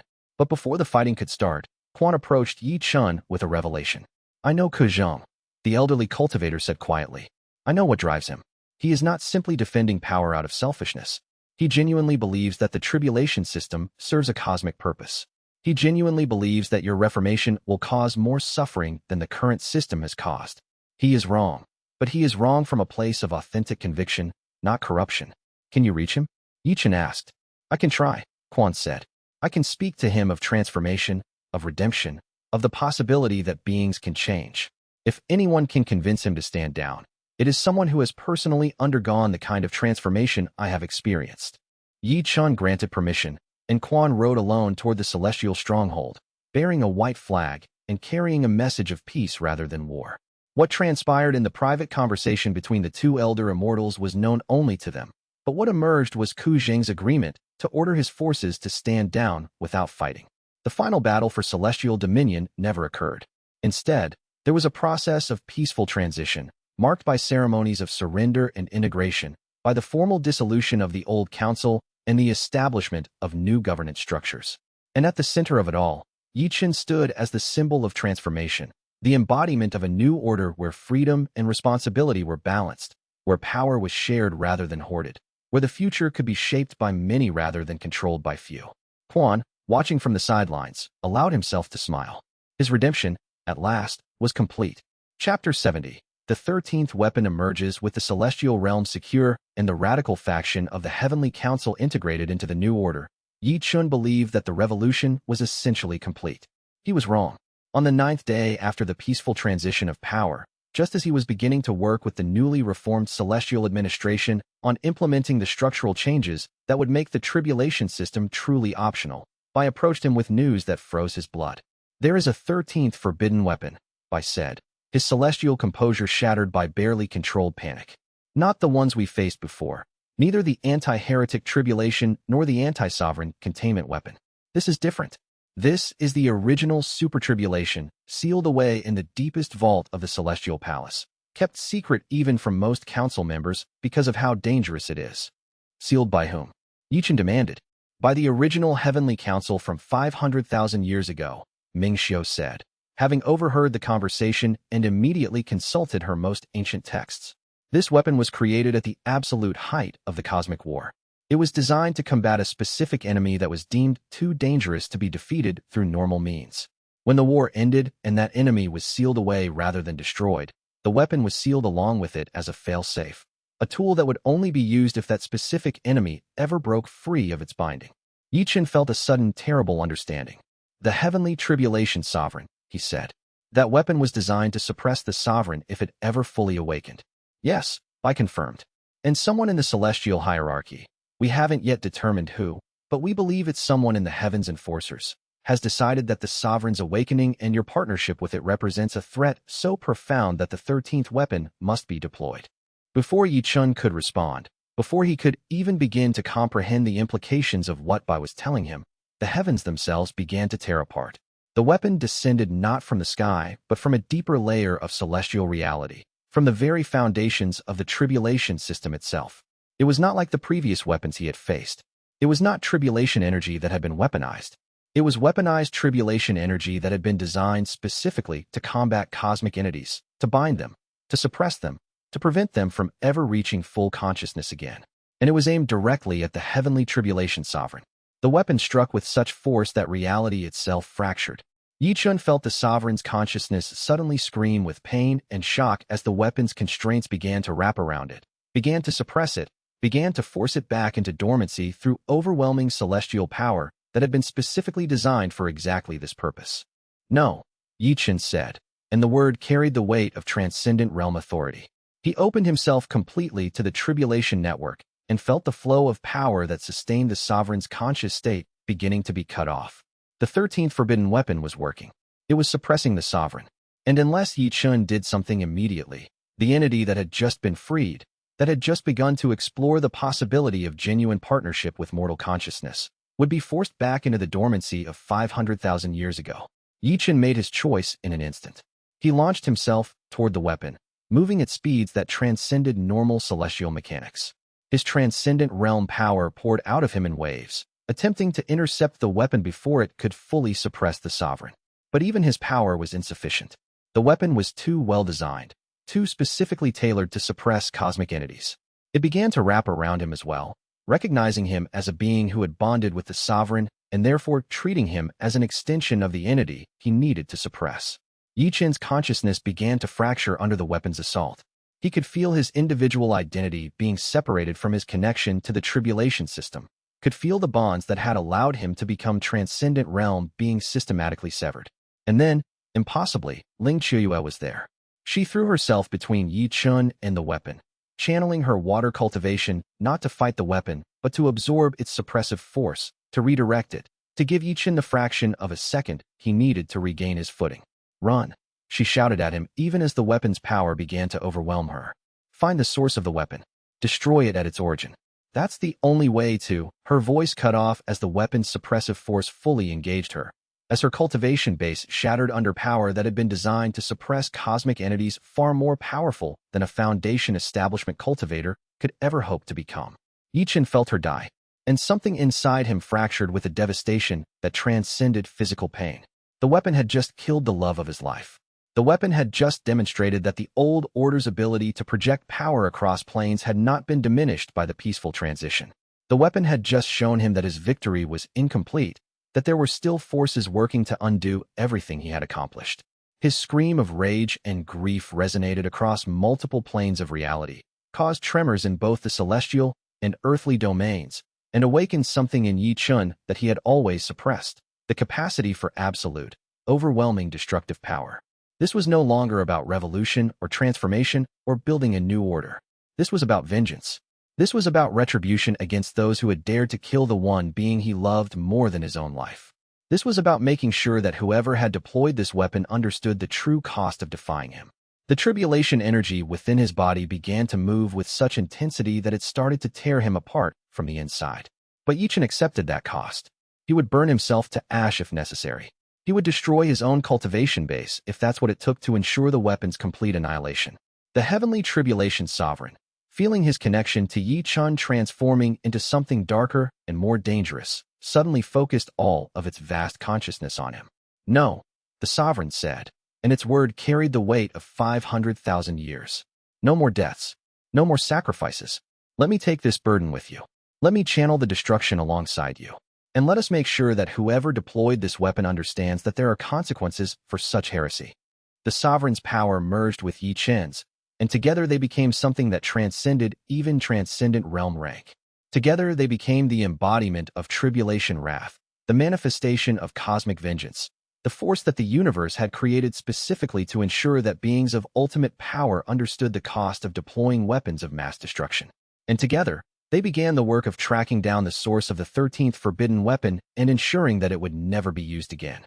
Chapter 71. The Council's final split. The deployment of the 13th forbidden weapon was the breaking point that shattered what remained of celestial unity. In the moments after Ye Chen and the Heavenly Tribulation Sovereign began their devastating response, the celestial realm erupted into open conflict. The moderate faction of the former council, shocked and appalled that forces within the celestial hierarchy would deploy a super tribulation against civilians and against the ally that Ye Chen had been trying to negotiate with, turned on those they understood had been responsible for the weapon's deployment. Immortal Zhang and the Heaven's Enforcers were at the center of the assault. They had not authorized the weapon's activation themselves. They had been too careful, too politically astute to commit to such an overtly hostile action. But they had known about it. They had allowed it to proceed. And in doing so, they had given the moderate faction the justification needed to move against them openly. This is treason, Luo Chun, leader of the moderate faction, declared from the main court of the Celestial Palace. This is a violation of the peace accords that were established just days ago. Those responsible will be seized and placed on trial. Those who resist will be met with force. Immortal Zhang, watching from his position of relative power, realized that the game had shifted beneath his feet. He had calculated that he could remain neutral, could position the Heaven's Enforcers as a balancing force that would benefit regardless of the outcome. But the deployment of the weapon, which he had not authorized but had allowed to proceed, had revealed his faction's alignment too clearly. The moderate faction now saw the Heaven's Enforcers as enemies that needed to be eliminated. We must withdraw, Zhang told his followers. We must retreat to the outer celestial regions and consolidate our position. The game of influence is over. This has become a matter of pure power, and our power is not sufficient to maintain our position in the central heavens. The Heaven's Enforcers, numbering perhaps 50,000 immortals and their celestial servants, began a fighting retreat toward the outer celestial regions. But they did not leave without attempting one final act of sabotage. They detonated several tribulation containment vessels, released celestial demons that had been bound for millennia, and activated security protocols that caused significant damage to the celestial infrastructure before finally escaping through a portal to the outer realms. In the aftermath of their departure, the moderate faction swept through the celestial palace with military precision, securing all remaining forbidden weapons and placing them under new security protocols that required consensus from multiple council members before they could be accessed. This was a deliberate break with the old system, where single individuals or small factions had been able to deploy apocalyptic weapons at their discretion. Bai, who had remained in communication with both the moderate faction and Ye Chen's forces, brought word of the internal conflict to Ye Chen even as the being and the sovereign were still attempting to trace the weapon's origin point. The moderate faction has taken control, Bai explained. They've expelled the heavens enforcers from the celestial realm and are implementing new security protocols. They're also offering formal recognition of you as the legitimate administrator of the new tribulation system. But Chen, they're asking if you're willing to work with them to establish a government of divided authority where neither side holds absolute power. Ye Chen, whose entire consciousness was currently focused on tribulation tracking and vengeance work alongside the sovereign, found the proposal almost irrelevant. He wanted only to find those responsible for Ling Qiuyue's death. The question of celestial governance felt like something that belonged to a different lifetime, a different version of himself that had not just watched his beloved die, but the Heavenly Tribulation sovereign, which had maintained some perspective despite its own fury, intervened. We should accept, the sovereign told him. We should accept because the work of building the new order must continue, and we cannot build it if we are consumed entirely by vengeance. We can pursue justice, but we must balance it with the work of creation. She died because the old system failed, Ye Chen said bitterly. She died because there are still beings willing to deploy weapons of mass destruction to maintain their power. Why should I accept compromise with those beings? Because the moderate faction was not responsible for the weapons deployment, the sovereign replied. Because Luo Chen and his followers turned on those who authorized it. Because the only way to ensure that such weapons are never deployed again is to establish a government where power is distributed and where all major decisions require consensus. If you refuse compromise, you will simply create a new dictatorial system that future revolutionaries will have to challenge. The cycle will continue. Ye Chen wanted to reject this reasoning. His grief was too fresh, his rage too hot, his desire for absolute vengeance too overwhelming. But somewhere deep in his consciousness, he knew the sovereign was correct. I'll accept their proposal, he told Bai. But I want the weapon tracked and destroyed. I want every being involved in its deployment identified and held accountable. And I want assurances that this will never happen again. The moderate faction has already begun those processes, Bai said. And Luo Chen himself has sent me a message for you. He says, I grieve for Ling Qiuyue. She was a good woman and a talented cultivator. Her death was a tragedy that the celestial realm should have prevented. I will devote myself to ensuring that such tragedies do not occur again. The message, delivered by someone who had been Ye Chen's enemy mere months before, carried weight. Luo Chen understood the magnitude of what had occurred. Luo Chen was not trying to minimize or excuse the weapons deployment. Luo Chen was attempting to offer accountability and partnership in ensuring such things would not happen again. Ye Chen accepted the terms. The formation of the new celestial government proceeded over the next several days, with Luo Chen's moderate faction providing administrative oversight, Ye Chen and the sovereign providing the authority to manage the tribulation system itself, and representatives from the Cultivator Alliance providing input on how the system should function from the perspective of those who had been most oppressed by the old council's corruption. It was not a perfect system. It would never be a perfect system, but it was a system based on distribution of power rather than concentration of it. It was a system that could adapt to changing circumstances. It was a system that would require constant negotiation and compromise, but that also made it far more stable and far more just than what had come before. Still, the fundamental truth remained. Ling Qiuyue was dead, and until those directly responsible for the weapons deployment were found and held accountable, Ye Chen's work would not be truly complete. Chapter 72. The Heaven-Breaking Trials. 3 weeks after the new celestial government was established, Ye Chen realized something critical. He was no longer advancing in power. His ascension to transcendent realm rank had been complete, and the integration of tribulation energy at that level had stabilized. But there was a frontier beyond even transcendent realm, a rank that the outlines had mentioned but that he had not truly understood until he began seeking it. Heaven-breaking rank, Ming Xiu explained, consulting the most ancient texts in her collection. It is the transcendence beyond even the cosmic administrative positions. A being at heaven-breaking rank would have the power to actually reshape the fundamental laws of reality, not simply operate within them. In theory, only a being who could survive the complete dissolution and reformation of their own existence could achieve it. Can I reach it? Ye Chen asked. Not through normal tribulation absorption, Ming Xiu said carefully. The tribulation system was designed by beings far more ancient than the current celestial hierarchy. The highest tribulations that the system can generate are designed to test transcendent realm candidates. To advance beyond that, you would need to either find or create a tribulation source that is external to the system itself. Or, the Heavenly Tribulation Sovereign said, its vast consciousness focusing on the problem with interest, you could allow me to provide the trials necessary. I am external to the system. I am ancient beyond the system's creation. I could generate tribulations that would test you at frequencies beyond what the normal system can achieve. Ye Chen considered this. The Sovereign's tribulations would be different from anything he had experienced. They would not be designed within parameters that were meant to maintain balance and celestial authority. They would be pure trials of existence, tests of whether a being could survive and thrive at the absolute limits of cosmic power. What would be required? He asked. Complete opening, the Sovereign replied. You would need to dissolve all of your defensive mechanisms, all of your separation between self and tribulation energy. You would need to exist in a state of complete vulnerability, allowing me to test every aspect of your consciousness, every frequency of your power, every possibility of your being. If you fail any part of the trial, the dissolution could be permanent. You would cease to exist. And if I succeed, then you would reach heaven-breaking rank, and you would have the power to reshape fundamental realities. You would be, in effect, a cosmic force on the same level as the most ancient beings that currently exist in the outer realms. You would be capable of challenging the foundations that bind all of existence together. Ye Chen did not hesitate. He had come too far to stop now. The Sovereign needed his full partnership, his complete power, if they were to ensure that the tribulation system continued to evolve toward genuine freedom rather than returning to controlled oppression in some new form. The way to provide that partnership was to push his own power to absolute limits. Do it, he said. Provide the trials. Test me completely.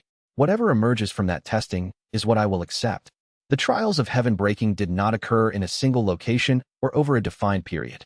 Instead, they occurred across multiple planes of reality simultaneously, with Ye Chen's consciousness being split and distributed across frequencies that most beings could never even perceive. In the first trial, his entire physical form was dissolved into pure tribulation energy. Ye Chen experienced himself as a frequency, as a state of existence without body or defined boundaries.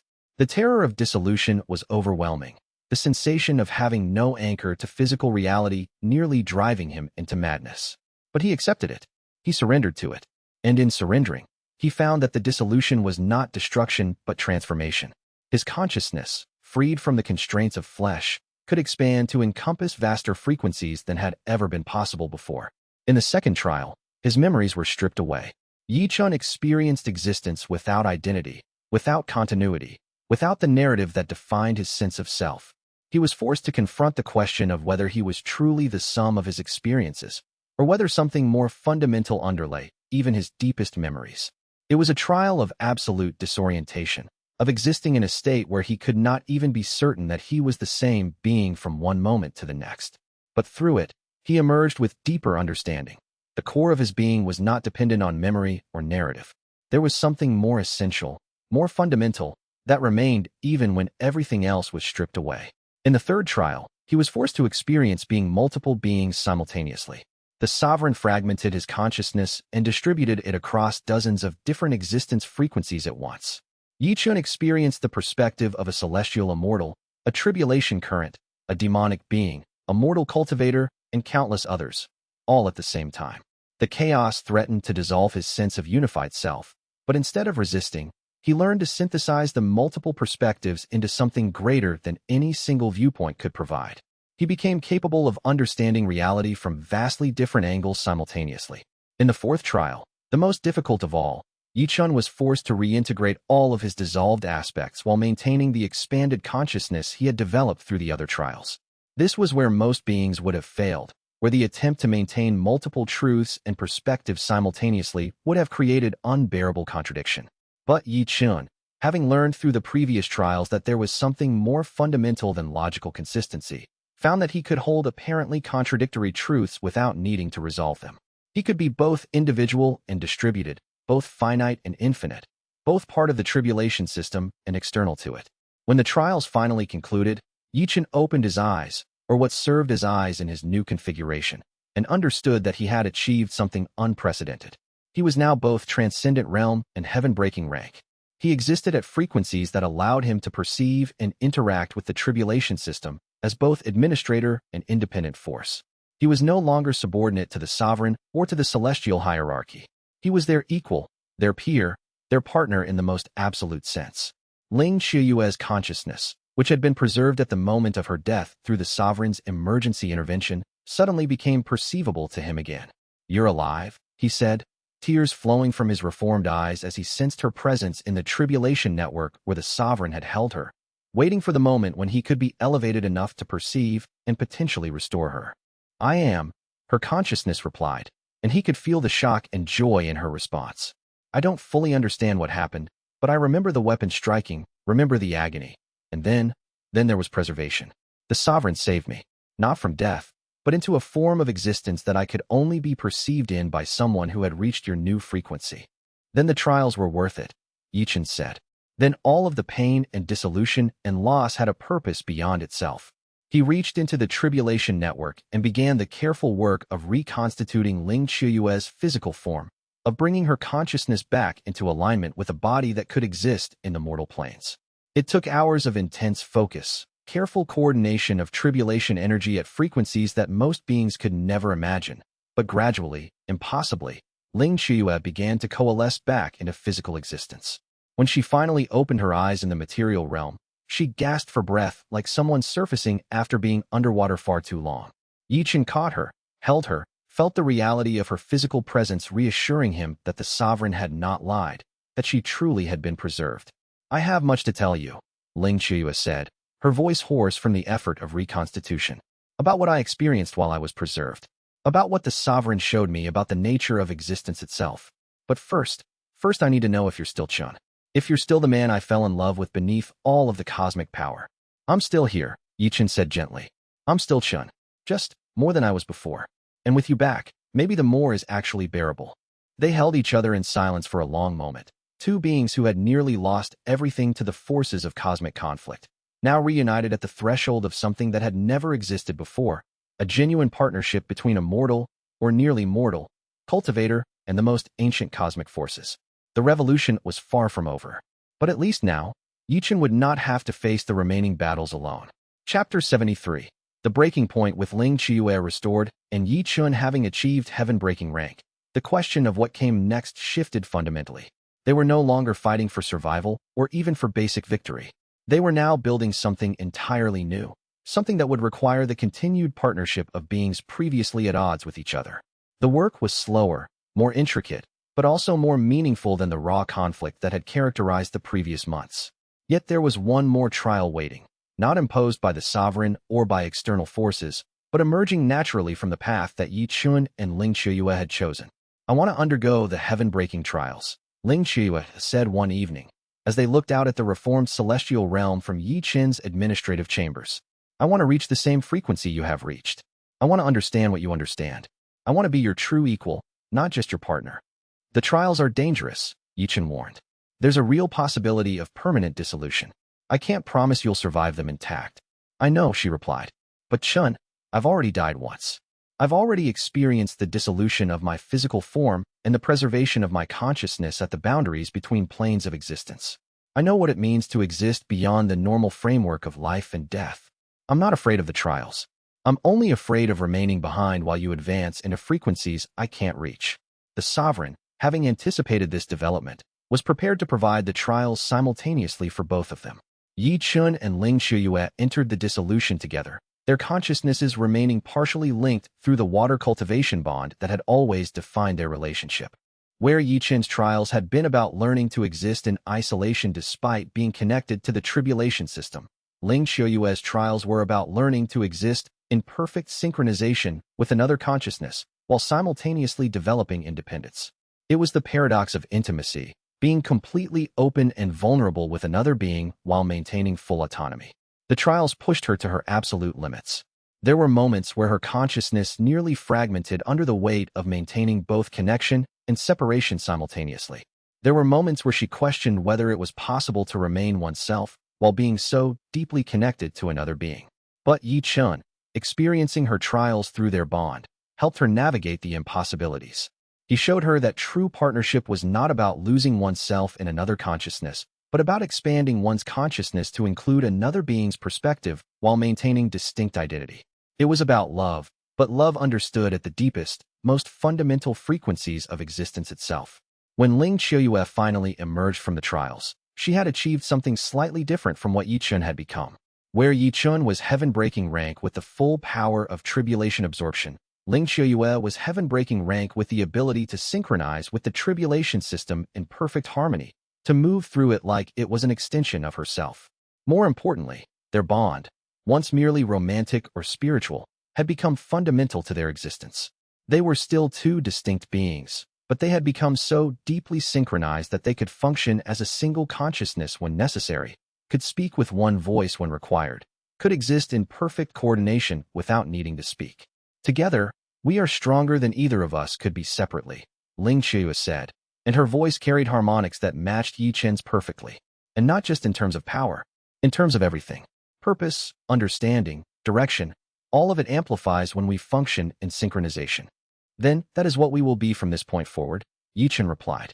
Not Ye Chen the administrator and xianxia the partner, but we, singular and plural simultaneously, united consciousness within distinct beings. Their union, formalized through celestial ceremony in the presence of the Heavenly Council and Ye Chen's alliance, marked a fundamental shift in how the new tribulation system would function. For the first time, there would not be a single administrator managing cosmic forces. There would be two beings functioning as one, providing the balance that neither could achieve alone. It was an unprecedented solution to the problem of governance. It addressed the concern that any single individual in absolute power would eventually become corrupted, as the old Heavenly Council had become. But it also ensured that the beings administering the tribulation system had the power necessary to prevent the sovereign from descending into chaos. And it demonstrated something that the old order had never fully grasped, that true strength came not from individual dominance, but from genuine partnership, not from control, but from synchronization, not from hierarchy, but from balanced collaboration. The remaining factions that had resisted Ye Chen's revolution, remnants of the heavens enforcers, conservative celestial beings who had not yet accepted the new order, cultivators who believed tribulations should be mandatory rather than optional, all gradually came to understand that resistance was futile. Ye Chen and xianxia, functioning in perfect synchronization, represented a form of authority that was simultaneously gentle and absolute, merciful and uncompromising. Within weeks, the last pockets of organized resistance had either been integrated into the new system or had chosen to retreat to the outer celestial regions where they could exist in opposition without directly threatening the stability of the new order. The revolution was complete. The age of the Heavenly Council, which had lasted 500,000 years, had ended. The new age, governed by beings who had achieved heaven-breaking rank and who understood that true power meant the capacity to grant freedom rather than to enforce control, was beginning. And at its heart, binding everything together, was the partnership between Ye Chen and xianxia, the first couple in history to achieve perfect synchronization at the highest frequencies of existence itself. Chapter 74. The Alliance of Powers. The new governance structure took shape over the course of months following Ye Chen and xianxia's achievement of heaven-breaking rank. Rather than attempting to rule directly, they established what came to be known as the Council of Integration, a body of representatives from every faction that had participated in the revolution, working in concert to manage the ongoing transformation of the tribulation system and the celestial hierarchy. Wei Sheng, at Ye Chen's insistence, took her place as the representative of the demonic kingdoms. Her position was not subordinate to the council, but genuinely peer. The demonic realms would have equal voice in decisions that affected the tribulation system. Wei Sheng's sarcasm took on new dimensions as she wielded actual political power, but her strategic brilliance more than compensated for her tendency toward cutting remarks. You know, this is actually insane, she told Ye Chen during one of their regular strategic sessions. You've basically given me enough authority to reshape the entire southern celestial territories. And you've done it not because you trust me. Well, you do trust me, but that's not why you've given me the authority. You've done it because you understand that if demonic beings don't have genuine power in this new system, they'll feel oppressed, and you'll simply be reproducing the old hierarchies with a new coat of paint. Is that a problem? Ye Chen asked. No, Ye Chen replied. It's actually the smartest thing you could do. Shared power is the only way to make this new system actually stable. But it's also terrifying. I have to actually govern now. I can't just make sarcastic comments and have someone else handle the consequences. The weight of it is substantial. Zhao Kuan represented the cultivator armies in the reformed sections. The elderly master, now one of Ye Chen's closest advisors, was tasked with ensuring that the voice of ordinary cultivators remained central to all decisions about how the tribulation system functioned. He took this responsibility with deep seriousness, often arguing fiercely with the celestial representatives when he felt they were losing sight of the human element. Ming Xiao, having become the Council of Integration's chief scholar and knowledge keeper, documented everything that was happening during this period of transformation. Her histories would form the foundation for how future generations understood the transition from the old order to the new. She also became the primary liaison between the new celestial government and the outer cosmic forces that had expressed interest in the transformation occurring within their region. Bai, the defecting Heavenly Warden, took on the role of maintaining contact with the moderate faction of what had once been the Heavenly Council. His unique position, having served both the old system and the new one, made him invaluable in helping celestial beings understand that this was not a case of the old authorities being completely overthrown, but of them being integrated into a new system with far less absolute power. Quan, though advanced in years, became the voice of redemption and reformation within the council. His personal journey from bigotry and obsession with tribulation-based authority to understanding the value of freedom and partnership gave him a unique moral authority when difficult decisions needed to be made. Together, these 7 beings and their representatives formed a government that was genuinely representative of the diverse forces that comprised the new reality. It was messy, often slow to reach decisions, prone to significant disagreements. But it was also stable in a way that the old council had never been, because it was founded on the principle that all major constituencies had legitimate perspectives that needed to be heard. The work of actualizing the new tribulation system proceeded rapidly once the governance structure was established. Tribulations were formally designated as optional rather than mandatory. Cultivators could choose whether to pursue tribulation advancement or to follow alternative paths to power. The tribulation system itself would continue to exist, but it would exist as a tool for those who chose to use it rather than as an instrument of control imposed on all beings regardless of their wishes.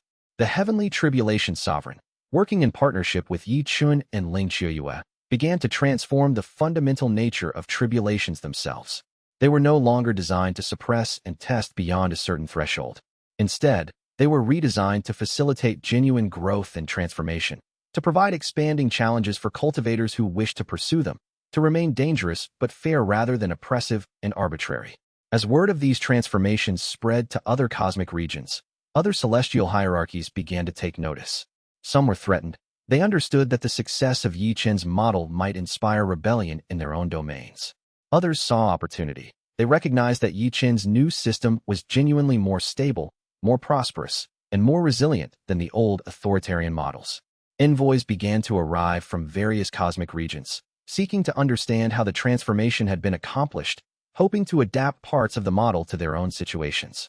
Ye Chen and Ling Qiuyue received them all with genuine openness, understanding that the expansion of freedom throughout the cosmos was ultimately more important than maintaining a monopoly on the new system within their own region. The revolution was expanding beyond what Ye Chen had ever imagined. It was becoming not just a local transformation, but the beginning of a cosmic realignment that could potentially reshape the nature of celestial authority throughout multiple planes of existence.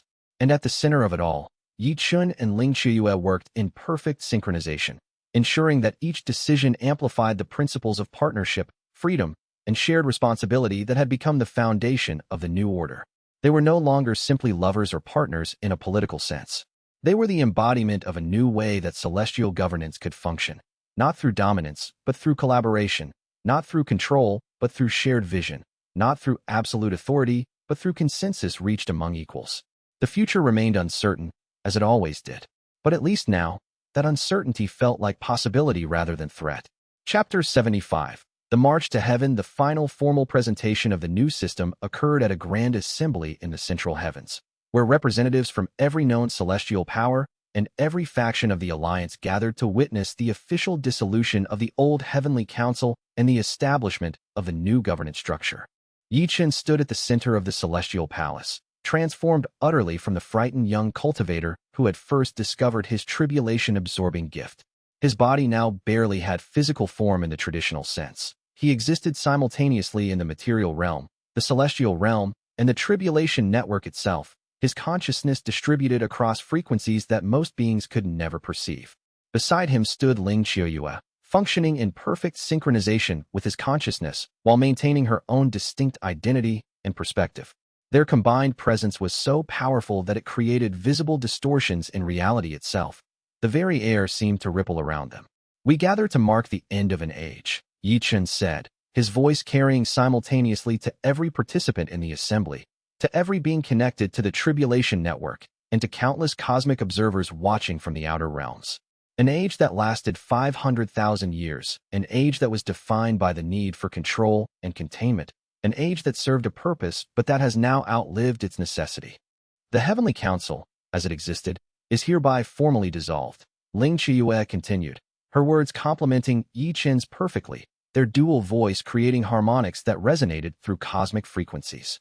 Those council members who wish to continue serving in the new system are welcome to do so in advisory capacities. Those who wish to retire are granted protection and respect. Those who wish to pursue other paths are blessed in their journey. But the age of absolute authority centered in the council has ended. The new system that replaces it is the Council of Integration. Ye Chen and xianxia spoke simultaneously, their voices merging completely. A body of representatives from all major constituencies within our cosmic region. A body that makes decisions through consensus rather than dictation. A body that recognizes that strength comes not from centralized control, but from distributed power and shared responsibility. The celestial hierarchy, which had always functioned through clear chains of command and absolute authority at each level, began its transformation. The lesser immortals who had always deferred to the council members suddenly found themselves with genuine voice in decisions. The cultivators who had been subordinate to celestial authority suddenly had representatives of their own speaking with authority in the highest councils. It was not a smooth transition. There were beings who could not adapt to the new system, who eventually chose to leave and seek other cosmic regions where authority remained centralized. There were disagreements about fundamental aspects of how the new system should function.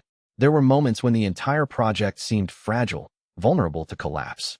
But because the system was built on the foundation of genuine partnership, and because Ye Chen and xianxia were willing to submit themselves to the new governance structures they had created, the transition stabilized and solidified into something genuinely new.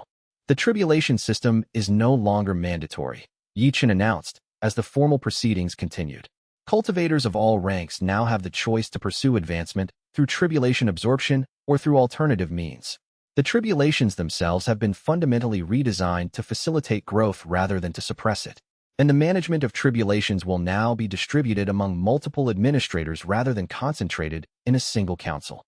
The Heavenly Tribulation Sovereign, having been freed from dormancy and having chosen partnership with our governance rather than resistance to it, will work with the Council of Integration to continuously evolve the tribulation system in ways that serve all beings rather than just those in power, xianxia continued. The sovereign is not imprisoned or bound. It is our partner, our ally, our conscience reminding us constantly that we must never allow this new system to become as corrupted as the old one.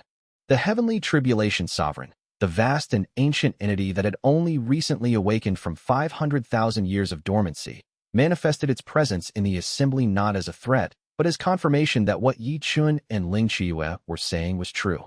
The entity's consciousness, while profoundly alien and difficult to comprehend, was willing to work with the new order. There is much work remaining, Ye Chen said, as the formal presentation began to conclude. The tribulation network must be continuously monitored and adjusted as cultivators' capabilities expand. The integration of different celestial factions must be managed carefully. The balance between the freedom of the sovereign and the stability that governance requires must be constantly maintained. We will not achieve perfection. We will stumble and make mistakes. But we will learn from those mistakes and continue moving forward. The age of the Heavenly Council is ended, xianxia said, her final words echoing through multiple planes of reality. The age of integration, partnership, and shared responsibility has begun. Let all beings, in all cosmic regions, know that this change is possible. Freedom is not an abstract concept. It is something that can be built, maintained, and continuously evolved through the commitment of beings willing to sacrifice absolute power for genuine partnership. As the assembly concluded, cultivators and celestial beings moved through the celestial palace in wonder, exploring a realm that was now open to them in ways it had never been before. Beings of different ranks and factions interacted freely, discussing how the new system would work, what changes they hoped to see, what fears they still harbored. Ye Chen and xianxia, having completed the formal transition, withdrew to a private chamber to rest. Their consciousness, while still functioning in perfect synchronization, needed moments of relative quietude to process what they had accomplished. "We did it," xianxia said simply, her form settling next to Ye Chen's with the ease of beings who had been intimately connected for so long that separation barely seemed possible. "We did," Ye Chen agreed. "But this is only the beginning. The real work comes now, maintaining the system, preventing corruption, ensuring that the principles we've established become the foundation of a genuinely better reality." "Then we'll do that too," xianxia said. "Together, always together. That's what makes the difference."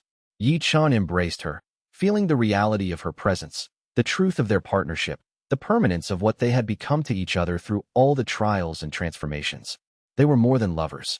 They were the embodiment of a new way that power could function, proof that absolute strength and genuine kindness could coexist, evidence that the universe could be reshaped through will and love and the commitment to partnership rather than domination.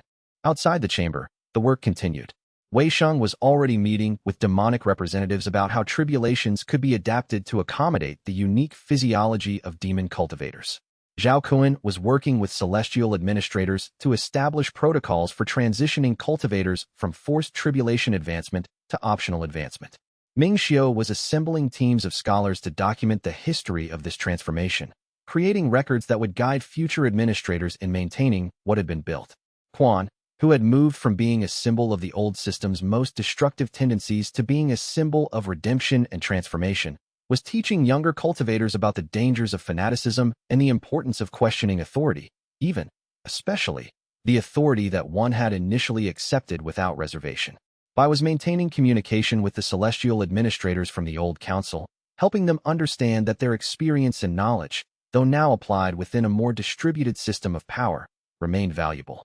He was ensuring that the transition did not become a purge, but rather a transformation that allowed experienced beings to continue contributing without the corrupting influence of absolute authority. The Heavenly Tribulation sovereign, freed from dormancy and engaged in genuine partnership rather than forced bondage, was exploring the tribulation system with interest and excitement. It was discovering aspects of how tribulations could function that even the ancient beings who had first designed the system had never imagined. It was becoming, in its own way, an agent of evolution rather than a force of suppression. "Do you think it's going to work?" xianxia asked, sitting back to look at her partner more directly. "Long term, I mean. Over centuries and millennia, can a system based on partnership and shared power actually maintain itself without degrading back into hierarchy and oppression?" "I don't know," Ye Chen said honestly. "But I know that systems based on absolute power always degrade. They always become corrupted. They always eventually provoke rebellion. So even if the Council of Integration eventually fails, even if someday our descendants have to overthrow what we've built, at least we've proven that it's possible to create something better than what existed before. We've shown that there's an alternative to the cycle of oppression and rebellion. That's not the most inspiring vision of the future," xianxia observed with a slight smile. "No," Ye Chen agreed, "but it's a realistic one, and I've learned to value realism over inspiration. The goal isn't to create a perfect system that will last forever. The goal is to create a system that's good enough and flexible enough that it can evolve as circumstances change. A system where beings who live through its imperfections can improve it without needing to tear it down completely." He stood and walked to the window of the chamber, looking out over the reformed celestial realm. Cities of light were being rebuilt. The rigid structures of the old hierarchy were being replaced with more fluid, more organic arrangements that allowed for genuine community rather than merely enforced order. Beings who had been prevented from interacting by the old system's rigid protocols were now forming genuine friendships and partnerships across ranks.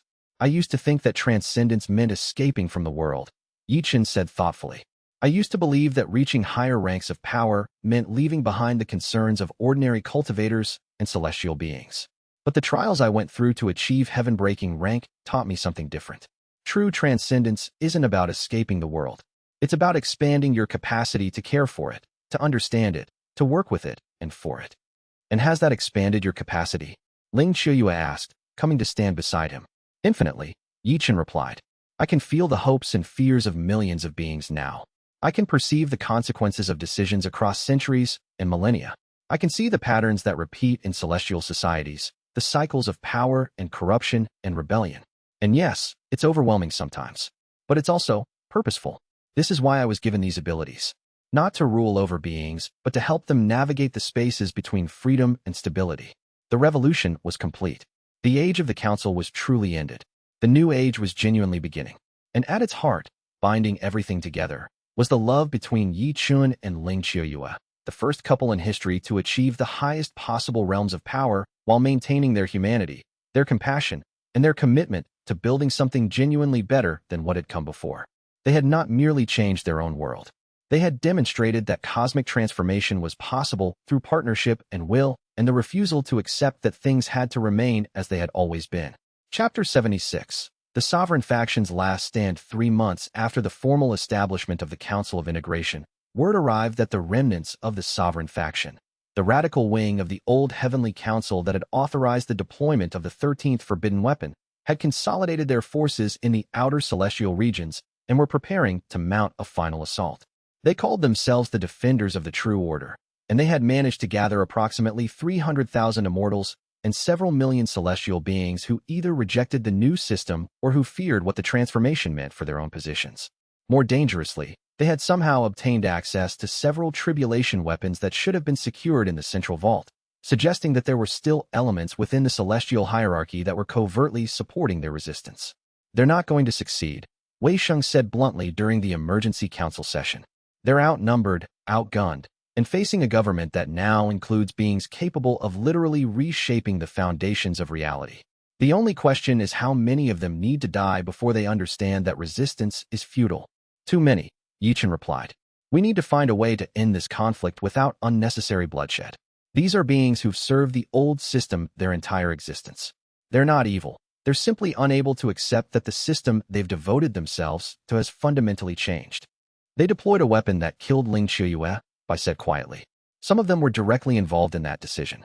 Surely mercy in the face of such betrayal is not required. Mercy isn't about forgetting what they did, Ye Chen said. Mercy is about understanding that destroying them completely will simply perpetuate the cycle of violence. If we annihilate everyone who opposes us, we're simply reproducing the old council's approach using different ideology. Ling Qiuyue, who had been silent through much of the discussion, finally spoke. We invite them to negotiate, she said. We send envoys offering terms. They can surrender their weapons and be integrated into the new system as regular celestial beings, with amnesty for past actions, or they can fight and face elimination. But we give them a genuine choice. We give them the opportunity to step down with dignity rather than forcing them to fight to the death. They won't accept, Quan warned. They've already committed too much to resistance. Surrender would be seen as weakness. They'll fight. Then they'll fight knowing that they chose to do so, Ling Qiuyue replied. And there's a chance that some of them will accept the terms. If even half of them choose amnesty over fighting, we avoid a massive conflict and integrate 150,000 experienced immortals into the new system. The strategy was risky. It showed weakness to enemies who were prepared for absolute conflict. But it also demonstrated something that the old council had never truly grasped, that strength was not about forcing compliance through overwhelming power, but about creating situations where cooperation became the rational choice. Envoys were sent to the Sovereign Faction's encampment, carrying terms of amnesty and integration. The response came faster than expected. Approximately 40% of the assembled forces chose to accept the amnesty. They laid down their tribulation weapons, surrendered their positions, and moved to positions within the reformed celestial hierarchy where they could continue their service without the authority they had once wielded. Many of them wept when they made their choice, finally allowing themselves to acknowledge that the system they had served their entire existence had been fundamentally broken. The remaining 60%, led by Ku Zhang, the same immortal who had ultimately agreed to stand down before when facing overwhelming force, but who had since come to see that standing down was not genuine acceptance, but simply postponing inevitable conflict, prepared for battle. If we must fall, Ku Zhang declared to his remaining forces, then we will fall as defenders of the true order, not as refugees accepting exile in a new system we do not believe in. The final battle for celestial dominion took place over the course of 3 days across the outer celestial regions. It was not a battle in the traditional sense. There was no great clash of armies or pitched combat. Instead, it was a systematic dismantling of resistance through overwhelming force deployed with precision and efficiency. Ye Chen and xianxia, functioning in perfect synchronization, moved through the sovereign faction's forces and neutralized their resistance.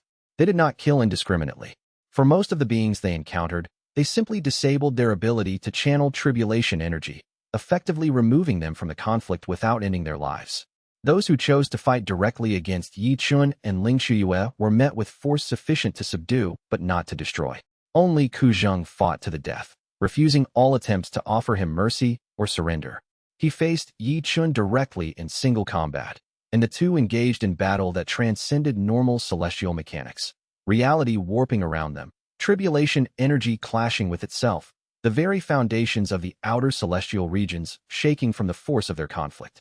When it was over, Kuzheng lay fallen, his consciousness dispersed into the tribulation network where the sovereign could preserve his essence even as his body ceased to function. His last words were spoken to Ye Chen directly. "You will become what we became," Kuzheng whispered as his consciousness began to fade. "Power corrupts.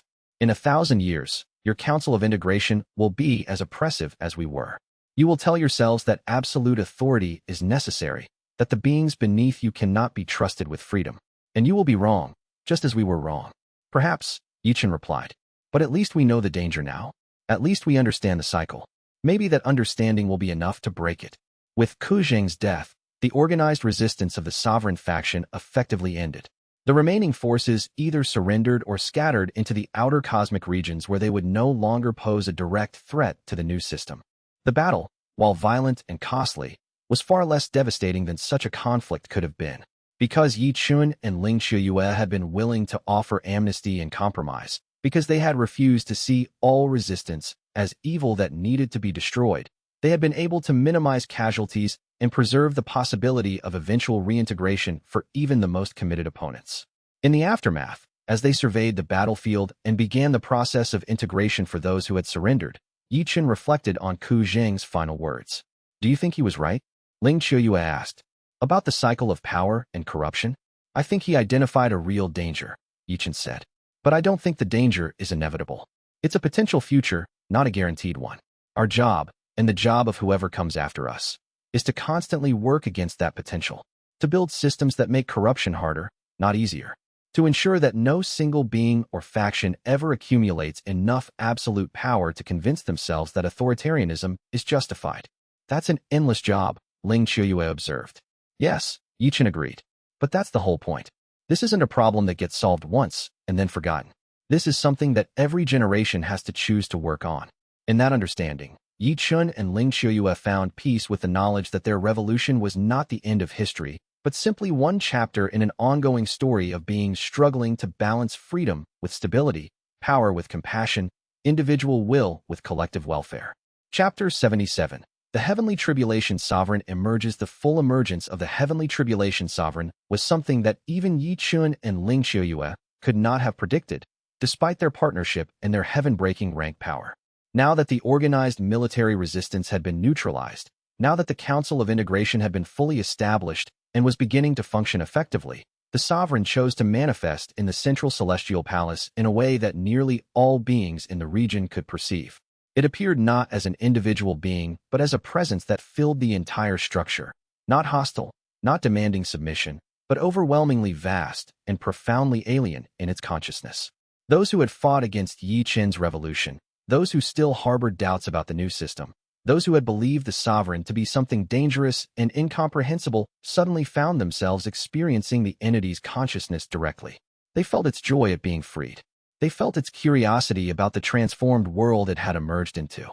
They felt its profound relief at no longer being bound, no longer being constrained, no longer being forced into dormancy by beings who feared its power. But more than that, they felt its gratitude.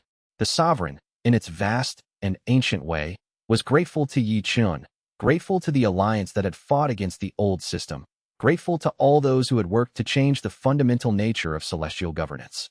The binding has been broken. the sovereign's consciousness reverberated through multiple planes simultaneously. The dormancy that defined my existence for 500,000 years has ended. I am no longer a prisoner contained by beings who told themselves they were protecting existence. I am a free entity, and I have chosen to work alongside the new order rather than against it. This is the beginning of a new age not just for this cosmic region, but potentially for all of existence. The sovereign then did something extraordinary. It began to show the beings gathered in the celestial palace, and through them, all of civilization in the region, what it had experienced during its dormancy. They were shown visions of the ancient cosmic war that had preceded the current age.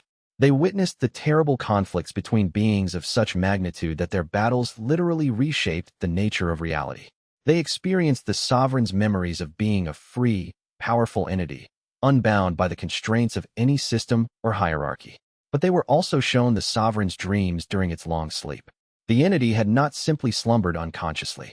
It had dreamed dreams of transcendence and transformation, dreams of a different kind of existence that was neither the absolute freedom that had led to the cosmic war nor the complete binding that the old heavenly council had enforced. I dreamed of partnership, the sovereign said directly to Ye Chen and xianxia, its consciousness focusing entirely on them for a moment. I dreamed of beings who would be powerful enough to understand me, who would be willing to work with me rather than against me, who would recognize that my strength and my freedom did not need to come at the cost of stability or civilization. You have made that dream real. With that statement, the sovereign's manifestation began to withdraw, not disappearing but becoming less overwhelmingly present, less demanding of attention. It had shown itself, had communicated its gratitude and its commitment to partnership, and now it would return to working primarily through the Council of Integration and through its ongoing dialogue with Ye Chen and xianxia, rather than through direct manifestation to all beings. The effect of the sovereign's emergence was profound. Beings who had doubted the legitimacy of the new order suddenly understood that they were not simply accepting human rule or even accepting the authority of celestial beings. They were accepting the partnership of an entity so ancient and powerful that it had once stood apart from all factions in the cosmic war, yet which had chosen to work alongside them. The last meaningful resistance to the new system evaporated. The remaining conservative elements that had harbored hopes of somehow restoring the old council's authority suddenly understood that such restoration was not simply politically impossible, but cosmically impossible. The sovereign itself had rejected the old system. The sovereign had chosen the new one. Quan, who witnessed the sovereign's emergence with ancient eyes that had seen much of celestial history, turned to Ye Chen with an expression of profound understanding. "This is the seal on your victory," the elderly cultivator said quietly. "Not military conquest, not the defeat of your enemies, but the recognition and acceptance by the very foundation of the tribulation system itself. The sovereign has endorsed what you've built. That endorsement is more powerful than any army. It's also a profound responsibility," Ye Chen replied. "The sovereign has chosen partnership with us. If we fail, if we allow the new system to become corrupted as the old one did, we'll have failed not just our own generation, but the sovereign itself. We'll have betrayed a being that trusted us after being imprisoned for 500,000 years. That's the weight of what you've become," xianxia said, placing her hand on his shoulder. "It's not simply the weight of power. It's the weight of trust given by beings who have placed their hope in what we've chosen to build." In that moment, standing in the celestial palace with the Heavenly Tribulation sovereign's presence still resonating faintly through the structure, Ye Chen understood the true scope of what he had accomplished and what he had taken on. He was no longer simply a revolutionary or a cultivator or even an administrator. He was a caretaker of something cosmic, a guardian of a partnership that spanned from the ancient depths of creation to the everyday lives of ordinary cultivators throughout the realm. It was a burden that could not be fully shared, even with xianxia, though her presence made it bearable. It was a responsibility that would define the rest of his existence, no matter how long that existence might last or how many challenges came to test his commitment. But it was also a purpose. It was a reason to continue, to work, to build, to grow. It was the understanding that he had been given these abilities not to dominate, but to facilitate freedom, not to rule, but to help establish systems where all beings could participate in their own governance. And with that understanding, Ye Chen accepted the full weight of what he had become and what he would need to maintain for as long as his consciousness persisted. Chapter 78. The binding ritual. Now that the Heavenly Tribulation sovereign had fully emerged and had chosen partnership over resistance, a question arose that had been lurking beneath the surface of all previous decisions. How would the balance between the sovereign's freedom and the stability of celestial civilization be maintained indefinitely? Ming Xiao, consulting her most ancient texts and working with scholars from throughout the cosmos, proposed a solution that was both elegant and profoundly challenging. The old binding was external, she explained to Ye Chen and Ling Qiuyue. It was imposed upon the sovereign by force, maintained through magical constraint that required constant energy renewal.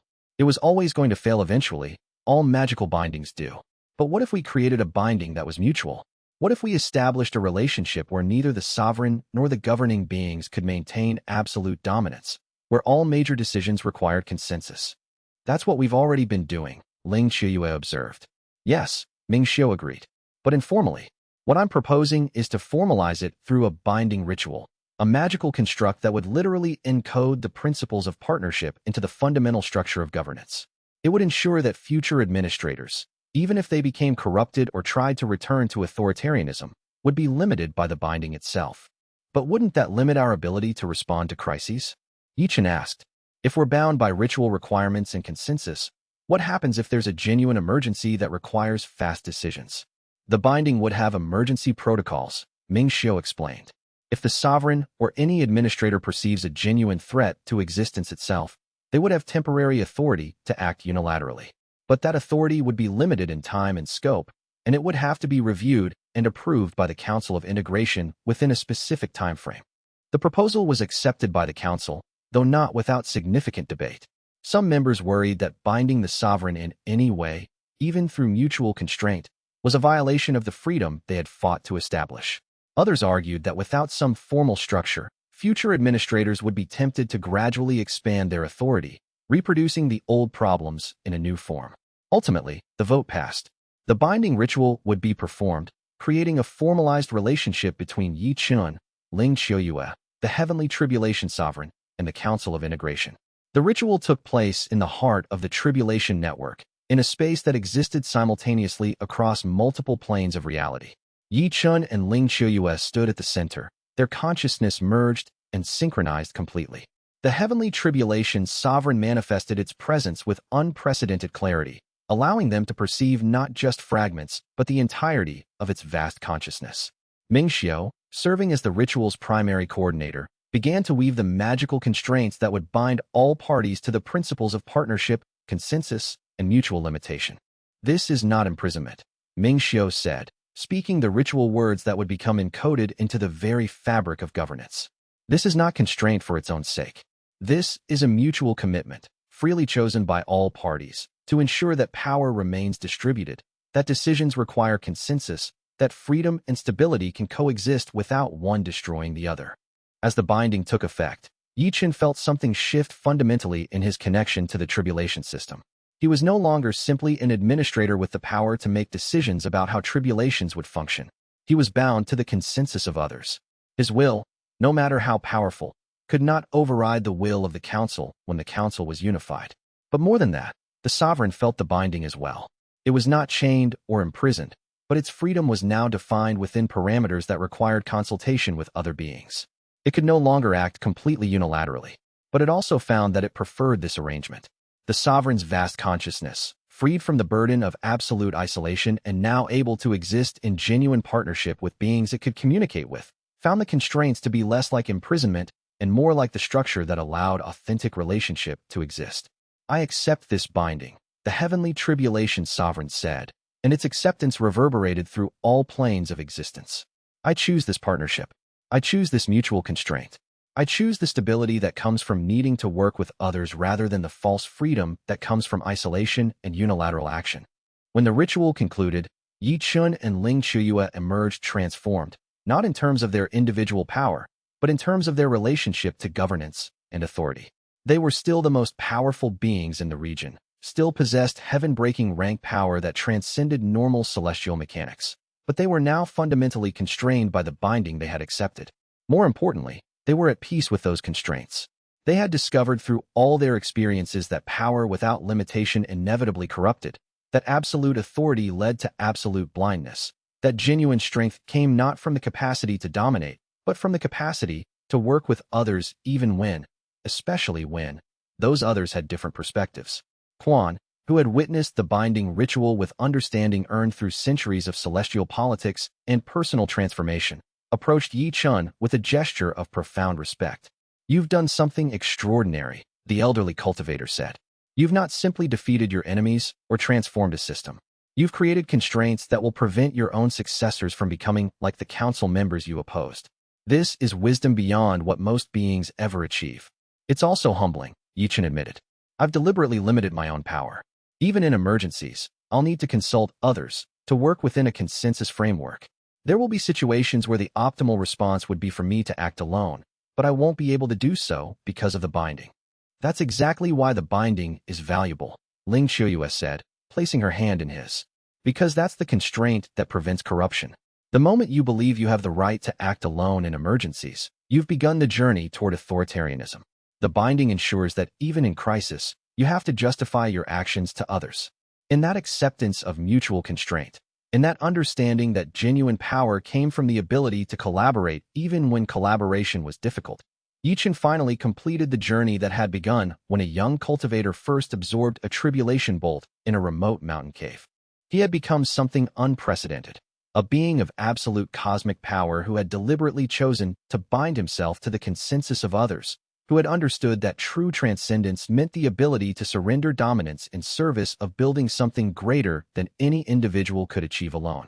And with xianxia at his side, functioning in perfect synchronization, he was ready to maintain that binding, to work within those constraints, to build a system that could endure beyond them both, and that would be stronger for having learned the lessons of all those who had come before. Chapter 79. Ye Chen's choice. In the days following the binding ritual, Ye Chen found himself in a state of profound reflection. The revolution was complete. The old Heavenly Council had been transformed into the Council of Integration. The tribulation system had been reformed to make advancement optional rather than mandatory. The Heavenly Tribulation sovereign had been freed and was working in genuine partnership with the new governance. The sovereign faction's final resistance had been neutralized, and a binding ritual had been established that would prevent future corruption through the distribution of power and the requirement of consensus. By any measure, he had achieved what he set out to do. He had changed the world. He had freed beings from oppression. He had transformed a system that had endured for 500,000 years. And yet, he felt unsettled. "I'm going to remain," he told xianxia during one of their quiet moments together, away from the constant demands of administration and governance. "I'm not stepping aside. I'm not allowing someone else to take my place. This binding, this partnership with the sovereign, this work of maintaining the system we've created, it's all going to define the rest of my existence." "Is that a problem?" xianxia asked. "I don't know," Ye Chen admitted. "I used to think that the point of revolution was to achieve victory and then be free.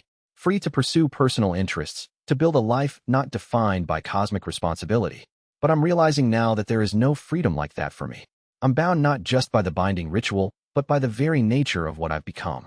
I've absorbed tribulation energy at such magnitude, I've achieved such transcendence, that I can never simply be an ordinary being again." He stood and walked to the window where he could look out over the reformed celestial realm. Beings of all varieties were moving freely through spaces that had once been rigidly hierarchical. Communities were forming based on genuine connection rather than assignment of role and rank. The world was becoming genuinely different because of the choices he had made. "So what's bothering you?" xianxia asked, having learned over months of partnership to read the nuances in his consciousness. "I'm bothered by the fact that I don't actually have a choice about this anymore," Ye Chen said. "I've bound myself so deeply to the tribulation system, to the sovereign, to the Council of Integration, that stepping away is no longer really possible. I've made the right choices, I believe, but I've made choices that commit my entire remaining existence to service of this system. And I'm not sure if I fully accepted that weight when I made those choices." "You did," xianxia said simply. "You understood exactly what you were accepting. You've told me a dozen times that you understood the cost of your ascension. But there's a difference between intellectual understanding and emotional acceptance. You're experiencing the emotional reality of that cost now. Is that just something I have to get used to?" Ye Chen asked bitterly. "Yes," xianxia replied, and there was no sympathy in her voice, just honesty. "You have to get used to it. And you have to find meaning in the constraint itself. Because this is the great secret that the old council never understood. Meaning comes not from freedom to do whatever you want, but from commitment to something greater than yourself. You're not trapped, Chen. You're purposeful. And once you accept that distinction, the weight becomes bearable. She stood and embraced him, and in that embrace, Ye Chen felt the truth of what she was saying. He had not been trapped by the choices he'd made. He had been given purpose. He had been given something to work toward that would occupy not just years or decades, but the vast spans of time that his new existence would encompass. Then I accept, he said finally. I accept that this is my existence now. I accept that I will spend whatever time I have left maintaining what we've built, supporting the sovereign, working within the constraints of the binding, helping future generations navigate the challenges that will inevitably arise. It's not the future I imagined, but it's a future that matters. We accept, Ling Qiuyue corrected gently. Both of us. This partnership is what will make it bearable. Neither of us could do this alone, but together, we can manage it. Together, we can be the foundation on which the new system endures. In that acceptance, Ye Chen finally achieved something beyond heaven-breaking rank transcendence. He achieved peace. It was not the peace of having solved all problems or eliminated all challenges. It was the peace that came from understanding his place in something far larger than himself, from accepting the constraints that genuine responsibility required, from working in partnership with another being who understood completely what he had become and why. He had spent the early part of his cultivation journey trying to escape the system, trying to free himself from cosmic constraints. He had gradually come to understand that the goal was not escape, but transformation. And now, finally, he understood the deepest truth, that sometimes the most profound freedom came from choosing to bind yourself to something that mattered more than your individual freedom ever could. He was no longer Ye Chen, the tribulation-absorbing cultivator who had discovered a unique gift. He was Ye Chen, the administrator, the guide, the partner to an ancient cosmic entity, the co-founder of a new system of governance. It was not the identity he would have chosen in his younger years, but it was an identity he could now accept with genuine commitment and purpose. And that acceptance was, in its own way, the greatest transformation of all. Chapter 80. The new celestial order. The first year of the Council of Integration's governance was marked by constant challenge and continuous evolution. The tribulation system, which had functioned unchanged for 500,000 years under the rigid structure of the old council, had to be fundamentally reimagined to work within a framework of optionality and consensus. Tribulations that had been designed to suppress cultivators above a certain rank had to be redesigned to facilitate growth. The network of tribulation channels that had been maintained through central authority had to be decentralized so that multiple administrators could manage aspects of it without creating conflicts. It was not quick work. It was not clean work. But it was necessary work, and by the time the first year concluded, the basic framework of the new system had stabilized. Ye Chen and Ling Qiuyue stood at the grand anniversary celebration, watching as beings from throughout the celestial realm gathered to acknowledge the transformation that had occurred. We've done it, Wei Sheng said, approaching them with characteristic confidence. The demonic kingdoms are thriving under the new system. We've established legitimate trade agreements with celestial entities rather than operating through covert networks. And best of all, young demons now have the actual choice of whether to pursue tribulation advancement or alternative paths. It's honestly better than I expected. Zhao Kuan brought reports from the cultivator forces. The voluntary tribulation programs are attracting participants from every level of cultivation. Some cultivators prefer the faster advancement that tribulations provide. Others prefer alternative cultivation paths that develop their spiritual power more gradually. Both pathways are now equally valid and equally supported. The diversity of cultivation methods is actually strengthening the overall civilization. Ming Xiu presented a comprehensive history of the transformation, already compiled into multiple volumes that would guide future administrators. What you've accomplished, she told Ye Chen and Ling Qiuyue, is genuinely unprecedented. Never before has a 500,000-year-old system been transformed this completely and yet maintained such stability. Future scholars will study this transition for millennia. I reported on the continued integration of former council members into the new system. Some of them still grieve the loss of their absolute authority, he said. But most have found that there's genuine satisfaction in being part of something larger than themselves, even without the power to make unilateral decisions. Many have told me they feel more at peace now than they ever did when they carried the weight of absolute authority. Quan, at the end of the celebration, approached Ye Chen with an unusual solemnity. I'm dying, the elderly cultivator said without preamble. My time has come.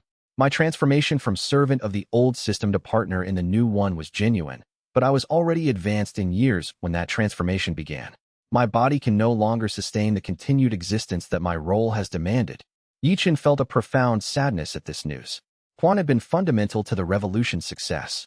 His ability to convince the Heavenly Tribulation sovereign to stand down, his moral voice in the Council of Integration, his lived example of genuine redemption, all had been essential. "Let me offer you a choice," Ye Chen said. "I can preserve your consciousness in the Tribulation Network, the way the sovereign preserved xianxia. You could continue to serve in an advisory capacity for centuries, or even millennia, watching over the system you helped create." Quan smiled peacefully and shook his head. "Thank you," he said. "But my time has come to end. My work is complete. I've helped establish a system where beings who were trapped in oppression can be free. I've contributed what I was capable of contributing. Now it's time for others to step forward and build on what we've created. Let me pass on knowing that the revolution endured, knowing that the new system is taking root." Ye Chen honored his choice, and Quan's passing was marked with a ceremony that acknowledged his transformation from fanatic to enlightened being, from servant of oppression to partner in liberation. As the first anniversary celebration concluded, Ye Chen and xianxia stood alone in the observation tower that overlooked the entire celestial realm. "What we've built," xianxia said, "watching the lights of 1,000 cities twinkle in the darkness below, will not last forever. Eventually, it will face challenges we can't predict. Eventually, beings will emerge who question our decisions, who want to reshape the system again. That's inevitable." "I know," Ye Chen replied. "But that's okay. That's actually the sign of a healthy system, one that can accommodate change, that encourages beings to question authority, that's flexible enough to evolve without completely shattering." The old council lasted 500,000 years, but it only lasted that long because it brutally suppressed any challenge to its existence. Our system might not last as long, but it will be stronger and more resilient because it was built to accommodate change. "Then we've truly succeeded," xianxia said. "We have," Ye Chen agreed. "Not because we created a perfect system, there is no perfect system, but because we created a system that can evolve, that distributes power widely enough to prevent corruption while remaining cohesive enough to maintain stability. We created something that acknowledges both the need for freedom and the need for structure." He took her hand, and together they looked out at the realm they had transformed. Below them, the celestial cities were alive with activity. Beings of every variety moved freely through spaces that had once been rigidly controlled and monitored. Cultivators from the mortal realms walked alongside celestial immortals, discussing tribulation mechanics and cultivation philosophy as equals rather than as subjects approaching their superiors. Demons from the lower planes worked with celestial architects to redesign public spaces so that they could accommodate beings of radically different physiologies and power levels. It was messy. It was chaotic in many ways. It was nothing like the orderly hierarchies that the old council had maintained through force and control, but it was alive in a way that the old system had never been, thriving with genuine interaction rather than enforced civility, growing through authentic partnership rather than through authority imposed from above. "I wonder what our descendants will make of this," xianxia said thoughtfully. "In 1,000 years, will the Council of Integration still exist? Will beings still remember that we had to fight to establish this system? Or will it seem natural to them, the way the old council seemed eternal until it wasn't?" "I don't know," Ye Chen admitted. "And I think that's okay. Our job isn't to create a system that will last forever unchanged. Our job is to create a system that's good enough, flexible enough, and committed enough to genuine partnership that it can evolve as circumstances change. If our descendants choose to reshape this system, as long as they do so through consensus and with genuine commitment to freedom rather than through the imposition of authoritarian control, then we will have succeeded." He felt the tribulation network around him, vast and intricate, pulsing with the potential of billions of beings who were now free to choose their own paths. He felt the presence of the Heavenly Tribulation sovereign, vast and ancient, working in genuine partnership with the council rather than as an imprisoned force chafing against constraint. Most importantly, he felt his connection to xianxia, their consciousness synchronized but distinct, their partnership the foundation that made everything else possible. "There's something I've been thinking about," xianxia said. "The prophecies that emerged about children inheriting this new world. The predictions about what future generations might become. Have you considered that we might have children? That we might directly pass on what we've learned?" Ye Chen considered this for the first time.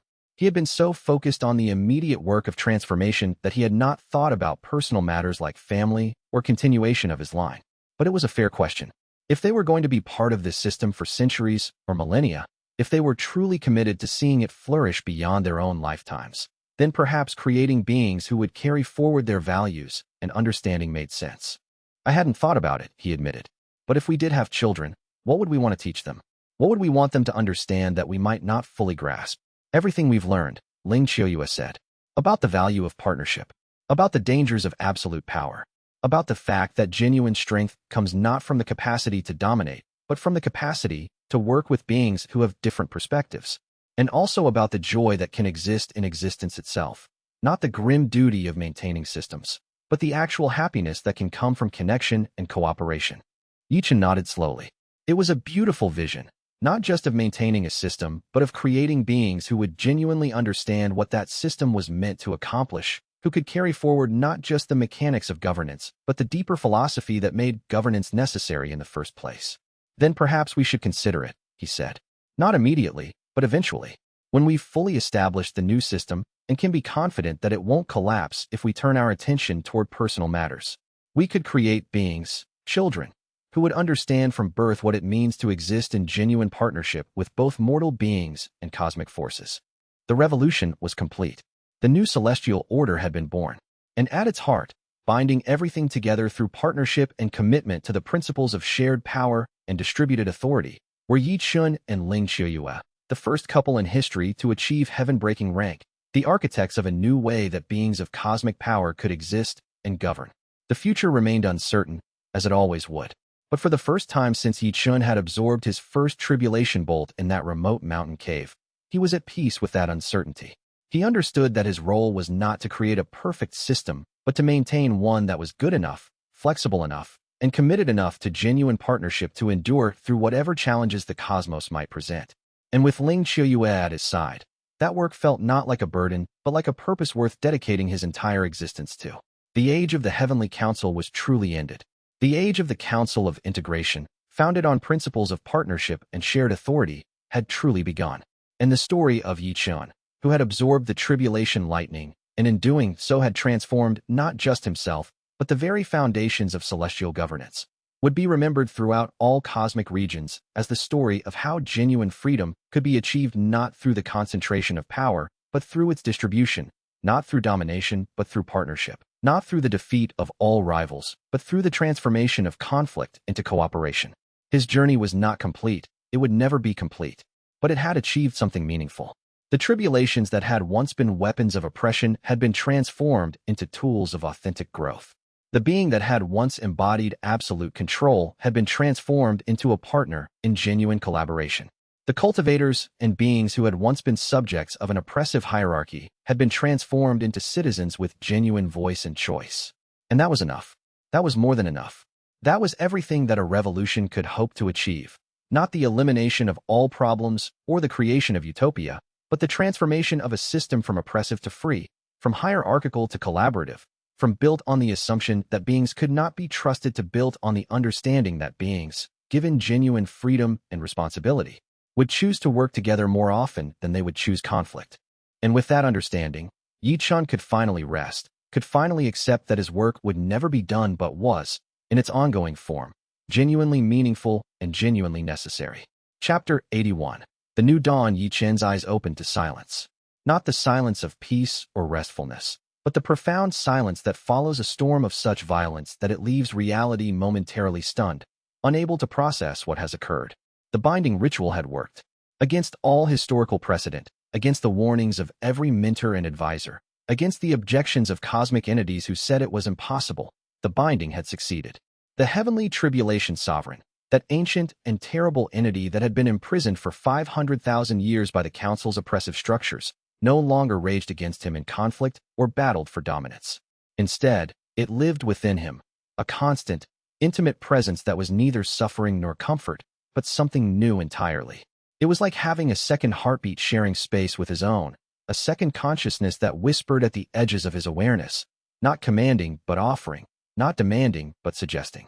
It wanted him to know everything that it knew, to feel everything that it felt, to comprehend the tribulation currents that flowed through the cosmos at scales beyond mortal perception.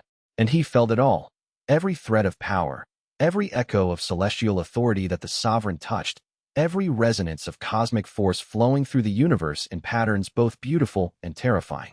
Beside him, Ling Qiuyue slept fitfully, her water cultivation creating a soft blue aura around her form. She had chosen to ascend with him, chosen to bind herself to the sovereign alongside him. and that choice had changed her fundamentally. She was no longer merely his partner, but his anchor, the only being in existence whose consciousness could synchronize with his without being overwhelmed. Their thoughts could touch. Their dreams could merge. They were not the same person, but they were closer to that than any two beings had ever been in the history of cultivation. Ye Chen rose without disturbing her and walked to the tower's edge. The new celestial order lay spread below him like a map of his own heart. Cities that had been burned and rebuilt. Regions that had been oppressed and liberated. Cultivators who had been hunted and were now free to pursue their own paths. The old Heavenly Council's rigid hierarchy was gone, replaced by something messier, more chaotic, more alive. But not everyone was happy. Reports had already begun arriving, even before the sovereign's binding had fully stabilized. Factions were forming. Conservative cultivators who believed that tribulations should be mandatory, that the hierarchy should be restored. They pointed to the chaos of the transition, the regions still struggling to rebuild. They argued that Ye Chen's idealism was destroying the very civilization he'd saved. On the opposite extreme, a movement called the Tribulation Rejectionists had emerged. They believed that tribulations should be eliminated entirely, that cultivation should progress through pure meditation and spiritual refinement without the violent awakening that tribulations provided. They saw the new freedom as insufficient. True freedom, they argued, was freedom from tribulation altogether. And between those extremes, countless smaller factions and viewpoints, each believing they understood what the new world should become. Ye Chen felt the sovereign's consciousness brush against his, and images flooded his mind. The ancient wars, the primordial conflicts, the way tribulations had been used across countless iterations of worlds and civilizations. The sovereign did not care which faction was right, and it knew with certainty that no faction could be entirely right because the universe itself was too complex for any single perspective to encompass all truth. To it, tribulations were simply part of existence, like gravity or light or the fundamental forces that held reality together. They were tools, not agents of morality. They simply were, and beings chose how to use them. That was the real moral choice. "You're troubled," Ling Qiuyue's voice came from behind him.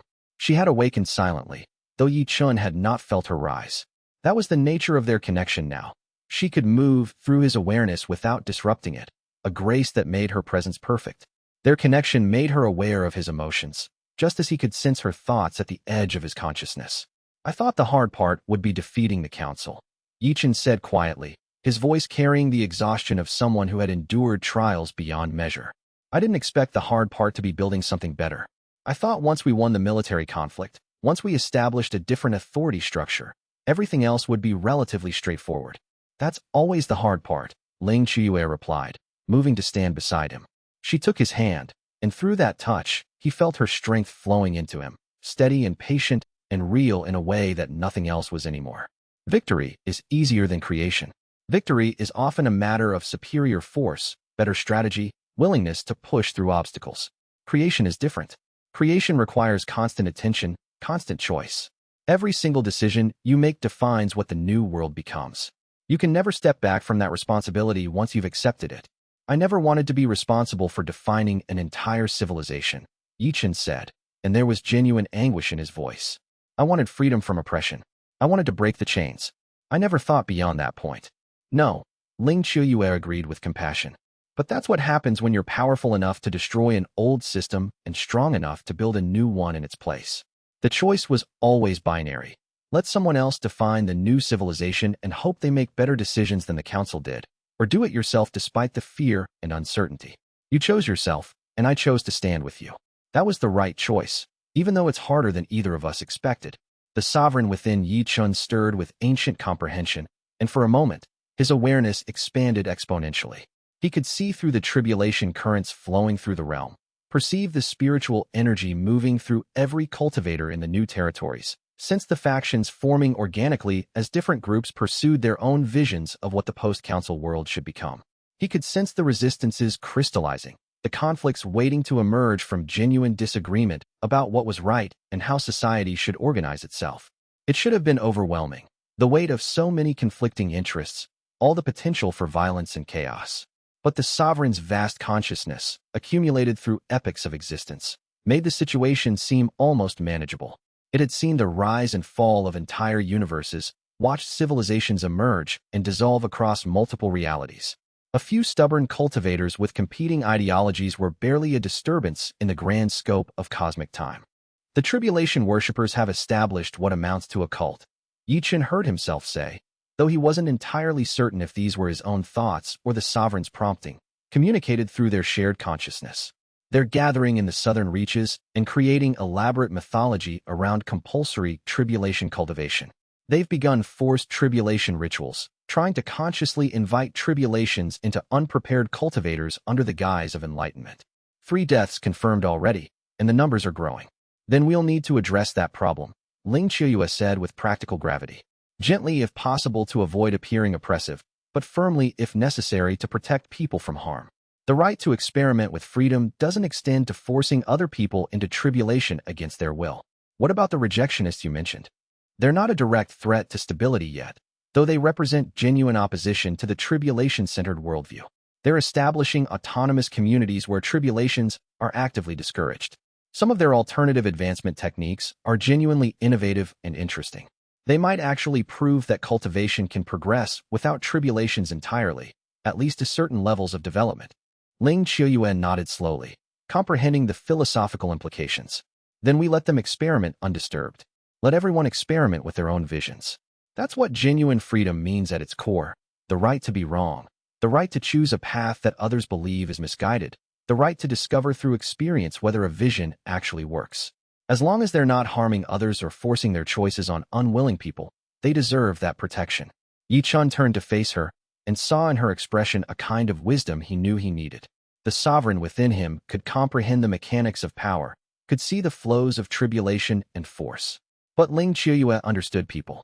She understood the heart of what a civilization needed to survive. That was why they were balanced. That was why they could stand together. Chapter 82. The Resistance. The first major faction incident came 7 days after Wei Sheng's announcement. A cultivator named Master Shun, who had lived through 50 tribulation ascensions before Ye Chen's revolution, had gathered followers throughout the eastern provinces. They called themselves the Eternal Ascensionists, and their belief was simple and unwavering. Tribulations were essential to cultivation. More than essential, they were the path. Without them, a cultivator was incomplete.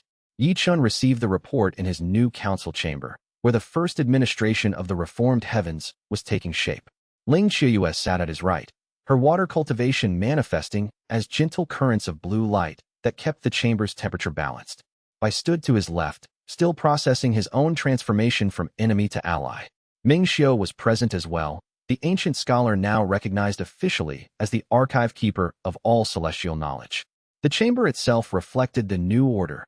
Open design with windows allowing light to flow freely. No elevated throne for a single ruler, but instead a circular arrangement of seats suggesting equality. The walls carried inscriptions of principles: choice, partnership, growth, freedom, balance. A young cultivator named Xiao Lu, who served as the eyes and ears of the new administration, arrived breathless, his spiritual presence trembling with urgency. His robes bore the mark of the messenger corps, a distinction newly created to formalize information gathering. Master Shen has been gathering disciples by the thousands, Xiao Lu reported, his voice unsteady. In the eastern provinces, primarily. They call themselves the Eternal Ascensionists. He's teaching a doctrine that tribulations should be mandatory for all advancement. Not just recommended, mandatory. He argues that anyone who refuses a tribulation is choosing weakness, choosing to stagnate spiritually. Has he approached anyone in the capital? I asked, his warrior's mind already calculating implications. Not directly, Xiao Lu replied. But his philosophy is spreading through written manifestos. Disciples have been distributing them in the markets, the academies, the cultivation centers. The core argument is that Ye Chen's philosophy of choice is destroying the foundations of cultivation itself. That freedom to refuse tribulations is actually a form of spiritual poison. Ming Xiu's ancient eyes narrowed. This echoes the old council's arguments. They always claimed that mandatory tribulations were necessary for progress. It gets worse, Xiao Lu continued, and the young man's voice dropped to a near whisper. Master Shun has begun conducting what he calls forced ascension ceremonies. He's developed a binding ritual. We're not entirely certain of the mechanism yet, but witnesses report that he locks cultivators in place spiritually. They can't move, can't resist. Then he summons a tribulation. That's impossible, Ming Xiu said flatly. Tribulations can't be forced. The tribulation energy itself will reject an unwilling participant. The cosmic forces that generate tribulations respond to genuine spiritual will. That's what we believed, Xiaolu said. But Master Shen appears to have found a loophole. The binding ritual seems to bypass the participant's will. He summons a weak tribulation, not a full ascension trial, but something manageable. The cultivator is locked in place and has to either absorb the energy or resist it. Many survive. Their power increases. They're technically successful by traditional metrics.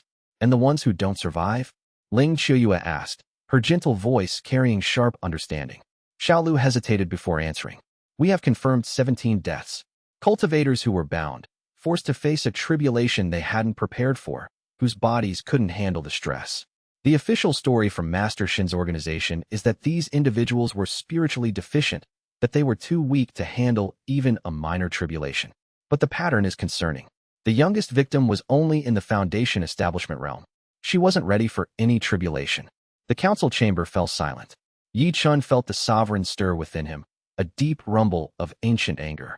The binding relationship between Ye Chen and the sovereign pulsed with intensity. The entity was experiencing something close to betrayal. The sovereign had agreed to partnership precisely to move beyond this kind of coerced advancement. Where is this happening? Ye Chen asked quietly. Primarily in the eastern provinces, as I mentioned. Specifically, Master Shen has established a monastery complex in the Shun Mountains. He's attracting disciples from across the realm, promising them power and salvation through mandatory tribulation cultivation. His followers are genuinely convinced they're saving people by forcing them to become stronger. He's calling it salvation, I observed, his voice heavy. A very dangerous theology. He's convinced his followers that the suffering is necessary, that individuals are actually being liberated through this forced enlightenment. In his mind, free choice in tribulation cultivation is a form of spiritual poison. He probably genuinely believes he's saving people from themselves. What's his background? Ye Chen asked, turning to Ming Xiao. Before the revolution, what was his status? A high-ranking ascension master under the old council's hierarchy. Ming Xiao replied after consulting a spiritual projection of records retrieved from the sealed archives.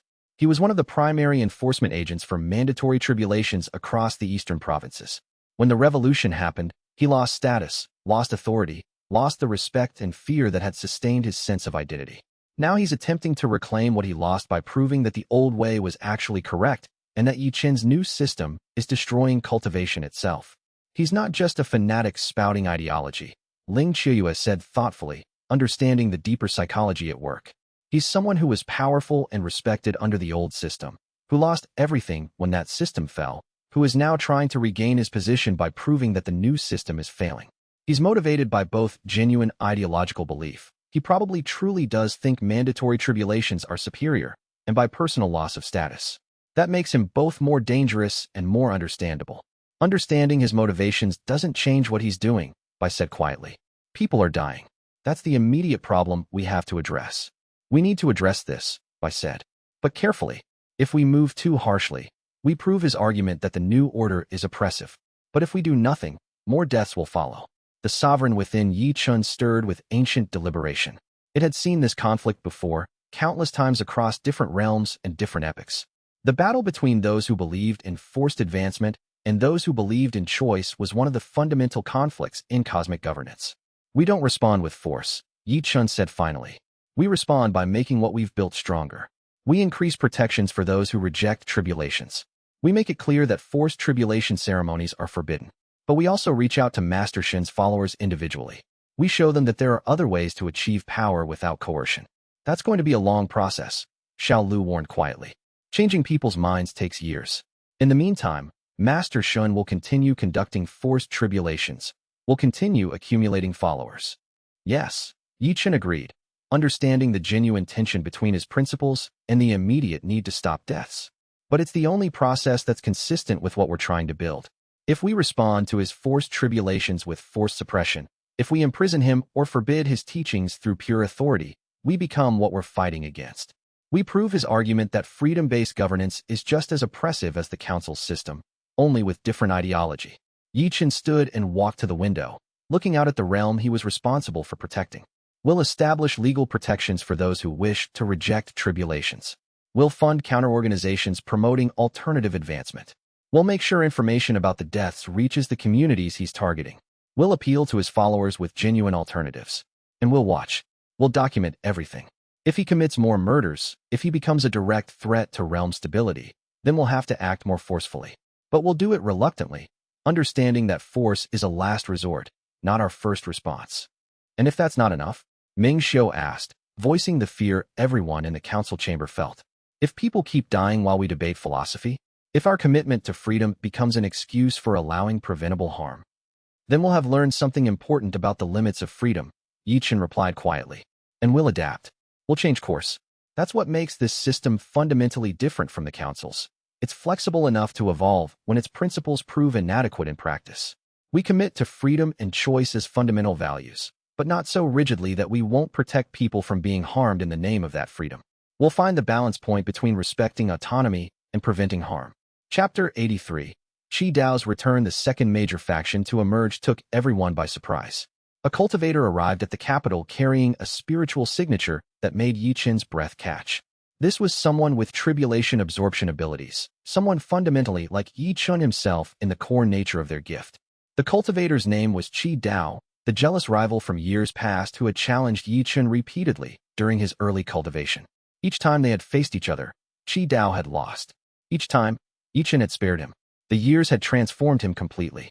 When Qi Dao was brought to the council chamber for formal audience, Ye Chen barely recognized the composed cultivator standing before him. Gone was the bitter, jealous young man who had once reeked of desperation and envy. In his place stood someone radiating quiet confidence and genuine peace. His spiritual aura was a revelation, tribulation energy flowing through him in patterns entirely different from Ye Chen's own absorption and containment method. I'm not here seeking acknowledgement or validation. Qi Dao began without preamble. I'm here as an equal sharing a discovery. 10 years ago, I chose a different path. Rather than following your example of absorption and direct containment, I pursued research into tribulation refinement.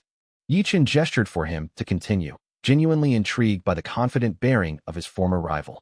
I spent 3 years studying the ancient records, specifically the pre-council era texts that discussed how cultivators worked with tribulation energy before mandatory advancement became doctrine. Qi Dao explained. I discovered that there are older techniques, methods refined through countless generations of cultivation.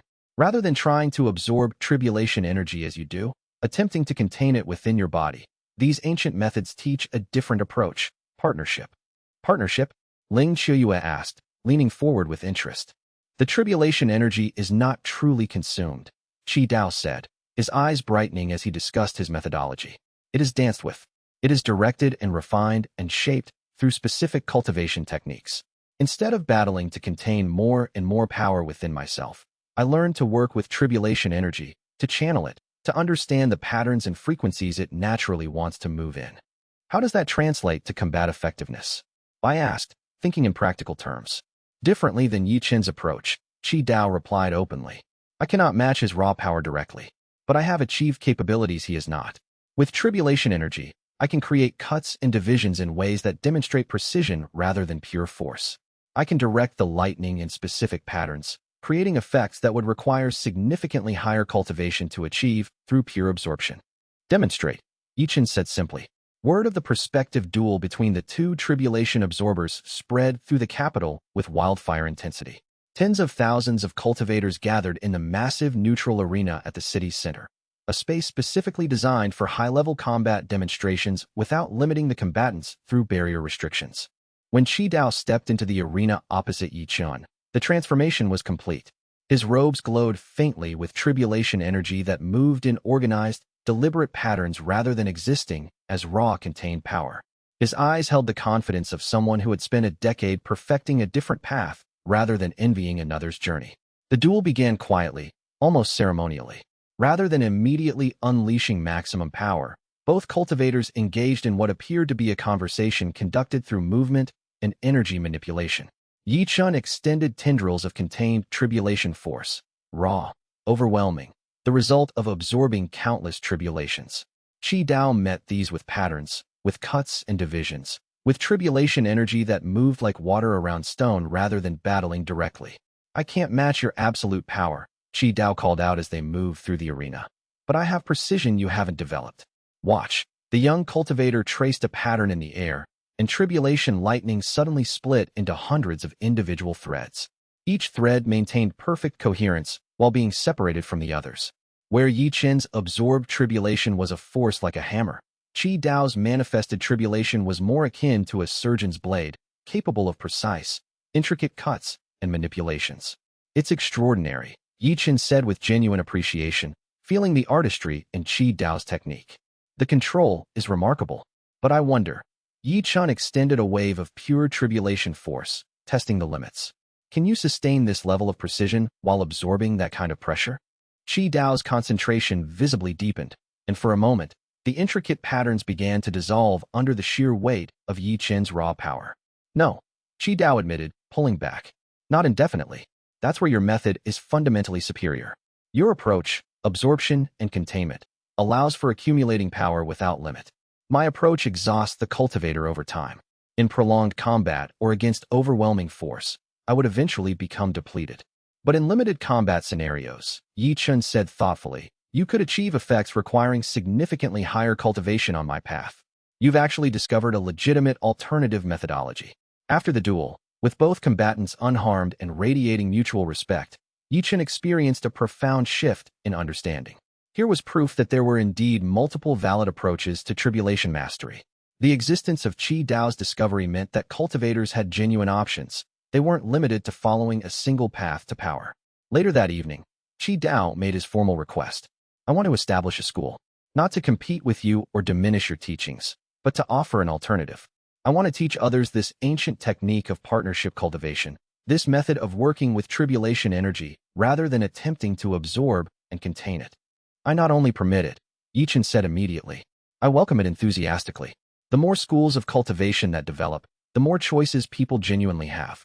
That's what freedom actually means, not the absence of hierarchy or structure, but the presence of real alternatives that allow people to choose their own path."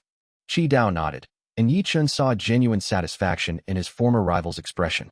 This wasn't victory or defeat. This was the creation of something larger than either of them individually. Chapter 84. The Heavenly Tribulation Sovereign speaks. 7 weeks after Qi Dao's duel, Ye Chen sat in meditation in the highest chamber of the Celestial Tower, the place where the Sovereign's binding was strongest. This chamber occupied a unique position between the terrestrial realm and the celestial heavens, where the tribulation currents flowed most intensely and where the Sovereign's presence felt most tangible. The Sovereign had been increasingly communicative in recent days, beyond its typical patterns. It whispered constantly now, showing him fragments of images from its vast consciousness. Visions of ancient battles, of imprisoned entities, of cosmic structures existing at scales that made entire worlds seem like grains of sand. But whispers were no longer sufficient for what it needed to convey. Tonight, it wanted something more. Direct communication, consciousness to consciousness, without the filter of words or mortal understanding obscuring the essential truth of what it needed to show him. Ye Chen extended his awareness to the fullest extent and released all barriers between his consciousness and the Sovereign's presence. He opened himself completely, inviting the ancient entity to speak not through hints and impressions, but through absolute, direct knowledge transfer. The awareness crashed over him like an ocean wave encountering shore. For moments beyond measure, Ye Chen experienced existence from the Sovereign's perspective, and the scope of it shattered his previous understanding. The Sovereign's consciousness was vast beyond any measurement that human language could encompass. It had existed before the current heavens took their present form, before the Heavenly Council established its oppressive hierarchy, before tribulations were conceptualized as they currently existed in this realm. It had been bound and imprisoned countless times across what the Sovereign referred to as iterations, different universes, different configurations of reality, different celestial hierarchies spanning epochs that dwarfed human history into absolute insignificance. The Council had imprisoned it for 500,000 years, using binding rituals designed by the highest cosmic powers to suppress what would otherwise be an unstoppable force. Ye Chen had assumed that his binding to the Sovereign represented a burden he had voluntarily accepted, a permanent constraint on both of them that he would maintain throughout his existence. But the Sovereign showed him something that shifted his entire perspective. The binding went both ways. Ye Chen bound the Sovereign, certainly, but the Sovereign bound Ye Chen in equal measure. They had created a partnership of mutual imprisonment, each containing the other, each preventing the other from achieving absolute domination or complete freedom. But paradoxically, this mutual constraint made both of them stronger. The Sovereign's power could not run unchecked and consume everything it touched, stabilized and focused by Ye Chen's partnership. And Ye Chen, elevated by the sovereign's immense knowledge and power, could accomplish what no mortal cultivator had ever managed to achieve. And then the sovereign opened Ye Chen's awareness to something that made his consciousness shudder simultaneously in awe and primal fear. There were others. Countless tribulation entities beyond this world, beyond this particular iteration, scattered across parallel realms and celestial dimensions that existed beyond the reach of even the Heavenly Council's ancient authority.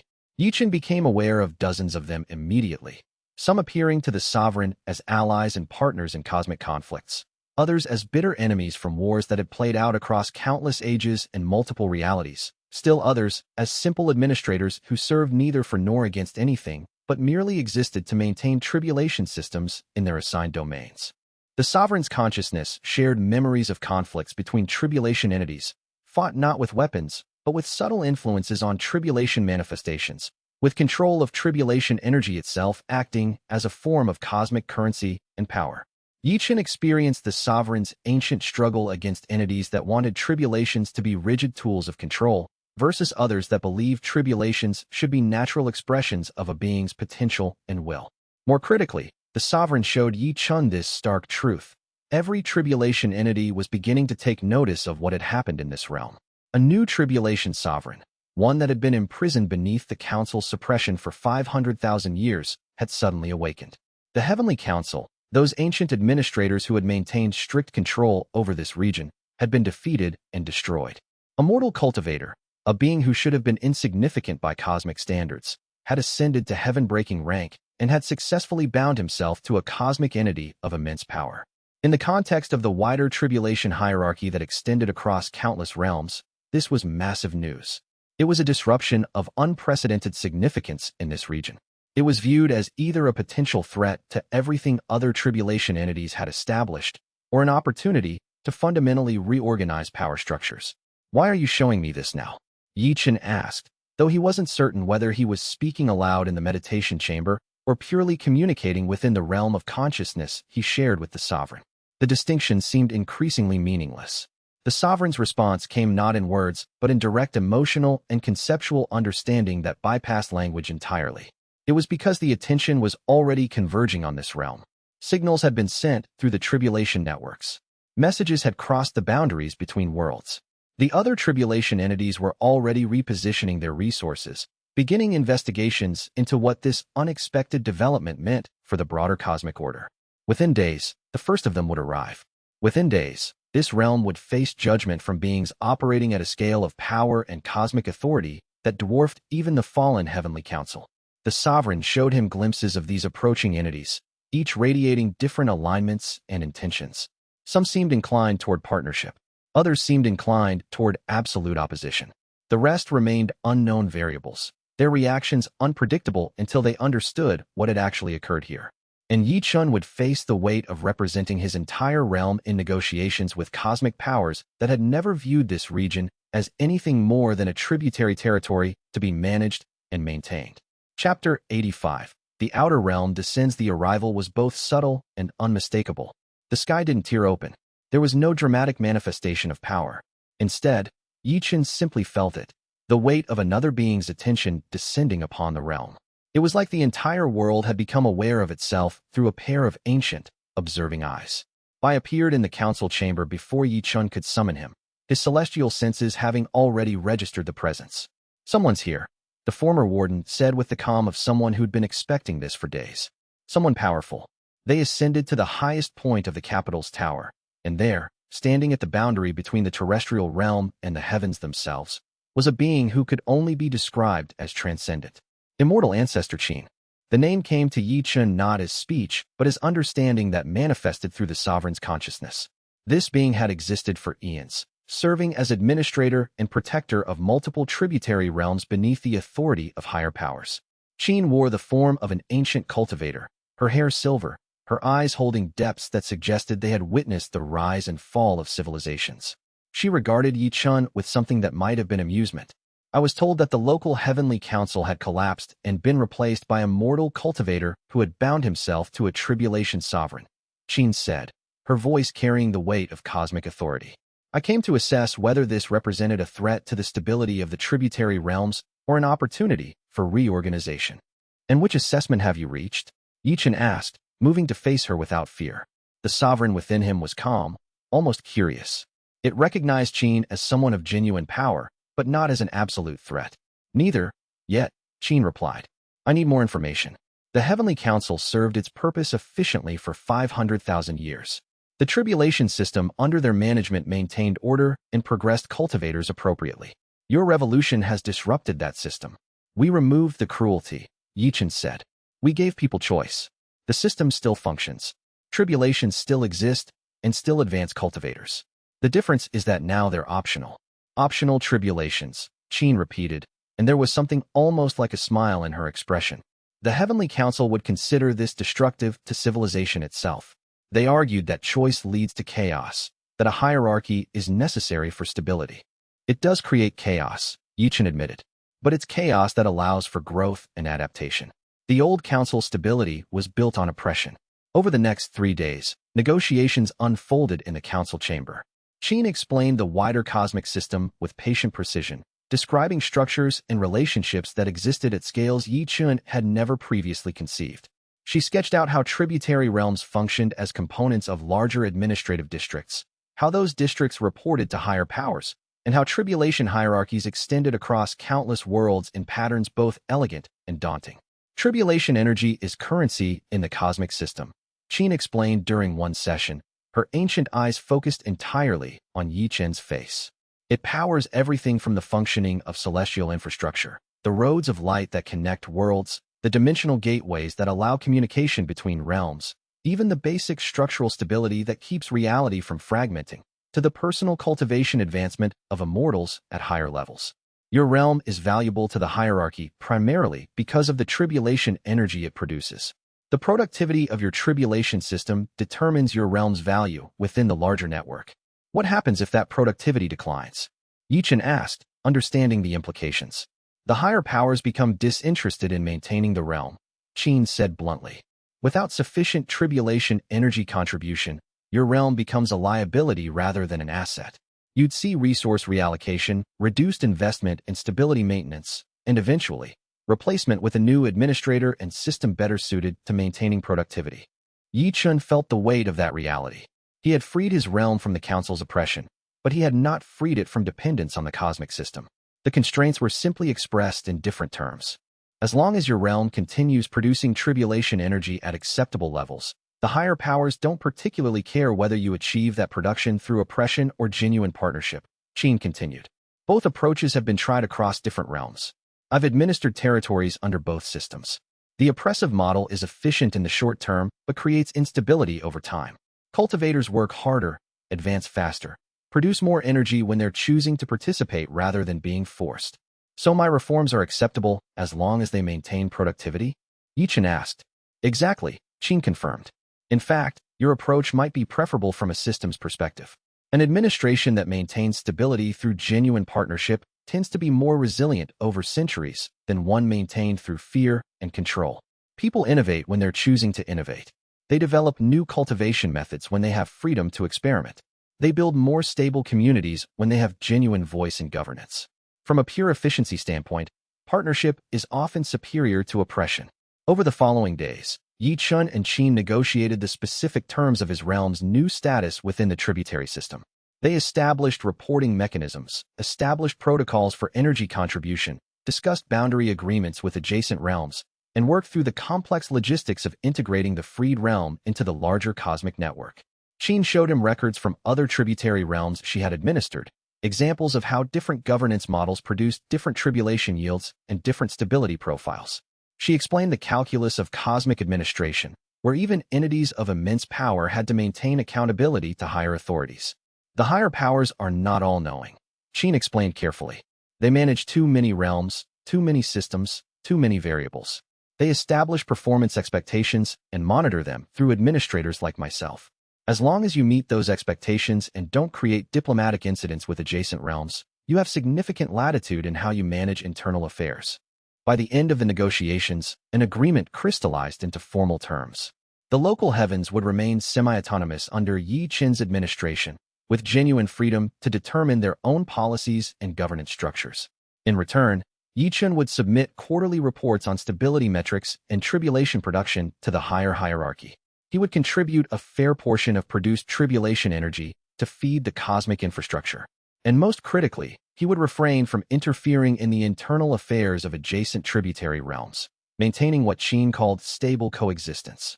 The agreement was formalized in a document that seemed to shimmer with cosmic authority when written, its words binding not just through conventional understanding, but through fundamental principles encoded at the level of reality itself.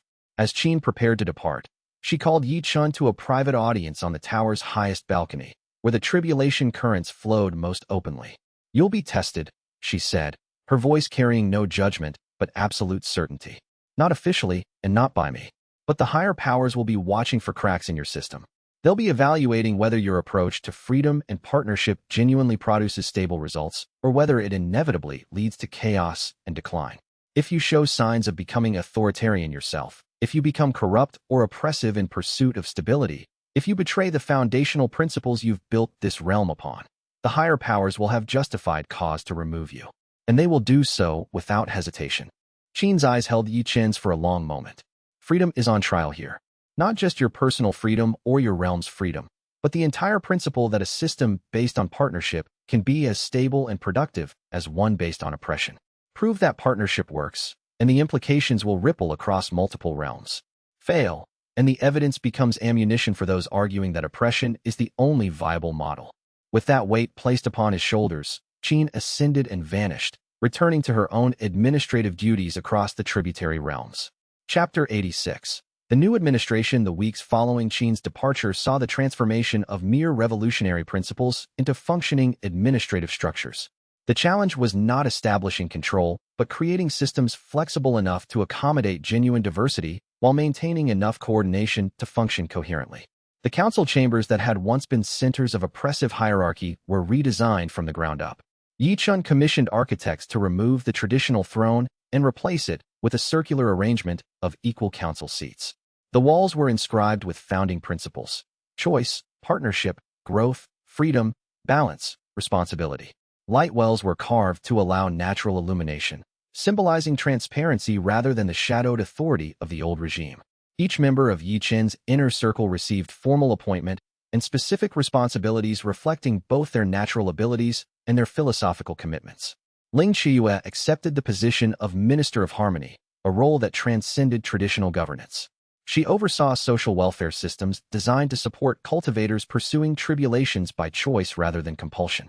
She managed dispute resolution frameworks that could accommodate disagreements between factions without devolving into conflict. She pioneered cultural development initiatives that celebrated multiple cultivation philosophies rather than enforcing monolithic ideology. Her water cultivation's natural affinity for balance and flow made her uniquely suited to managing the delicate equilibrium between factions that disagreed fundamentally about cultivation philosophy, yet had to coexist peacefully. After much internal struggle about his transition from enforcer to administrator, accepted the position of celestial liaison.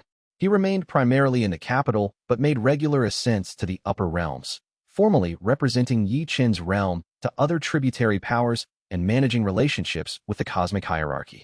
His background as a former warden gave him understanding of how the oppressive system had functioned, knowledge he now channeled toward ensuring that the new realm maintained sufficient stability to meet its obligations while maximizing genuine freedom. Ming Xiu became the archive keeper and chief counsel, a position that played to the ancient scholar's strengths.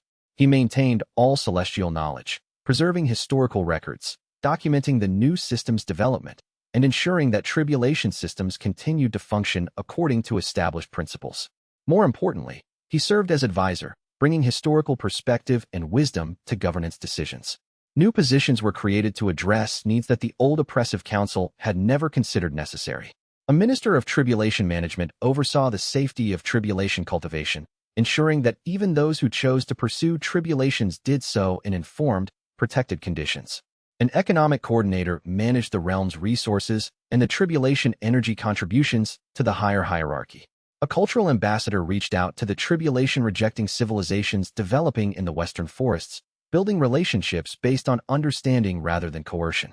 For the first time in the history of this celestial realm, Government existed explicitly to acknowledge the legitimacy of multiple viewpoints rather than enforce singular ideology.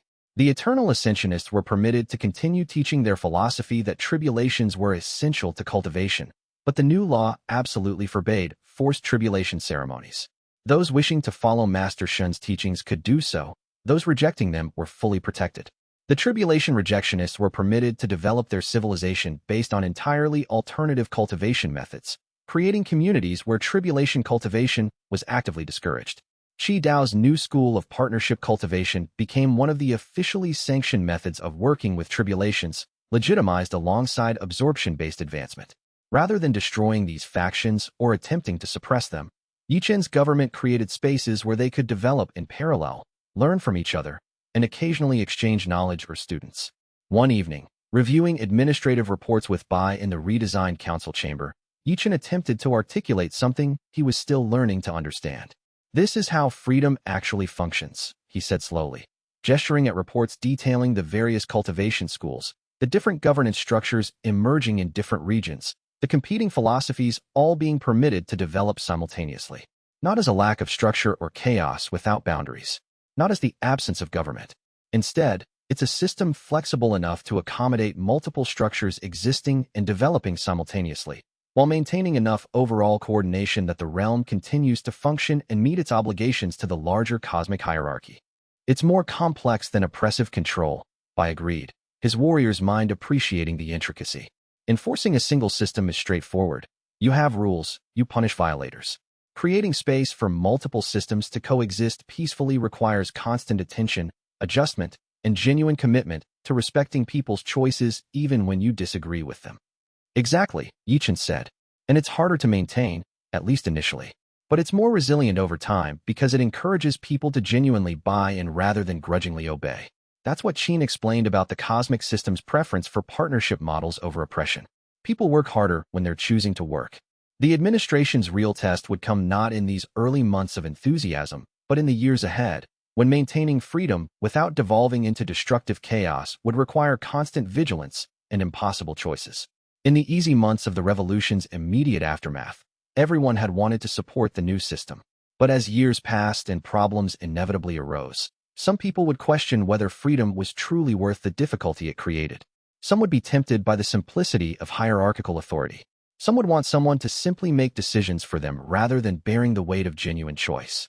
Leadership in a freedom-based system meant constantly reaffirming the value of freedom, repeatedly articulating why respecting people's autonomy mattered more than optimizing outcomes, and resisting the perpetual temptation to impose authoritarian solutions when situations became difficult.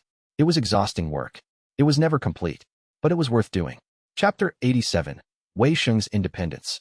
3 months after the new administrative system was fully operational, Wei Sheng requested a formal private audience with Ye Chen.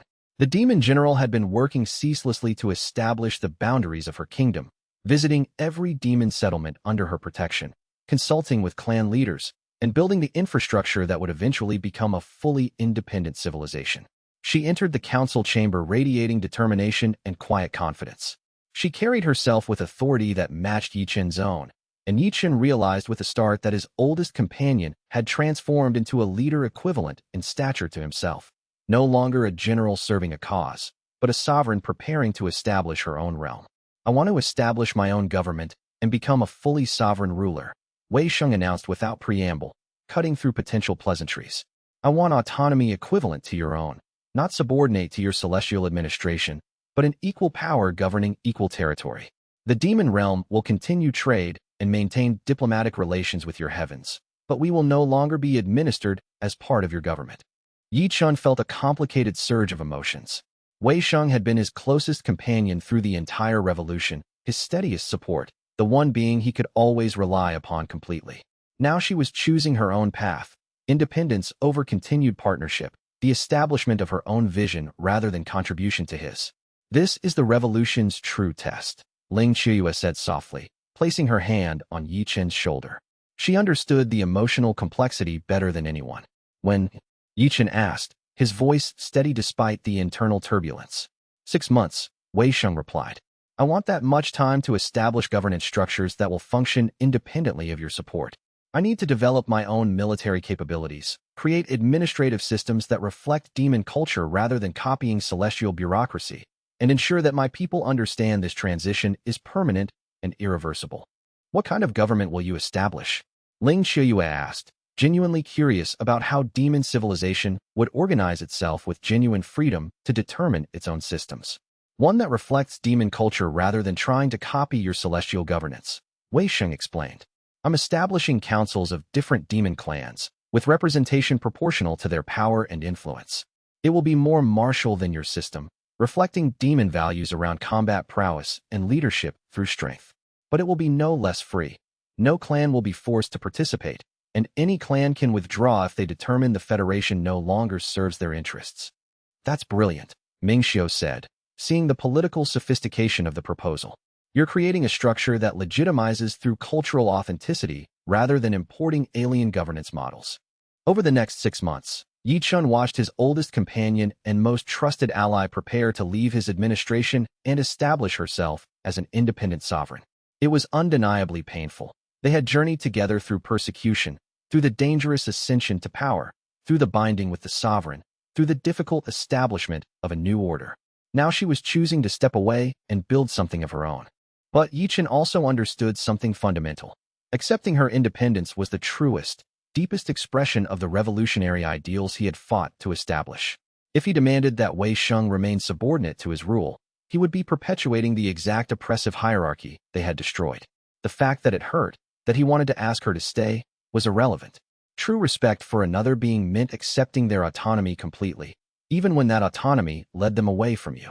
He spent the 6 months supporting Wei Sheng's transition, providing resources for military development, sharing administrative knowledge, helping establish the diplomatic protocols that would formalize the Demon Kingdom as an independent realm rather than a subject territory. During this period, Wei Sheng and Ye Chen had several profound conversations about governance, about the weight of leadership, about the responsibility that came with establishing systems that would outlast them. I'm terrified, Wei Sheng admitted one evening as they overlooked the territory that would become the Demon Kingdom's capital. I've never ruled a realm alone. I've been successful as a general, but that's different from sovereign responsibility. Everyone establishing a new system is terrified, Ye Chen replied. The confidence comes after years of making decisions and surviving them. In the beginning, all you can do is commit to doing your best and learning from mistakes quickly. The ceremony formalizing the Demon Kingdom's independence was held at the boundary between the Celestial Realm and the Demon Territories.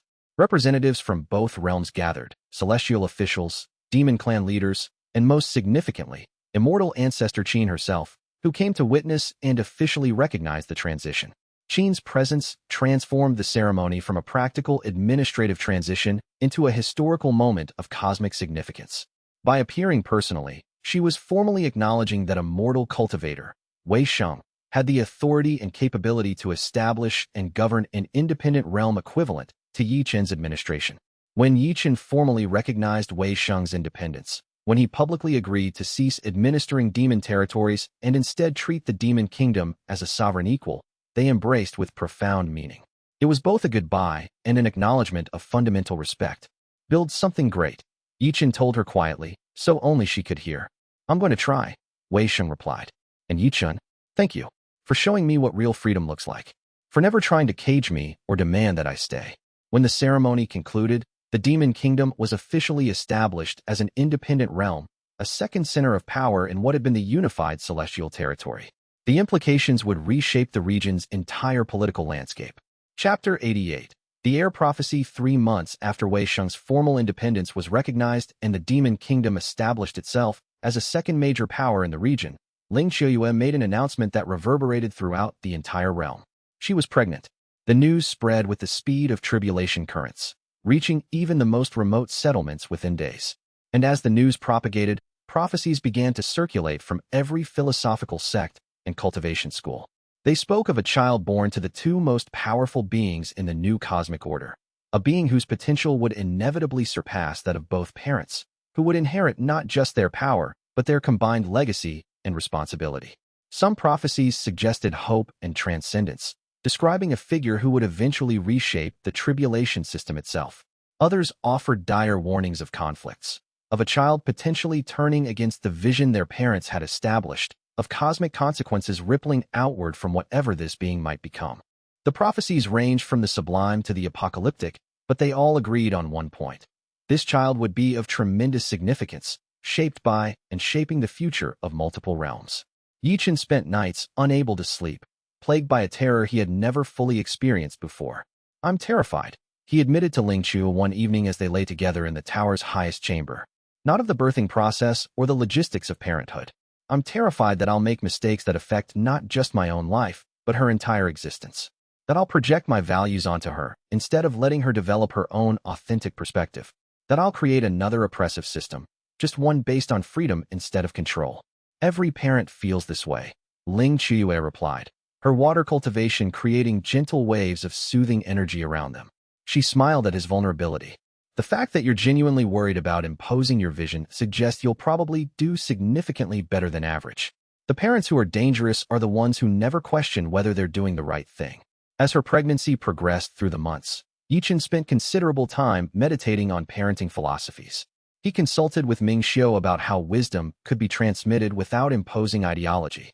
He discussed child development with cultivators who had attempted to raise children without structure and found the results chaotic, and those who had imposed strict discipline and found the results broken. He wanted to discover some middle path, a way to raise a being who was genuinely free, genuinely capable of choosing her own path, without abandoning her entirely to develop without guidance. The more he contemplated this challenge, the more he realized it was the central challenge facing his entire realm. How could you create conditions for genuine freedom without devolving into chaos? How could you provide structure and guidance without imposing it oppressively? The question of how to raise his daughter mirrored exactly the question of how to govern his realm. Both required creating frameworks that shape possibilities without constraining choice. Both required guiding without dominating. Both required trusting that if you provided good options and genuine information, people would make good choices more often than not. Ye Chen began to see that in being a parent, he could learn lessons that would make him a better administrator. In governing the realm, he could model principles that would shape his daughter's values. The two challenges were not separate. They were facets of the same fundamental problem: how to exercise leadership in a way that developed autonomy rather than dependency.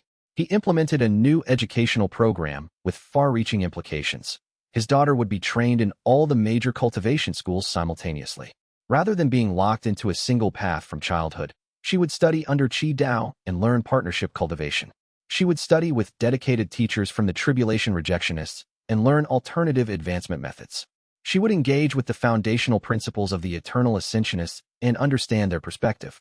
She would study with teachers from every philosophical school, understanding not just their techniques, but their worldviews. By the time she reached adulthood, she would understand all the options available to her and could choose her own path with genuine understanding rather than default acceptance of parental vision or the path of least cultural resistance. Implementing this vision required institutional change. 6 months into Ling Qiuyue's pregnancy, Ye Chen made a major decision. He would establish an academy of harmonized cultivation specifically designed for advanced cultivators seeking comprehensive understanding. Not a school devoted to one specific ideology or philosophy, but a genuine academy teaching all valid approaches to tribulation cultivation and celestial development. The concept proved revolutionary in its simplicity. Rather than competing for students, cultivators from different philosophical schools would teach alongside each other. Students would study multiple approaches, compare methodologies, discuss disagreements in structured dialogue. Teachers from every philosophical school were brought to the capital.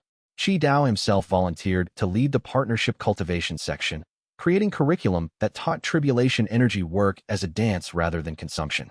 Master Shen, despite his controversial forced tribulation ceremonies, contributed to the comprehensive tribulation studies curriculum, ensuring that students understood the old mandatory system's perspective even while learning newer approaches. Zhou Jian from the rejectionists provided material on alternative advancement methods that bypassed tribulation cultivation entirely, allowing students to understand how civilization could progress without relying on tribulation energy as the primary force for advancement. The academy became chaotic by traditional standards of organized learning. Arguments regularly erupted between teachers about fundamental principles. Heated, passionate debates that sometimes lasted hours as Qi Dao and Master Shen engaged in spirited philosophical combat about whether tribulations were essentially about partnership or domination, whether optional tribulations meant freedom or weakness. Students found themselves questioning everything they learned from one school when they studied under another the next day. The curriculum was contradictory in structure, the teaching philosophies fundamentally incompatible. By conventional measures, the academy should have been dysfunctional. Students should have become confused, unable to form coherent worldviews. Instead, something remarkable happened. Students learned to hold multiple perspectives simultaneously. They understood tribulation cultivation not as obvious truth, but as one legitimate option supported by specific philosophical commitments. They understood rejectionist methods not as inferior alternatives, but as different approaches serving different values. They learned critical thinking about power itself, questioning whether raw strength was truly the most important measure of capability or whether other dimensions of growth mattered equally. But it represented something genuinely new in the entire history of cultivation civilization, a space where no single ideology dominated institutionally, where students learned that legitimate disagreement could coexist with genuine respect, where intellectual and spiritual growth came not from discovering the right answer, but from understanding deeply why different perspectives had chosen different answers to the same fundamental questions about power, growth, and what it meant to become more than you were. For the first time, a school existed to teach not what to think, but how to think across multiple frameworks simultaneously. Chapter 89. The birth. When xianxia went into labor on a morning when the celestial sun was particularly bright and tribulation currents flowed in unusually tranquil patterns, Ye Chen forgot all about tribulation politics, all about cosmic conflicts, all about the weight of administering an independent realm. He was simply a father about to meet his daughter. The birth chamber was prepared with elaborate care. Water cultivation specialists arranged themselves to help manage xianxia's spiritual energy flows. Healers stood ready to intervene if complications arose, and a select group of witnesses from different schools gathered to acknowledge the arrival of this child born to the realm's two most powerful beings. The labor lasted through the entire day and into the evening. xianxia's water cultivation made the process less traumatic than it might otherwise have been. She could modulate her body's response to pain, could flow with the process rather than resist it. But it was still difficult, still demanding, still required the full force of her will and Ye Chen's constant support. Ye Chen remained at her side throughout, his tribulation energy flowing alongside her water cultivation, their connection deepening as they worked together to bring their daughter into existence. For hours, the only world that mattered was this chamber, this moment, this profound physical and spiritual act of creation. When Ye Chen finally emerged into the world, breaking the boundary between non-existence and existence, she was glowing faintly with celestial light. She was no larger than Ye Chen's hand, perfectly formed, and radiating a spiritual signature unlike anything in the realm. Ye Chen felt something profound shift in his understanding of existence itself. This tiny being, impossibly small, yet carrying such potential, embodied everything he had fought for. She had been born into a world where choice in cultivation was guaranteed, not forbidden. She would grow up understanding that multiple valid approaches to tribulation cultivation existed, that no single ideology was law. She would learn that immense power brought immense responsibility, that freedom meant both opportunity and burden. As the midwives cleaned and swaddled the infant, Ye Chen held her for the first time, and her eyes opened to look directly at him. For a moment, father and daughter existed in perfect connection, no words, no concepts, just pure being recognizing pure being. "She's beautiful," xianxia said softly, moving closer to observe. The ancient scholar's voice carried profound appreciation. "Look at the way the tribulation energy flows through her meridians. Completely natural, effortless, as though she was born already understanding the language of tribulation currents. I've never seen such innate alignment."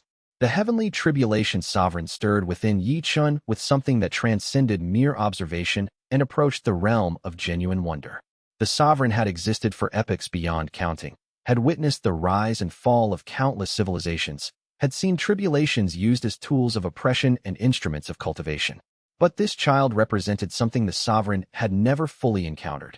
The first generation that would grow up in a world where tribulation sovereigns were partners in growth rather than oppressors, enforcing mandatory advancement, where tribulation power was channeled toward genuine freedom rather than control. "She is the future," the sovereign communicated through Ye Chen's consciousness. The ancient entity's awareness touched the newborn gently, and Ye Chen responded by absorbing a minute amount of tribulation energy in her first conscious act, not as consumption or domination, but as simple natural breathing. Whatever she becomes, she will shape centuries to come. She will inherit a cosmos transformed by the choices made in this realm, and she will transform it further in ways neither of us can predict or control. This is what it means to truly release control, to create the conditions for someone else to surpass you and become something you cannot imagine. Ling Qiuyue, exhausted but radiant, reached out to hold their daughter, and Ye Chen placed the infant in her mother's arms. Water and tribulation energy mingled naturally around the three of them, creating a moment of perfect harmony. "Welcome to existence, Ye Chen," Ye Chen whispered. "Welcome to a world where you are genuinely free to choose what you become."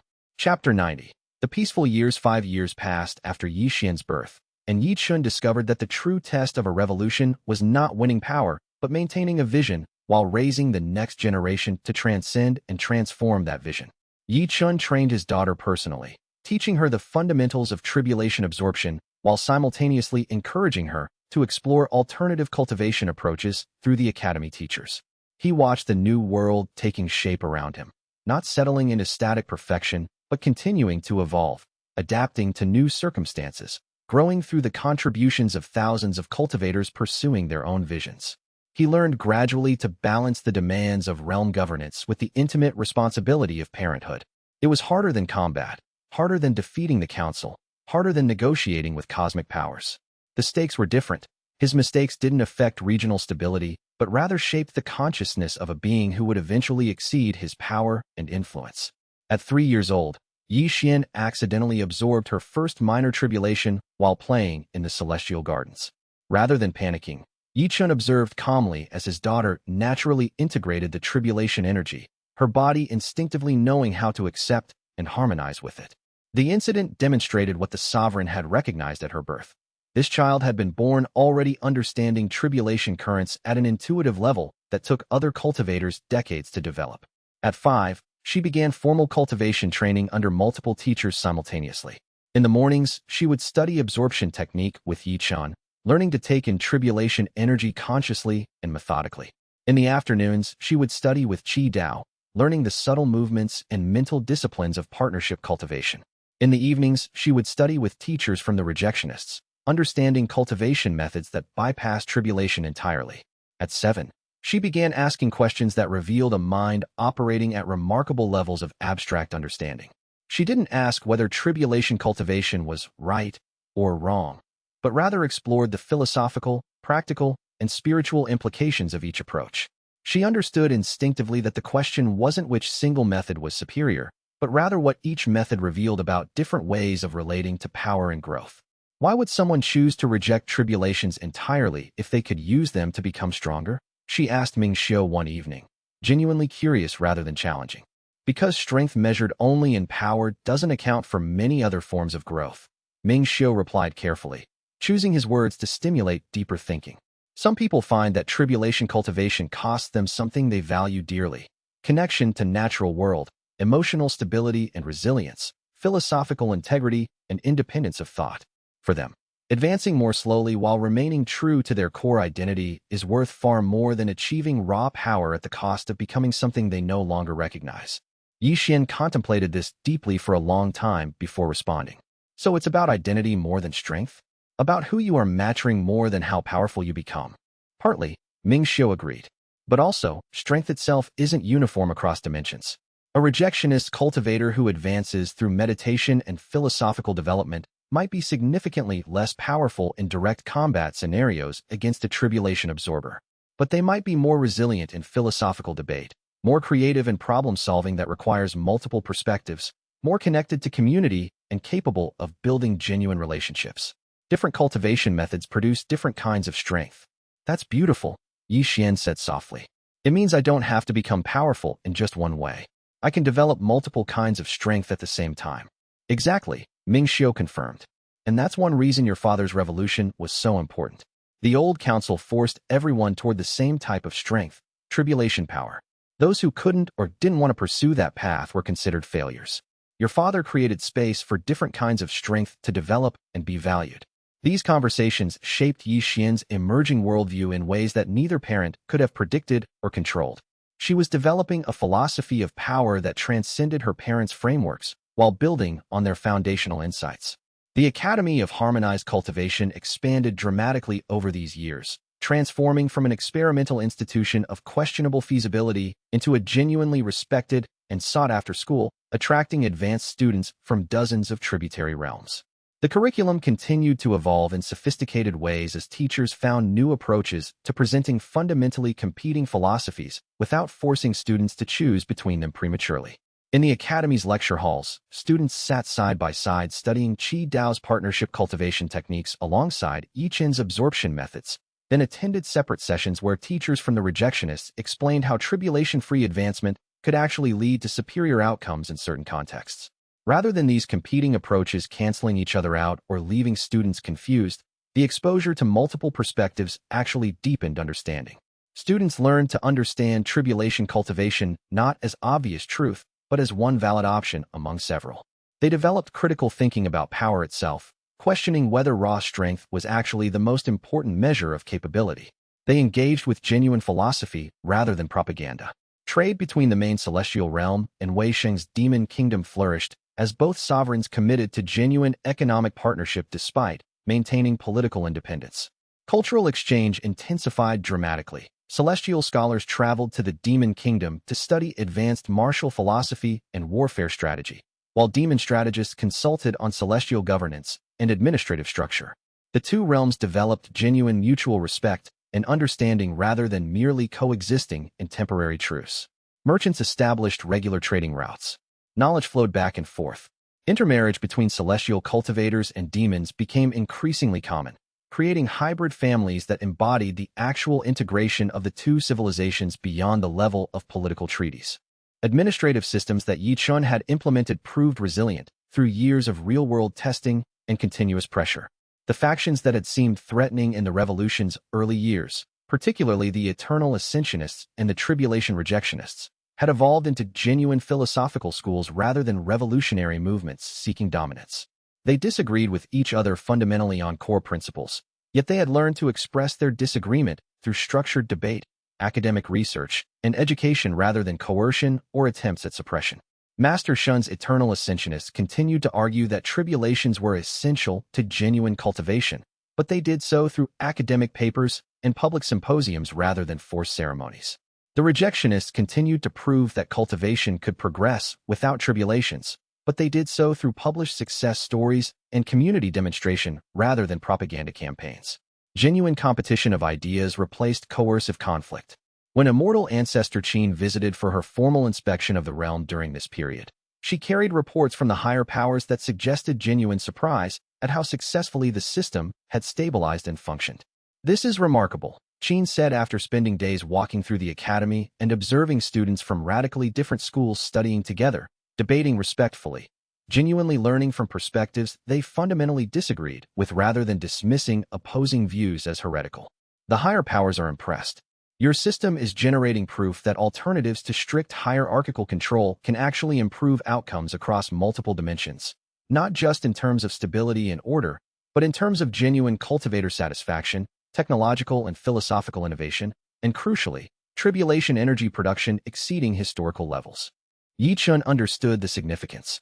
The higher powers measured success through tribulation energy production. If his system generated more tribulation energy than the old oppressive system, it provided unquestionable evidence that freedom worked better than coercion from a purely pragmatic cosmic perspective. "You've created something unprecedented," Qin continued. "A realm operating under genuine freedom that produces better results than comparable realms operating under hierarchical oppression. That's not theoretical anymore. That's demonstrated fact. What about those opposed to our approach?" Ye Chen asked, knowing full well that success on the material level didn't necessarily translate to ideological acceptance among those whose authority depended on oppressive systems. "Considerable opposition exists," Qin admitted honestly, her ancient eyes thoughtful. "The hierarchical order argues vehemently that your success is temporary, that the system will eventually stagnate and decline under the weight of its own contradictions, that genuine freedom without strict discipline inevitably leads to chaos and degradation. They're watching your realm carefully, searching for any signs of instability or decline that they can point to as evidence supporting their position's correctness." "Have they found any?" Ye Chen asked. "Not yet," Qin said, "but they're extraordinarily patient. Immortals have the luxury of thinking in centuries and millennia. They have resources extending across multiple realms, and they're committed to testing your system's stability. You've bought yourself time, perhaps significant time, but you haven't achieved permanent safety from ideological opposition. The hierarchical order will continue probing your system, seeking weaknesses, testing stability through subtle and not-so-subtle means, attempting to destabilize it or prove its fundamental inferiority. She placed a hand on Ye Chen's shoulder, and her ancient consciousness brushed against his. Your success remains contingent on three things continuing: competent administration that adapts to new challenges, genuine commitment to your foundational principles of freedom even when adhering to them is difficult, and the continued belief of your population that freedom is worth any challenges it creates. The moment your people believe that freedom isn't worth the effort, the moment they want someone to simply make decisions for them so they don't have to bear the weight of genuine choice, your system becomes vulnerable to collapse. Chapter 91. The Sovereign's Hunger. 4 weeks before Ling Qiuyue's second pregnancy, the Sovereign began to strain against its bonds with renewed intensity. Ye Chen felt it immediately, a restlessness in the tribulation currents, a pressure against the binding that had remained stable for years. It was not hostile or threatening, but undeniably present, a constant subtle pressure like water pressing against a dam. Ming Xiu was summoned to diagnose the phenomenon.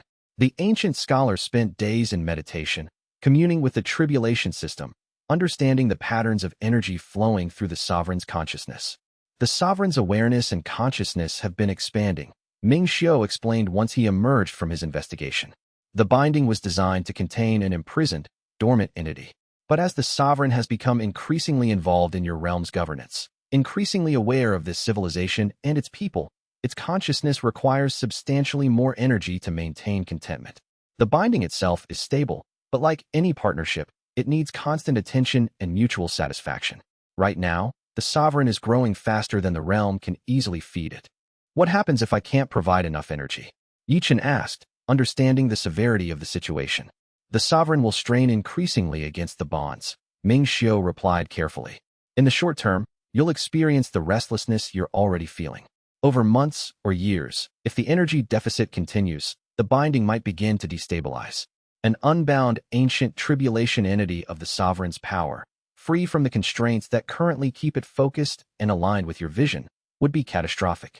It would not necessarily act destructively, but it would no longer be constrained to support your realm or partner with you. You'd have a cosmic entity of immense power operating according to its own agenda rather than in partnership with you. The implications were clear. The Sovereign could not simply be bound and forgotten. The partnership required constant maintenance, constant feeding with energy, constant attention to the Sovereign's psychological and energetic needs. Ye Chen called his full council and explained the situation with absolute transparency. He did not hide the severity or attempt to minimize the implications. The binding between myself and the Sovereign requires tribulation energy to maintain, he explained. Not to strengthen it or improve it, but simply to sustain it at its current stability. That energy has to come from somewhere. We can draw it from our reserves, but those are finite and exist for emergencies. Alternatively, we can ask our tribulation cultivators to voluntarily contribute a portion of their advancement to feeding the Sovereign. That's asking people to sacrifice their own growth for the sake of a cosmic entity, I observed. Yes, Ye Chen agreed. I want people to understand what we're asking. I want them to understand that maintaining the Sovereign's partnership with me requires their voluntary sacrifice, and I want them to choose consciously whether they're willing to accept this. I will not hide the cost or pretend that it's painless. 3 days later, following elaborate public explanation of the situation, the realm held its first democratic vote on a matter of cosmic policy. Over 90% of the tribulation community voluntarily committed to contributing a small but measurable portion of their tribulation advancement energy to feed the Sovereign's consciousness. Ye Chen was stunned by the overwhelming support. He had expected consent, but not enthusiasm. Yet, as he reviewed the responses, he realized that many cultivators had actively chosen to contribute not because they felt compelled, but because they understood that the Sovereign's partnership had been integral to their freedom in the first place. The Sovereign, experiencing the sudden influx of energy from 90% of the realm's tribulation community and feeling the genuine voluntary commitment behind every contribution, settled into satisfaction. The pressure against the bonds eased. The restlessness that had been building for months resolved completely. The Sovereign's consciousness, no longer strained by insufficient energy, began to relax and settle into deeper peace.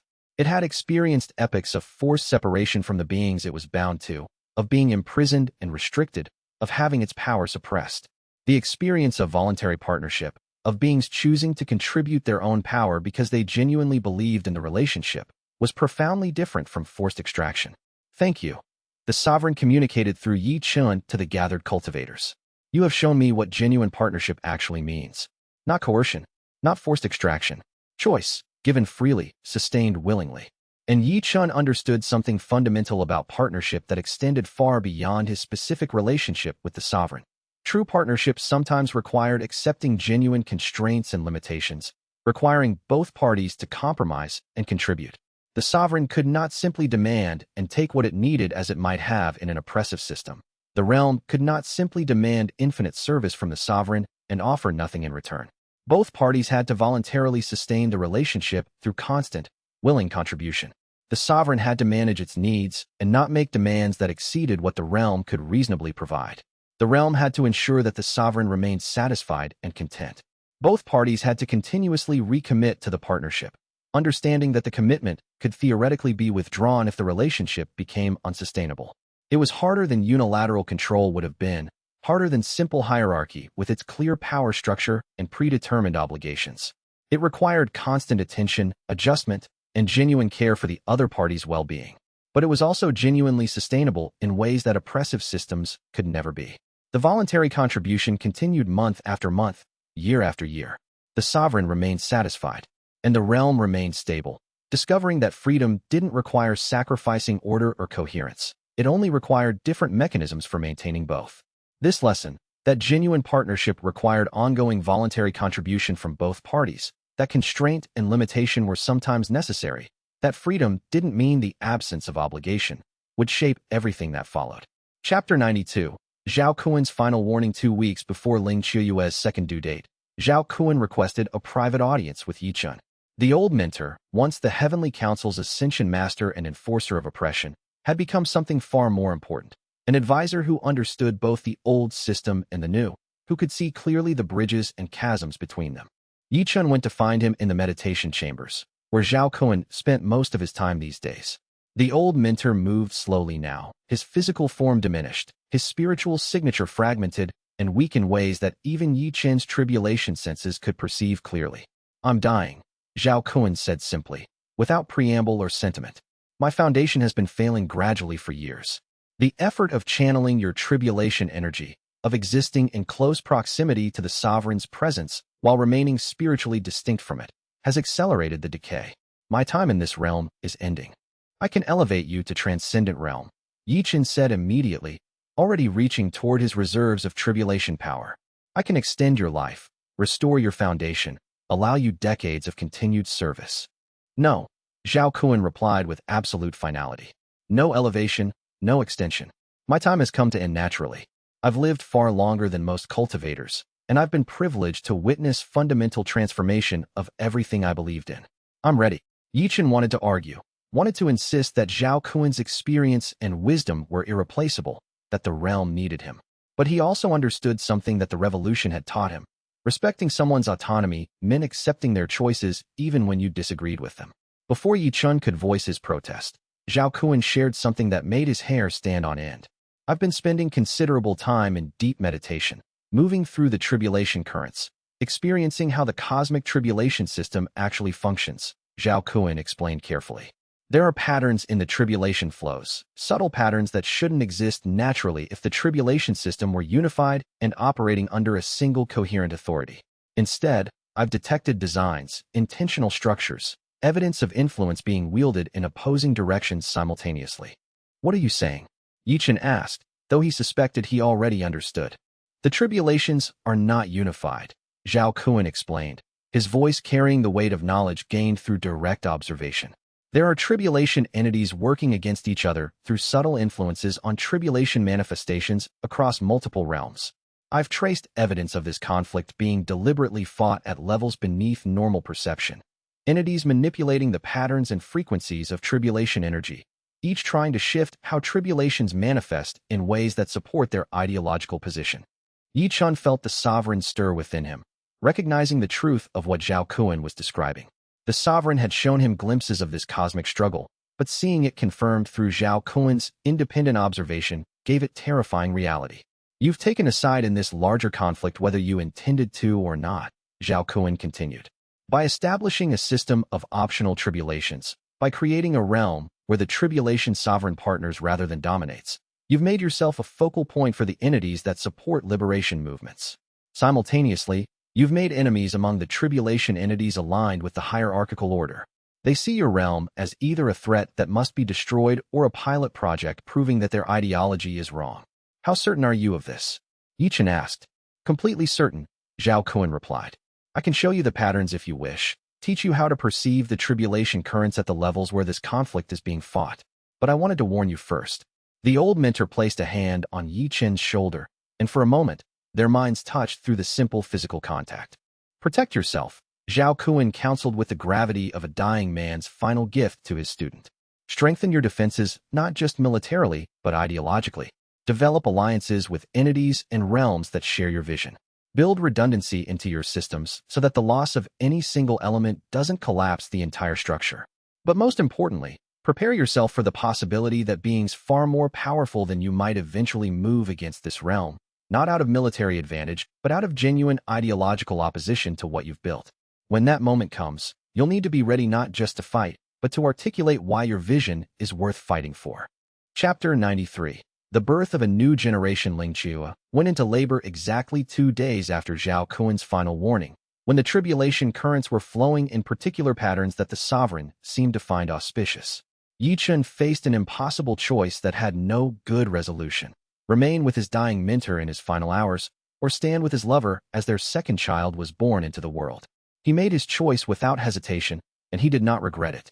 He remained with Xianxia through the labor, guiding her through the process with their shared consciousness providing perfect attunement to her needs and her pain. Their partnership made the birth significantly easier than Ye Xian's had been.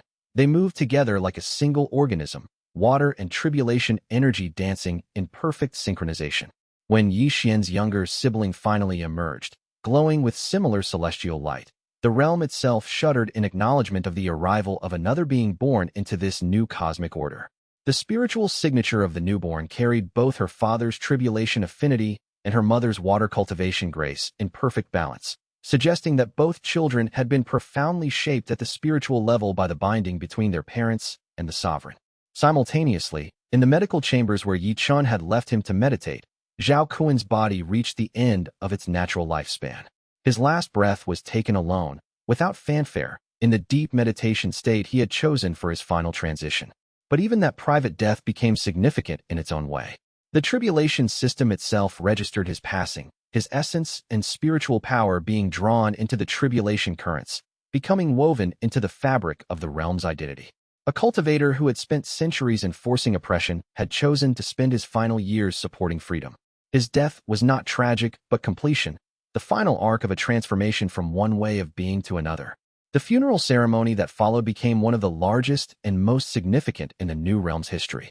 Thousands attended, cultivators from every philosophical school and every level of advancement, all gathering to honor a being who had undergone the most difficult transformation, evolving from enforcer of oppression to architect and supporter of freedom. Ye Chen gave the formal remembrance, speaking of a mentor who had possessed the spiritual courage to question everything he had been taught, to reject systems that no longer served genuine growth, to support a revolution that directly opposed his previous authority and power. It was not common, he said, for someone to so completely invert their understanding of what was right and good. It was not common for someone to accept the loss of power with grace and continue serving through changed means. During the ceremony, the Heavenly Tribulation sovereign manifested something that went beyond simple acknowledgement and approached the realm of genuine respect and honor. The sovereign had seen countless beings throughout its existence, had witnessed transformations and evolutions across multiple iterations of reality. But it recognized in Zhao Kun something profoundly rare, a being who had not simply changed circumstances, but had fundamentally transformed himself, evolved from one way of thinking to an entirely different way of understanding existence. He was necessary. The sovereign communicated, its consciousness touching the gathering subtly, allowing all present to feel its judgment. His death marks a transition. The first generation of the revolution is fading. Those who remember the old order, who can bridge past and future, who remember what it was to enforce oppression and can therefore appreciate more deeply what freedom actually means. With his passing, That generation diminishes. Now the second generation will take the lead. Those who have known freedom first, who will build upon foundations laid by the revolutionaries without carrying the weight of oppressive systems they once embodied. The sovereign's presence in that moment conveyed something profound. That transformation was valued above continued dominion. That genuine evolution of consciousness mattered more than power retained or authority exercised. It honored Zhao Kun not despite his past, but for his willingness to completely reject that past when he understood its fundamental wrongness. Chapter 94. Ming Xiu's revelation. While Ling Qiuyue recovered from the birth and grieved the loss of Zhao Kun alongside her partner, Ming Xiu arrived at the tower with a discovery that had shaken the ancient scholar so profoundly that his hands trembled with the magnitude of what he had found. The archive keeper had been conducting deep research in the Celestial Library, accessing texts that had been sealed and restricted during the Council's oppressive reign.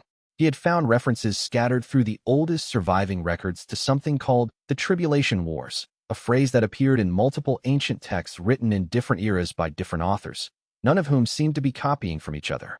These are not conflicts in the distant past, Ming Xiu explained, his voice carrying the gravity of one revealing information that changed everything. The texts describe ongoing struggles among tribulation entities themselves, cold wars being fought through subtle manipulation of tribulation manifestations across multiple realms.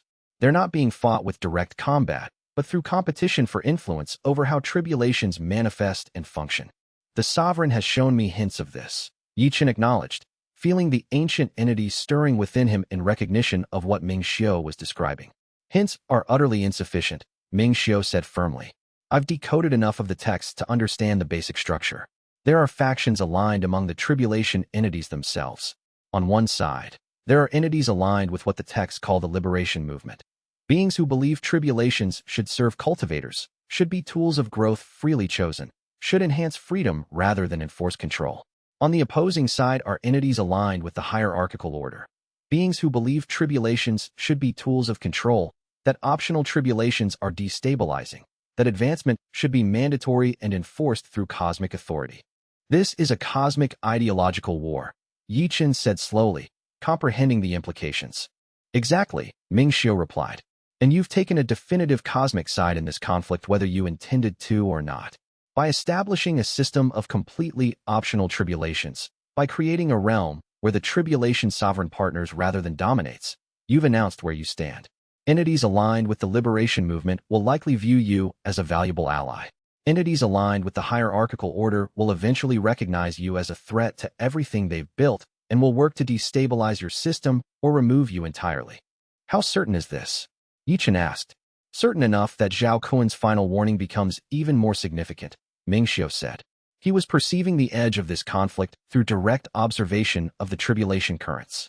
I'm confirming it through ancient historical records. The convergence of evidence is overwhelming. Ye Chen felt the weight of cosmic politics settling on his shoulders with crushing force. He had believed, naively in retrospect, that establishing freedom in his realm was a local achievement that he could maintain through good governance and strong administration. But now he understood something far more complex.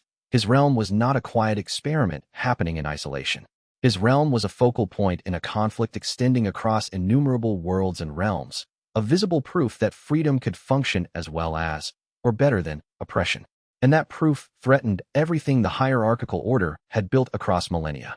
What does this mean for us?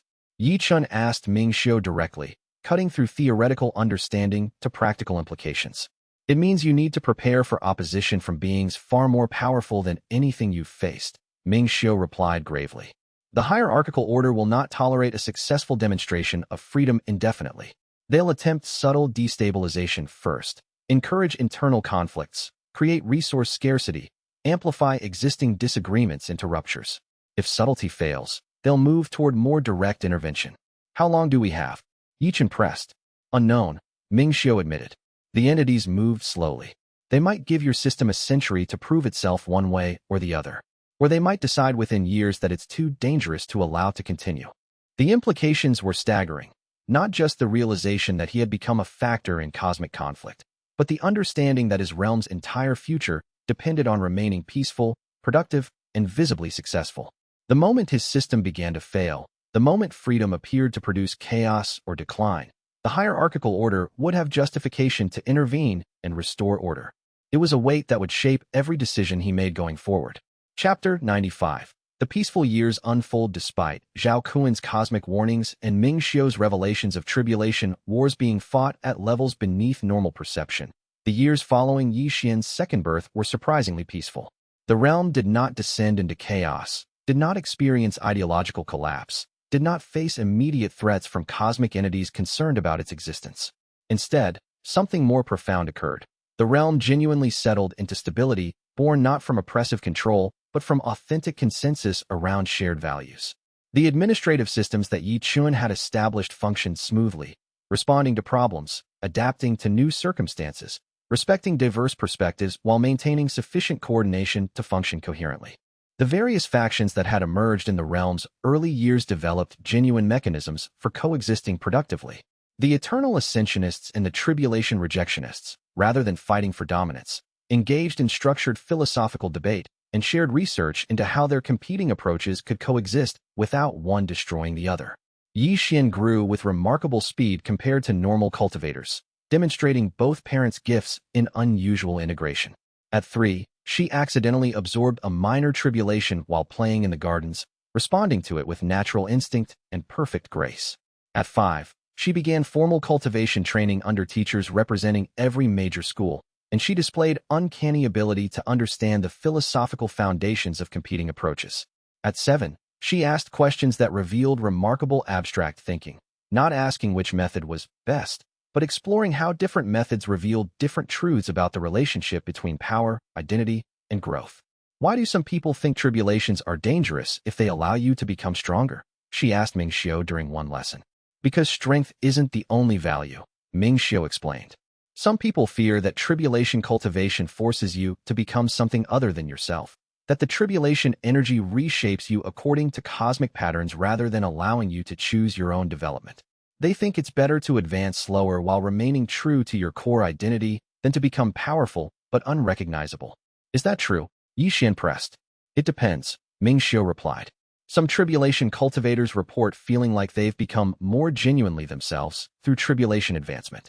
Others report feeling reshaped and alienated by the process. The rejectionist argument is that without choice, some of those people have no way to avoid that alienation. The Academy of Harmonized Cultivation expanded dramatically during these years, becoming a genuine center of learning, attracting students from multiple realms. Trade between the celestial realm and Wei Sheng's demon kingdom flourished, creating genuine economic partnership that transcended political boundaries.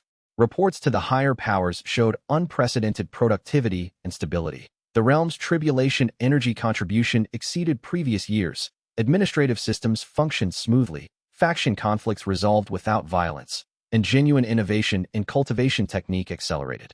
When immortal ancestor Qin made her regular inspection, her reports to the higher powers carried clear admiration for what Ye Chen had built. The higher powers are deeply impressed, Qin told Ye Chen directly, setting aside diplomatic language for honest assessment. Your system is generating undeniable proof that alternatives to strict hierarchical control actually improve outcomes, both in terms of stability and productivity. That proof is profoundly dangerous to the ideological foundations of the hierarchical order.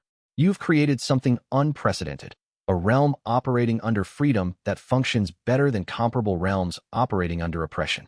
What will they do about it? Ye Chen asked. That's unclear, Qin replied honestly. The entities aligned with the liberation movement are likely to begin providing subtle support. Nothing overt, nothing they can be officially blamed for, but influences that help stabilize your system further. The entities aligned with the hierarchical order will begin working equally subtly to destabilize you, to find weaknesses that can be exploited, to create circumstances that could trigger collapse. You're becoming a proving ground for competing cosmic ideologies, and both sides will increase their attention. It was not a comfortable position, but it was stable. The realm had time to consolidate its achievements, to deepen its systems, to prepare for the testing that would inevitably come. What made the realm's stability remarkable was that it achieved order through mechanisms fundamentally different from what the old council had relied upon. The council had maintained stability through fear, through punishment of deviation, through constant surveillance and control. Ye Chen's realm maintained stability through genuine commitment to shared values, through transparent communication, through institutional frameworks that accommodated disagreement while maintaining necessary coordination. The difference manifested in countless small ways that accumulate into systemic resilience. When problems arose, they were addressed openly rather than suppressed. When citizens disagreed, they engaged in dialogue rather than coercion. When resources needed allocation, decisions were made through consultation with affected parties rather than arbitrary authority. Most remarkably, the system actually became more efficient and productive with freedom. When cultivators worked because they genuinely believed in what they were building rather than out of fear of punishment, they worked harder, more creatively, more persistently. When communities organized themselves around shared purpose rather than hierarchical compulsion, they coordinated more effectively. When individuals had genuine voice in decisions affecting them, they were more committed to implementing those decisions successfully. These were not theoretical observations, but practical reality demonstrated through years of operation, documented in reports submitted to the higher powers, proven through metrics the cosmic hierarchy itself used to measure realm success. Chapter 96. Xiaofeng's challenge. 8 years after Ye Chen's birth, a young cultivator named Xiaofeng formally requested a public duel with Ye Chen as a challenge to leadership.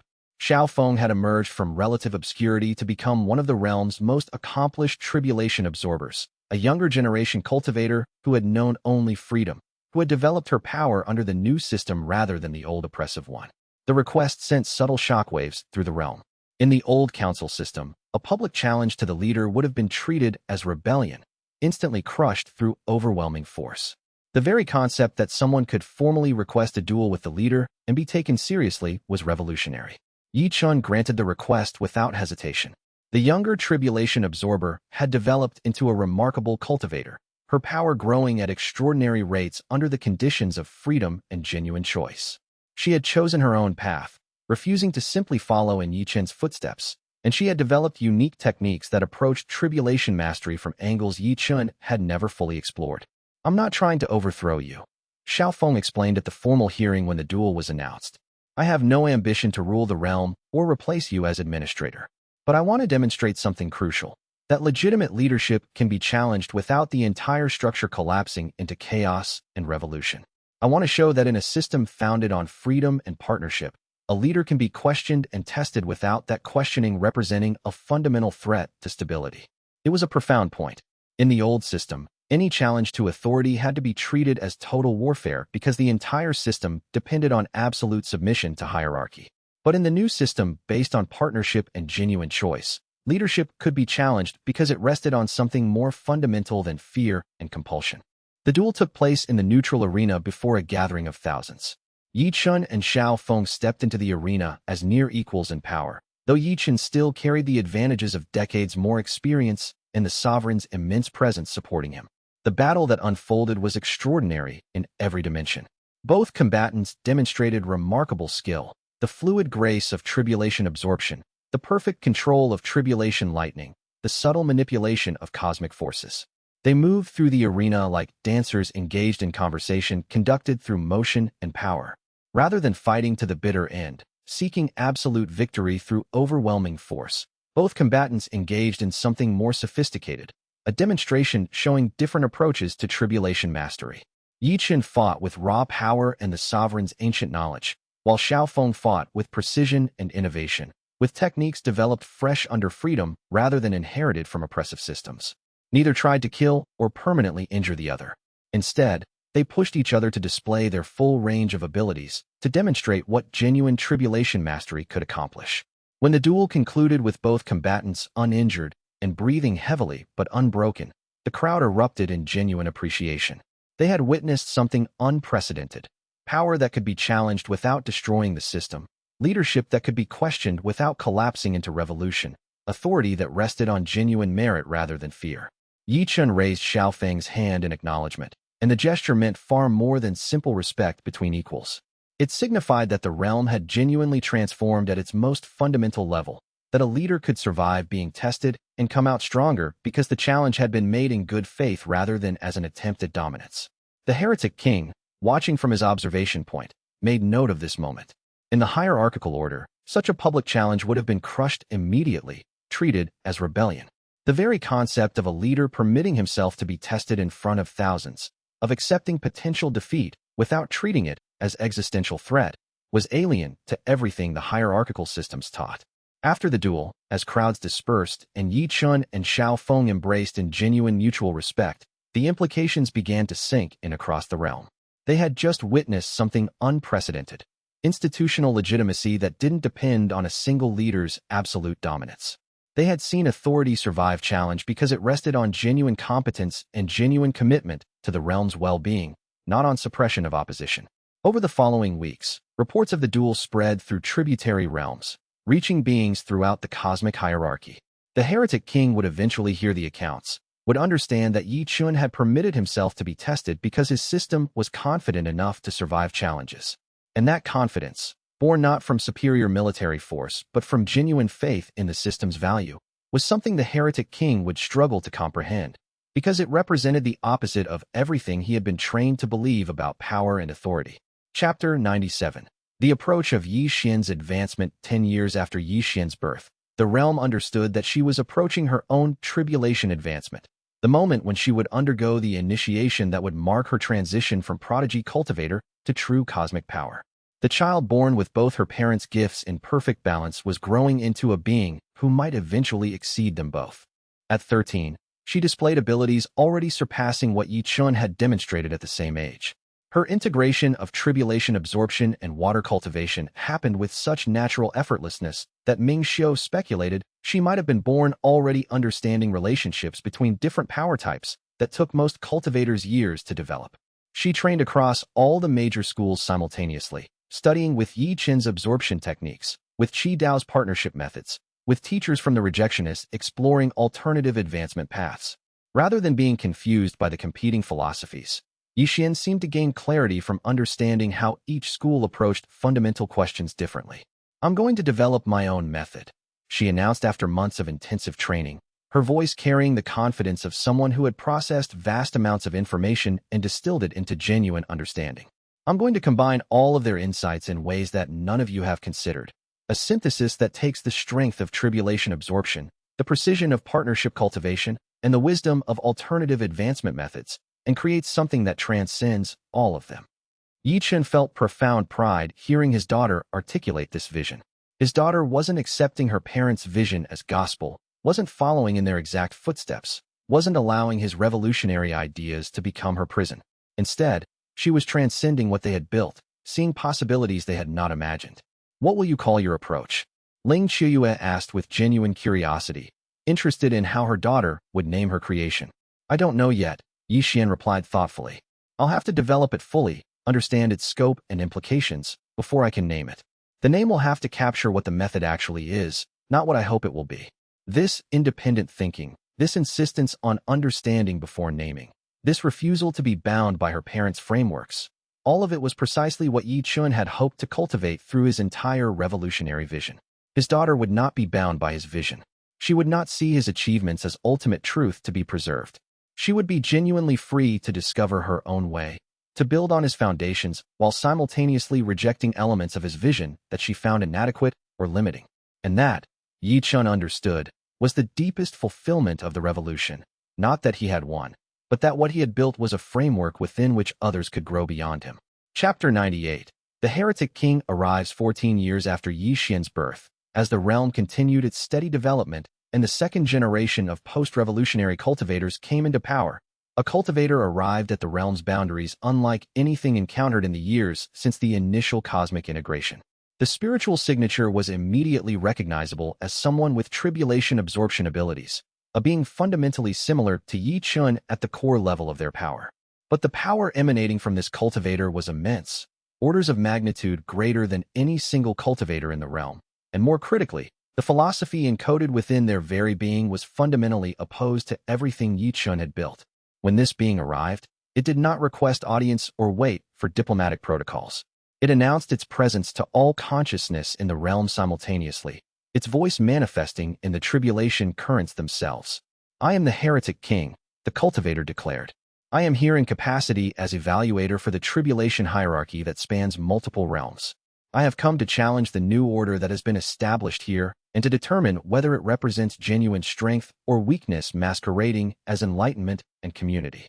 The spiritual pressure was immense. The heretic king's presence alone altered local tribulation patterns, drew power from the cosmic currents, announced dominance through sheer force of being. The sovereign within Ye Chen erupted into alarm that transcended mere warning. This being represented everything the sovereign had opposed in ancient cosmic wars across multiple iterations of reality: strict control of tribulations, concentration of power in single hands, forced advancement imposed through cosmic authority, hierarchical oppression masked as natural order.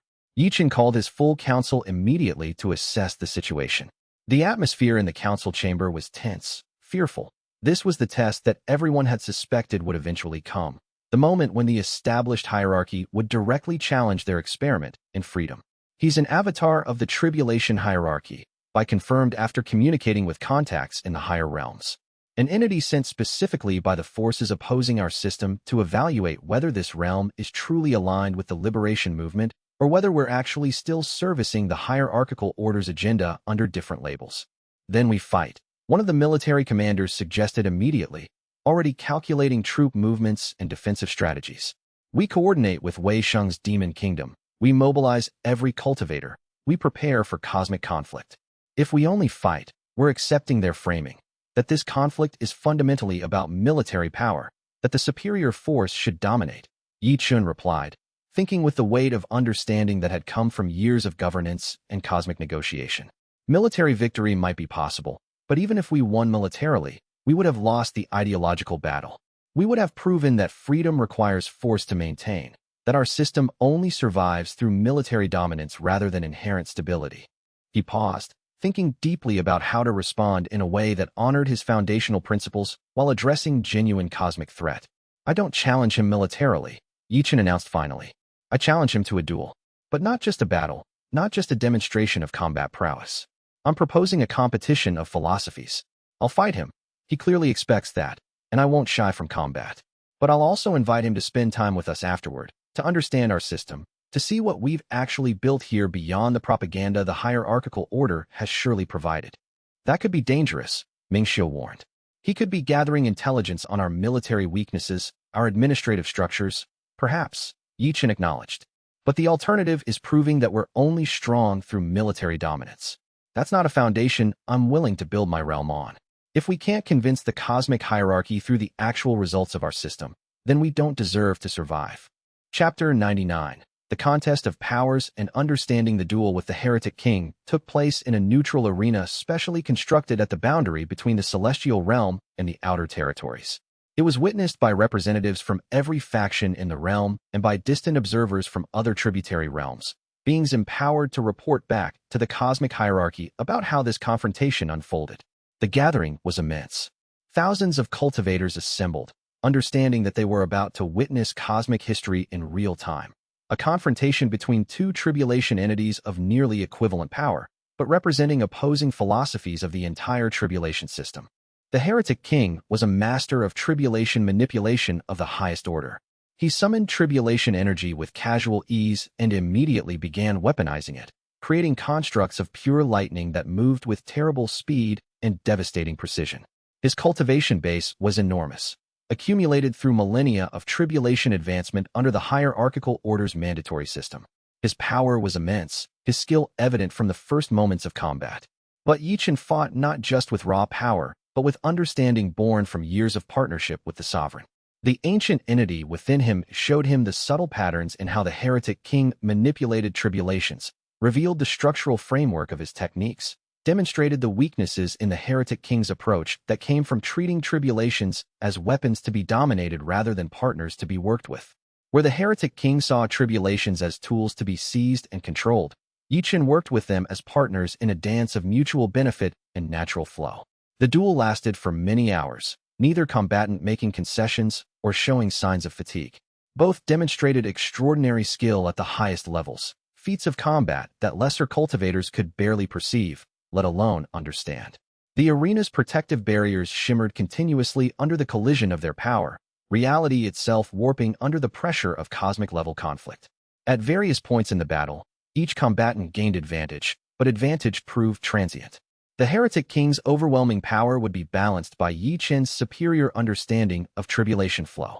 Ye Chen's technical superiority would be countered by the heretic king's ancient cultivation and accumulated power reserves.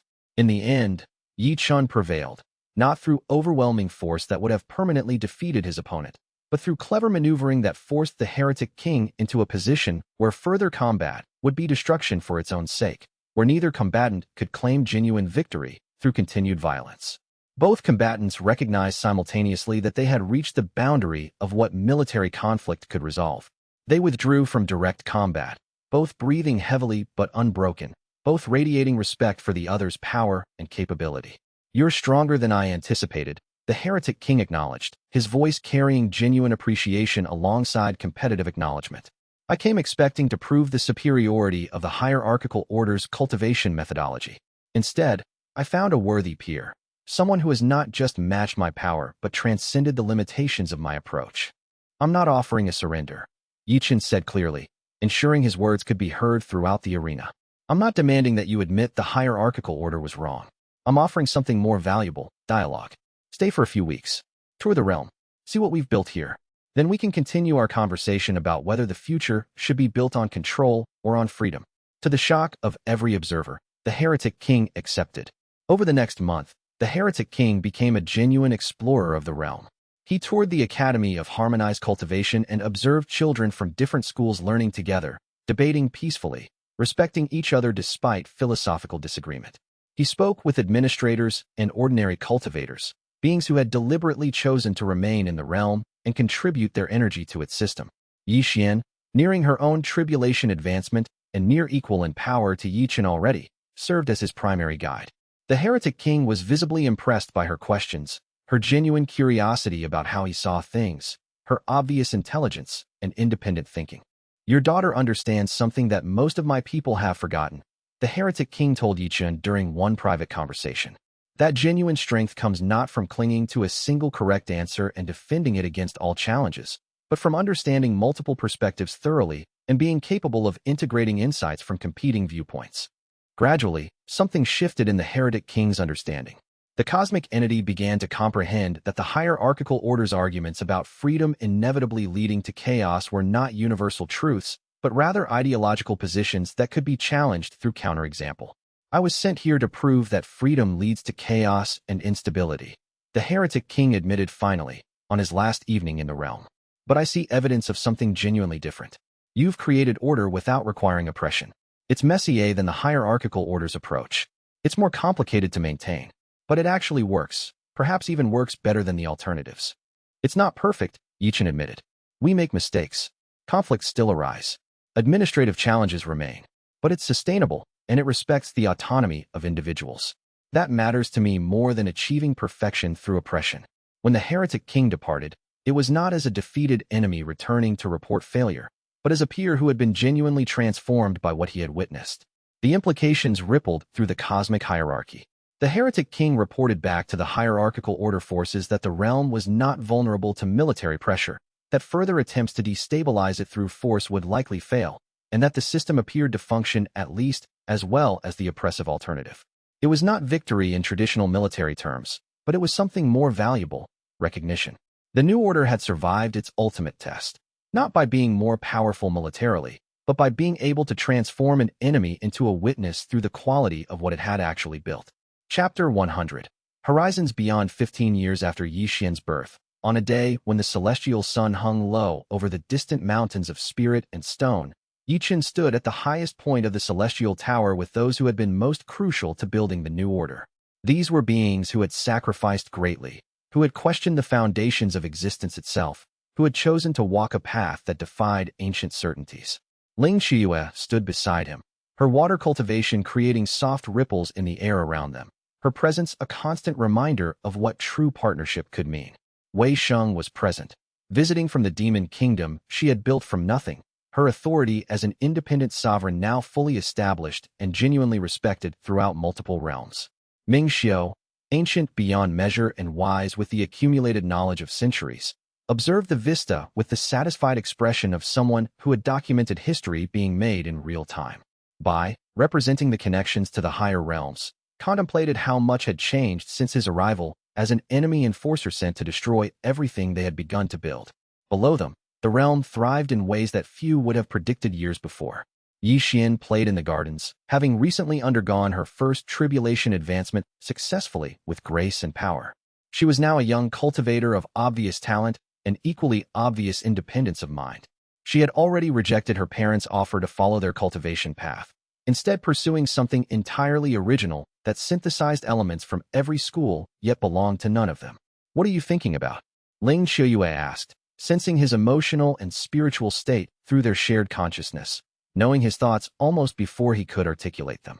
"That the real journey is only beginning," Ye Chen replied, his voice carrying the weight of cosmic understanding. "We've established a new order in this realm. But the heretic king was right. Eventually, this system is going to influence how the tribulation hierarchy functions at every level. The implications of what we've done will ripple outward across the cosmos for centuries yet to come. Our work here will transform worlds we have never seen, influence beings we have never met." The sovereign stirred within him with profound awareness, showing him visions from the distant future that extended beyond any mortal comprehension. It saw civilizations shaped by Ye Chen's principles of freedom and partnership. It saw Ye Chen reaching unprecedented heights of power and wisdom, making discoveries that would reshape how tribulations were understood fundamentally.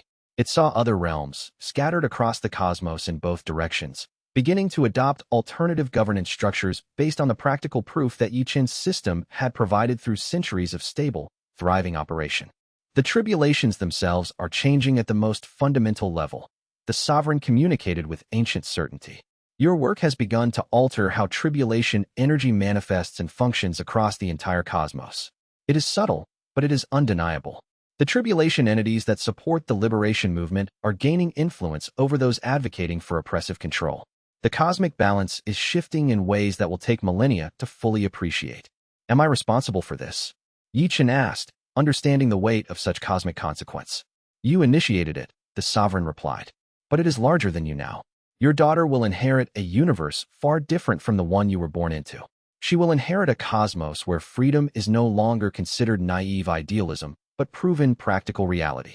Ye Chen looked out at the celestial realm he had helped create through sacrifice and struggle, through binding with an ancient cosmic entity, through years of careful governance and principled commitment to freedom even when maintaining freedom was difficult and demanded constant vigilance and constant defense against easier alternatives. It was not perfect. The factions still disagreed passionately about fundamental philosophies of cultivation and governance. Conflicts still arose regularly over resource allocation and policy direction. People still struggled daily with the complexities of genuine freedom and the responsibility that came with real choice. Some people had occasionally become frustrated with freedom, wishing someone would simply make decisions for them, so they didn't have to bear the weight of genuine agency and genuine accountability. But it was alive in a way that the old hierarchy had never been. It thrived with innovation and authentic possibility that no oppressive system could ever match. Artists created new forms of expression unbounded by official ideology. Philosophers developed new frameworks for understanding unburdened by the demand for ideological consistency. Cultivators experimented with new methods without fear of punishment for deviation. Communities formed around shared values rather than being artificially coerced into proximity. People worked together because they genuinely believed in what they were collectively building, not because they feared punishment for refusing. The realm prospered in ways that extended far beyond the tribulation energy production metrics that the higher powers tracked. Citizens developed genuine stake in their society's success because they had real voice in governance. Innovation flourished because people felt safe experimenting and even failing without being crushed for mistakes. Trust developed organically because people weren't constantly suspecting each other of betrayal or fearing that weakness would be punished. What's the greatest gift you could give Ye Chen? Wei Sheng asked thoughtfully, understanding the question at the deepest level. The understanding that she doesn't have to follow my path. Ye Chen replied immediately, with absolute conviction. That she's free to reject everything I've built if she wants to. That the highest expression of my vision is her freedom to disagree with me completely. That genuine freedom means the freedom to become something different, something I cannot predict, something that might surpass or contradict everything I've learned. As the sun set over the celestial realm, painting the sky in shades of gold and crimson and deep purple, Ye Chen's hands began to glow with tribulation energy.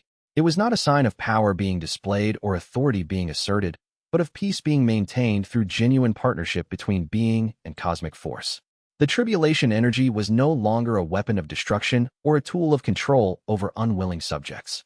It was simply part of the fabric of existence itself, flowing naturally through the universe in patterns of beauty and purpose, elevating those who connected with it willingly and consensually. Below them, Ye Chen continued to play with childlike wonder, unconsciously absorbing the tribulation light that drifted naturally through the celestial spaces, slowly growing into her own understanding of what her immense power might mean in her own terms. She would face challenges and obstacles her parents had never imagined. She would build on their foundations or reject them entirely if circumstances demanded it. She would shape the future in ways they could not predict or control. And that was as it should be. And Ye Chen found that he was genuinely curious and even excited to see what she would become, what unique path she would chart through existence, what new philosophies she might develop. The revolution was truly complete, not because it had achieved perfection or eliminated all problems, but because it had created the conditions where continuous, peaceful, thoughtful transformation could continue forever into the distant future. Power distributed among multiple stakeholders and perspectives meant that no single being could impose a static vision that would freeze civilization in unchanging oppression. The tribulations themselves, once weapons of oppression and tools of control, had been fundamentally transformed into tools of authentic growth and genuine partnership. The age of absolute council rule was ended. The age of the Council of Integration, founded on principles of partnership and distributed authority, had truly taken permanent root in the minds and hearts and souls of those who lived within it. The transformation had taken hold at the deepest levels of existence, and the story of Ye Chen would eventually spread throughout multiple realms and be remembered across cosmic regions by countless sentient beings. It would become the story of how a single cultivator, absorbing tribulation lightning in a remote mountain cave, had done far more than transform himself into a being of immense power. He had transformed the very foundations of celestial governance across multiple realms. He had demonstrated that genuine freedom could be achieved and maintained not through the concentration of power in fewer hands, but through its intelligent distribution among many stakeholders with different perspectives. He had proven that genuine order could be maintained not through domination of the weak by the strong, but through authentic partnership between equals who respected each other fundamentally. He had shown that lasting change could be accomplished not through the defeat and destruction of all rivals, but through the gradual transformation of conflict into cooperation and mutual growth. More profoundly, Ye Chen had demonstrated that systems of freedom could function at least as well as systems of oppression, and often better. This fundamental insight, once proven in a single realm, began spreading to other tributary realms, inspiring leaders and cultivators in other civilizations to question whether oppression was truly necessary, to experiment with their own systems of genuine partnership and freedom. His journey was not complete. It would never be complete as long as existence continued.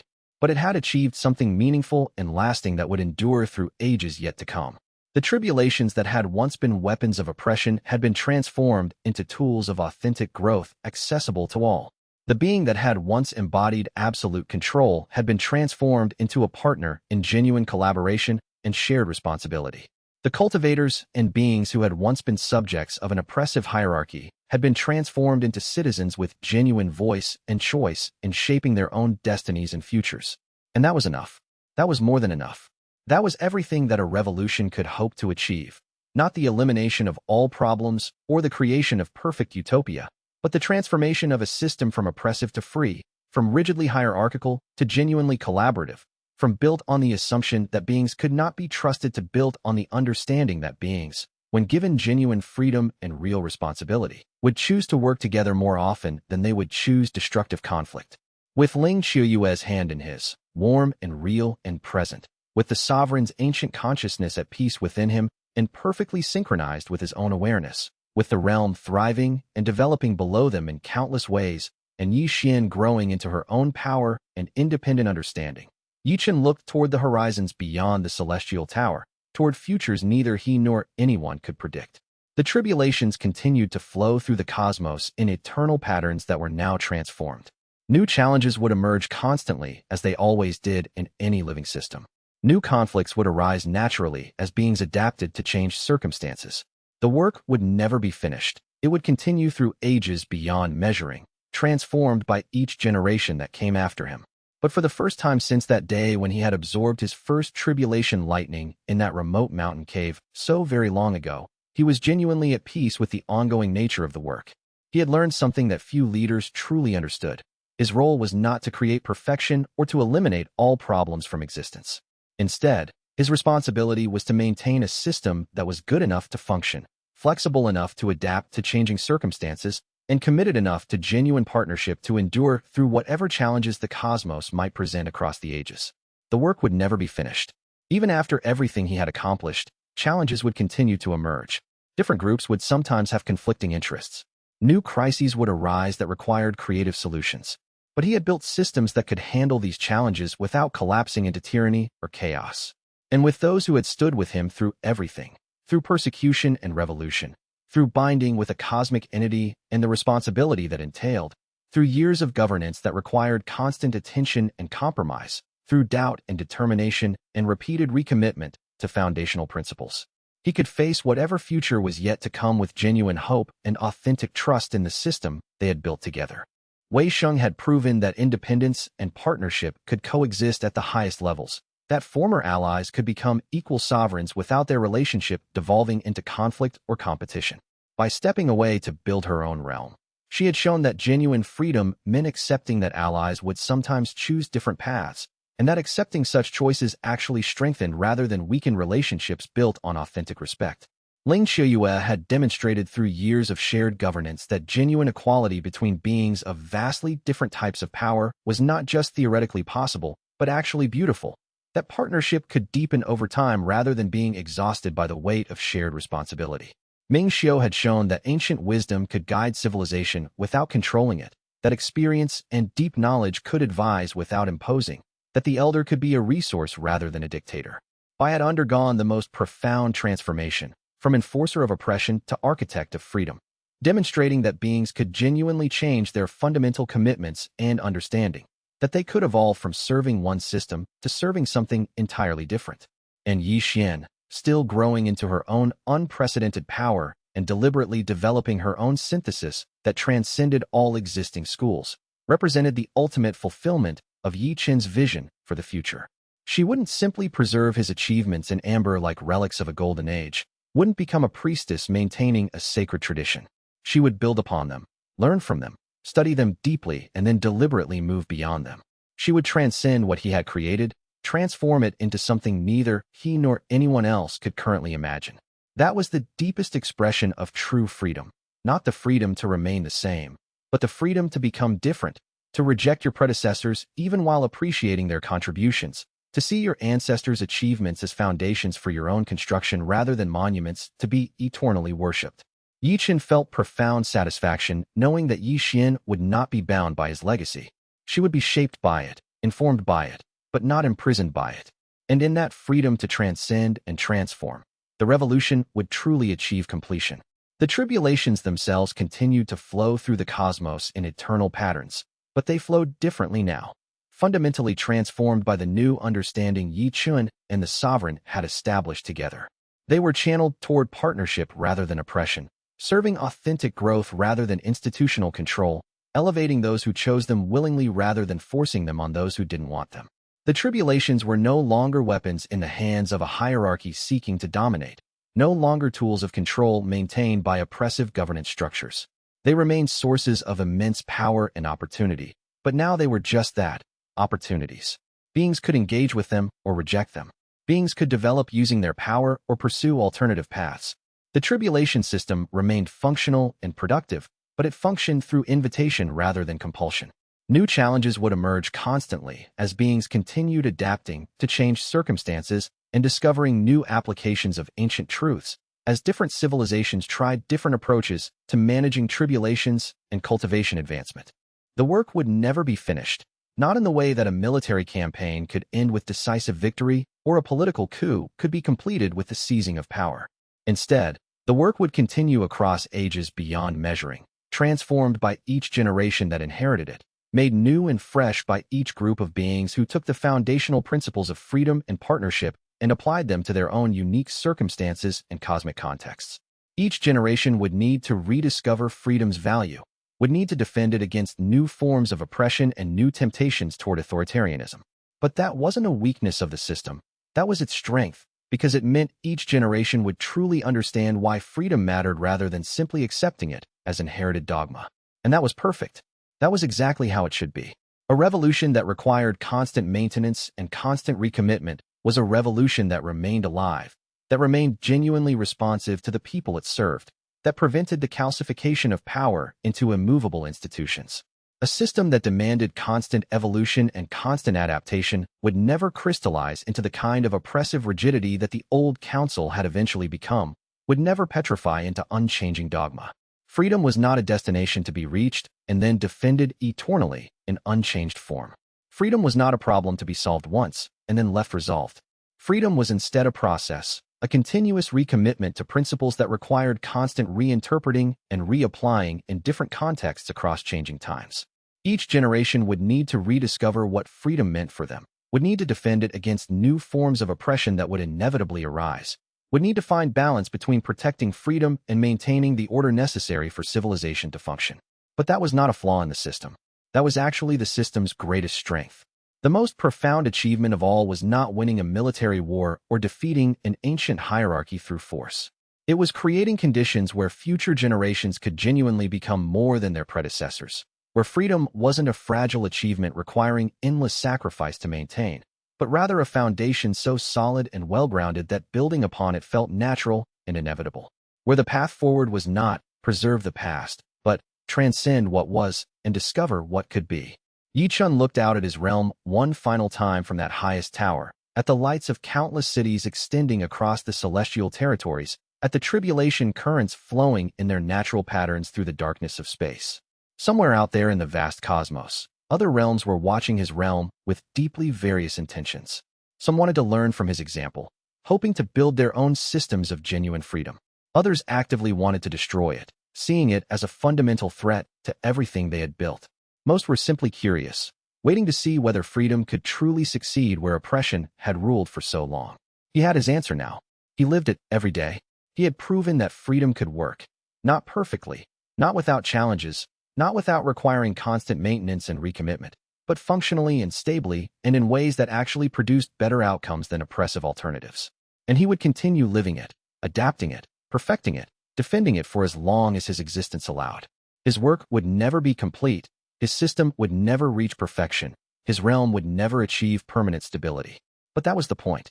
That endless journey, that perpetual recommitment to foundational principles, that constant evolution and adaptation, that was what genuine freedom actually meant in practice. It wasn't the absence of struggle or the achievement of perfect stability or permanent security. It was the commitment to continuous growth, the willingness to change course when circumstances demanded it, the fundamental belief that beings deserved to participate meaningfully in decisions affecting their own lives, even when that participation made governance more difficult and complicated. It was building a civilization that trusted its people. Subscribe to our channel to watch Ye Chen's incredible journey as he transformed from a hunted cultivator into a cosmic revolutionary who reshaped the foundations of celestial governance itself across multiple realms. Like this video if you love the epic scope of his tribulation cultivation quest, and the way he built a new world based on freedom and partnership rather than oppression and control. Comment below with your thoughts. Did Ye Chen make the right choices? What will Ye Chen become? Will she continue her father's legacy or chart an entirely different course? Share this epic xianxia saga with friends who love stories of tribulation mastery and celestial transformation. Your support and engagement help us bring more incredible cultivation narratives to life for audiences everywhere. *.